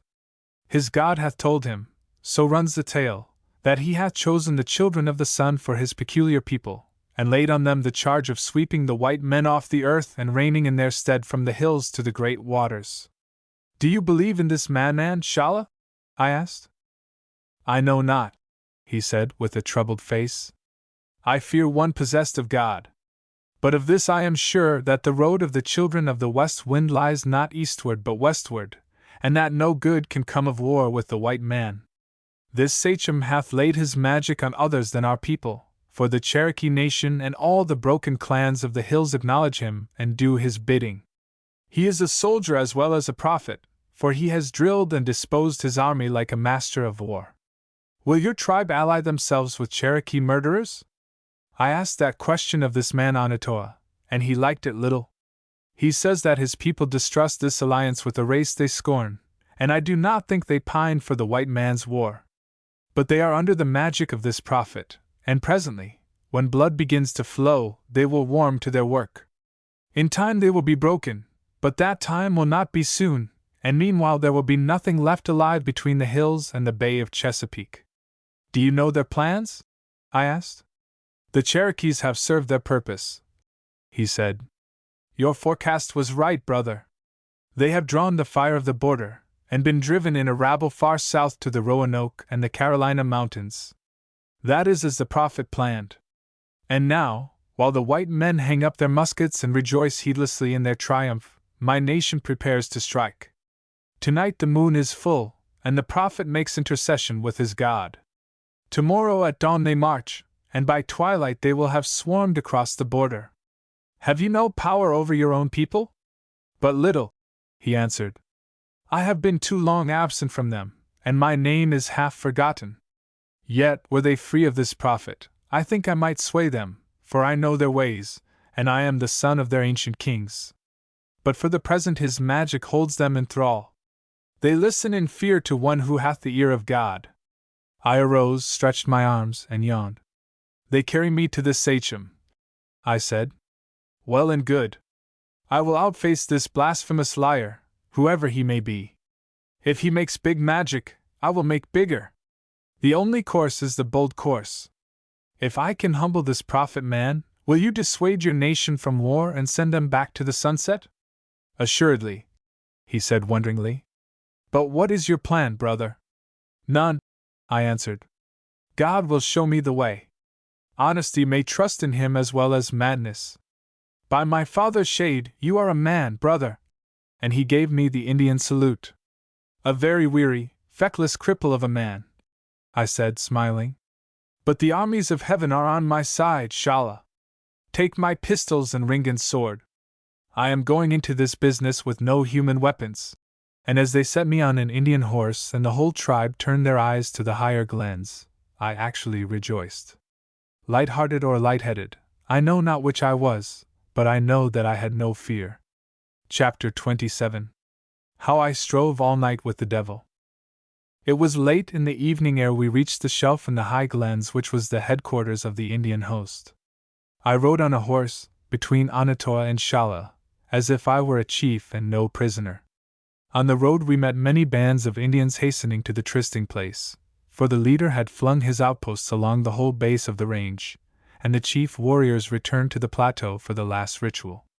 No man spoke a word, and when we met other companies the only greeting was by uplifted hands. The shelf was lit with fires, and there was a flare of torches in the center. I saw an immense multitude of lean, dark faces, how many I cannot tell, but 10,000 at the least. It took all my faith to withstand the awe of the sight. For these men were not the common Indian breed, but a race nurtured and armed for great wars, disciplined to follow one man, and sharpened to a needlepoint in spirit. Perhaps if I had been myself a campaigner I should have been less awed by the spectacle, but having nothing with which to compare it, I judged this a host before which the scattered border stockades and Nicholson's scanty militia would go down like stubble before fire. At the head of the plateau, just under the brow of the hill, and facing the half-circle of level land, stood a big tent of skins. Before it was a square pile of boulders about the height of a man's waist, heaped on the top with brushwood so that it looked like a rude altar. Around this the host had gathered, sitting mostly on the ground with knees drawn to the chin, but some few standing like sentries under arms. I was taken to the middle of the half-circle, and Shala motioned me to dismount, while a stripling led off the horses. My legs gave under me, for they were still very feeble, and I sat hunkered up on the sward like the others. I looked for Shala and Anatoa, but they had disappeared, and I was left alone among those lines of dark, unknown faces. I waited with an awe on my spirits against which I struggled in vain. The silence of so vast a multitude, the sputtering torches, lighting the wild amphitheater of the hills, the strange clearing with its altar, the mystery of the immense dusky sky, and the memory of what I had already endured, all weighed on me with the sense of impending doom. I summoned all my fortitude to my aid. I told myself that Ringan believed in me, and that I had the assurance that God would not see me cast down. But such courage as I had was now a resolve rather than any exhilaration of spirits. A brooding darkness lay on me like a cloud. Presently the hush grew deeper, and from the tent a man came. I could not see him clearly, but the flickering light told me that he was very tall, and that, like the Indians, he was naked to the middle. He stood behind the altar, and began some incantation. It was in the Indian tongue which I could not understand. The voice was harsh and discordant, but powerful enough to fill that whole circle of hill. It seemed to rouse the passion of the hearers, for grave faces around me began to work, and long-drawn sighs came from their lips. Then at a word from the figure 4 men advanced, bearing something between them, which they laid on the altar. To my amazement I saw that it was a great yellow panther, so trussed up that it was impotent to hurt. How such a beast had ever been caught alive I know not. I could see its green cat's eyes glowing in the dark, and the striving of its muscles, and hear the breath hissing from its muzzled jaws. The figure raised a knife and plunged it into the throat of the great cat. The slow lapping of blood broke in on the stillness. Then the voice shrilled high and wild. I could see that the man had marked his forehead with blood, and that his hands were red and dripping. He seemed to be declaiming some savage chant, to which my neighbors began to keep time with their bodies. Wilder and wilder it grew, till it ended in a scream like a sea-mew's.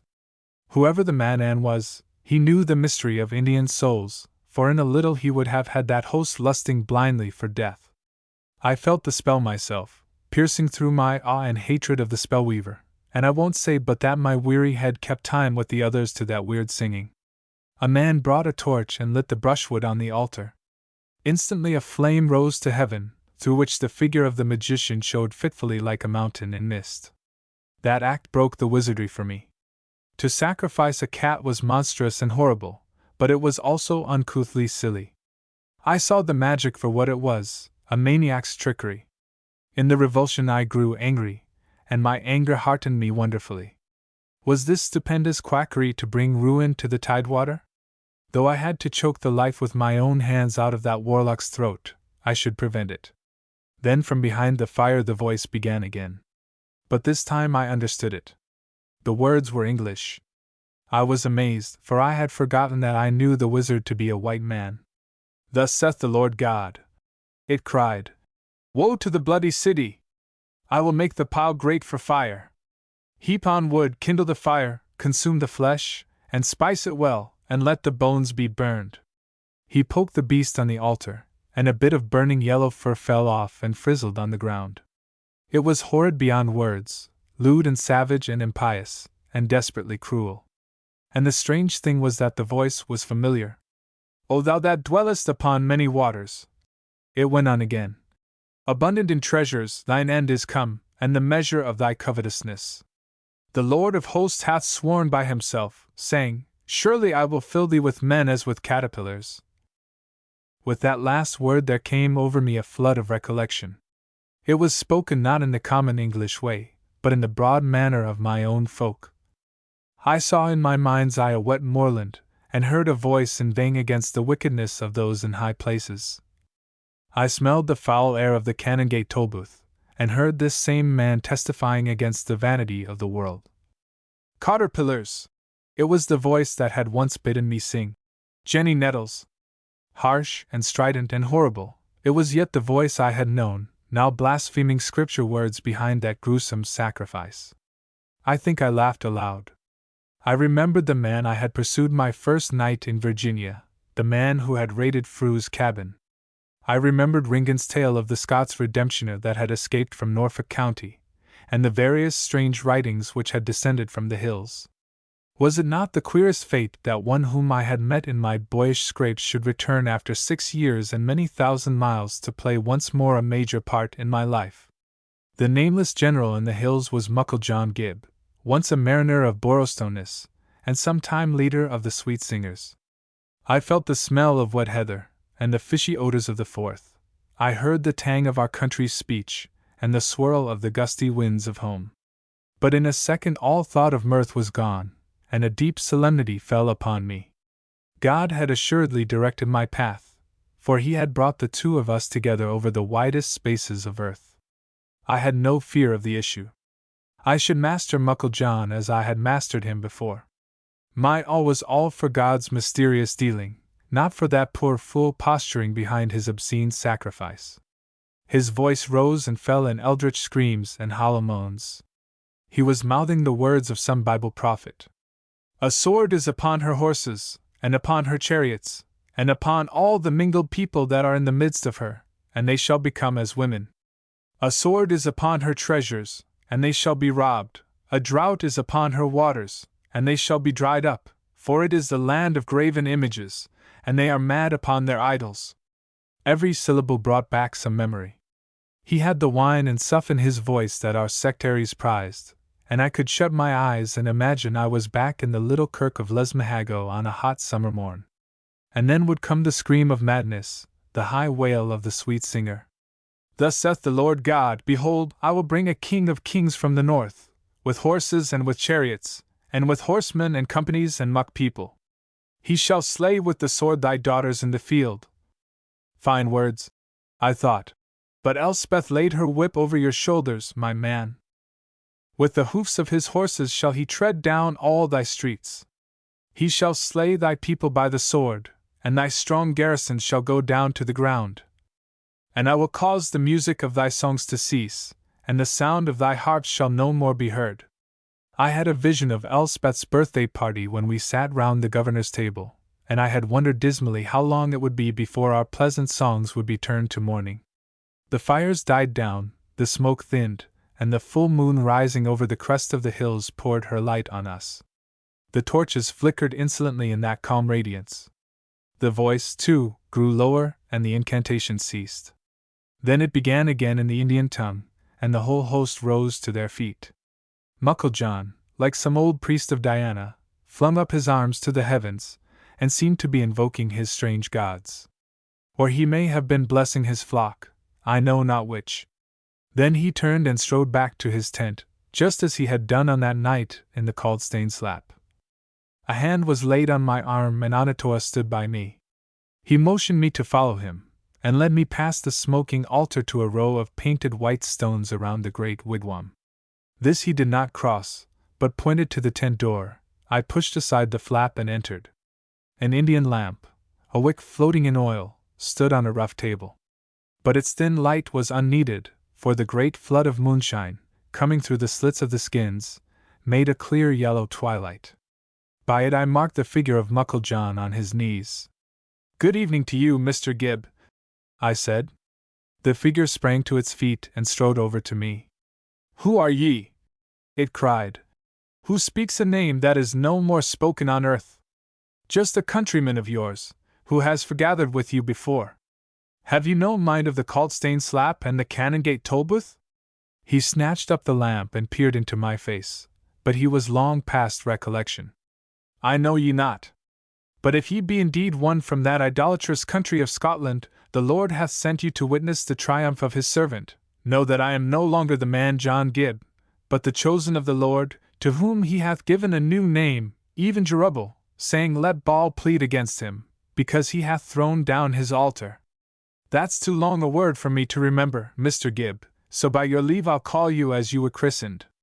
I had forced myself to a slow coolness, and my voice seemed to madden him. "You would outface me," he cried.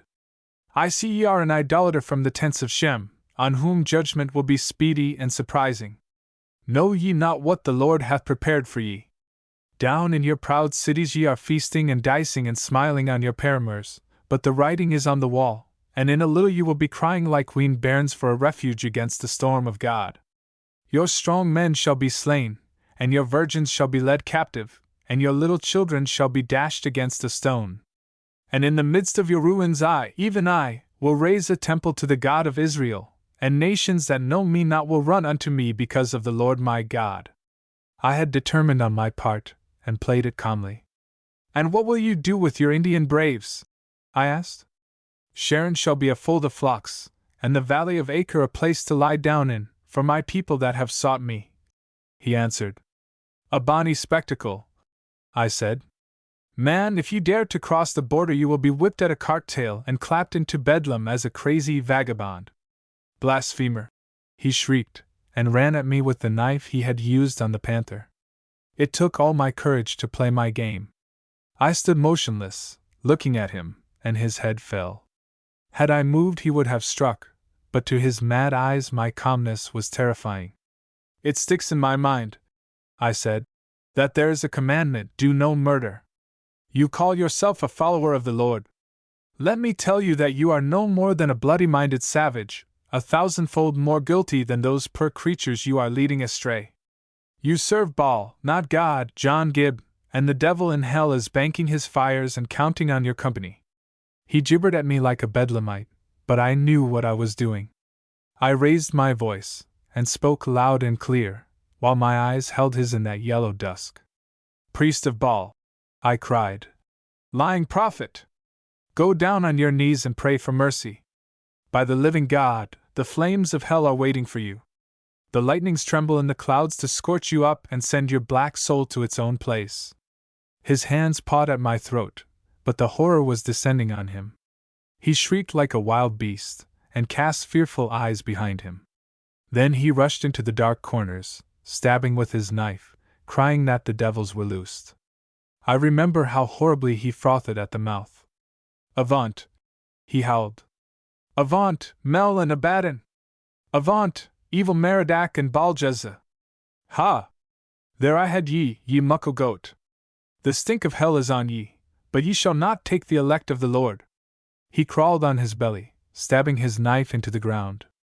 I easily avoided him, for his eyes saw nothing but his terrible phantoms. Verily Shala had spoken truth when he said that this man had bodily converse with the devils. Then I threw him, quite easily, for his limbs were going limp in the extremity of his horror. He lay gasping and foaming, his eyes turning back in his head, while I bound his arms to his sides with my belt. I found some cords in the tent, and tied his legs together. He moaned miserably for a little, and then was silent. I think I must have sat by him for 3 hours. The world was very still, and the moon set, and the only light was the flickering lamp. Once or twice I heard a rustle by the tent door. Some Indian guard was on the watch, but I knew that no Indian dared to cross the forbidden circle. I had no thoughts, being oppressed with a great stupor of weariness. I may have dozed a little, but the pain of my legs kept me from slumbering. Once or twice I looked at him, and I noticed that the madness had gone out of his face, and that he was sleeping peacefully.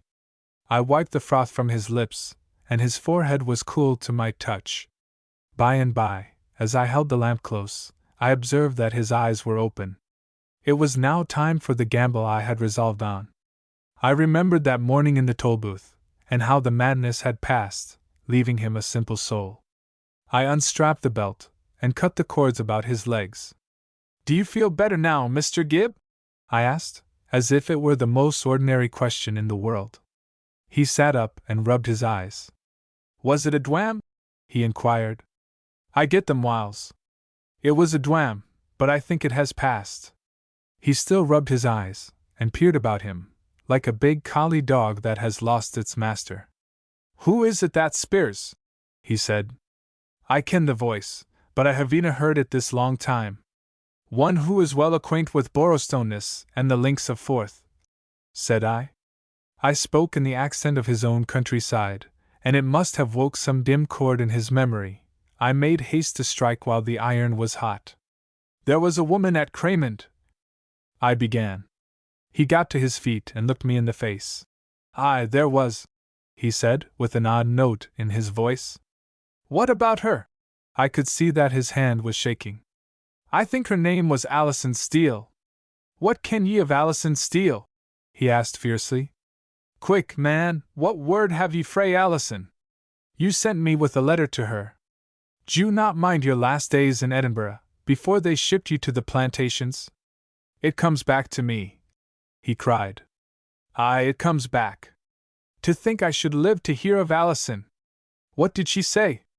"Just this. That John Gibb was a decent man if he would resist the devil of pride.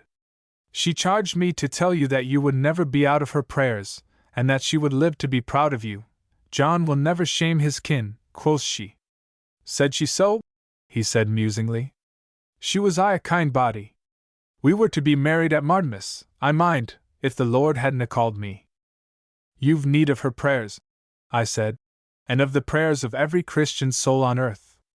I came here yestreen to find you mouthing blasphemies, and howling like a mad tyke amid a parcel of heathen. And they tell me you're to lead your savages on Virginia, and give that smiling land to fire and sword. Think you Alison Steele would not be black ashamed if she heard the horrid tale?" "'Twas the Lord's commands," he said gloomily, but there was no conviction in his words. I changed my tone. "Do you dare to speak such blasphemy?" I cried. "The Lord's commands! The devil's commands! The devil of your own sinful pride! You are like the false prophets that made Israel to sin. What brings you, a white man, at the head of murderous savages?" "Israel would not hearken, so I turned to the Gentiles," said he. "And what are you going to make of your Gentiles? Do you think you've put much Christianity into the heart of the gentry that were watching your antics last night? They have glimmerings of grace," he said. "Glimmerings of moonshine. They are bent on murder, and so are you, and you call that the Lord's commands? You would sacrifice your own folk to the heathen hordes.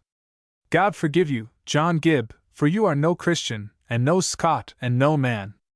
Virginia is an idolatrous land, said he, but he could not look up at me. And are your Indians not idolaters? Are you no idolater, with your burnt offerings and heathen gibberish? You worship a Baal and a Moloch worse than any Midianite, for you adore the devils of your own rotten heart. The big man, with all the madness out of him, put his towsy head in his hands, and a sob shook his great shoulders. Listen to me, John Gibb. I am come from your own countryside to save you from a hellish wickedness. I know the length and breadth of Virginia, and the land is full of Scots, men of the covenant you have forsworn, who are living an honest life on their bits of farms, and worshipping the God you have forsaken. There are women there like Alison Steele, and there are men there like yourself before you hearken to the devil. Will you bring death to your own folk, with whom you once shared the hope of salvation? By the land we both have left, and the kindly souls we both have known, and the prayers you said at your mother's knee, and the love of Christ who died for us, I adjure you to flee this great sin. For it is the sin against the Holy Ghost, and that knows no forgiveness. The man was fairly broken down. What must I do? He cried. I'm all in a creel. I'm but a pipe for the Lord to sound through. Take not that name in vain, for the sounding is from your own corrupt heart. Mind what Alison Steele said about the devil of pride, for it was that sin by which the angels fell. But I've his plain commands, he wailed. He hath bidden me cast down idolatry, and bring the Gentiles to his kingdom. Did he say anything about Virginia? There's plenty idolatry elsewhere in America to keep you busy for a lifetime, and you can lead your Gentiles elsewhere than against your own kin. Turn your face westward, John Gibb. I, too, can dream dreams and see visions, and it is borne in on me that your road is plain before you. Lead this great people away from the little sheilings of Virginia, over the hills and over the great mountains and the plains beyond, and on till you come to an abiding city. You will find idolaters enough to dispute your road, and you can guide your flock as the Lord directs you. Then you will be clear of the murderer's guilt who would stain his hands in kindly blood. He lifted his great head, and the marks of the sacrifice were still on his brow. Do ye think that would be the Lord's will? He asked innocently. I declare it unto you, said I. I have been sent by God to save your soul. I give you your marching orders, for though you are half a man, you are whiles a man. There's the soul of a leader in you, and I would keep you from the shame of leading men to hell. Tomorrow morn you will tell these folk that the Lord has revealed to you a better way, and by noon you will be across the Shenandoah. D'you hear my word? Aye, he said. We will march in the morning. Can you lead them where you will? His back stiffened, and the spirit of a general looked out of his eyes. They will follow where I bid. There's no a man of them dare cheep at what I tell them.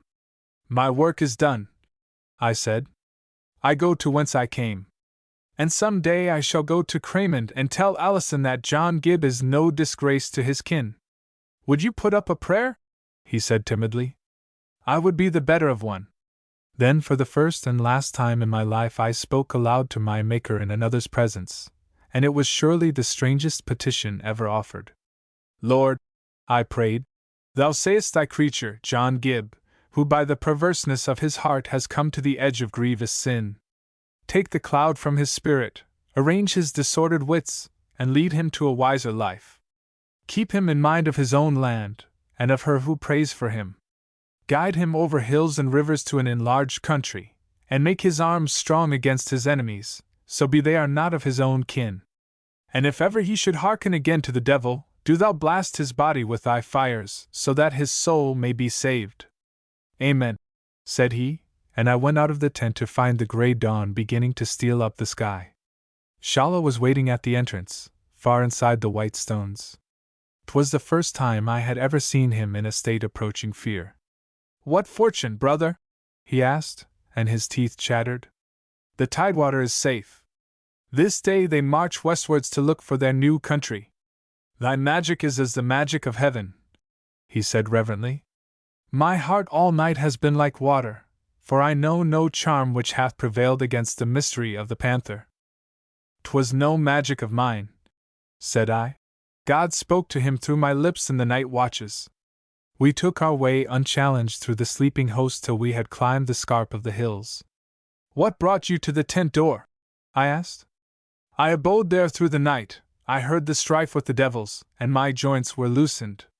Also I heard thy voice, brother, but I knew not thy words. But what did you mean to do? I asked again. It was in my mind to do my little best to see that no harm befell thee. And if harm came, I had the thought of trying my knife on the ribs of yonder magician. Chapter 28. How 3 Souls Found Their Heritage. In that hour I had none of the exhilaration of success. So strangely are we mortals made that, though I had won safety for myself and my people, I could not get the savor of it. I had passed too far beyond the limits of my strength. Now that the tension of peril was gone, my legs were like touchwood, which a stroke would shatter, and my foolish head swam like a merry-go-round. Shallow's arm was round me, and he lifted me up the steep bits till we came to the crown of the ridge.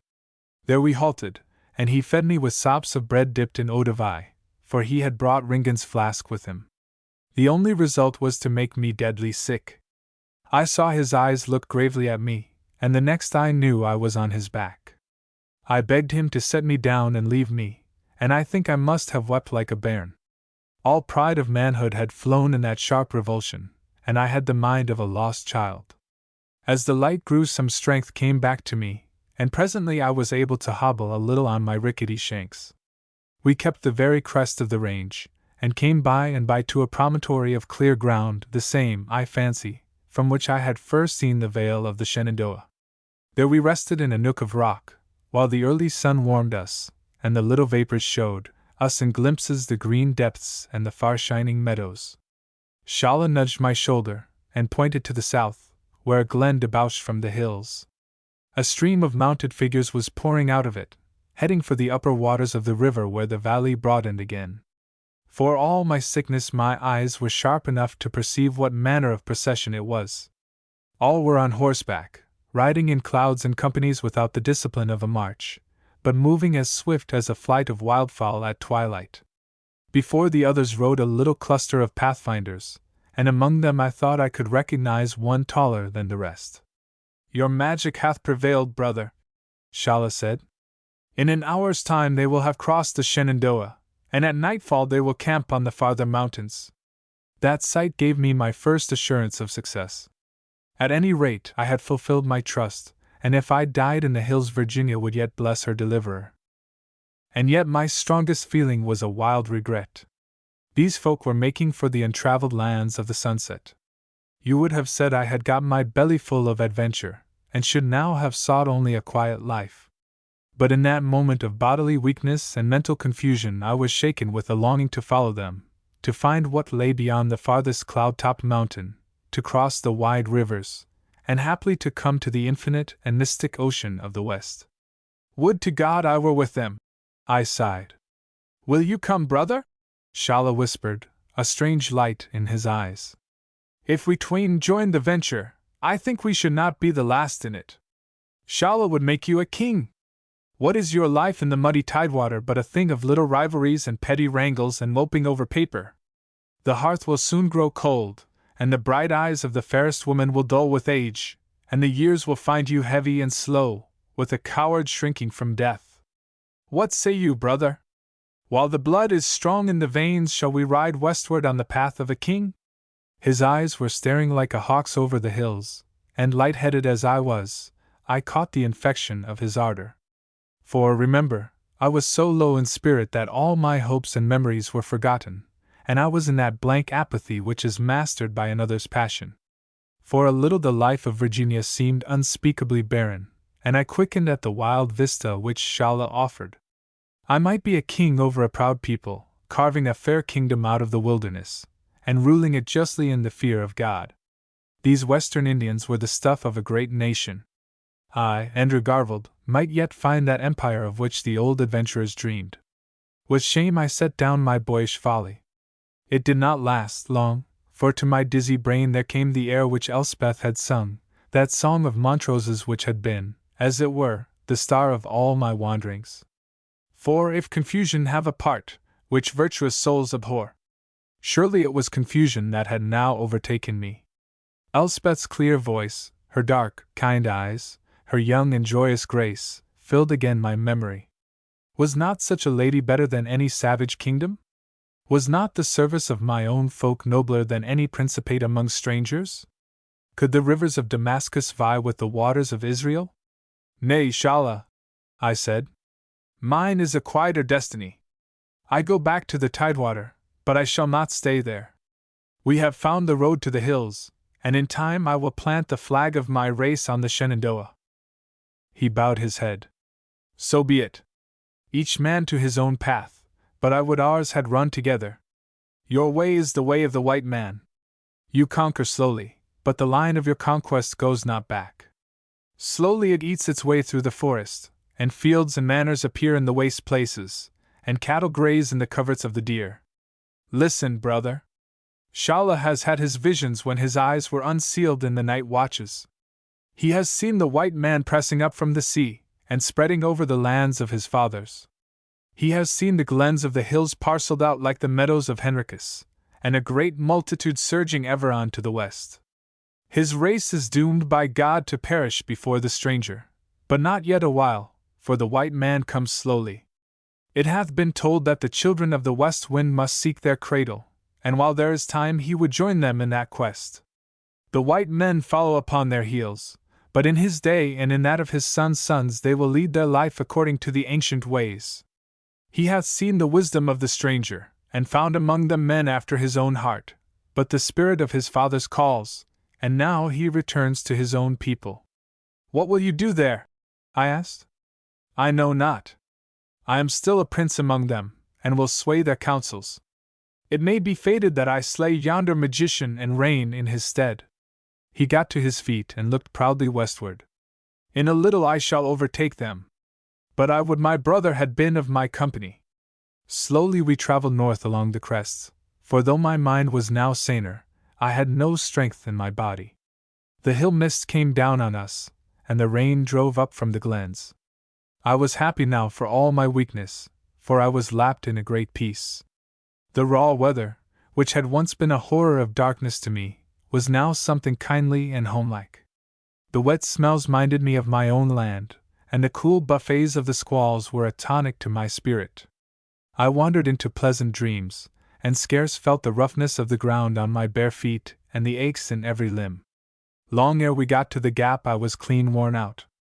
I remember that I fell constantly, and could scarcely rise.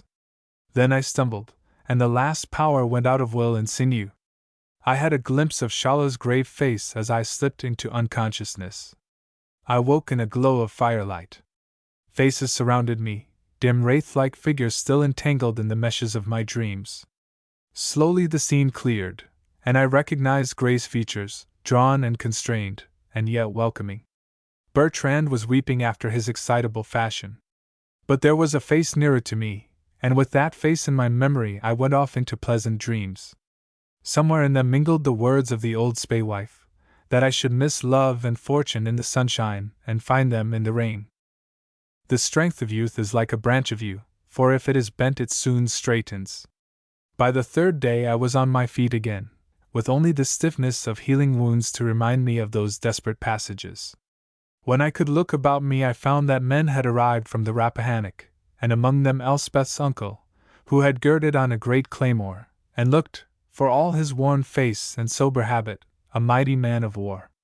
With them came news of the rout of the Cherokees, who had been beaten by Nicholson's militia in Stafford County and driven down the long line of the border, paying toll to every stockade.